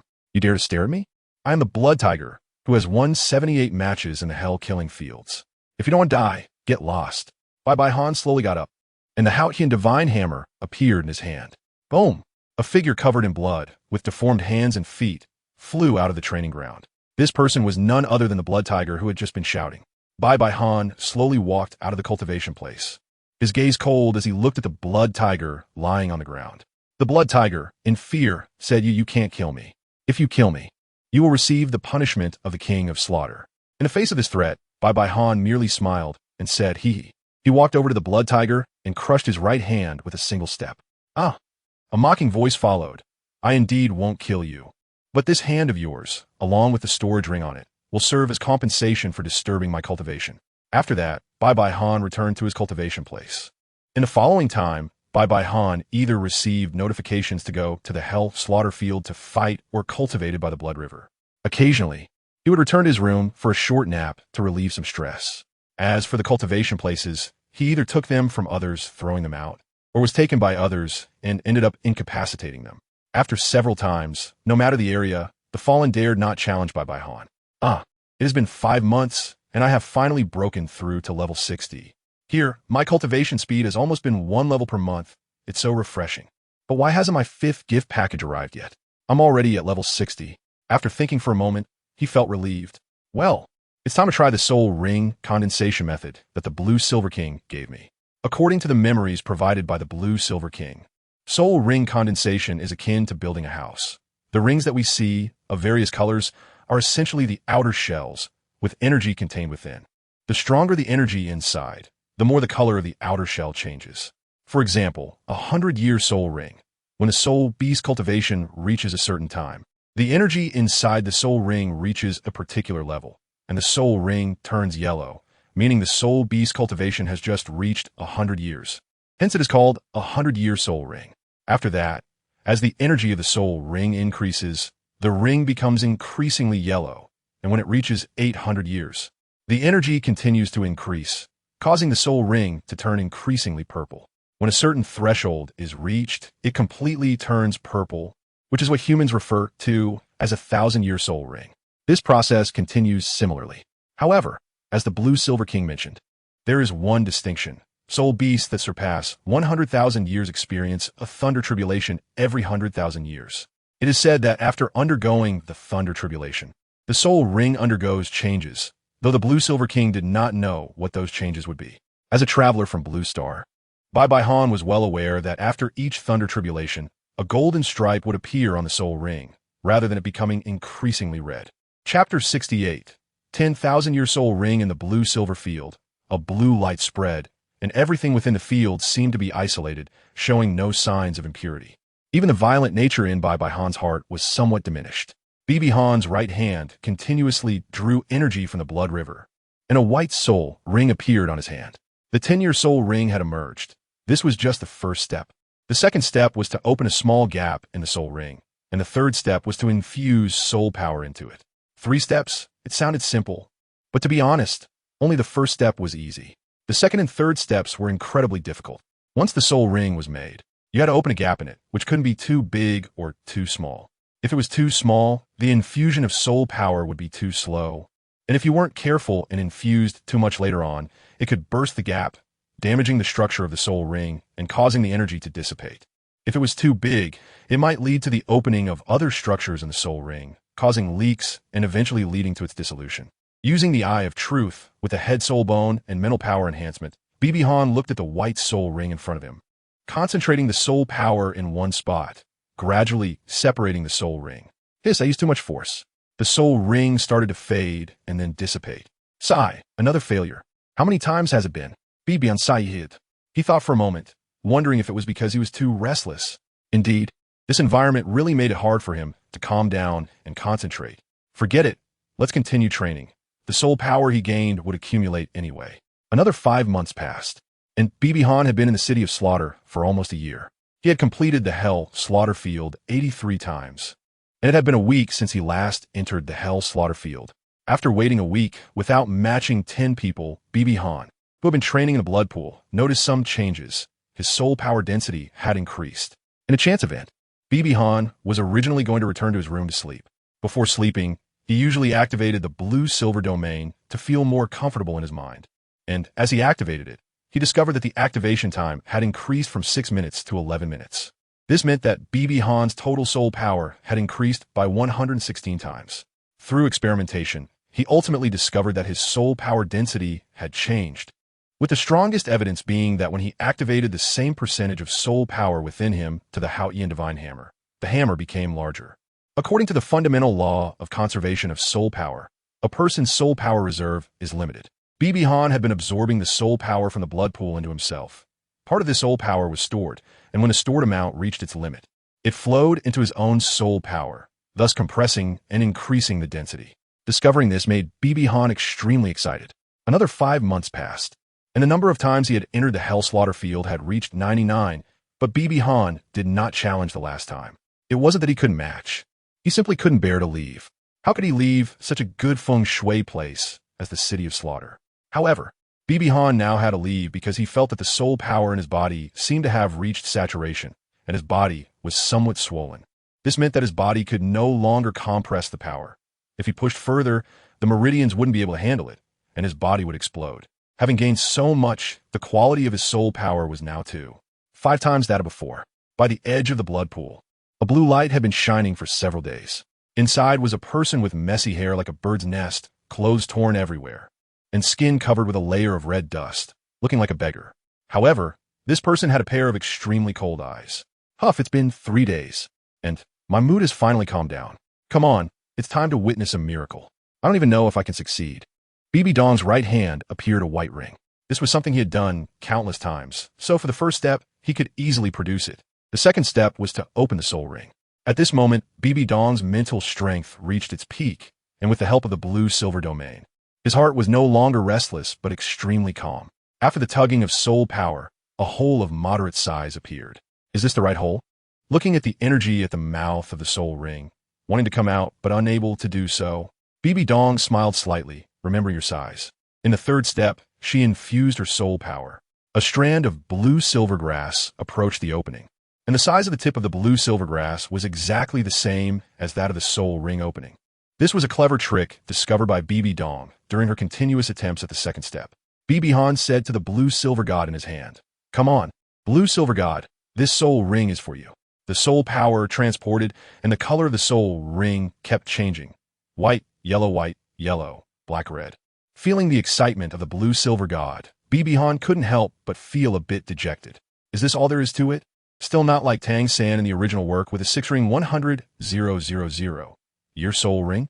Well, it's true that my cheat isn't very effective. So here we go. The soul ring was placed on BB Han, and he felt an incredibly powerful explosion sweep over his entire body, with the brutality assaulting his brain. BB Han's eyes turned blood red, filled with a violent aura. At this moment, Lan Yinshun exerted his power, his eyes constantly shifting between blue and red. Damn, it hurts so much. Why do I want to kill someone? At this moment, many people in the training area heard the roar and wanted to see what was happening, but they were too afraid to enter due to the terrifying Blood Demon King. Hearing the commotion, BB Han felt a bit flustered. Damn, there are actually people outside. If they discover my situation, I'm finished. BB Han's eyes turned, and a skill was born in his heart. I want to kill. I want to kill. I can't hold it in anymore. Is there anyone here looking for death? I haven't had blood on my hands for several days now. A mad laugh echoed out. Upon hearing it, all the fallen ones ran away, thinking that the Blood Demon King was getting restless. If they didn't run, it wouldn't just be a matter of broken hands and feet if he truly went mad. Good choice. Then BB Han focused all his energy on the soul ring, thinking that a mere soul ring could drive him crazy and make him submit. After a while, boom! BB Han's body erupted with a powerful pressure, and red-black soul ring surrounded him. He succeeded. He had finally completed the absorption. His soul power level reached level 62, and the soul skill he obtained was Blood Rain of blue-silver. This was not a healing soul skill. On the contrary, it was an extremely terrifying killing soul skill. When the soul skill was activated, the blue-silver grass transformed into a massive blood flower, which would rain down blood. Those standing under the rain would have their vitality continuously eroded. Even a soul sage would be reduced to a pile of bones in less than a minute under this rain. It's a bit scary. Why does it have to be this kind of soul skill? How could I dare to use it? If I do, the Spirit Hall would probably be the first to come after me because it resembles some evil soul master's techniques that devour vitality. As if he thought of something, BB Han's troubled expression turned calm. Wait, when I absorbed the soul ring, I seemed to feel an extremely heavy aura of brutality. Could it be that the energy from the blood pool is what transformed into this soul skill? BB Han thought more and more that the brutal and bloodthirsty energy in the blood pool was very similar to the effect of this soul skill. The soul ring and soul skill condensed here should be very suitable for the Haotian hammer. First, he would go outside to unleash a killing spree to increase the success rate of absorbing the next soul ring, and see if he could get another one. The color of this soul ring is not much different from Grandpa Ju's 9 soul ring. It should be very close to a 95,000 year soul ring. So let's try the first soul ring of the Haotian divine hammer, which is 100,000 years. Before condensing, BB Han set up a few concealed, small formations around him, absorbing a 100,000-year soul ring. The pain is unimaginable for BB Han. If he screams in agony instead of roaring, and those people hear it, he would be doomed. The same operation, the same opening, soul power surging. A black-red soul ring appeared before BB Han's eyes, just a little more, carefully. When the last bit of soul power was delivered, the blood-red soul ring appeared before him. This is the ultimate treasure that all soul masters dream of, a 100,000-year soul ring. P.S. The author is about to give the protagonist a cheat, as the final boss is too strong, without cheats and no teammates. How to fight. Chapter 69. The true power of the divine, level Hao Qian hammer. Come on, Hao Qian hammer, this is your first soul ring. At this moment, BB Han felt the blue-silver god shaking continuously, conveying the message of danger. Are you saying that I might die from absorbing this soul ring? The blue-silver god humanizedly nodded. BB Han pondered for a moment and thought, isn't it possible that it might not be right? It's not a certainty. I want to take a gamble and experience that feeling close to death. If someone heard this, they would definitely think BB Han was crazy. Isn't it better to be alive? Why would one want to touch death? I know you care about me, but after more than a year of combat experience, the only thing I lack is this feeling close to death. With this experience, Master S second stage training would be truly perfect and I would truly be flawless. Even if my body can't handle it, isn't there you to heal me? BB Han said the last sentence in a relaxed tone. Come on, 100,000-year spirit ring. When he began to absorb the spirit ring, endless pain surged through BB Han's body. BB Dong's pores oozed fresh blood, and his entire body was covered in bulging veins. The overwhelming power of the Hao Qian divine hammer countered the violent aura within the soul ring, significantly reducing his mental burden. Before long, BB Dong's whole body seemed like a blood-soaked person, and his hair turned from blue to white.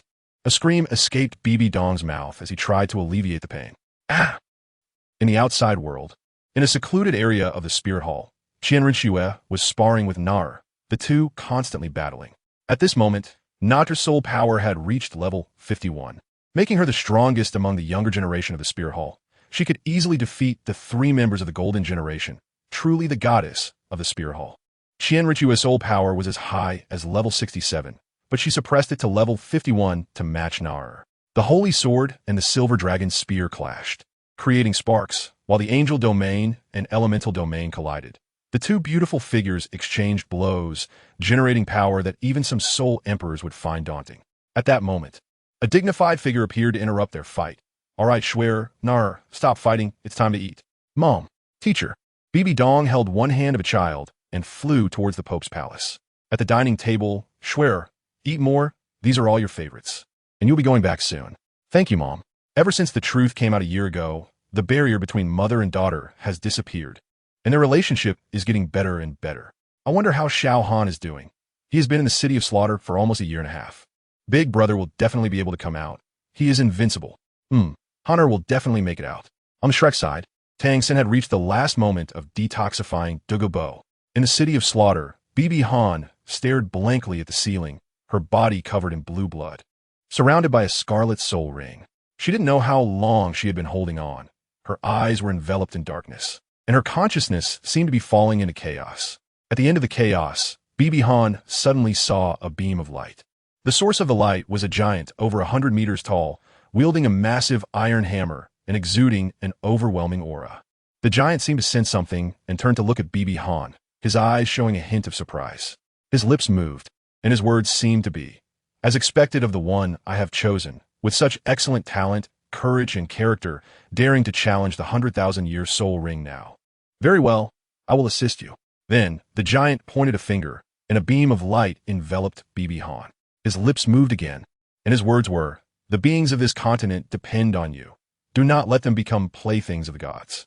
Watching the giant turn into dots of starlight, BB Han nodded seriously. Back in reality, accompanied by BB Han's roar, parts of her body exploded, blue blood spraying out. A red pillar of light broke through BB Han's formation and shot into the sky, exuding a powerful might. BB Han opened his blood-red eyes and let out a breath. Finally completed, thank you, senior. Then he felt a bit sad and said, farewell for now. After calming himself down, BB Han sensed the abilities of the 100,000-year soul skill. The 100,000 year soul ring granted him 2 soul skills. The first soul skill was Bloodthirsty Divine Hammer, which turned the hammer red upon use. And Bibi Han would enter a berserk state, enhancing the hammer's overall abilities by 300 for a duration of 3 minutes, with a cooldown time of 3 hours. The second soul skill was the 1000 Gene Heavy Hammer, which concentrated all the power released by the soul ring into the hammer, capable of producing immense destructive power, consuming only 1% of his soul power each time. Such powerful skills, Bibi Han was filled with excitement, but then his expression changed to one of confusion. Wait a minute.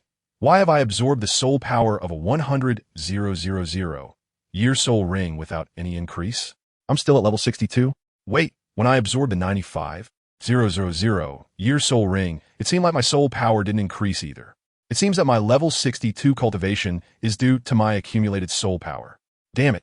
Absorbing soul rings this way won't give me any soul power increase. It will only open my bottleneck. Really, there's both an advantage and a disadvantage.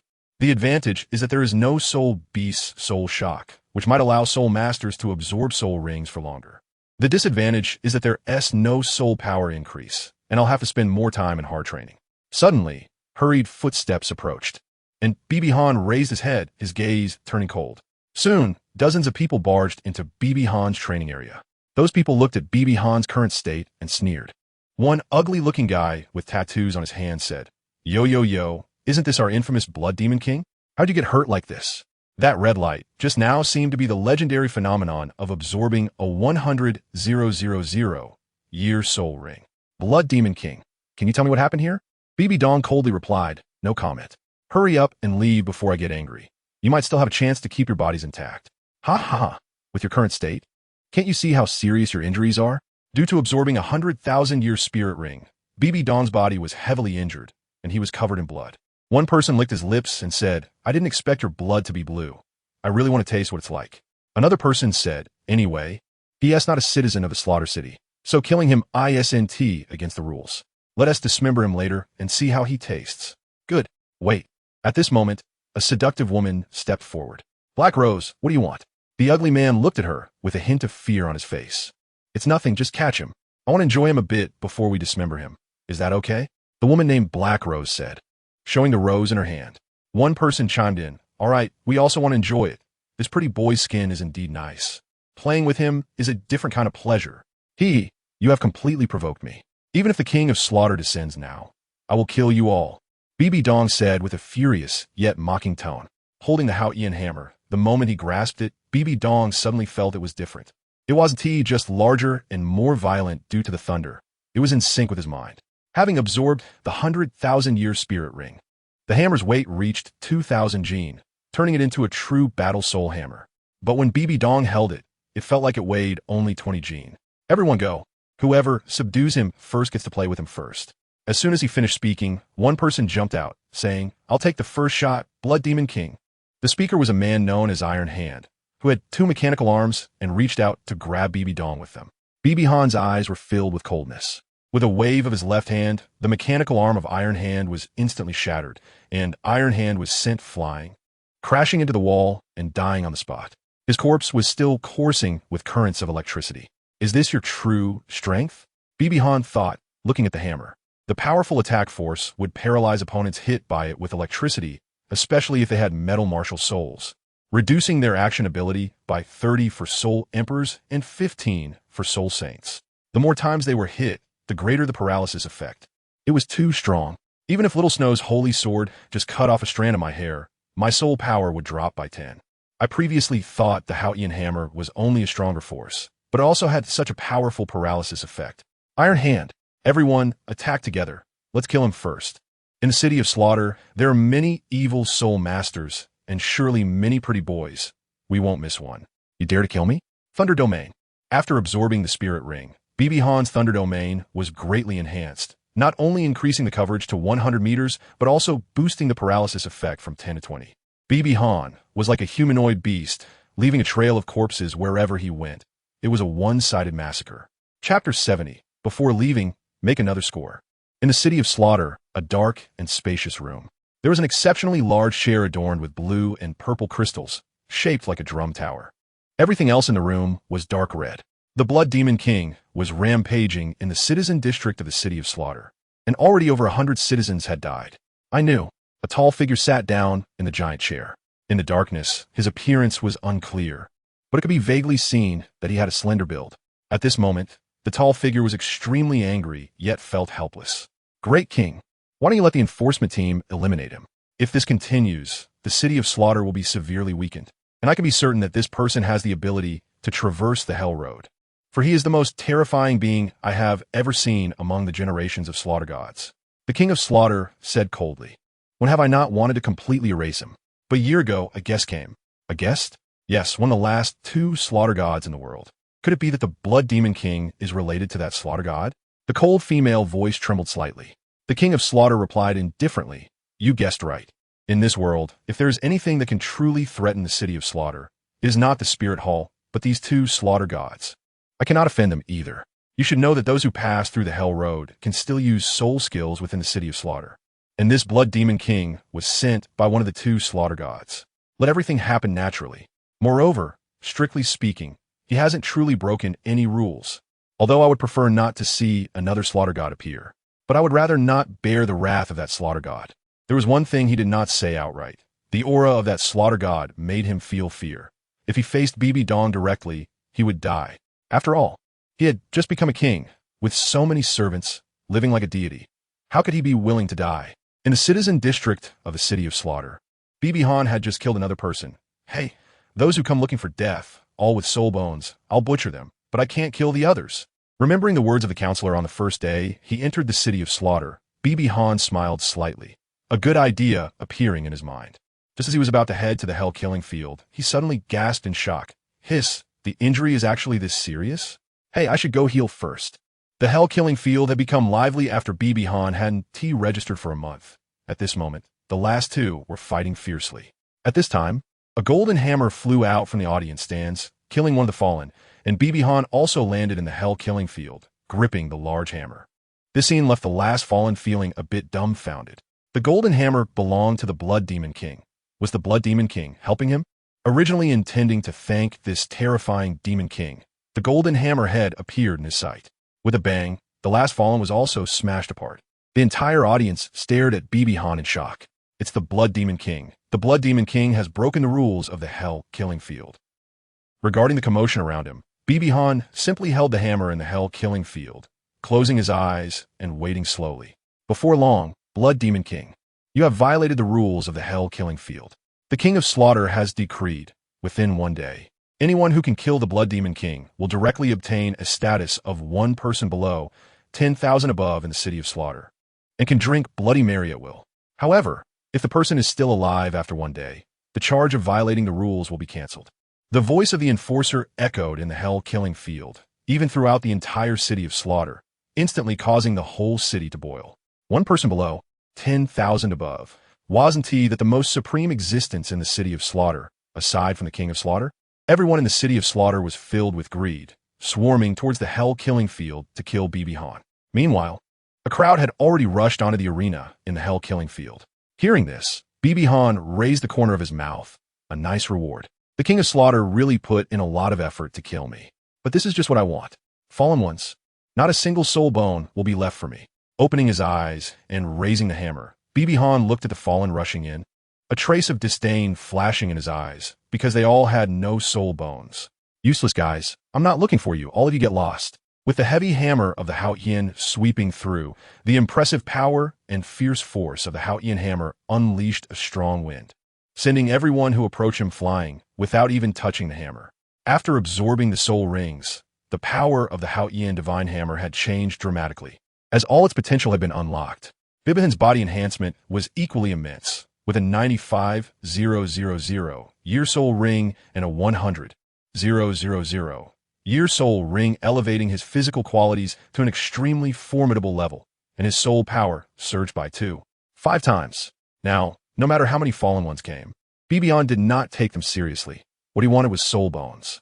Facing the hordes rushing towards him, Bibihan used his true eye, opened his blue silver wings, and flew out from the window.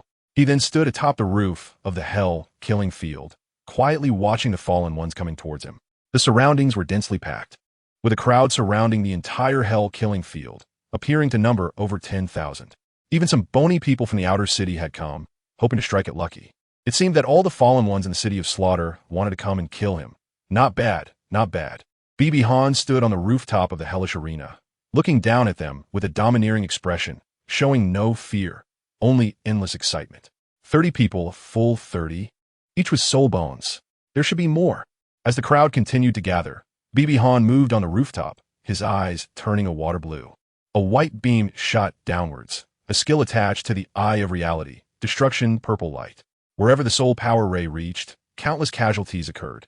Due to the 2.5 times increase in BB Han's soul power density, the power of the soul power ray also surged by 2.5 times, combined with the cultivation of a soul emperor, equating to the full force of 2.5 soul emperor punches stacked together. In the city of slaughter, it was undoubtedly a cheating skill. Beam after beam shot out, and the dense crowd left the fallen with no chance to escape. Subsequently, everyone retreated 40 meters, as BB Han's soul power ray could reach up to 50 meters, and they chose a safe distance. BB Han sneered coldly, turned around, and with a grab, 2 fallen ones who were climbing up to the roof from the window were caught in his hands like little chicks, wrapped in several strands of blue silver grass that drained their soul power. Indeed, soul skills couldn't be used in the city of slaughter, but BB Han's was a passive soul skill, completely unrestricted.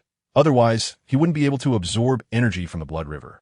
After replenishing his soul power, BB Han crushed both of their necks and then spread his blue-silver wings, flying up into the sky from the roof, finally landing on a sloped building. This building had a circular shape resembling the number 14, standing 10 meters tall, with a length and width of 10 meters at the bottom. The area beneath the ark was residential, allowing soul masters to run up to the roof from the ark. In the city of slaughter, some fools who wanted to make a name for themselves would climb to the top and shout. This somewhat strange building was specially selected for this massacre. Even if BB Han was strong, it was impossible for him to sweep through everything under the siege of tens of thousands of people. After all, he wasn't Uchiha Madara, but even Madara would be exhausted trying to cut down tens of thousands with a blade. Subsequently, BB Han held up his hammer, pointing at the circles of approaching fallen ones, and said wildly, Come up and kill me. If you kill me, you can become a being above everyone else. As he said this, BB Han's eyes gleamed with red light, and he appeared like a greedy devil. Chapter 71. The Deal with the King of Slaughter. A fierce battle was erupting on the fan-shaped house, where a blue-haired boy wielding a golden hammer was slaughtering wave after wave of fallen ones climbing up. Corpses fell from the roof, splattering blood everywhere, and below was a pile of nauseating bodies. Drops of blood flowed, turning the entire roof blood red. Stepping hard on it might even splatter more blood. BB Han channeled his soul power into the Qian hammer, making it grow larger like a bulldozer, and pushed it forward. Several fallen ones were sent flying off the roof, crashing to the ground with broken arms and legs. The fallen ones that landed on the ground and didn't die were immediately killed by those below. Used to build a human meat ladder. This was troublesome.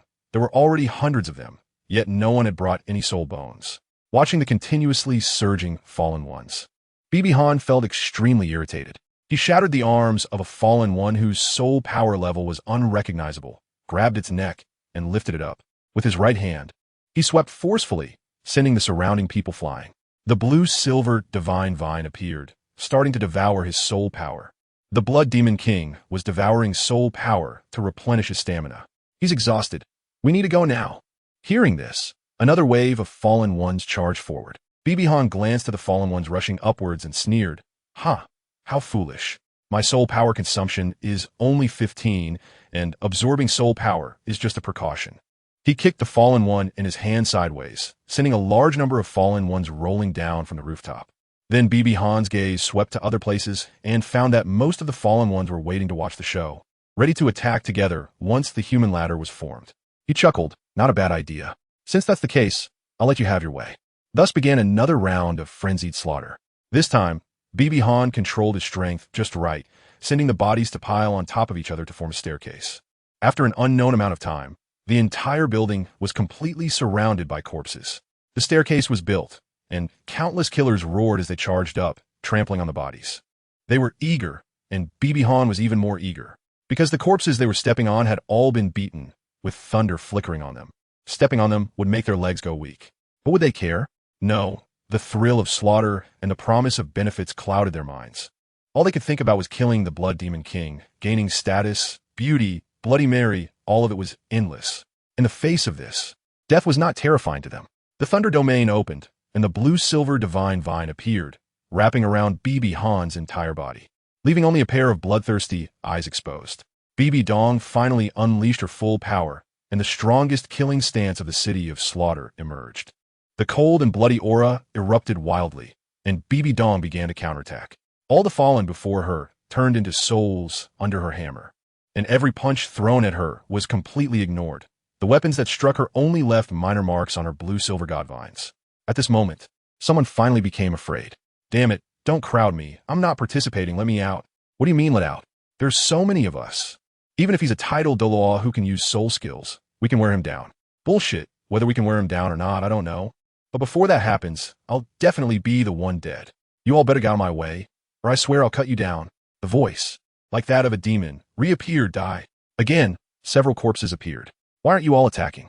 BB Han stood in the place where blood was the thickest, turning his neck a few times and moving his arms to relax his body. His appearance, completely stained red with blood, exuded a palpable aura of killing intent.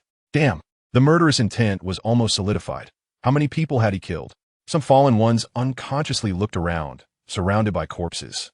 With so many of us here, do we need to fear? Just him? Let's go together. As long as we take them down, the rewards from the King of Slaughter will be ours. Someone shouted, and the crowd that surrounded them surged forward in an instant. BB Han, wrapped in blue-silver grass, grinned ferociously. You guys have no soul bones, so let your lives become the nutrients for my killing field's aura. The shouts of killing merged into one. From a distance, only the thrashing crowd, the people flying backward, and the blood and severed limbs raining down in the air could be seen. In the scene, some finally recalled that emotion, the fear that must be abandoned upon entering the city of Slaughter. Some began to run. When one person ran, many followed. A wave of people preparing to escape. On the rooftop, BB Han was blocking several fallen one's martial spirit attacks with his hammer. Seeing that scene, he erupted, veins bulging on his hands, shaking off all the fallen one's martial spirits attacking him. The blue-silver wings spread wide, and the hammer in his hand smashed down on the rooftop, causing the entire building to begin to collapse. BB Han stomped hard with his foot and flew out. He found some fallen ones among those fleeing. One with a soul bone was struck down by his hammer from above. Boom! A pit of moderate size appeared, and a dozen people were directly killed by the shockwave. He collected the corpses of the fallen ones with soul bones and took off again. Several desperate fallen ones used iron rings to ensnare BB Han, but purple lightning coursed through the chains, teaching them the consequences of meddling. Afterward, he grabbed the iron chains and swung them in the air, throwing them against a wall, resulting in instant death. Thus, no one dared to throw iron chains anymore. They prayed that BB Han, flying in the sky, would target them with his hammer. Boom, boom, boom. When BB Han took off again, a figure appeared. The newcomer was tall, with a pair of fleshy wings on their back, wrapped in a huge crimson cloak, with blood-red hair and eyes exposed. The King of Slaughter. The crowd that was praying and fleeing let out a deafening shout upon seeing the figure descending from the sky, filled with deep fervor. BB Han pointed at him with a hammer. Do you want to stop me? After killing so many people, BB Han's eyes were filled with killing intent and madness. There was hardly any reason left. Blood Demon King, more than 10,000 have died at your hands. If you continue to act recklessly, this king will get angry. After saying this, the King of Slaughter exuded an extremely powerful aura. BB Han was not afraid at all and replied, They have what I want. Once I get it, I will naturally stop. What do you want? Of course, it's soul bones, BB Han said greedily. He noticed that the King of Slaughter also had 6 soul bones, all of very high quality, but unfortunately, he couldn't take them. However, BB Han also noticed something else. The King of Slaughter's body had energy of 2 colors, one red and one black. The red was slowly eroding the remaining black. It had already consumed the entire upper body and was continuously extending towards the arms and lower body. Seeing this, BB Han's rationality began to slowly return. He remembered that this person's body originally belonged to his ancestor, Tang San. A bat had occupied it and was continuously eroding his body. The energy that had been eroded should allow the King of Slaughter to unleash a power of level 95. If he waited another 10 years, the King of Slaughter's arm would also be eroded, allowing him not only to use the Qian hammer, but also to unleash a power surpassing level 96. Once fully eroded, he could probably unleash true demigod strength. Soul bones? Yes. Bibi Han took a corpse from his storage ring and directly removed its right hand, revealing a soul bone. You can actually see that a soul master has soul bones, the King of Slaughter said in surprise. By the way, King of Slaughter, shall we make a deal? A disdainful tone responded. You think you are worthy to trade with this king? Ha! Why wouldn't I be worthy? I am the holy son of this generation of the Spirit Hall, and if nothing unexpected happens, I will be the next pope. I can guarantee that the Spirit Hall will never take action against the City of Slaughter, and the City of Slaughter will remain in this world forever. But only if you give me the soul bones accumulated over 1,000 years in the City of Slaughter. Ha! The City of Slaughter doesn't have these soul bones. Wouldn't its strength greatly decline? At that time, the City of Slaughter, facing your Spirit Hall, would greatly reduce the threat. Your calculations are wrong. Bibi Han responded with a foolish look. The strength of the City of Slaughter is not important at all. What matters most is its very existence, right? It can hold countless criminal suspects from the outside world and protect the order of the continent. I can't even protect it enough. So why would I want to destroy it? I can swear that as long as the City of Slaughter doesn't cause trouble, the Spirit Hall that obtains the soul bones will never invade it, and will provide enough food and water for its existence. Hearing this, the King of Slaughter fell into deep thought. The people below saw the two big shots in the sky, discussing something, and didn't dare to breathe. Are you telling the truth? The King of Slaughter's true body is Tang San, and the ruler is the nine-headed Bat King, who has an extremely long lifespan. He intends to wait until Tang San's body grows old, and then switch to another body to continue being the King of Slaughter. Of course, he would be happy for the City of Slaughter to be preserved for a long time. Of course. All right, then this king will trust you once. Come with this king. Chapter 72. Soul Bone Armor, 3,500 words. Bibi Han and the King of Slaughter arrived at a very eerie castle, located outside the City of Slaughter. Bibi Han asked with interest, I didn't expect the place where the King of Slaughter lives to be so remote. Is it to isolate the noise made by your subjects? Upon hearing this, the King of Slaughter completely ignored him. Bibi Han didn't pay much attention. When we arrived at the castle entrance, two beautiful women in black opened the door. Upon our appearance, the two women immediately knelt down, saying, Great King, welcome back. The King of Slaughter, with his hands behind his back, said in a very imposing manner, Get up. Thank you, King of Slaughter. As we entered the castle, the corridor was lit by torches, and the flames were dark purple. The black corridor, combined with the dark purple flames, added a ghostly atmosphere to the city. Occasionally, we could see some women in the corridor, all of whom were undoubtedly hot and good-looking. I must say, the King of Slaughter really knows how to enjoy himself. We arrived in front of a large door, and the King of Slaughter said casually, Go in, the City of Slaughter holds all the precious things inside. Remember, only soul bones are allowed to be taken. What about gold and silver jewels? After a pause, he added, If you want them, take them. They just take up space anyway. Thank you. Hurry up and leave once you're done. The King of Slaughter waved his sleeve and left. As we entered the door, Bibi Han's eyes widened, her mouth agape, and her arms hanging straight down. Am I seeing things? If you want to know Bibi Han's current expression, you can refer to the later expressions of Piccolo from Dragon Ball Z. Inside the room, which was 100 meters long, 60 meters wide, and 80 meters high, there was a small mountain of golden soul coins occupying most of the space. Next to it were various kinds of jewelry, carelessly tossed aside like trash, sparkling brightly. Bibi Han dares to say that when it comes to wealth, the City of Slaughter dares to claim second place, but no one dares to claim first. As for the other side, it's just a bunch of herbs, and those seem to be all powerful tonics for enhancing vitality. The King of Slaughter. In the last small space, there are several large chests, and if I'm not mistaken, those are all soul bones. Bibi Han threw out a pile of storage soul guides from the ring. These were all taken from the fallen ones he had killed. After spilling some blood to recognize them as his own, he then dumped everything inside them out. Bibi frowned slightly. Where are all these? Besides some clothes and weapons, there are even women's underwear, some of which even emit a foul odor. Bai Han quickly used 2 soul guidance devices to pack all these things up. If they were left here, the King of Slaughter would definitely turn against him upon seeing them. Then he smashed the 2 soul guidance devices. And as for where the contents would go, he had no idea. With these soul guidance devices in hand, he waved his arm, collecting a pile of gold soul coins until it was full, then switched to another one, packed it hard, until there wasn't a single copper soul coin left. After that, Bai Han walked towards the large boxes, stepping on them, causing all the boxes to shake open, and colorful lights illuminated the entire room, blinding his eyes. Soul bones. All soul bones. Over 100 soul bones. Bibi Han swallowed hard.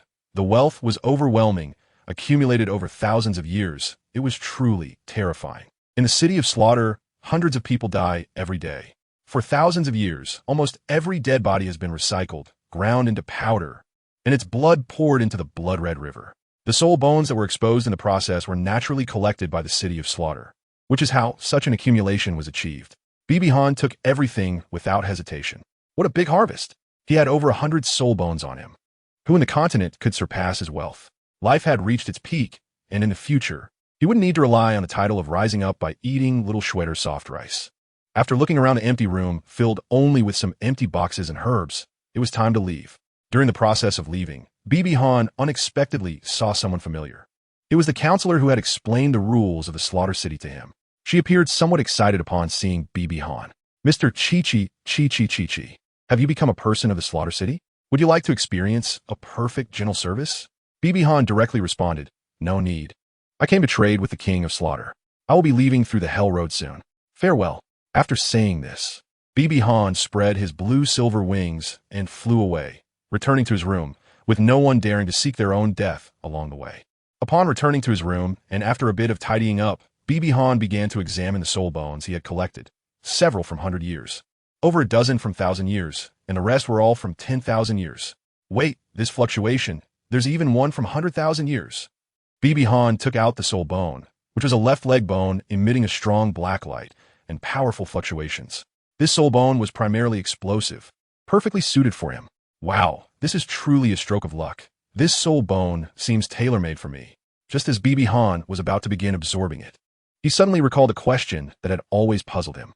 Why is it that only the age of external soul bones increases with the enhancement of the body's strength? While Bibi Han was deep in thought, a bold idea appeared in his mind. That is, soul bones only integrate with external soul bones.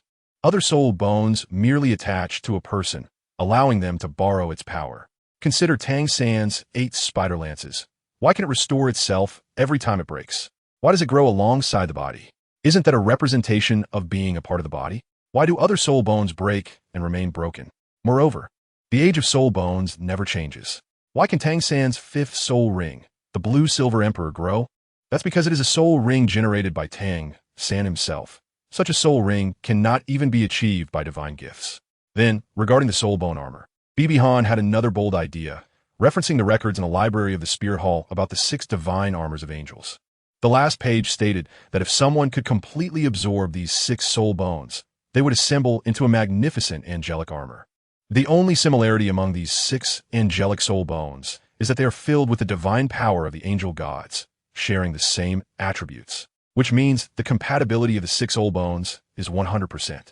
In later stages, the sea god armor and the Rakshasa god armor might also be infused with the divine powers of the sea god and Rakshasa god, achieving 100% compatibility, and then synthesizing into soul bone armor. The more Bibi Han thought about it, the more feasible it seemed. He raised the question, made the hypothesis, and now it was time to take action. Bibi Han closed his eyes and infused his own soul power into this 100,000-year-old left leg bone. After a while, he opened his eyes with some helplessness and sighed. It's impossible. There's a powerful soul power blocking it. Forget it. I'll absorb it first. Bibi Han wrapped himself in soul power, calming his mind as waves of fierce soul energy surged in. His consciousness fell into darkness, where he saw a huge black tiger, 3 meters tall and 10 meters long, with wings. Its eyes were fixed on him. The entire tiger was being pulled by Bibi Han, about to be absorbed and attached to him. Upon seeing it, Bibi Han was taken aback. This was a long-extinct soul beast, the heavens' evil demon tiger. A terrifying soul beast on par with the dark gold fearsome bear. It seemed the last one had perished at the hands of the star Luo Dai family. Looking at its current state, Bibi Han smiled faintly and said, "Don't glare at me. You can't harm me. It seems your soul is nearly depleted, right? I will take good care of your soul bone. If I become a god in the future, I will revive you." Then, a shocking scene unfolded. The tiger opened its mouth and said, "Is that true? You can talk." Bibi Han exclaimed, "Of course. I can only speak when you absorb my soul bone. I want to ask you, if you become a god, will you resurrect me?" Bibi Han replied without hesitation, "Of course I will. After all, I am absorbing your soul bone and borrowing your power. Reviving you in the future will be my way of repaying you. Thank you." You are different from the soul masters of the past. They were just greedy for my soul bone and then passed it on to their descendants. A soul beast actually said thank you, and so easily trusted me? If Bibi Han knew the truth, he wouldn't think this way. Because the time left for this heavenly fiend, evil tiger soul, was already limited. Soon, it would truly turn to ash. Bibi Han's words were essentially giving it one last hope. At this moment, Bibi Han suddenly had a flash of inspiration and asked why the soul bones produced by them were different from external soul bones and wouldn't continuously evolve. That's because soul bones were originally something the gods imposed on us soul beasts to exterminate our kind more quickly. Therefore, how could we soul beasts allow soul bones to merge with you humans? This is our rebellion against the gods, and even the gods cannot stop it. After saying this, there was a look of desolation on the heavenly fiend, evil tiger's face. Bibi Han couldn't comfort him, but instead asked, "Can you help me merge your soul bone with my bones?" "Yes, but you must swear by the heavens that once you become a god, you will revive me. I don't want my soul to be unable to reincarnate. I promise you." In the outside world, due to the cooperation of the sky evil demon tiger, Bibi Han completely absorbed the 100,000-year soul bone in just a few hours. His soul power didn't even increase by one level, but it reached the peak of level 62. Then, Bibi Han cleared his throat and said, "I swear that as long as the soul bone of the sky evil demon tiger is willing to merge with me, I will revive it as a divine beast after I become a god. Otherwise, my martial soul will shatter and heaven will strike me with lightning." As soon as he finished speaking, Bibi Han felt the soul bone on his left leg completely merge with his body. Under Bibi Han's Öging, the left leg soul bone appeared, transforming into black armor that completely wrapped around his left leg, just like an external soul bone that could be displayed outside. A voice also appeared in Bibi Han's mind. "Kid, don't forget your promise. I am currently in your sea of consciousness. If you become a god in the future and don't revive me, I will self-destruct and destroy your sea of consciousness, turning you into a fool." I said, "Brother Tiger, there's no need to be so ruthless. If I don't have the ability to become a god, will you still blow me up? That wouldn't be necessary. If you don't become a god, you will die anyway. At worst, we die together." "Ha, why does that sound so strange? Right now, your body's level has not yet reached the point where it can elevate the leg soul bone's age, so it is still at the 100,000 year level. Moreover, it can change its abilities through the energy you pass to it. That's really good. I was worried that due to my body's abilities, I would waste a 100,000 year soul bone. But what does it mean to transfer energy to change abilities? Since it has become a part of your body, it can naturally unleash all the abilities of your body. If you impart your soul power to it, it will generate corresponding abilities, just like how our soul beasts produce soul bones. So, Bibi Han did as instructed, inputting his domineering Qian divine hammer's soul power into the soul bone, and it turned golden. When he input gentle soul power into the soul bone, it turned deep blue. Ha! It really proves the ancient saying in Huaxia, good people are rewarded, but this depends on the situation to be a good person. After that, Bibi Han looked at the pile of soul bones and began to show a satisfied smile. P.S. The protagonist has a total of 3 bonuses. This is the second one. These bonuses are not exclusive to the protagonist, and other people can also use them, except for the second one, which has very high requirements, qualification to become God. Chapter 73. The Road to Hell. 3 days later, Bibi Han was already filled with soul bones. The 7 gods' armor had been obtained, and his soul power had broken through to level 64. The age of the soul bones, along with Bibi Han's body strength, had all reached around 70,000 years. Bibi Han currently possesses 670,000 year soul bones and 100,000 year soul bone. Moreover, his blue-silver goddess 5th soul ring has evolved into a 90,000 year 1, radiating a red-black glow. When absorbing the soul bones, Bibi Han first absorbed the soul bones of his limbs, which are all ordinary 10,000 year soul bones. Even without the recognition of the soul beasts, Bibi Han could still regenerate his severed limbs when he breaks through to title Douluo in the future. Everyone has selfish motives, and Bibi Han is no exception. He cannot solely serve the spirit hall without considering himself, so he absorbed a 70,000 year torso soul bone, which is absolutely top tier in the current soul master world. Fortunately, with the help of the powerful soul beast, the heavenly fiend evil tiger, Bibi Han made a vow and successfully fused all these soul bones with his body. Standing up, he dramatically shouted, "Blue-silver armor, manifest!" Instantly, his entire body was perfectly enveloped in a deep blue armor. with only his face and hair exposed.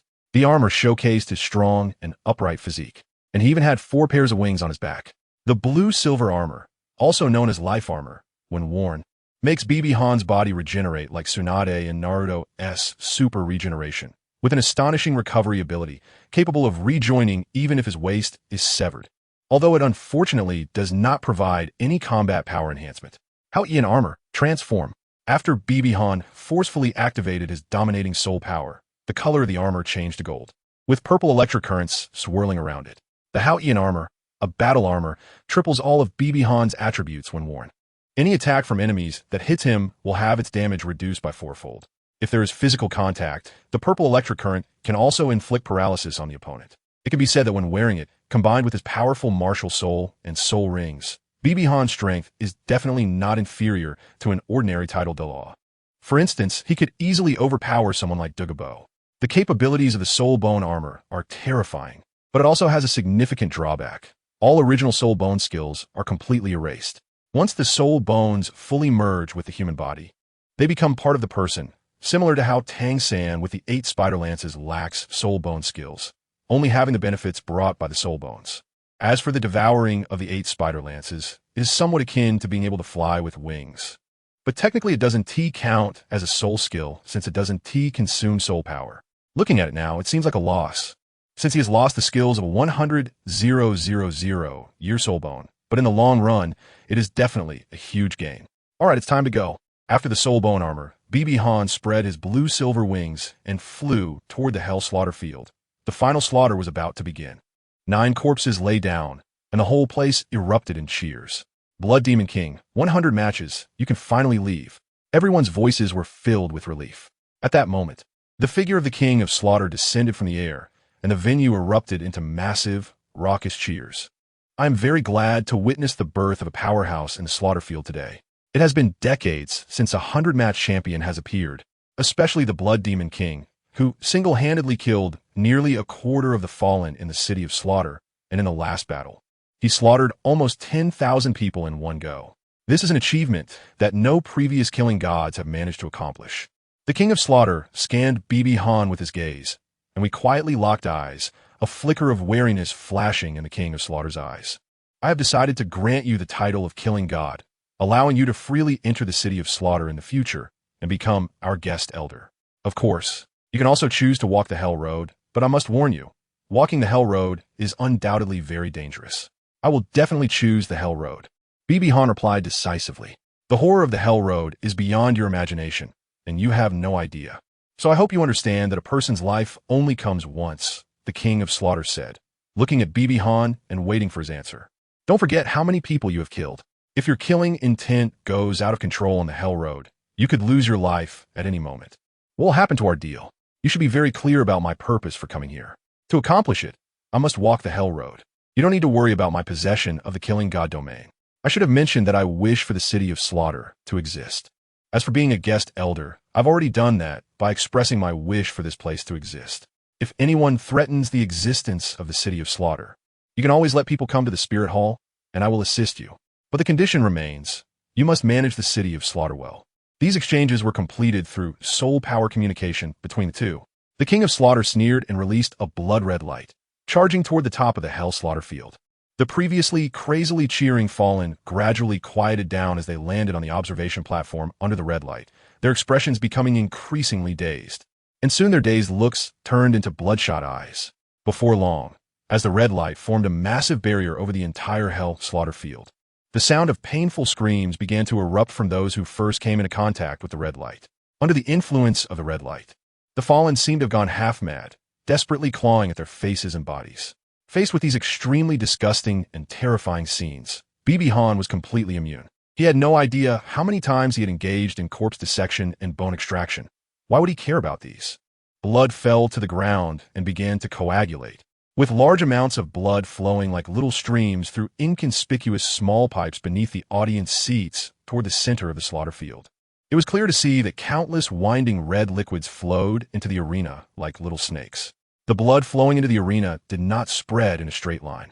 At some point, grooves appeared on the ground, into which the blood flowed, gradually gathering into a massive blood-red pattern on the ground. Looking at this pattern, Bibi Han thought to himself, bloodbath. This pattern must have been modified by the King of Slaughter, representing his supreme status. Good luck to you. If you can walk out of the Hell Road, don't forget to say hello to your elders for me. It was unclear how much time passed, but with a violent tremor, all sensations returned. The surrounding bloodlight gradually faded. When Bibi Han completely regained consciousness, he found himself on a circular platform about 5 meters in diameter. After assessing the stone walls on either side and the blood river below, he realized this was the Hell Road, and directly above him was the Hell Slaughter Field. At this moment, Bibi Han suddenly clutched his head, his expression twisted, his eyes shifting between red and blue, and the killing intent emanating from him was like a tangible entity, making him appear extremely unstable. Bibi Dong punched him on the head, and for a moment his mind became clear. The blue-silver domain and the spirit wisdom head bone activated 2 major skills directly. Bibi Han sat cross-legged, his body enveloped in a pale blue light shield, with his head armored in blue armor. Fortunately, he had his mother's protection. Without the head-soul bone given by his mother and the blue-silver domain from his biological mother, he might have truly lost control. Now Bibi Han also had some understanding of the way the Azura god chose his successors. Winning 100 matches in the hell-killing fields was to train one's killing intent, and while training that killing intent, one had to control it. Otherwise, the heavier the killing intent when arriving here, the higher the possibility of losing control and going berserk. Finally, walking through the Hell Road to absorb the killing intent there and combining it with one's own killing intent formed the killing god domain. It could be said that every step was fraught with danger. If one was overwhelmed by killing intent, the best outcome was to become a fallen one dominating a certain area above, while the worst outcome was to die on the Hell Road. The Azura god was indeed strict in selecting his inheritors. Chapter 74. 10 Fiery Sun Serpents. Bibi Han scanned the narrow path ahead with his mental power, quietly pondering. I remember in the original work, Tang San and Hulina used ropes to tie themselves together when they passed through, and it seemed that Hulina had taken off her clothes to make the rope, even asking Tang San to take off his clothes too. Thinking of this, Bibi Han couldn't help but feel a bit ironic. What was Hulina trying to do? In such a hot environment that easily stirs the body, she was offering benefits and even wanted Tang San to join in. Did she not bring any clothes? How would she clean the blood on her body? Why not use clothes from her soul guide to make the rope, but instead use her own clothes? It could be said that apart from being broken by Tang San later, she took all the advantages. Thinking of this, Bibi Han couldn't help but wonder why. By the later stages, every one of the 3 beauties from the Spirit Hall had a dark history. His mother, Bibi Dong, was in a secret room. Hulina undressed on the Hell Road to offer benefits. Qian Renxue used golden liquid during the Angel 9 trials. Why did they, who were supposed to be antagonists in the original work, have such dark histories, transforming from lofty saintesses into fallen women? What justified this? Even his mother had not committed evil back then, right? After sorting out his thoughts, Bibi Han opened his eyes, his gaze filled with an inexplicable meaning. Bibi Han used the blue-silver wings to fly directly over the first level. The first level, which consists of a swarm of bats and the dark gold 3-headed bat. Having read the original work, Bibi Han already knew the weakness of the dark gold 3-headed bat. He just needed to smash its 3 heads. Therefore, he only needed to deliver 1 strike and then follow up with 2 soul power beams to deal with it. Bai Han didn't intend to waste time here and flew over with all his might, crossing through the swarm of bats and striking away the obstructing dark gold 3-headed bats with a hammer, landing in a territory that the bats dared not approach. Upon seeing this scene, Bai Han retracted his blue-silver wings and landed on the Hell Road. This should be the domain of the 10-headed sun snake. I want your inner core. Aside from the killing god domain, what else is important on the Hell Road? Of course, it is the inner core of the 10-headed sun snake, which can render the deadly toxins of all snakes in the world ineffective and suppress snake species. More importantly, it contains powerful energy that can not only be absorbed for upgrades, but can also be used as a soul ring. Bai Han wanted to give this inner pill to Qian Renxue, allowing her angel martial soul's flame ability to transform into the ultimate fire. Since Bai Han didn't go to obtain the celestial earth from the ice and fire yin-yang eye, he couldn't strengthen the angel martial soul. Suddenly, Bai Han sensed some movement, and when he observed with the eye of truth, he discovered a large fire-red snake swimming in the blood pool below. It poked its head out, flicking its tongue, intending to climb up along the column below. The snake had a total of 9 protrusions on its head and back, each resembling a bright red mushroom, and it seemed as if blood was flowing inside them. The snake's abdomen was particularly huge, bulging in the narrow path. and its length was at least over 10 meters. Bai Han chuckled lightly, thinking so much before even killing it. First, he would deal with the big snake below. With his gaze fixed on the 10-headed solar serpent that was climbing up, Bai Han immediately used the Qian divine hammer and threw it with all his strength at the 10-headed solar serpent. The hammerhead collided with the body of the 10-headed solar serpent, causing a part of its body to cave in, likely breaking a bone. After a series of snake wails, the pain enraged the 10-headed solar serpent, which crazily climbed up towards Bai Han to attack. Han also called back the Qian divine hammer, standing quietly in place waiting for it to come. Watching as the 10-headed fiery sun snake climbed up, it rushed over with its mouth wide open, wanting to swallow him. Han smiled faintly, just as he had hoped. Regardless of the type of creature, the mouth is always a very vulnerable part. His hands and feet were wrapped in golden armor. His right foot stepped forward, and with a forceful push from his calves, the ground split open. Using his waist as an axis, he swung the hammer back with all his strength. With a thud, several teeth flew out along with the blood of the 10-headed fiery sun snake. The 10-headed fiery sun snake let out a miserable cry. A part of its body was sent flying several meters by Han's strike. This blow also brought the 10-headed fiery sun snake back to its senses from its rage, realizing that this guy in front of it was different from those it had chased or directly swallowed in the past. The 9 fleshy lumps behind it also began to emit a golden red glow, launching an attack as a fiery red light suddenly spewed from its mouth, carrying a strong fishy smell, quickly shooting towards Han. Han transformed the head of the Qian hammer into a shield and held it in front of him. The flames were blocked by the Qian hammer, but the serpent did not give up on spewing fire. The flames within the fiery red glow carried a faint red mist, which spread over Han. A hint of pride flashed in the eyes of the 10-headed blazing sun serpent. However, Han's gaze was even prouder, as the immense vitality within his body was completely unafraid of this slight toxicity. The blue-silver domain was activated, and with the domain skill, he teleported. The original text didn't say that domain skills couldn't be used, right? Because Han absorbed a 95,000 year soul ring. His teleportation ability increased from 8 meters to 10 meters. After just a few teleports, he reached the head of the 10-headed blazing sun serpent. Let me give you some symmetry. Han struck the right face of the 10-headed fiery snake again with a hammer, still spewing fire. The dazed 10-headed fiery snake was sent flying once more. Its massive body crashed heavily onto the Hell Road, sending chunks of broken stones continuously falling into the Blood River. Han teleported once again to the body of the 10-headed sun snake, striking at its vulnerable spot with a flurry of blows, hammering its 7-inch section like iron. One strike after another. Tap, tap, tap. Quack, quack, quack. The 10-headed sun snake kept howling in agony. However, Han showed no sympathy. His immense strength even exploded part of the snake's body. Just as he was about to continue his assault, suddenly, the 9 fleshy lumps simultaneously shattered, and 9 streams of golden red liquid shot out. The liquid didn't shoot directly towards him, but rather upwards in front of him. The 9 streams merged in midair, and just as they were about to reach him, they suddenly paused. All the liquid simultaneously contracted, forming a small golden red ball the size of a fist, which then came crashing down towards him. Han's eyes widened in shock as he detected the threat of death emanating from the small red orb. He quickly turned and aimed at the forehead of the 10-headed sun snake, unleashing the purple extreme ray. The ray made the 10-headed sun snake's head feel a bit dizzy. Seizing this brief moment, he activated the blue-silver domain, blue-silver wings, and soul bone armor. 7 pieces of soul bones appeared on Han's body, and he quickly teleported back to the 10-headed sun snake's head. Having read the original work, he knew very well that this was the inner core of the 10-headed sun snake, and if it exploded, even his soul bone armor wouldn't be able to withstand it. With a powerful strike, he smashed into one of the snake's eyes, causing it to explode on the spot. Han aimed to use the intense pain to disrupt the 10-headed sun snake's control over its inner core. The force of this blow sent its head flying again, and he teleported to strike its other eye, which also exploded, but this time with a larger blast. This hit was very deliberate, with Han controlling the direction of the force perfectly.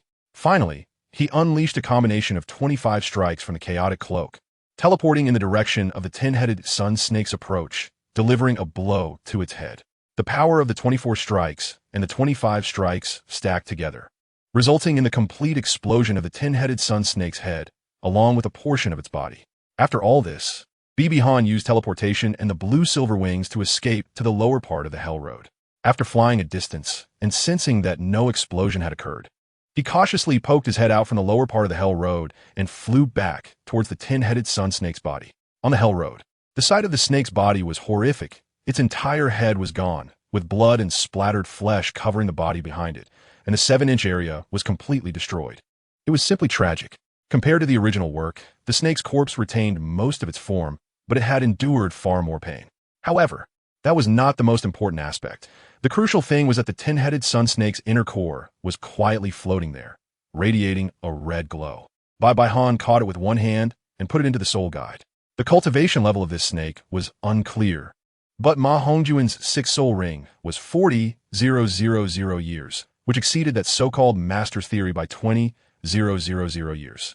Since this could serve as a 7th soul ring, the energy contained within it should be equivalent to that of a 60,000 or 70,000 year soul ring, and it could also allow for the evolution of the martial soul. Then, looking at the snake's corpse, he thought, 70,000 years. I rarely eat such high-level soul beast meat, so I might as well pack it up and take it with me. Bai Han smashed the body of the 10-headed sun serpent into several parts and stored them in a storage ring. After organizing everything, he looked at the road ahead and remembered that aside from a few hundred meters of hellish road, there were no other dangers. Since that was the case, he decided not to waste any more time. As for whether this would disappoint the Shura god, Bai Han didn't care at all. He was already planning to devour Nodder later, so why bother with the Shura god's position? The dragon god was killed by the Shura god, so inheriting it would be betraying his future fiancée, right? With his blue-silver wings spread wide, he flew forward. Chapter 75. Big gift. At the same time that Bai Han killed the 10-headed sun serpent in a magnificent palace somewhere in the divine realm, a towering figure clad in dark red armor suddenly opened his eyes, a hint of surprise in his gaze. Leaning against a giant blood-red skull throne, he murmured, "Is there really someone who can kill the 10-headed sun serpent without relying on soul skills? Let me see who you really are." The Shura god used his divine power to understand the details. It turned out that he had used flight ability and domain skills, which was somewhat clever. Then, moving forward, he realized that this kid hadn't killed the first challenge's dark golden bat, but had flown past it directly. Not qualified. As one of the 5 god kings of the divine realm, the Shura god held the authority to judge, and any chosen successor had to be exceptionally outstanding, with no flaws. To him, Bai Han's failure to kill the dark golden 3-headed bat was a flaw. However, his talent was indeed formidable. He had reached the Soul Emperor level at just 14 years old, and he had twin martial souls, plus he was related by blood to that little guy Tang San. Well, considering how excellent you are, as long as you are willing to walk through the subsequent challenges, I can still consider you. Through the replay of Bai Han's experiences in the City of Slaughter, the Shura god learned everything, whether it was the massacre, the self-condensation of soul rings, or the soul bone armor. All of these were enough to catch the Shura god's attention. Thus, he decided to think about it some more. But the next scene left the Shura god completely disappointed, as Bai Han simply flew past the subsequent challenges without walking through them steadily. The apparent test on the hellish road was the dark golden 3-headed bat and the 10-headed sun serpent, but the hidden test was about one's character. As the hellish road progressed, getting closer to the Blood River, the violent aura of the Blood River greatly influenced one's character, which was precisely the Shura god's test of character. In the future, if he were to wield slaughter, his heart must be extremely resolute, and Bai Han's method of passing by flying did not test this, leading the Shura god to completely lose hope and give up on Bai Han. Even if Bai Han returned here seeking divine status in the future, the Shura god would probably only give him an 8th test, allowing him to become a high priest. Bai Han was clearly unaware of these matters, but even if he knew, he wouldn't care. What mattered to Bai Han now was to hurry up and leave his place and go home. 1 minute later, Bai Han finally arrived at the end of the hellish road, and what came into view was a blood-red ocean, formed over thousands of years by the blood of countless fallen beings from the hellish slaughterhouse. In the center of the ocean, at a height of 1,000 meters, there was a gleam of light. He focused his gaze, and it turned out to be an oval light screen formed by white light. Unsurprisingly, that was the exit. Looking at the blood river below, if he remembered correctly, in the original work, Tang San had thrown the blood-colored swan kiss into this blood river to destroy the City of Slaughter, causing some fallen beings to escape and later develop wildly. Thinking of this made him furious. He didn't know if that kid's character was still as hypocritical greedy, and selfish as in the original work? If so, then whether it was the blue-silver emperor or the god of slaughter's domain in the city of slaughter, it would have nothing to do with him. Get out of here. BB Han's gaze turned towards the exit, and with a whoosh, he darted into the white light curtain. Once inside the light curtain, BB Han felt as if his body had entered a mysterious world, surrounded by an expanse of white void, while the blue-silver wings behind him automatically retracted into his body. BB Han gradually lost himself in this vast white world, slowly closing his eyes and murmuring, "Killing God domain, I've got it." Just as BB Han was sinking into sleep, a sound echoed in his mind. "Fifth gift pack, sixth gift pack has arrived. Please receive it, host." He slightly opened his eyes and then closed them again. Finally, it has come. Time passed, and BB Han slowly opened his eyes. He found himself lying in a dense patch of grass, with the Qian hammer appearing in his hand. White patterns emerged on the hammerhead, resembling a bat. Killing God domain. BB Han's eyes turned blood red, and an overwhelming killing intent spread around him. With just a casual wave, he created immense power within his domain, and the aura was truly terrifying. All living beings within it went from fear at first to directly bowing in reverence to BB Han after feeling the impact of his strike, as if they were worshipping a terrifying tyrant. That previous strike had little actual power, but the aura was genuinely strong. By increasing his own momentum, enhancing his strength while weakening the enemies, was this the domain of the god of slaughter? Finally, it wasn't all in vain. BB Han forced a stiff smile. Then his expression tightened. He had to quickly deactivate it, or he wouldn't be able to control his killing intent. In the city of slaughter, having killed so many people, even if BB Han didn't want to think about it, the thought of killing always floated in his mind. After shutting down the god of slaughter domain, BB Han activated the blue-silver domain to clear his mind and surveyed the surroundings, calling out loudly, "Grandpa Jew, Grandpa Gay, how much longer are you going to hide? I prepared a big gift for both of you. Little Han, you've become much stronger, and your perception has become so sharp." Some sharp voices came from behind the hillside. Two shadows darted out and, in the blink of an eye, stood before BB Han. "Little guy, I didn't expect you to come out in just a year and a half, even earlier than His Holiness the Pope did back then." However, the expression of Ju Douluo became somewhat serious. "How many people did you actually kill in there? This killing intent is actually clinging to your body. I didn't count, but it should be quite a few." "All right, Ju Hua, you don't need to care about how many people Little Han killed. Old ghost, can't you give me some face in front of Little Han? Don't call me Ju Hua." BB Han smiled gently, looking at the sun again, and it was really nice to see these two elders flirting with each other.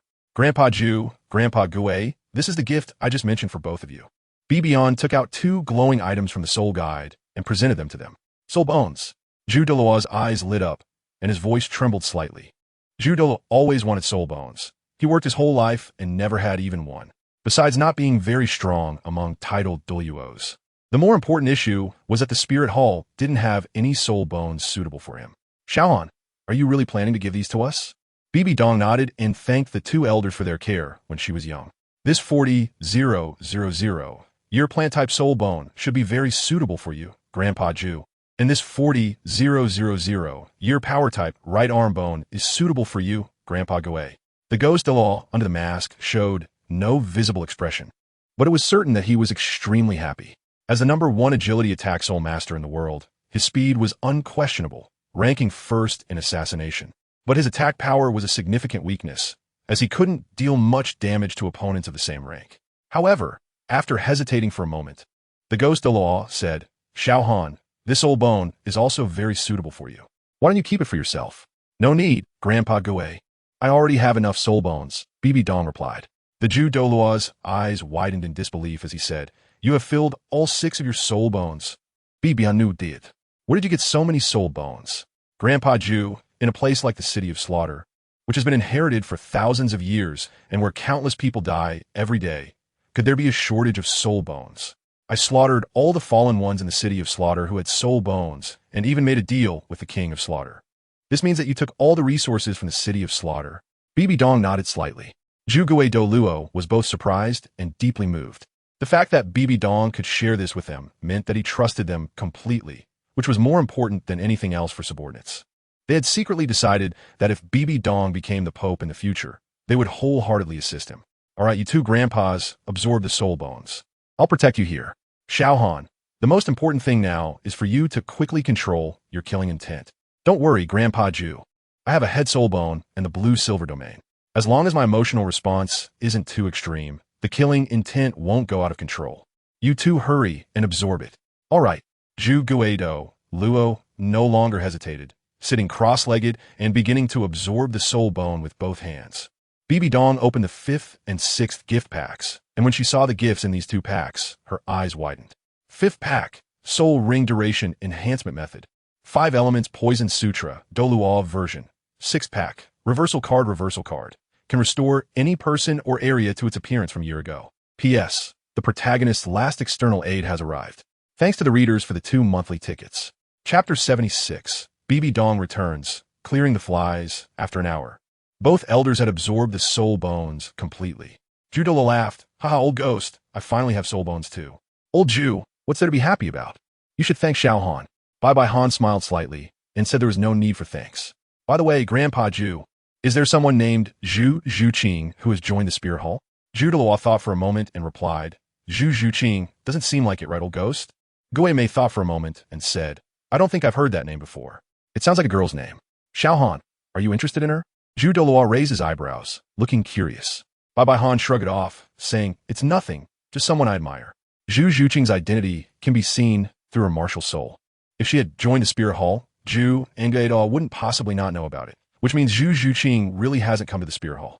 If Bai Han had heard this news before entering, he would have felt very disappointed, but now it didn't matter. After living in the city of slaughter for a year and a half, Bai Han's temperament had changed significantly. He no longer cared about anyone from Shrek except for Tang San. In the past, Bai Han was primarily kind-hearted. For example, during the first trial at the Spirit Academy, if that Soul King had decided to repent and go to the Spirit Hall's prison for reformation, he might have let that guy off. But now, if Bai Han encountered someone like that, he wouldn't even bother to talk and would directly kill them. Repentance? Go to hell and repent. After several days of travel and half a day of slaughtering, Bai Han finally approached the Spirit City. Outside the city, he saw from a distance a stunning girl with silver long hair, standing at the entrance like a fairy, quietly waiting. Beside her stood a large group of Spirit Hall members, admiring Nar. One member of the Spirit Hall said, What do you think the Holy Maiden is doing standing here? It's been several days from morning till night. Who knows? As long as we can see the Holy Maiden, that's enough. Her beauty is truly like that of a goddess from the heavens. Superficial, a bunch of perverts. Instead of training properly, all they think about is this. I dare say the Holy Maiden must be standing here for a long time to cultivate a special skill. At that moment, Nar moved. Her small face was filled with joy as she looked towards the high sky and ran off quickly. Bibi Han flew rapidly, then slowly landed. Nar also gradually stopped her steps. Once on the ground, Bibi Han and Nar faced each other, and the two just stared at each other, neither of them speaking first. Bibi Han's eyes were filled with affection, and his stiff face tried to show a smile that looked normal. It had been over a year and a half since they last parted ways, and they finally met again. 12-year-old Nar had also grown up. She was now tall enough to reach Bibi Han's shoulders, with skin as fair as snow. Her once plain appearance had transformed, and her long, silver hair cascaded down straight. Dressed in a stunning silver palace outfit, she looked extraordinarily graceful, and with a face that seemed sculpted by the heavens. Her ethereal aura made her resemble a fairy from a painting, beautiful yet somewhat dreamlike. After a moment, Bibi Han gently said, Nar, I'm back. As soon as the words left his mouth, Nar leaped into his arms, crying, Big brother, I missed you so much, boo-hoo. Knowing you went to the city of slaughter, I was really worried that you wouldn't come back. He gently patted her little head and softly said, Don't say silly things. How could a small place like the city of slaughter be difficult for me? Wiping away Nar's tears, he continued, All right, little girl, stop crying. You're all grown up now, and Big brother brought back a lot of gifts. Let's go home. Are there gifts for me? Of course. Bibi Dong held Nar-Er's hand, just like in the old days, and they walked back to the Spirit Hall. The two were overjoyed to be reunited after a long separation, but countless hearts were shattered. A group of young soul masters at the entrance of the Spirit Hall looked at Bibi Dong with eyes that seemed ready to kill him, as if he had murdered their parents. Seeing the crowd in front of him, who regarded him as the enemy of their fathers, Bibi Dong showed no expression on his face. He simply wrapped his arm around Nar's waist and leaped over their heads, while Nar, with a flushed face, remained nestled in his embrace, not making a sound. Bibi Han's actions directly ignited the fuse for these delusional youths. With their goddess, she jumped over them, trampling on their faces. The old Bibi Han would never have acted this way, she would have at least given them some face, but now she just let it go. One person stepped forward and asked, "Who are you to dare to harass the Holy Maiden? You deserve to be punished." The others exclaimed, "That's Jing Yuan, the super genius who reached the Soul Emperor level at just 28 years old. If it weren't for his age, he would definitely be part of this generation's golden elite." Bibi Han didn't even bother to respond to Jing Yuan and simply turned her back on him, letting him slowly come to terms with it. "Bastard, how dare you ignore me? Do you have the ability to stay away from the Holy Maiden? Let's have a competition. Do you dare? Do you dare?" A group of people began to stir. Hearing this, Bibi Han stopped and said to Naher, "My Naher is really charming." Naher blushed and lowered her head, saying, "I don't know why he keeps bothering me. I don't even know him." Soul Masters generally have good hearing, and Naher didn't lower her voice when she spoke. So everyone around heard it, and some looked at Jing Yuan with pity.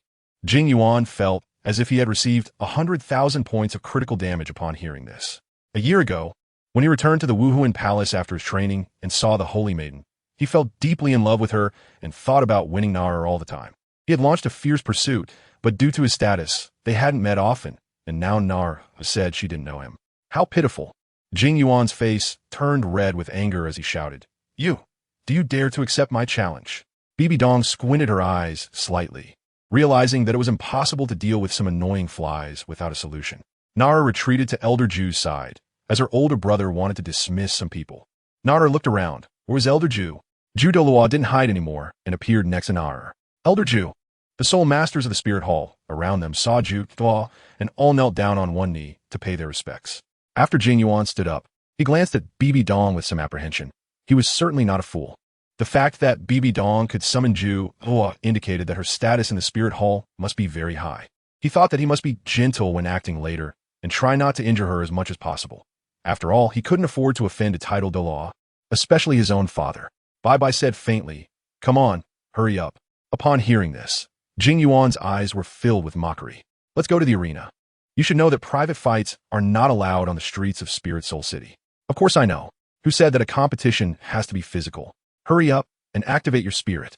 And don't say I won without fighting. You dare underestimate me, Blood Soul Axe. 2 yellow, 2 purple, and 2 black. Standard configuration appeared on Jing Yuan. "I'll see how you can defeat me without making a move. Simple." Bibi Han waved his cold hand and said, 10 seconds. As long as you last for 10 seconds, I'll consider you the winner. "You. All right, I want to see how you can defeat me in 10 seconds. Everyone take a few steps back. I don't want to hurt you." After seeing the crowd step back a certain distance, Bibi Han said, "It started." He suddenly opened his closed eyes, unleashing the killing god domain. As soon as he finished speaking, an overwhelming and violent blood-red killing intent enveloped Jing Yuan. The terrifying aura shaking everyone around them, as if they were seeing a sea of corpses and mountains of blood. Ju Douluo was somewhat shocked. My goodness. Such a terrifying aura. How many people has Xiaogang killed? His strength has increased so much.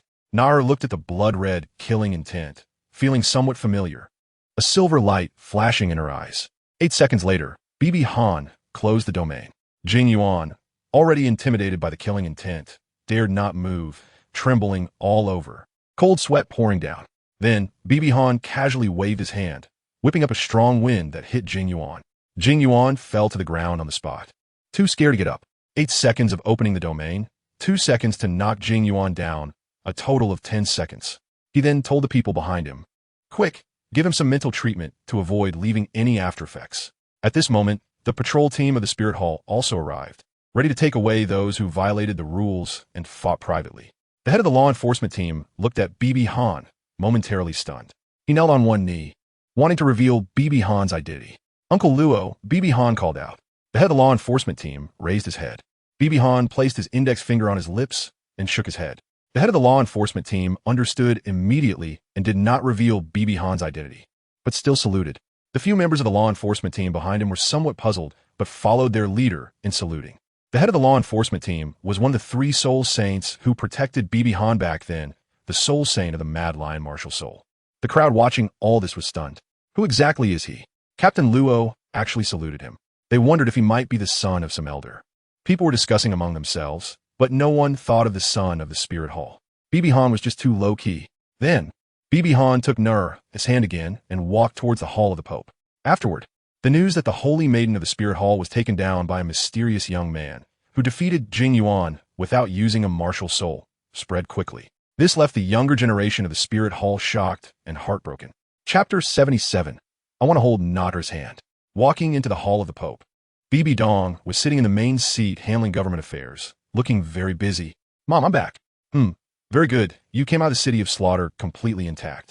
A smile appeared on Bibi Dong's face as she glanced at Bibi Han, her eyes showing signs of surprise. Nar, you go out for a moment. Yes, teacher. After Nar left, Bibi Dong's expression became somewhat serious. Honor, you need to learn to restrain your killing intent quickly. Bibi Dong is the god of killing and is extremely sensitive to killing intent. Although in the past few days, Bibi Han has used the blue-silver domain to remove the tangible killing intent from his body, Bibi Dong still noticed at a glance. And the violent killing intent possessed by Bibi Han is even comparable to hers. In the past, she had killed thousands of people in the city of slaughter. And after becoming the Pope, her decisive actions in killing further cultivated her killing intent to such a level. It is unimaginable how many people this kid must have killed since he emerged from the city of slaughter. Don't worry, Mom. I can still control it. I have something to give you. After saying this, Bibi Han waved his hand, and the entire Pope's palace lit up completely, with more than 200 soul bones floating in the palace, radiating various lights. Seeing this scene, Bibi Dong was directly stunned. Bibi Han called out, Nar, come in. I have something good to show you. When Nar entered and saw the dazzling scene, she exclaimed, wow, so beautiful. So many soul bones. However, after saying this, Nar's expression of surprise changed, and deep inside, she seemed extremely angry, with a flash of silver light passing through her eyes. Bibi Han walked over to Nar and said, Nar, this is the gift I prepared for you. Do you like it? Nar looked at Bibi Han and seemed to sense an aura that made her angry. Deep inside, a feeling of extreme disgust surfaced, and her expression changed. However, her affection for Bibi Han still prevailed, and she gently asked, Big brother, where did all these soul bones come from? Bibi Han keenly noticed the expression on Nar's face and thought to himself, it seems Nair's true nature is about to awaken, and that sense of disgust must be caused by the killing god domain on me. With this in mind, Bibi Han felt a bit anxious inside. His current strength was still far from enough. He gently touched Nar's little head and said softly, Don't worry, Nar. These were not obtained by Big Brother from killing soul beasts, but were taken. Upon hearing this, Nar's inner displeasure diminished significantly. Bibi Dong also recovered from her shock and asked him where these soul bones came from. Bibi Dong then repeated what he was going to say to Zhu Gu and continued, Not only did I obtain a soul bone, but I also completed a technique called the condensation ring method. Condensation ring method? X2 with a wave of Bibi Dong's hand, a white soul ring appeared in his palm. He then sat cross-legged and put the soul ring on himself. Under his guidance, the color of the soul ring continuously changed until it became yellow. After opening his eyes, he said, Mom, this is the condensation ring method. It condenses a 10-year soul ring and then puts it on oneself. During the process of the soul ring continuously upgrading, one can also feel the pressure their body can withstand, obtaining the maximum soul ring age that their body can endure. Only when your body is strong enough can you handle even a 100,000-year soul ring. Then Bibi Dong released his Qian divine hammer martial spirit, and the 100,000-year soul ring on the hammer exuded a powerful aura.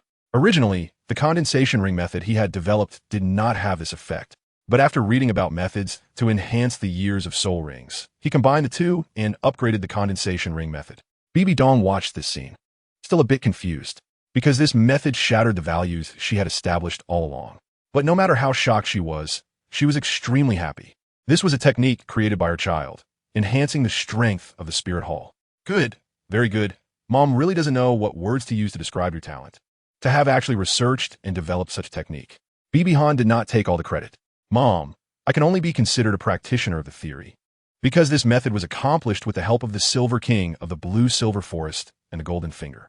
The Blue Silver Forest? It seems that the Silver King really helped us a lot in the Spirit Hall. This way, we won't have to hunt soul beasts anymore. Upon hearing this, Nar felt an immense joy in her heart for some reason. All her anger vanished, and her fondness for Bibi Han grew even stronger. She excitedly jumped up and hugged Bibi Han's neck. Big brother, you are amazing. Ahem. Bibi Dong coughed to remind Bibi Han and Nar to be mindful of the occasion. The two quickly separated, and Nar's face turned as red as an apple. Then, Bibi Han tossed a large number of gold soul coins from the city of slaughter into the treasury of the Spirit Hall, and took out some gold and silver jewelry for Nar to choose from, telling her to take as much as she wanted.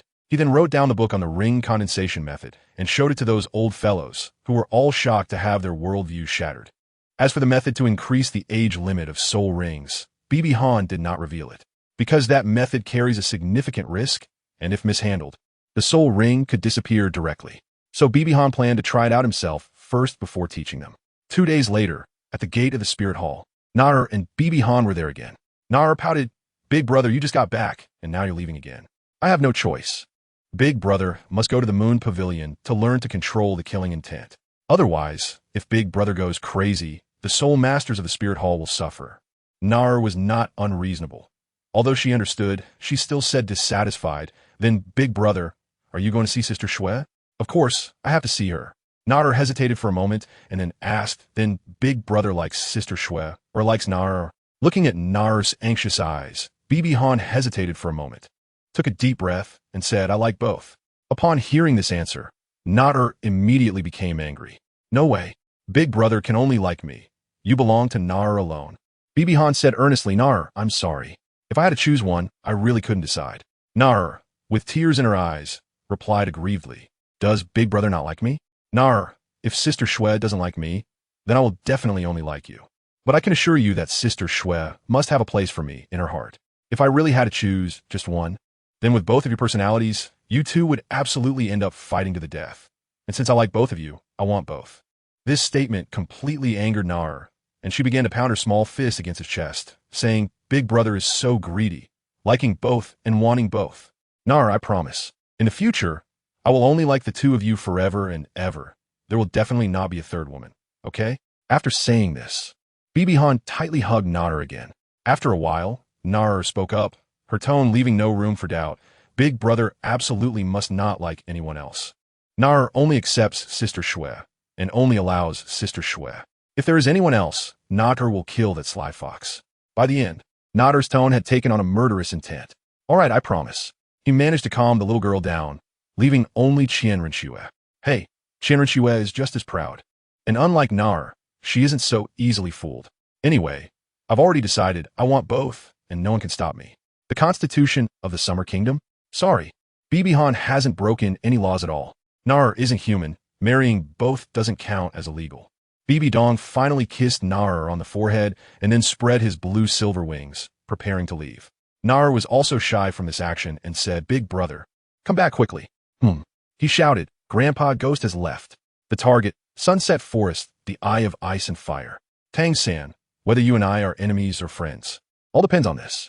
Chapter 78. Douluo the Sunset Forest is not far from the Tiando Empire, and it is not one of the 3 major soul beast gathering places. Its fame on the Douluo Continent is far less than that of places like the Stardo Forest. But for traversers, this forest is a true treasure land because it contains the Eye of Ice and Fire, a must-visit place for millions of traversers.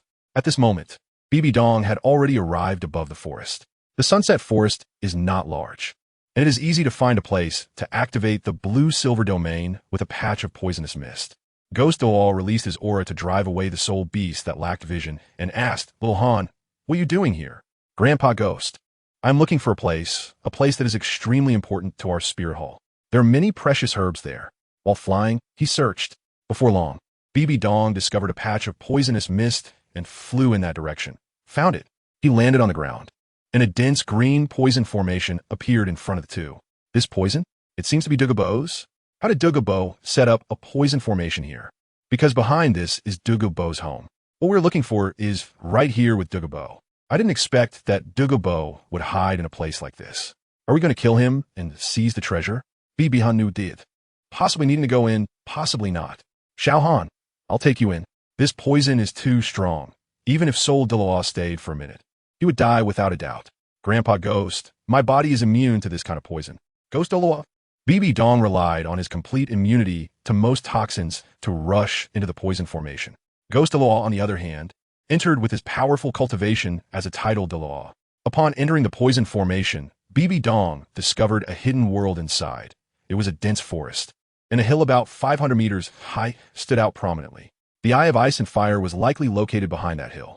Without any hesitation, he immediately took flight, swiftly gliding over the mountain path to reach the summit. Upon focusing his gaze, he saw an inverted conical valley come into view. At the edge of the valley, thick hot air could be faintly seen rising from the bottom, and the air was humid. From a distance, two kinds of light, red and blue, shimmered within, and there were no fluctuations of soul power. He thought of Douluo, who had resolved the poison and didn't need to stay at the Eye of Ice and Fire all the time. As he descended into the valley, Bibi Dong finally saw the full appearance of the Eye of Ice and Fire. The hot spring area was not large, but it was divided into two sections. In the oval-shaped pond, the milky white and crimson waters were distinctly separated, never encroaching on each other's territory. The area around the pond was already empty. Bibi Dong didn't mind this. Taking all the celestial herbs wasn't surprising. If he had come here first, he would have collected them all as well. Ghost Douluo exclaimed, "There are actually places like this in the world. Xiaogang, you said there are many herbs here, but why didn't I notice? It's all seeds around. Don't worry, Grandpa Ghost. Once Douluo arrives, the herbs will grow here naturally." Bibi Dong then sat at the Eye of Ice and Fire to begin his cultivation. The spiritual energy of this place was an excellent training ground for soul masters. Here, Bibi Dong's cultivation speed could even rival that of absorbing energy in the blood pool of the Slaughter City, as the energy around was abundant. However, he couldn't cultivate for too long because, while the energy was plentiful, it was also quite violent. A few days was fine. Meanwhile, Douluo was guiding Qian in her training, preparing for the elite soul master competition across the continent in half a year, and he had no plans to return home for the time being. A week later, Bibi Dong opened his eyes during his training as Douluo had returned to the valley. A few hours ago, under Douluo's guidance, Qian had finally broken through to level 40. Originally, Douluo wanted to take Qian to obtain a soul ring, but she refused, saying she wanted to go with Qian and the others. After not seeing her boyfriend for a week, Qian naturally missed him greatly and left, which made Douluo so angry that he wanted to beat Qian up. Afterward, with nothing to do, Douluo decided to go home for a look, and as he was about to enter his house, he discovered that a few small thieves had run into his home. As a titled Douluo, Douluo naturally felt that his authority was being challenged, so he shouted, "Who dares to intrude upon my territory?" Bibi Dong and Ghost looked up at the figure standing on the cliff above the valley, hands behind its back, looking down at them with disdain. The imposing aura was impressive. Ghost gave him some face to let him show off a bit. You can break through my poison formation, which shows you have some skills, but unfortunately, you shouldn't have come to this place. This is my territory, and you dare to enter here? Today, let me show you what a titled Douluo is. Dying at the hands of a titled Douluo is considered an honor. Douluo's voice was mixed with the fluctuations of soul power, and the pressure of a titled Douluo surged down towards the two in the valley. Then, he stepped into the air, walking down from the cliff step by step. With each step, a soul ring fell. 9 rings descended, fully revealing the aura of a titled Douluo. Finally, Douluo directly descended from the sky, floating above Bibi Dong and Ghost Douluo, still with his eyes closed. In a light and airy tone, yet with an undeniable meaning, he said, "How do you want to die?" Watching this scene, Bibi Dong felt somewhat speechless. This aura seemed to surpass Tang Hao's. "Ghost, capture him." Hee, old poison, you have some guts to dare to pose like this in front of me. And you've even broken through to level 92? Not bad. Upon hearing this familiar voice, Douluo quickly opened his eyes in panic and exclaimed, "Ghost, why are you here?" He hurriedly gathered his soul power to use a soul skill, but it was already too late. While Douluo was showing off, Ghost Douluo was already prepared. The 9th soul ring lit up, and with the 9th soul skill, ghostly apparition, black hands emerged from the ground, grabbing Douluo, who had no strength left to resist. "Old poison, I advise you not to struggle. As long as I wish, a thought can cause your hands to explode, and then you will turn to ashes." Hearing this, Douluo stopped his frantic kicking, his expression somewhat dejected. "Kill me or cut me. Do as you will." "Who said we're going to kill you?" "I want to ask you a question," said Bibi Dong. Douluo looked at Bibi Dong with extreme surprise. "A soul emperor? Not much older than that little monster. How could this be? Let me introduce myself first. My name is Bibi Dong, the son of the Spirit Hall." "Son of the Spirit Hall? You're the rumored son of the Spirit Hall." I didn't expect Bibi Dong to have a son, and such a genius too. "Hurry up and ask what you want. If it's about me joining the Spirit Hall, I would rather die than comply." Bibi Dong had no intention of explaining Douluo's words, instead saying, "I want to ask you how Tang San cured your poison. Did he give you an immortal herb? You know, the little monster." Douluo felt a sense of crisis. This son of the Spirit Hall actually knew Tang San, and even knew that Tang San had cured his poison. Could it be that everything about him was under the control of the Spirit Hall? Then would Tang San's life be in danger? I didn't expect your intelligence organization in the Spirit Hall to be this good. You've discovered that Tang San is Tang Hao's son, right? I advise you not to have any thoughts about him. You should know that back then. Shut up, old poison. Do you want to die? Ghost Douluo immediately interrupted, appearing particularly angry. Douluo seemed unconcerned, chuckling. I already said, kill me or cut me. Do as you wish. After all, in the future, Tang San will help me take revenge. Bibi Han appeared somewhat impatient, wondering where all this nonsense was coming from. I just want to ask you, how did Tang San help you detoxify? Douluo closed his eyes, clearly not intending to speak, looking as if he was welcoming death. Chapter 79, Douluo's Breakdown. Bibi Han's despair, seeing Douluo like this. Bibi Han suppressed the anger in his heart. Let me ask you, did Tang San tell you to concentrate all the toxins within your soul bone to resolve your poison? Hearing this, the suicidal Douluo immediately opened his eyes, shocked beyond measure.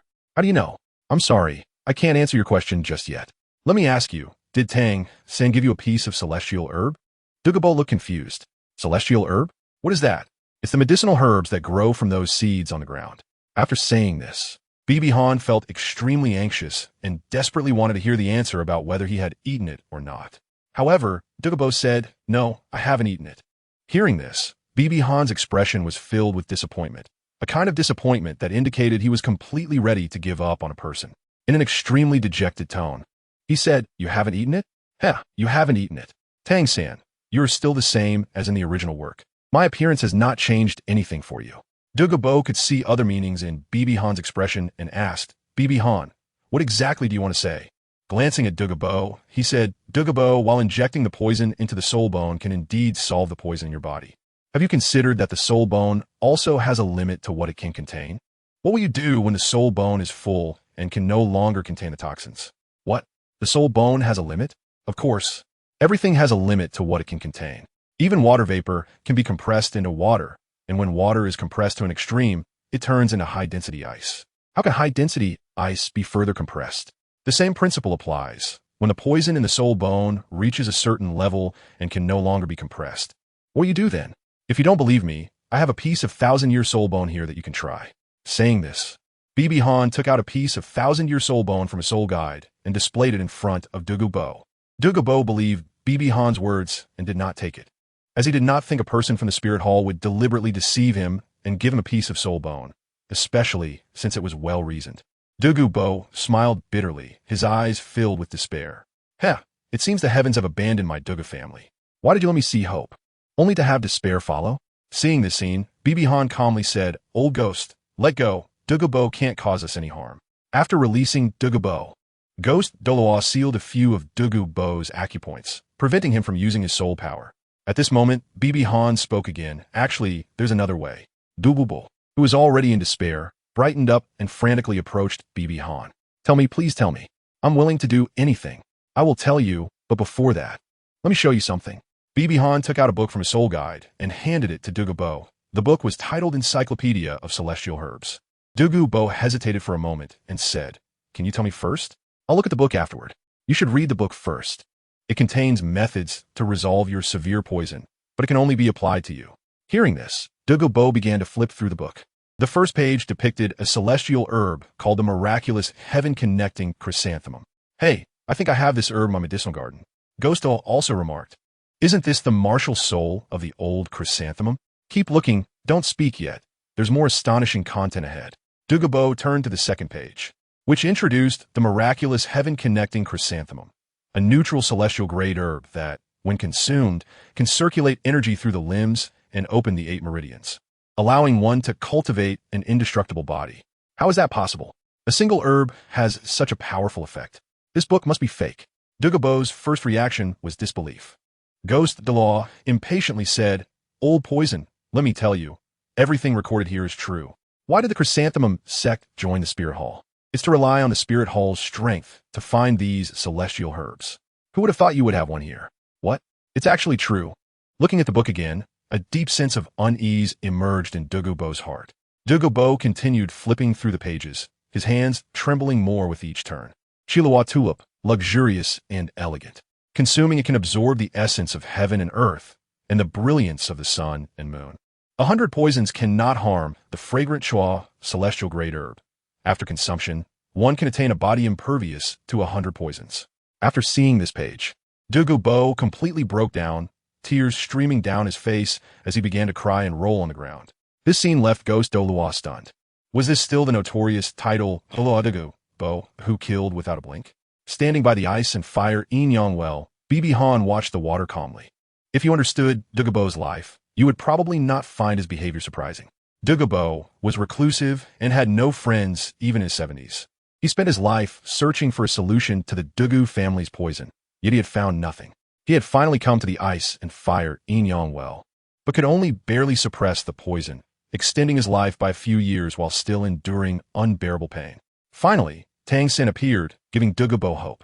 Tang San became Douluo's first friend, and Douluo treated him as a brother, willing to do anything for him. Yet Tang San had no boundaries with Douluo, deceiving and cheating him. With so many useful celestial herbs, Tang San only gave a few to the Shrek's 7 devils, keeping the rest for himself. Even a high-grade herb that wasn't a celestial herb could have been given to Douluo and his granddaughter, but none were provided. Douluo suffered from such deception, compounded with years of accumulated pain, leading to his complete breakdown. Meanwhile, Bibi Han was utterly disappointed in Tang San, a meticulous person who mastered poison. How could Tang San not know how to resolve the poison within Douluo? Bibi Han was certain Tang San knew, yet Tang San did not act. And the future of who would inherit the ice and fire Xiaogang well would explain everything. A future where Douluo had helped Tang San multiple times, guided him, and treated him as a brother. Yet all Tang San returned was deception. Such a person made Bibi Han feel ashamed. Tang San was unworthy of being called his brother. The character of Tang San in the original work is well understood by everyone, not to mention other things. He was the culprit that caused the suffering of the continent's populace for tens of thousands of years, and for this alone, no matter how many times Tang San died, it would never be enough to atone for his sins. Bai Han looked up at the sky and said, Tang San, from today onwards I, Bai Han, have no more ties with you. Watching the still rolling Douluo, Bai Han could no longer hold back. The killing god domain unconsciously activated. It's so noisy. Do you really want to die? After sensing Bai Han's killing intent, Douluo sat up, his eyes devoid of the desire to live. He said, kill me. I have no attachment to this world anymore. Can you leave my soul bone to my granddaughter, Qian, so that she never marries and can rely on this soul bone until she passes away?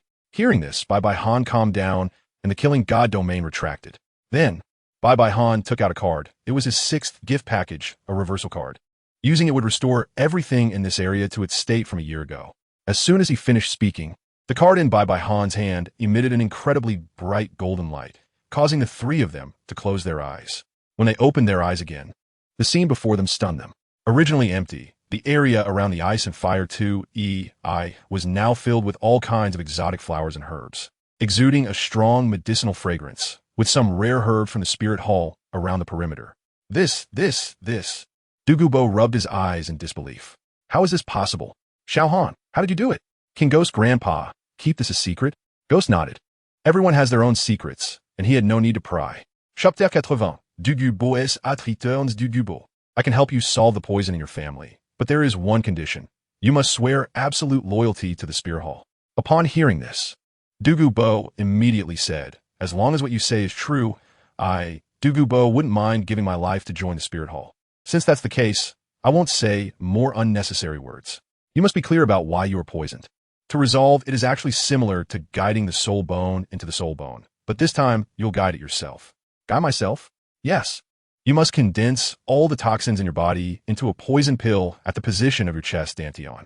This poison pill must be sufficiently refined to support your cultivation to a higher level. This is a special cultivation secret method called the 5 Elements Poison Scripture.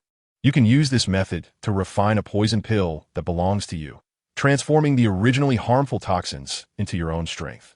Your granddaughter can also cultivate this technique, but she can only reach level 95. The rest will require her to explore on her own. Douluo took the book and flipped through it page by page. Finally, he knelt down and bowed to Bai Han several times. Your Highness, the Holy Sun, your great kindness, I have no way to repay. I, Douluo, swear by my martial soul to serve the Spirit Hall loyally. If I betray, my martial soul will shatter, and my soul will not attain rebirth. The old poison master was.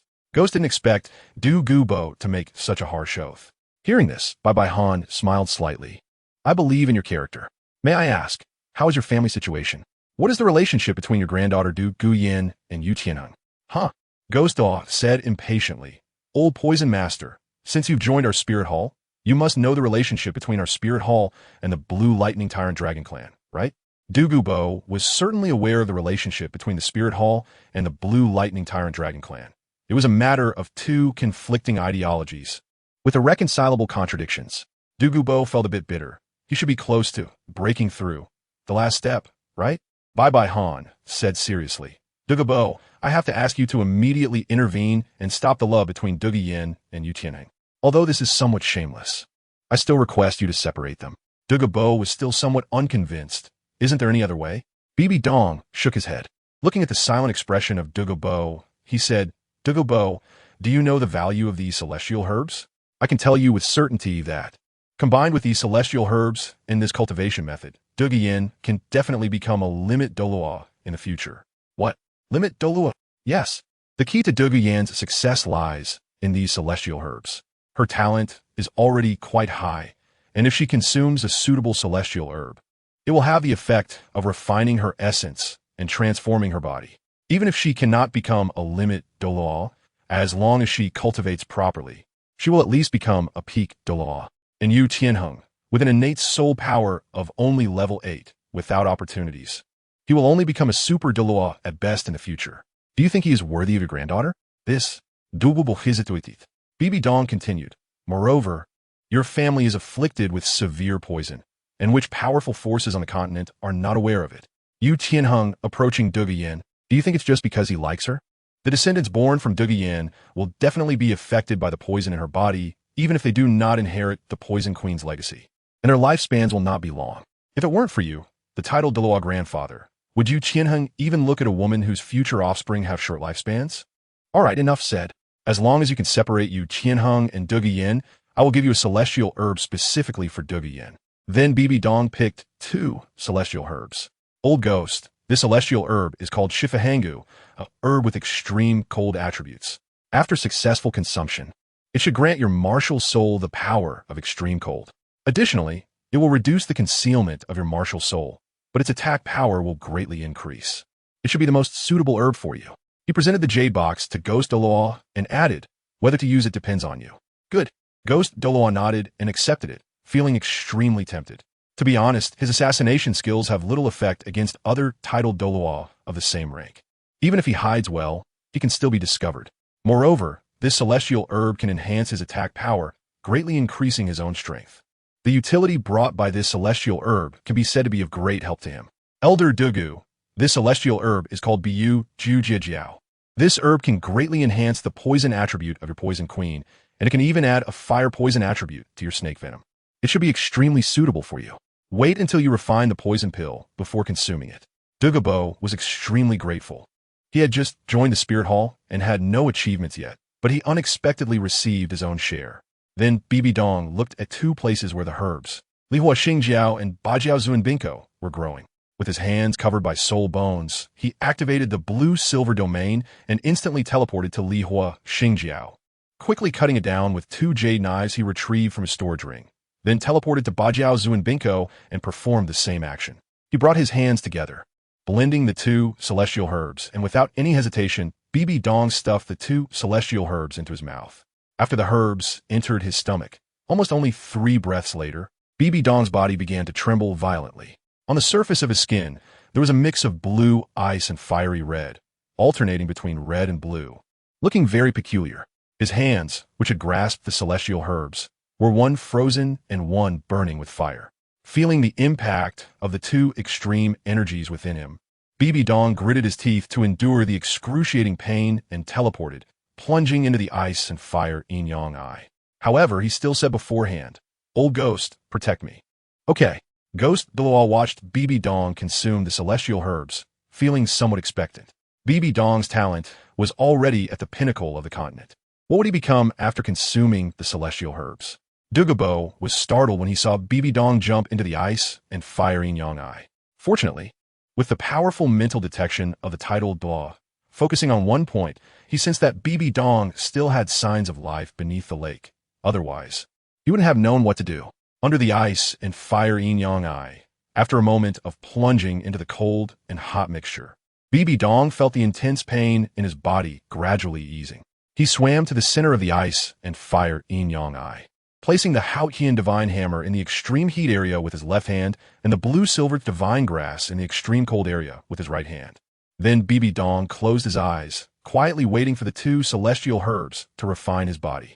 Time passed quickly, from morning to night, just the rising and setting of the sun.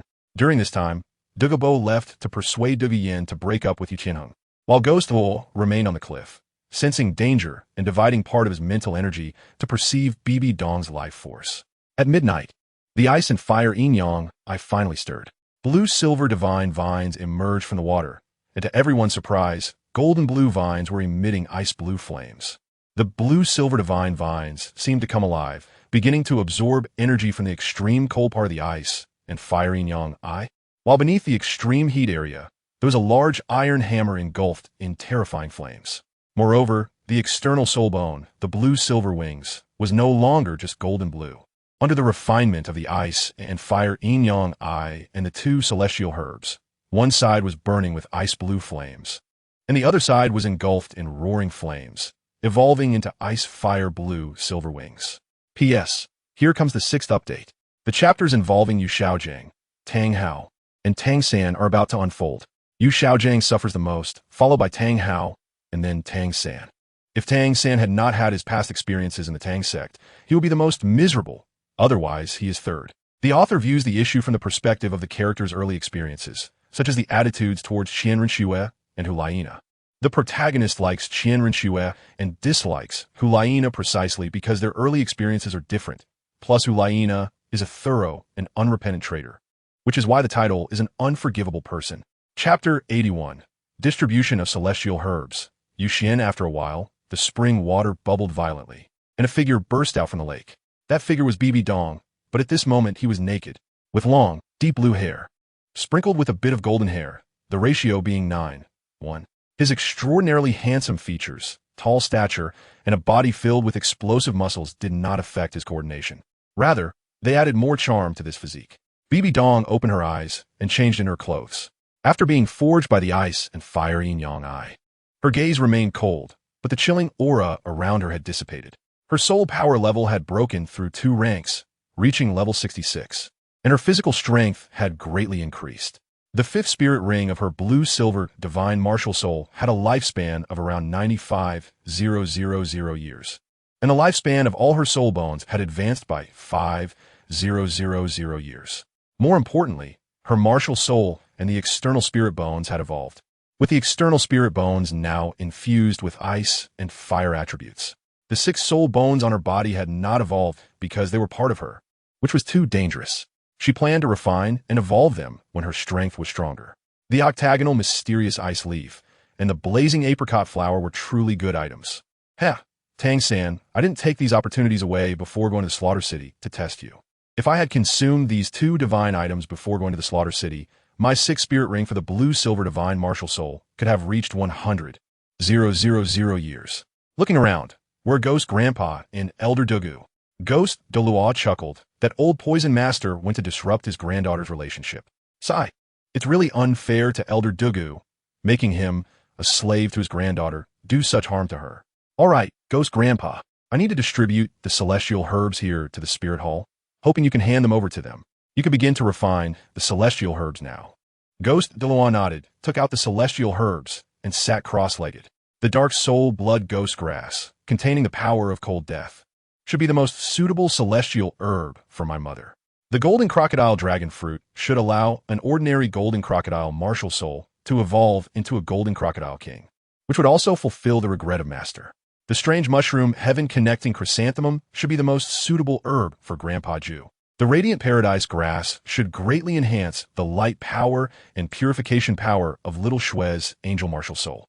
Additionally, a can gold blazing sun grass should enhance the fire attribute of her martial soul.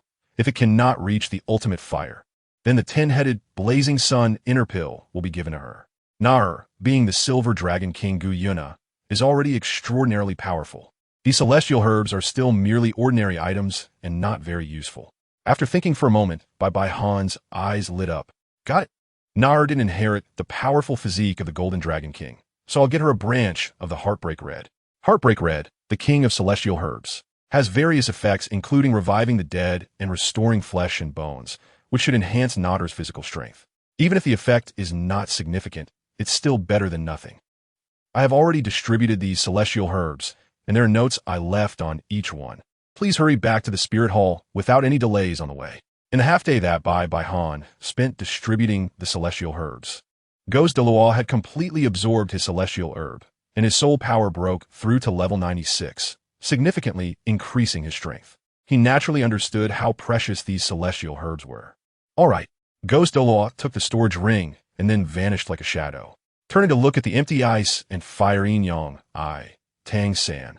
You only gave the celestial herbs from the ice and fire yin yang to the Shrek 6, while you kept the others mostly hidden. I, on the other hand, gave them to the entire Spirit Hall. I want to see how you will fight against the Spirit Hall in the future. Then Bai Han spread open his ice fire blue-silver wings, and with a flap, 2 beams of light shot out from the wings. The red beam caused an explosion, while the blue beam froze the area it hit. The power of these 2 skills increases with the age of the soul bones, making them a decent long-range attack method for the future. He left. Bibi Dong flew towards Tiando City, leaving behind 2 brilliant trails of fire in the sky. Tiando City, as the capital of the empire, is naturally very prosperous, with all streets paved with blue bricks. Every street is as wide as the main road of Soto City, and the scale of the entire city can only be described as magnificent. However, this city, while grand, is also filled with filth, as every few streets you can see one or several brothels. These brothels indicate the decadent lives of the nobility of the Tiando Empire and the tragic condition of the people under the rule of the Tiando royal family. While there are indeed people in the world who want to make money from such fleshly trades, it is impossible for so many people to engage in prostitution. It is important to note that these individuals are even lower in status than maids, and if one had to use a word to describe them, it would be tools. Tools for venting. The Spirit Hall does not have such places, but there may be such people. Bibi Han arrived at a courtyard, which was the designated pickup location. The name of the contact person was Bojack, a count from the Heaven Do Empire, who had joined our Spirit Hall a long time ago. In the main hall of the courtyard stood a middle-aged man, seemingly waiting for someone, his expression extremely anxious. Bojack. A cold voice reached the ears of the middle-aged man. The man turned around to look at Bibi Han and hesitantly asked, "Is it the Holy Sun?" Bojack was still holding a wine glass, and if the person in front of him was not the Holy Sun, he would immediately smash the glass, which would secretly signal someone to come out and capture Bibi Han. Bibi Han nodded and took out his exclusive token. Bojack took it and examined it for a moment, saying, "Your Highness, it has been quite difficult for me to wait. I apologize, I was delayed due to some matters on the way." Upon hearing this, Bojack let out a sigh. It seemed that this prince was quite approachable. After looking around, he asked, "Where is Elder Gue?" "He escorted me here and then went back. You should know what to do next, right? Then please follow me, Your Highness." In the carriage, Bojack cautiously said, "Your Highness, my current identity is your father, and you are my illegitimate son, Bonnick, out in the world." Bai Han's brows furrowed slightly, but she still replied, "Got it." Bai Han arrived at a remarkably luxurious loft. The loft was inscribed with 2 characters, Qian. Everyone entering and exiting here was dressed elegantly and exuded an air of nobility that set them apart. As soon as the 2 arrived at Qian, the young men and women entering the establishment curiously looked at Bai Han, who was following the middle-aged man. The youths were intrigued, wondering who this seemingly indifferent young man was, trailing behind the well-known Count Bojieka in the noble circles of the Tiando Empire. "Damn, he's so handsome." The noble girls, on the other hand, were captivated by Bai Han's appearance, whispering among themselves about his identity. Chapter 82. Acting skills upon entering the first floor of Qian. A faint fragrance greeted them. The shadow wall was carved from high-quality boxwood, emitting a subtle wooden aroma, and in front of the shadow wall, 2 3-meter-tall exotic orchids released a delicate scent. Although they had only taken a step into Qian, it felt as if the chaos of the outside world had been shut out. Around the shadow wall was a spacious hall. The ground was paved with gray square tiles that were each a meter long, surrounded by various expensive wooden furnishings. In front was a wide table, behind which stood several elegantly dressed, yet modestly attired young girls. On either side of the table were intricately designed wooden staircases. The 2 walked slowly to the table. and Bo Jieka addressed a tall girl. Please inform the owner of Qian that Count Bo Jieka requests an audience. The girl occasionally glanced at Bai Bai Han and nodded before heading upstairs. Before long, an incredibly beautiful woman appeared on the second floor of Qian, followed by the girl from earlier. The woman appeared to be around 27 or 28 years old, exuding grace and beauty. Her every move seemed effortless, elegant, and natural. Yet her eyes held a depth that seemed to see through everything, far beyond what a woman of her age could possess. As she descended slowly from the second floor to stand before Bo Jieka and Bai Bai Han, her calm, watery eyes momentarily froze upon seeing Bai Bai Han. Witnessing this scene, Bo Jieka softly called out, "Master Yu." Tang Yuehua, coming back to her senses, asked, "What can I do for you, Count Bo Jieka?"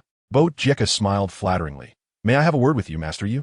Tang Yuehua looked at Bo Jieka, nodded after hearing his request, and slightly gestured towards the staircase leading to the second floor, indicating for him to follow her upstairs.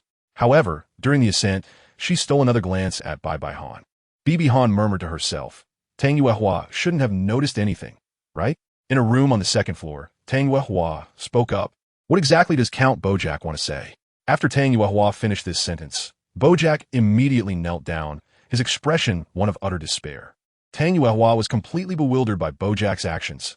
"Count Bojack, what exactly do you want?" Bojack's eyes even filled with tears as he sorrowfully said, "Madam Yu, please teach this child." "Child?" Bojack continued, "This child is actually my illegitimate son born from a reckless affair. Due to family conflicts, I never brought them back, but instead settled him and his mother in a place, providing them with some living expenses each month to ensure they had enough to eat. It was this monthly action that led my wife to discover them, secretly sending people to execute them. By the time I arrived, the child's mother was already dead, and the child was barely alive.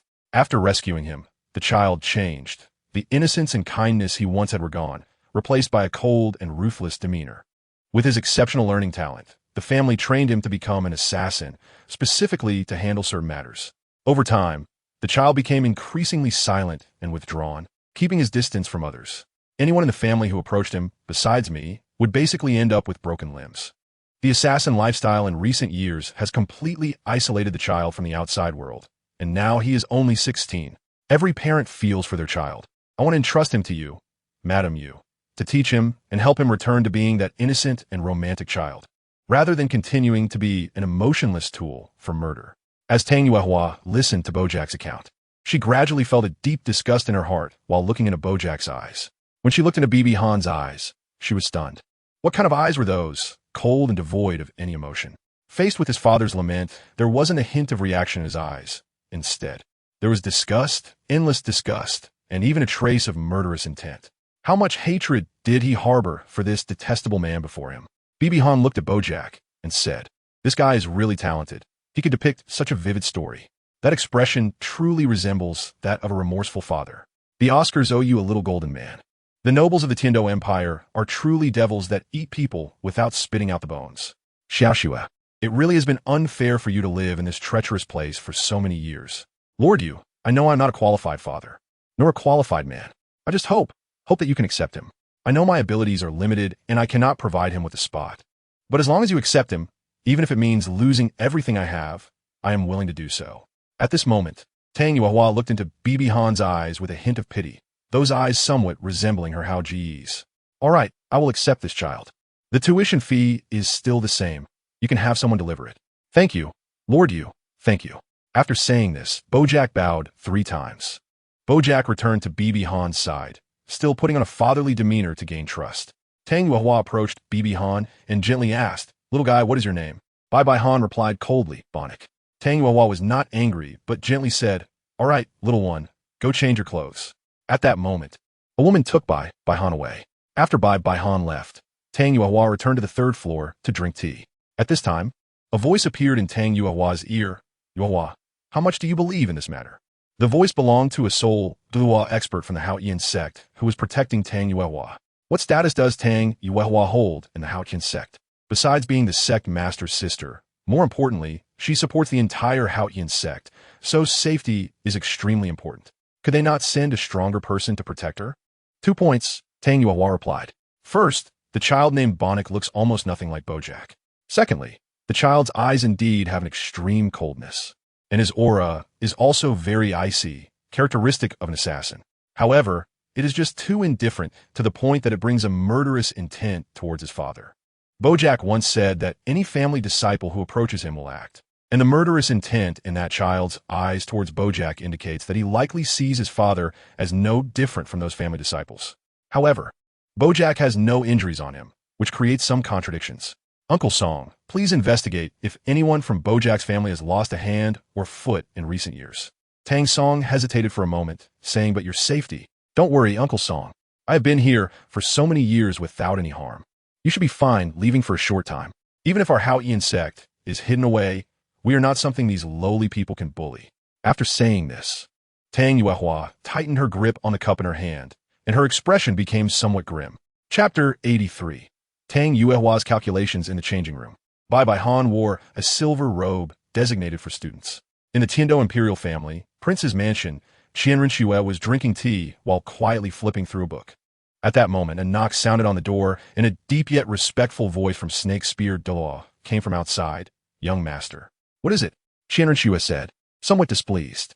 This time was her leisure time, and she hated being disturbed. The Holy Sun has arrived and is currently studying in the Moon Pavilion.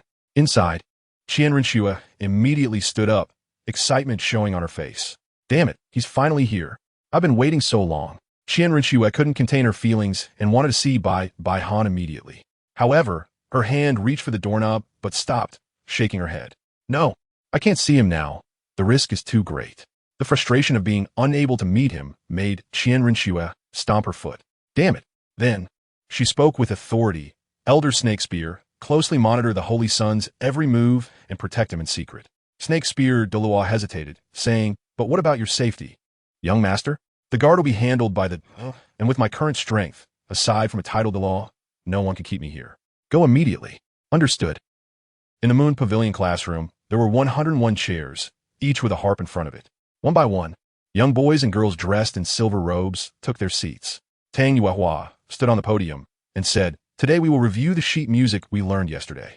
Everyone, please begin playing." As fingers plucked the strings, soft music gradually filled the air. Bai Han noticed that the notes played by those around him had slight differences.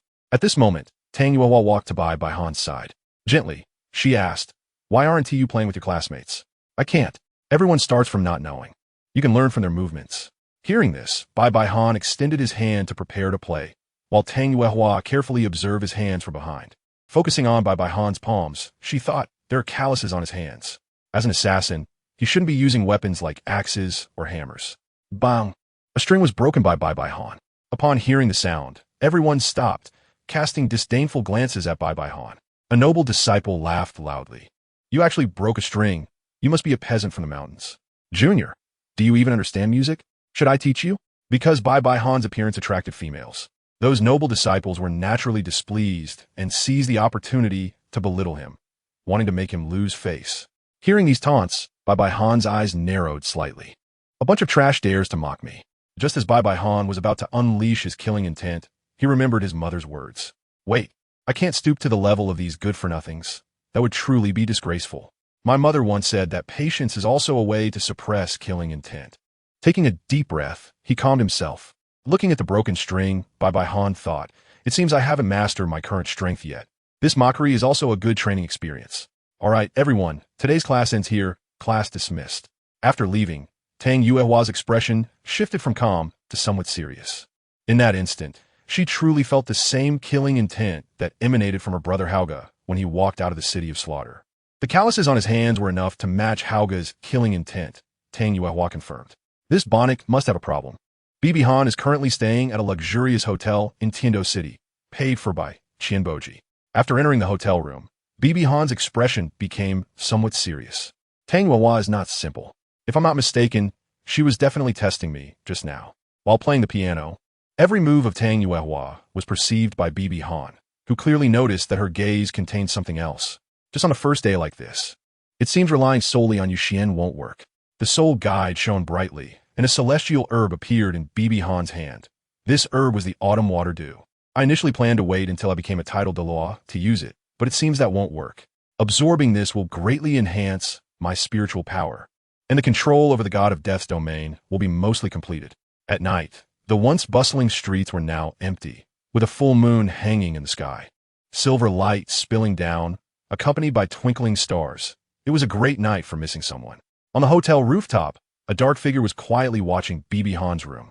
This person was none other than the serpent spear Douluo sent by Qian Renxue to protect Bibi Han. At this moment, the serpent spear Douluo was complaining. The holy sun has to sleep wrapped in blue silver grass, while I, the serpent spear, can only spend the night on the rooftop. Thinking back to the leisurely and comfortable days in the spirit hall, where I could practice and spar with other elders whenever I felt like it. Now I can only protect the young master day and night. Today is even worse. I actually have to sleep on the rooftop, Sai. Beneath the circles of blue silver grass, Bibi Han's eyes were continuously emitting blue light. The powerful medicinal effect of the autumn water dew was about to be fully refined. Half an hour later, Bibi Han opened his eyes. The originally water blue eyes, which had used the true eye, underwent a transformation. It seemed as if two blue flames were burning in his eyes, and in the darkness, turning his head, even revealed two blue fire snakes. Finally, the absorption was complete. Not only had his eyes evolved, but his spiritual power had also surged. In terms of spiritual power, it should be able to match those ordinary title Douluo without a head spirit bone. But I wonder what kind of ability my eyes have gained. As Bai Han was about to retract the blue silver grass, he suddenly noticed a strange figure on the rooftop, whose body contained profound soul power. Bai Han could see the soul power contained in every meridian of that person. This effect was somewhat reminiscent of a low-tier version of the Byakugan. By the way, who is that guy? The total amount of soul power is actually much higher than mine. A 66th level soul emperor with 5 times the soul power should be comparable to a beginner soul Douluo. Given that this guy's total soul power exceeds mine, could he be a title Douluo? Let's take a look. In terms of strength, with a dual divine level martial soul, a full set of soul bones, 100,000 year soul ring, and 2 soul rings close to 100,000 years, plus 3 major domains in a fully unleashed state. Bai Han's strength would definitely not fear an ordinary title Douluo, excluding those like Hao Qian and Swordal. Even if that upper-level title Douluo were to fight Bai Han, escaping should not be a problem. Considering the word escape, Bai Han thought for a moment. In terms of physique, he could not be Hao Qian Douluo, and Swordal generally resides in the 7 Treasures Glazed Tile School, so he was also ruled out. There was no need to think about that old dragon from the Blue Lightning Tyrant Dragon, and it was unlikely that he was from the Hao Qian sect either. Even besides Tang Hao, there was no need to worry about anyone else. In summary, Bai Han felt that this guy should not be strong enough for him not to escape. P.S. Many readers find Eye of Truth unappealing and wonder if the author can think of a better name. If not, the author will use Blue Silver Sacred Eye. If there are better suggestions, the author will change it later. Chapter 84. Who teaches whom inside the blue silver grass?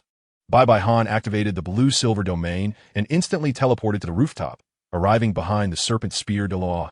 The serpent spear Douluo, dressed in a black robe, had been staring at Bai Han's room, but his instincts as a serpent alerted him to something. He heightened his soul power, swiftly turned around, and saw Bai Han standing behind him. Naturally, Bai Han took the unknown title Douluo seriously.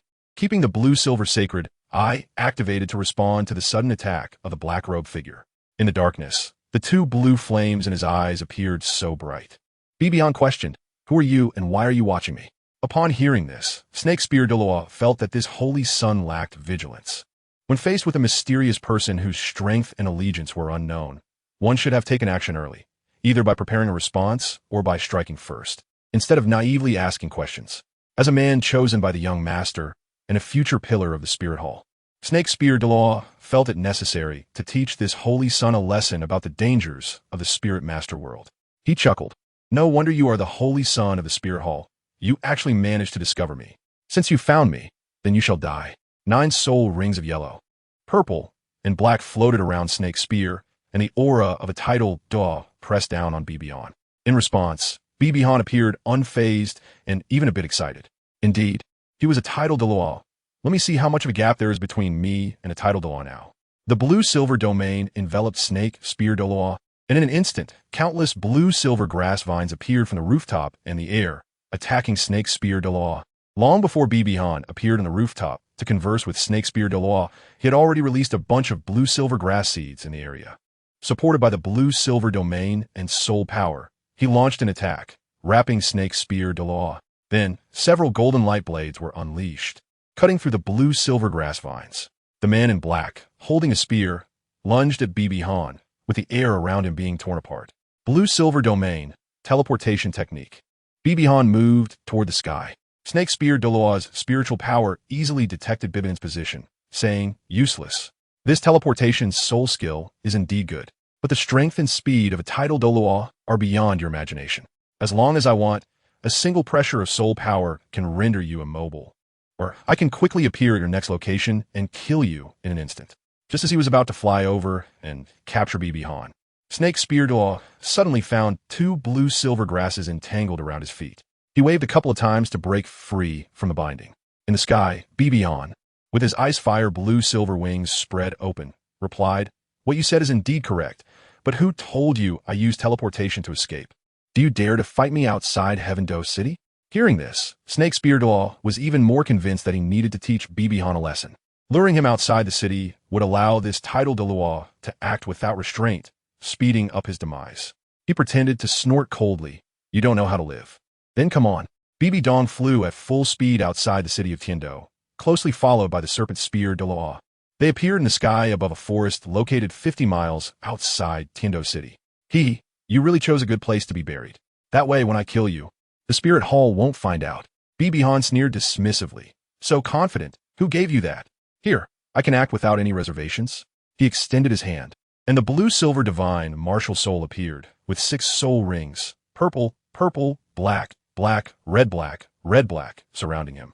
The Serpent Spear Douluo looked in shock at these 6 soul rings, utterly confused about how Bibi Han managed to do this. Each soul ring exceeded the norm, and the last 2 rings seemed to have a higher age than his own. Moreover, Bibi Han had actually reached the Soul Emperor level. Calculating the time, Bibi Han was only about 14 years old. Wasn't that a mistake? At that moment, Bibin's 6th soul ring lit up. The 6th soul skill, Blue-Silver Blood Ring. Streams of blue-silver grass burst from the ground, transforming into a massive birdcage that completely enveloped an area, including Bibi Han and the Serpent Spear Douluo.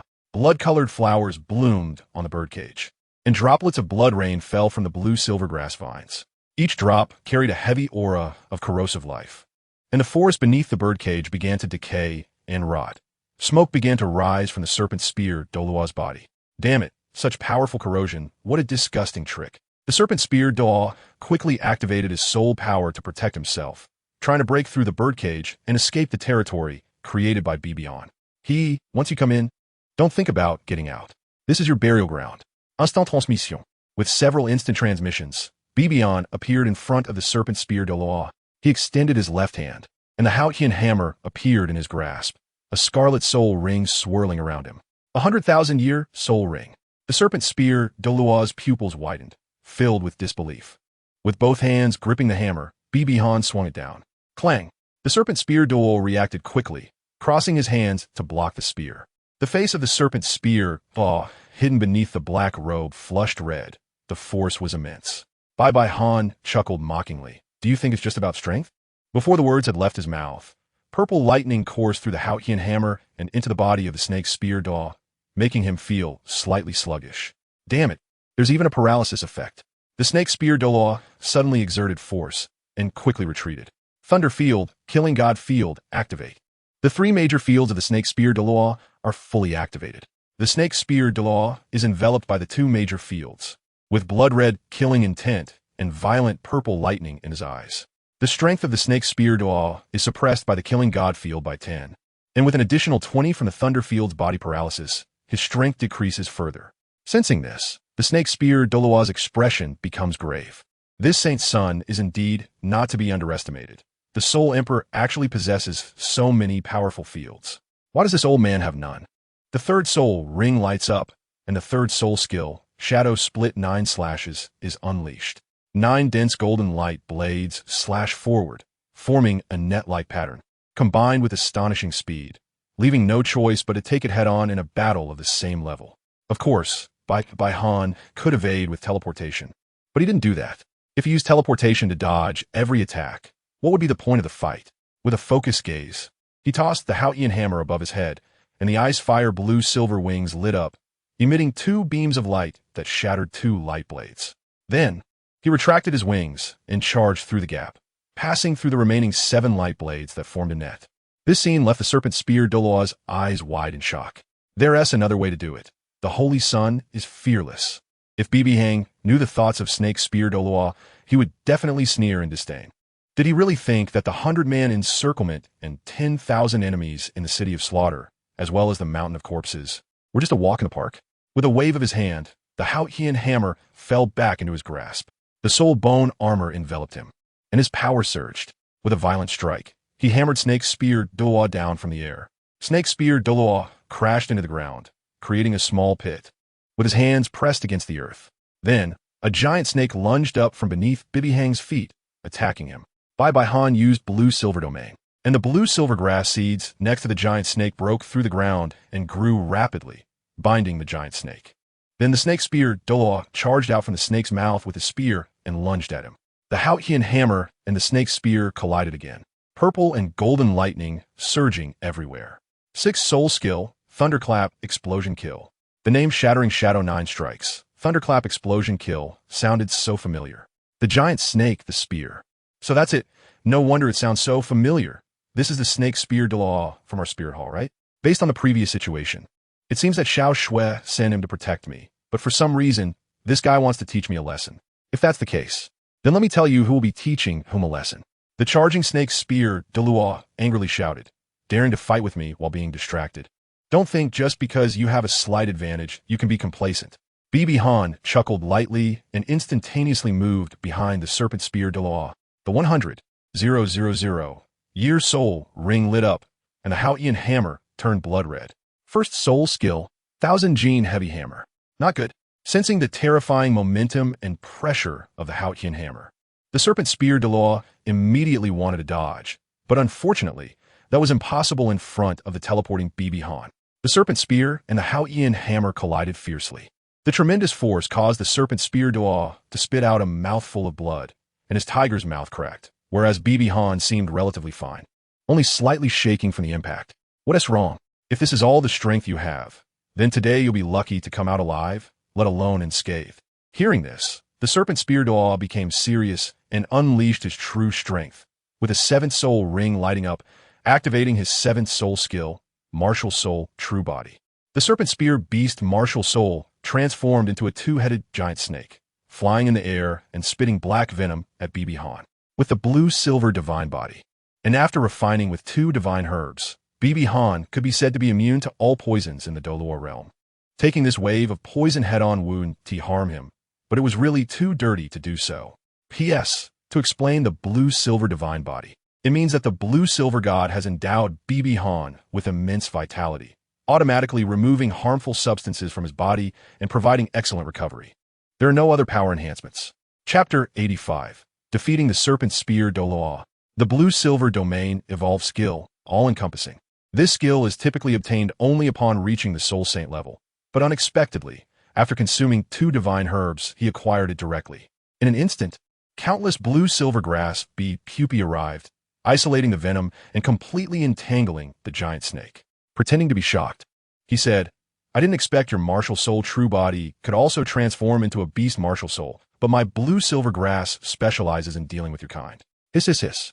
The azure-purple 2-headed snake transformed again, becoming a beam of golden light, breaking free from the blue-silver grass's constraints. And the golden light transformed once more into a massive spear, thrusting towards Bibi Han.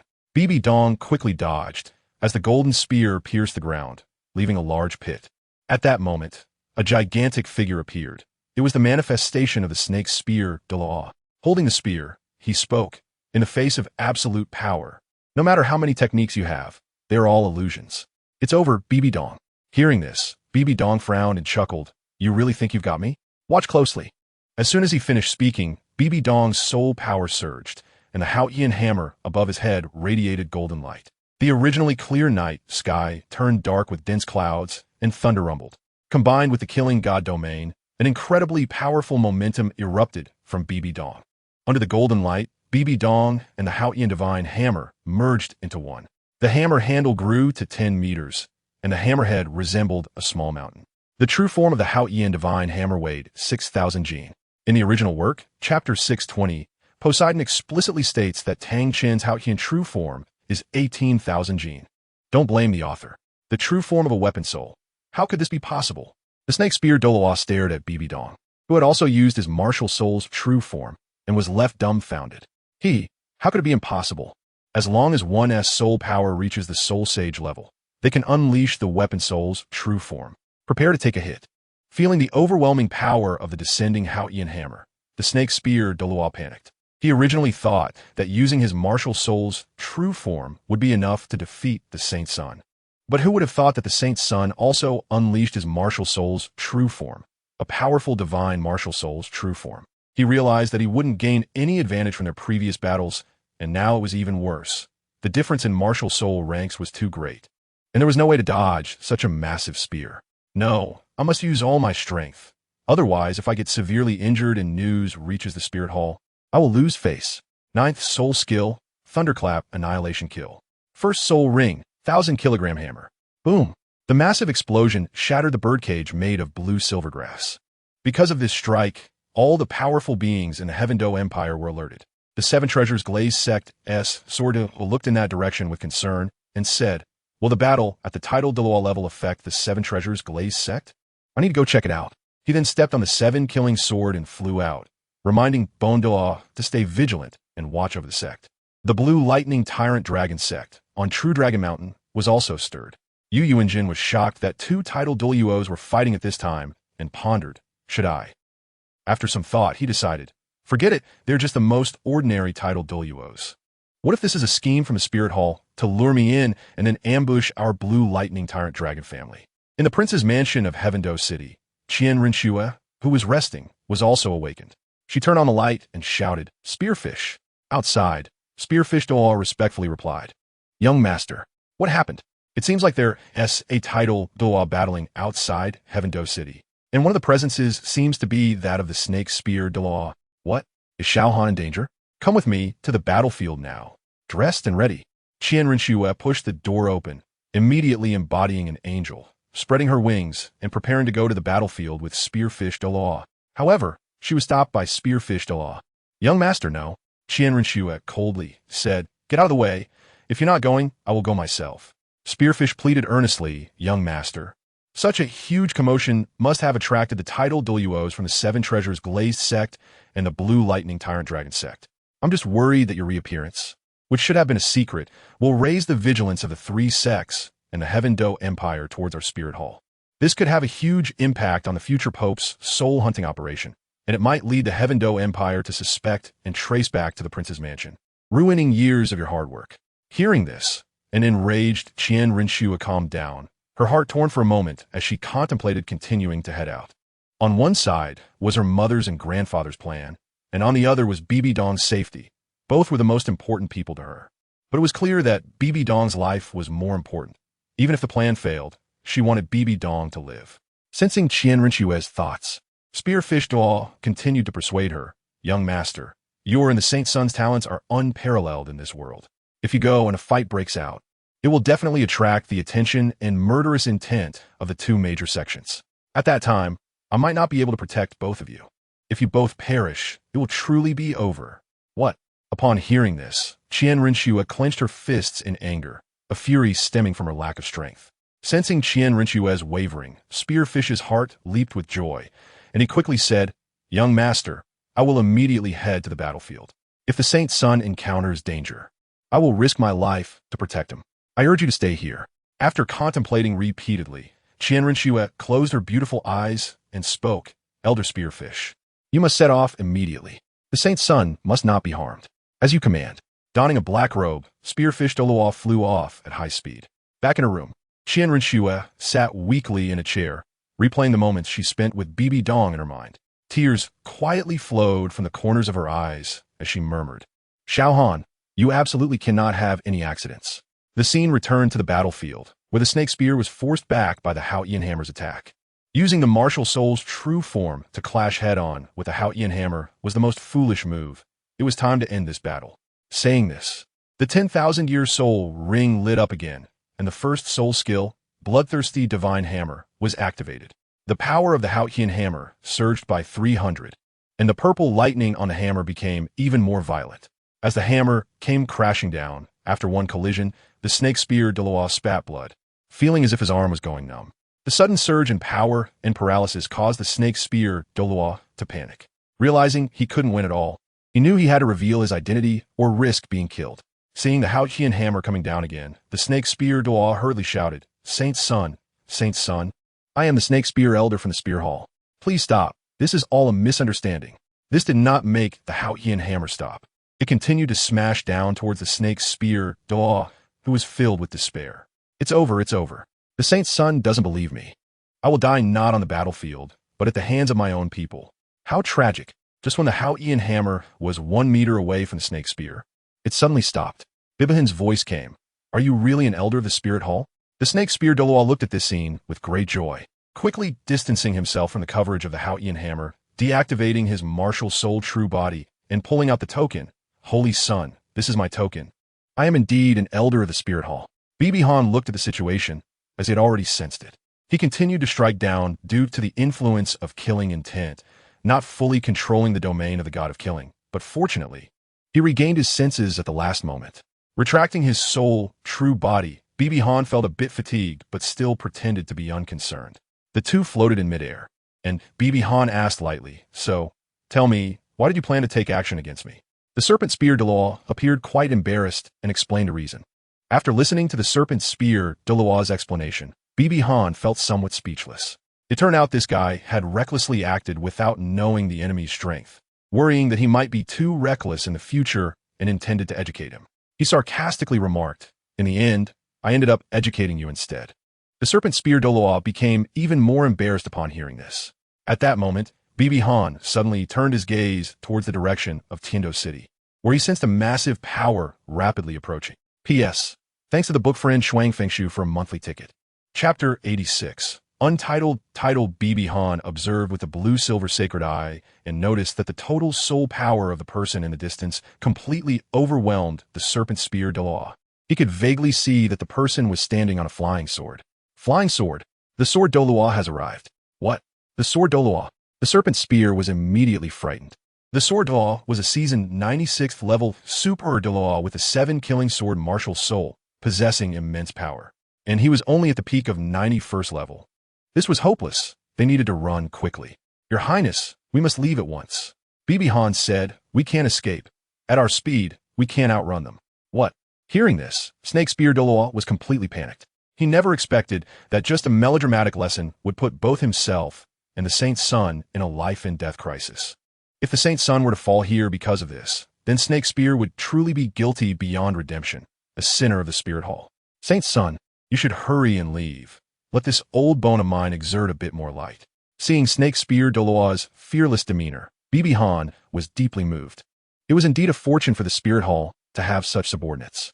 Throughout the original story, apart from the later disheartened Douluo, there were basically no traitorous elders in the Spirit Hall, which is enough to demonstrate how excellent and cohesive the Spirit Hall was in the past. Although in the later part of the original story, everything changed due to the influence of the Rakshasa god on his mother. This world is different from the original. This world has me. I have brought back my mother's once kind heart, and the estrangement between her and Xiaogang has also been resolved. The unification of the Spirit Hall in this world will definitely not fail. I will never let this land become the backyard of the Tang family. Elder Snake Spear, there's no need for that. We can completely avoid this calamity right under Sword Douluo's nose. Upon hearing this, Snake Spear Douluo was filled with questions. A flash of sword light appeared in the sky, and Sword Douluo made a brilliant entrance. Looking at the scene below where Bibihan and Snake Spear Douluo were battling, Sword Douluo's expression grew serious. These two auras, I have never seen either of them. Who are they, and what forces do they belong to? Scanning the surroundings with his spiritual power, Sword Douluo found nothing. Perhaps Sword Douluo would never have thought that the initiators of that battle were actually right beneath his nose. About 150 meters away, in a dense forest, Bibihan was hiding with Snake Spear Douluo under the blue-silver wings, using the blue-silver domain to conceal their presence. With these two advantages, unless Sword Douluo happened to walk right by them, he would not be able to discover them at all. Sword Douluo used his spiritual power to probe for traces, while Bibihan and Snake Spear Douluo quietly watched Sword Douluo in the sky. Bibihan murmured to himself, No wonder he is the Sword Douluo, one of my favorite characters from my past life in Douluo. This temperament, this appearance, truly exceptional. It's just a pity that we are ultimately enemies. Not long after, the sword Douluo, having gained nothing left, after confirming that the sword Douluo had really gone far away, Bibi-Han removed his disguise and asked the serpent spear Douluo, "Did Renxue send you here?" The serpent spear Douluo cupped his hands and replied, "It was His Highness the Saint's son. The young master is concerned for His Highness's safety and specially sent someone to protect you. Then from today onward, you don't need to protect me anymore." Upon hearing this, the serpent spear Douluo's face fell, thinking that the Saint's son looked down on his strength. Bibi-Han continued, "The Spirit Hall has already decided to secretly send 2 titled Douluo to protect me, so you can return to Renxue's side now. Since the ghost Douluo returned the celestial herb to the Spirit Hall, the young generation, the elder group, and the worship group of the Spirit Hall experienced a significant surge in strength, completely dispelling any doubts about Bibi-Han. Douluo even directly ordered 2 titled Douluo to secretly protect Bibi-Han, giving him the same treatment as Renxue. Upon hearing this, the displeasure on the serpent spear Douluo's face disappeared, and he respectfully replied, "As you command." After this incident, in terms of status, Bibi-Han's position in the serpent spear Douluo's heart was already on par with the young master, and perhaps even surpassed it. He had been completely convinced by Bibi-Han's powerful strength. Currently, Bibi-Han was just a sole emperor. One could hardly imagine how strong he would become in the future as a titled Douluo. Have you ever seen a sole emperor with a 100,000 year spirit ring and 290,000 year spirit rings? Have you ever seen a sole emperor with 3 domains? Have you ever seen a sole emperor who could use their spirit avatar alone? Have you ever seen a sole emperor defeat a titled Douluo, excluding those with cheats on the way to separate? Bibi-Han hesitated for a moment, but still did not take out the celestial items he had prepared for Renxue to give to the serpent spear. It wasn't distrust. Rather, Bibi-Han wanted to personally hand these celestial items to Renxue. Nar couldn't deliver them in person due to distance. But Renxue was right in Heavendo City, so it would be unreasonable not to deliver them personally. On the way back to the prince's mansion, the serpent spear Douluo ran into the arriving porcupine Douluo. The porcupine hurriedly asked, "Xiaogang, what happened? Why did you get into a fight with someone?" Xiaogang waved his hand and said, "Don't mention it. It's embarrassing to say it out loud. By the way, why are you here?" The young master was worried about His Highness's safety and called me over. What? The young master was also alarmed? "Oh no, I just got beaten up, and now I'm going to be punished again." "What beating?" Xiaogang said with a bitter face. "Forget it. Let's go see the young master." At the prince's mansion, the serpent spear Douluo reported everything to Renxue. He had originally intended to teach Bibi-Han a lesson, but instead got reprimanded, and then the sword Douluo arrived. There is also that exaggerated spirit ring configuration on Bibi-Han, 3 major domains, terrifying combat skills and strength, plus the Spirit Hall sending 2 titled Douluo for protection. In summary, it was that in today's world, no one besides the Saint's son was worthy of the young master. To reduce his punishment, the serpent spear Douluo was truly at a loss for words. The porcupine beside him was still astonished. He couldn't believe that a sole emperor could defeat a titled Douluo with a 100,000 year spirit ring. This completely overturned his previous understanding. The serpent spear Douluo knelt on one knee and said solemnly, "Young master, everything I said is true. Please punish me." In the room, Renxue's cold and authoritative voice came, "Serpent spear elder, although your intentions were good, it is also a fact that you caused the Saint's son to encounter crisis. Now, your salary and cultivation resources from the Spirit Hall will be halved for 5 years. Do you have any objections?" "I have none." Hearing this, the serpent spear Douluo breathed a sigh of relief. It was just a reduction in cultivation resources, and he thought he might at least face severe punishment. "You may leave, as you command." X2 after the serpent spear and porcupine left, Renxue no longer disguised herself. Supporting her cheek with her jade hand, she smiled brightly, appearing incredibly happy. "I didn't expect Xiaogang to be so powerful already. A 100,000 year spirit ring. Even the Spirit Hall, only my mother, grandfather, and grandfather genie have that. And he also has 3 major domains, with his spirit power reaching level 66, just 2 levels below me. In the past, I could surpass him in cultivation and strength. But now I can't even compete in those areas. It seems I won't have much to win against him in the future." Thinking about the days spent with Bibi-Han, she always felt suppressed by him. It seemed she thought of something, and Renxue covered her red lips, her face slightly flushed. "I also need to cultivate diligently so that I won't be surpassed by him too much." Back at the hotel, Bibi-Han sat quietly on the bed deep in thought.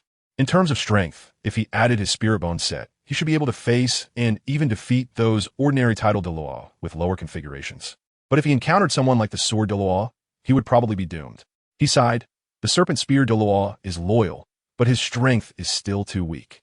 In the original work, during the soul hunting operation, his spirit power seemed to only be at level 92, and it took him 20 years to increase by 1 level to protect Qian Renxue. This speed is simply too slow. It seems part of the reason is that he can't cultivate earnestly.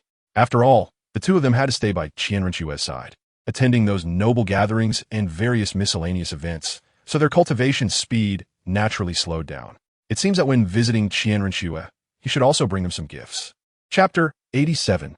Reunion. In the Moon Pavilion, a handsome young man with blue hair, wearing a silver robe, was on the stage. The handsome young man closed his eyes, his fingers continuously plucking the strings of the zither, and beautiful, melodious music flowed into the ears of everyone around. Bibi Han quietly played the harp, his heart calm, just like the tranquility that he exuded. A month had passed, and during the day, Bibi Han immersed himself in the world of music at the Moon Pavilion, while at night, he returned to the hotel to refine his insights gained from the fiery dual-horned dragon, crafting his own soul skills. After completing his work, he would quietly peruse books, resting at the designated time, and sometimes even enjoying hot springs. Throughout this month, Bibi Han was completely absorbed in his own world, and the murderous aura around him was finally nearing full restraint. The noble young ladies in the audience looked at Bibi Han with eyes that seemed to want to devour him.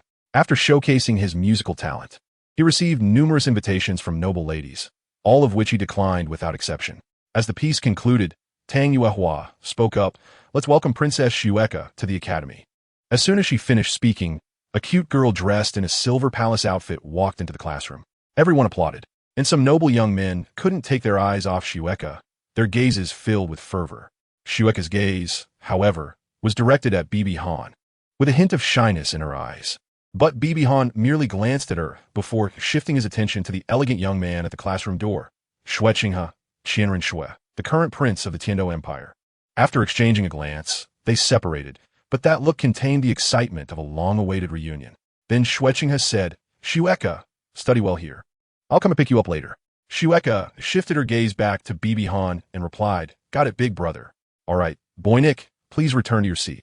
After a day's study, Tang Yuehua unexpectedly approached Bibi Han. Bibi Han had a hint of doubt in his eyes and asked, "Is there something the teacher Tang wants?" Tang Yuehua said, "His Highness the Crown Prince wants to see you." "The Crown Prince?" Bibi Han feigned hesitation. "Well then, please lead the way, Teacher Tang." On the way, Tang Yuehua gently asked, "Bulk, do you want to live at Qian?" "Why, Teacher Tang?" "Because the hotel you're staying at is quite far.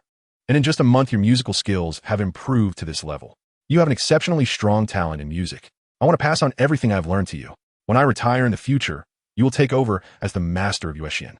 After pondering for a moment, a hint of unusual color appeared in Bibi Han's eyes, and he replied, "All right, Teacher Tang." In a room on the second floor of Qian, Shui Qinghe was helping Shui pack her belongings, looking just like a good older brother. "Your Highness," Tang Yuehua slightly bowed. Shui Qinghe hurriedly returned the gesture. "Aunt Yuehua, what are you doing? I can't accept this from my junior." Next to them, Shueka playfully said, "Big brother, what Aunt Yuehua? The teacher isn't old at all. She's just like my sister." Tang Yuehua smiled and said, "You're the one who knows how to speak well. Once you start school, you have to study hard for me. Don't cause me any trouble." Shueka pouted and said, "I won't. I can be very obedient." Shui Qinghe chuckled. He then turned his gaze to Bibi Han. "You're Boljek's son, Bonnik, right?" The gentle voice made people unconsciously feel goodwill. Bai Han frowned slightly and replied coldly on purpose, "That's right. We must act for those two." Shui Qinghe said with a burning gaze, "I know a little about your deeds. I didn't expect that just 1 month after entering school. Your piano skills have reached such an impressive level. Over time, I believe you will definitely contribute even more to the Heaven Do Empire in the future." "Your Highness, I don't have such great abilities." "Ha ha, Bonnik, you're being humble. I'm a few years older than you. If you don't mind, just call me Brother Shui." Upon hearing this, Bai Han frowned slightly, looking at Qian Renxue's somewhat mischievous eyes. "Damn it. This girl is trying to make me call her brother instead of sister by using Shui Qinghe's identity. How annoying." Reluctantly, Bai Han obediently said, "Brother Shui." Qian Renxue smiled in satisfaction, and then the two shook hands. "Sister, you go out with Teacher Yuehua for a bit. Brother needs to talk to Bonnik about some matters." "Okay, but you have to say good things," Shueku said, meaningfully while looking at Bai Han. "Shueku, The teacher will take you to play. After the door closed, and confirming that Tang Yuehua had indeed left, Bai Han stopped pretending and leisurely sat down on a nearby chair, making himself at home. He looked at Renxue, who had not stopped smiling since Tang Yuehua left. Xiao Shui, have you finished laughing? He said in a somewhat annoyed tone. Upon hearing this, Renxue stopped pretending. A golden light enveloped her entire being. After the golden light dissipated, Xueqinghe's originally unremarkable figure became curvaceous, her skin fairer than snow, and a maiden's fragrance wafted through the air. Once Renxue took off her mask, the entire room seemed to brighten significantly. She looked to be around 20, with long golden hair, a straight nose, slightly delicate phoenix eyes, and an exceptionally beautiful face with a hint of majesty, making her look like a celestial goddess. Sacred and inviolable, 23-year-old Renxue exuded a youthful aura, and her stunning beauty was unmatched by anyone in the world except for Nar. The two sat together, gazing at each other. Looking at this familiar, beautiful face, Bai Han softly said, Xiao Shui, long time no see. Upon hearing this, Renxue's expression turned indifferent, and her eyes became somewhat cold. This made Bai Han pause in surprise. What happened? Who made my little Shui angry? Renxue became even more furious upon hearing this, grabbing a piece of soft flesh at Bai Han's waist and turning around 180 degrees. She said angrily, It's you? You bastard. It's taken you so long to come see me, and you silently went off to that hellish place, the city of slaughter. Do you know how worried I was when I got the news from my mother? Bivahan tontuk ashar bret. Seeing the tears in Renxue's eyes, he no longer cared about the pain and quickly apologized. Renxue squeezed a little harder, and after venting her long-held grievances, she finally let go.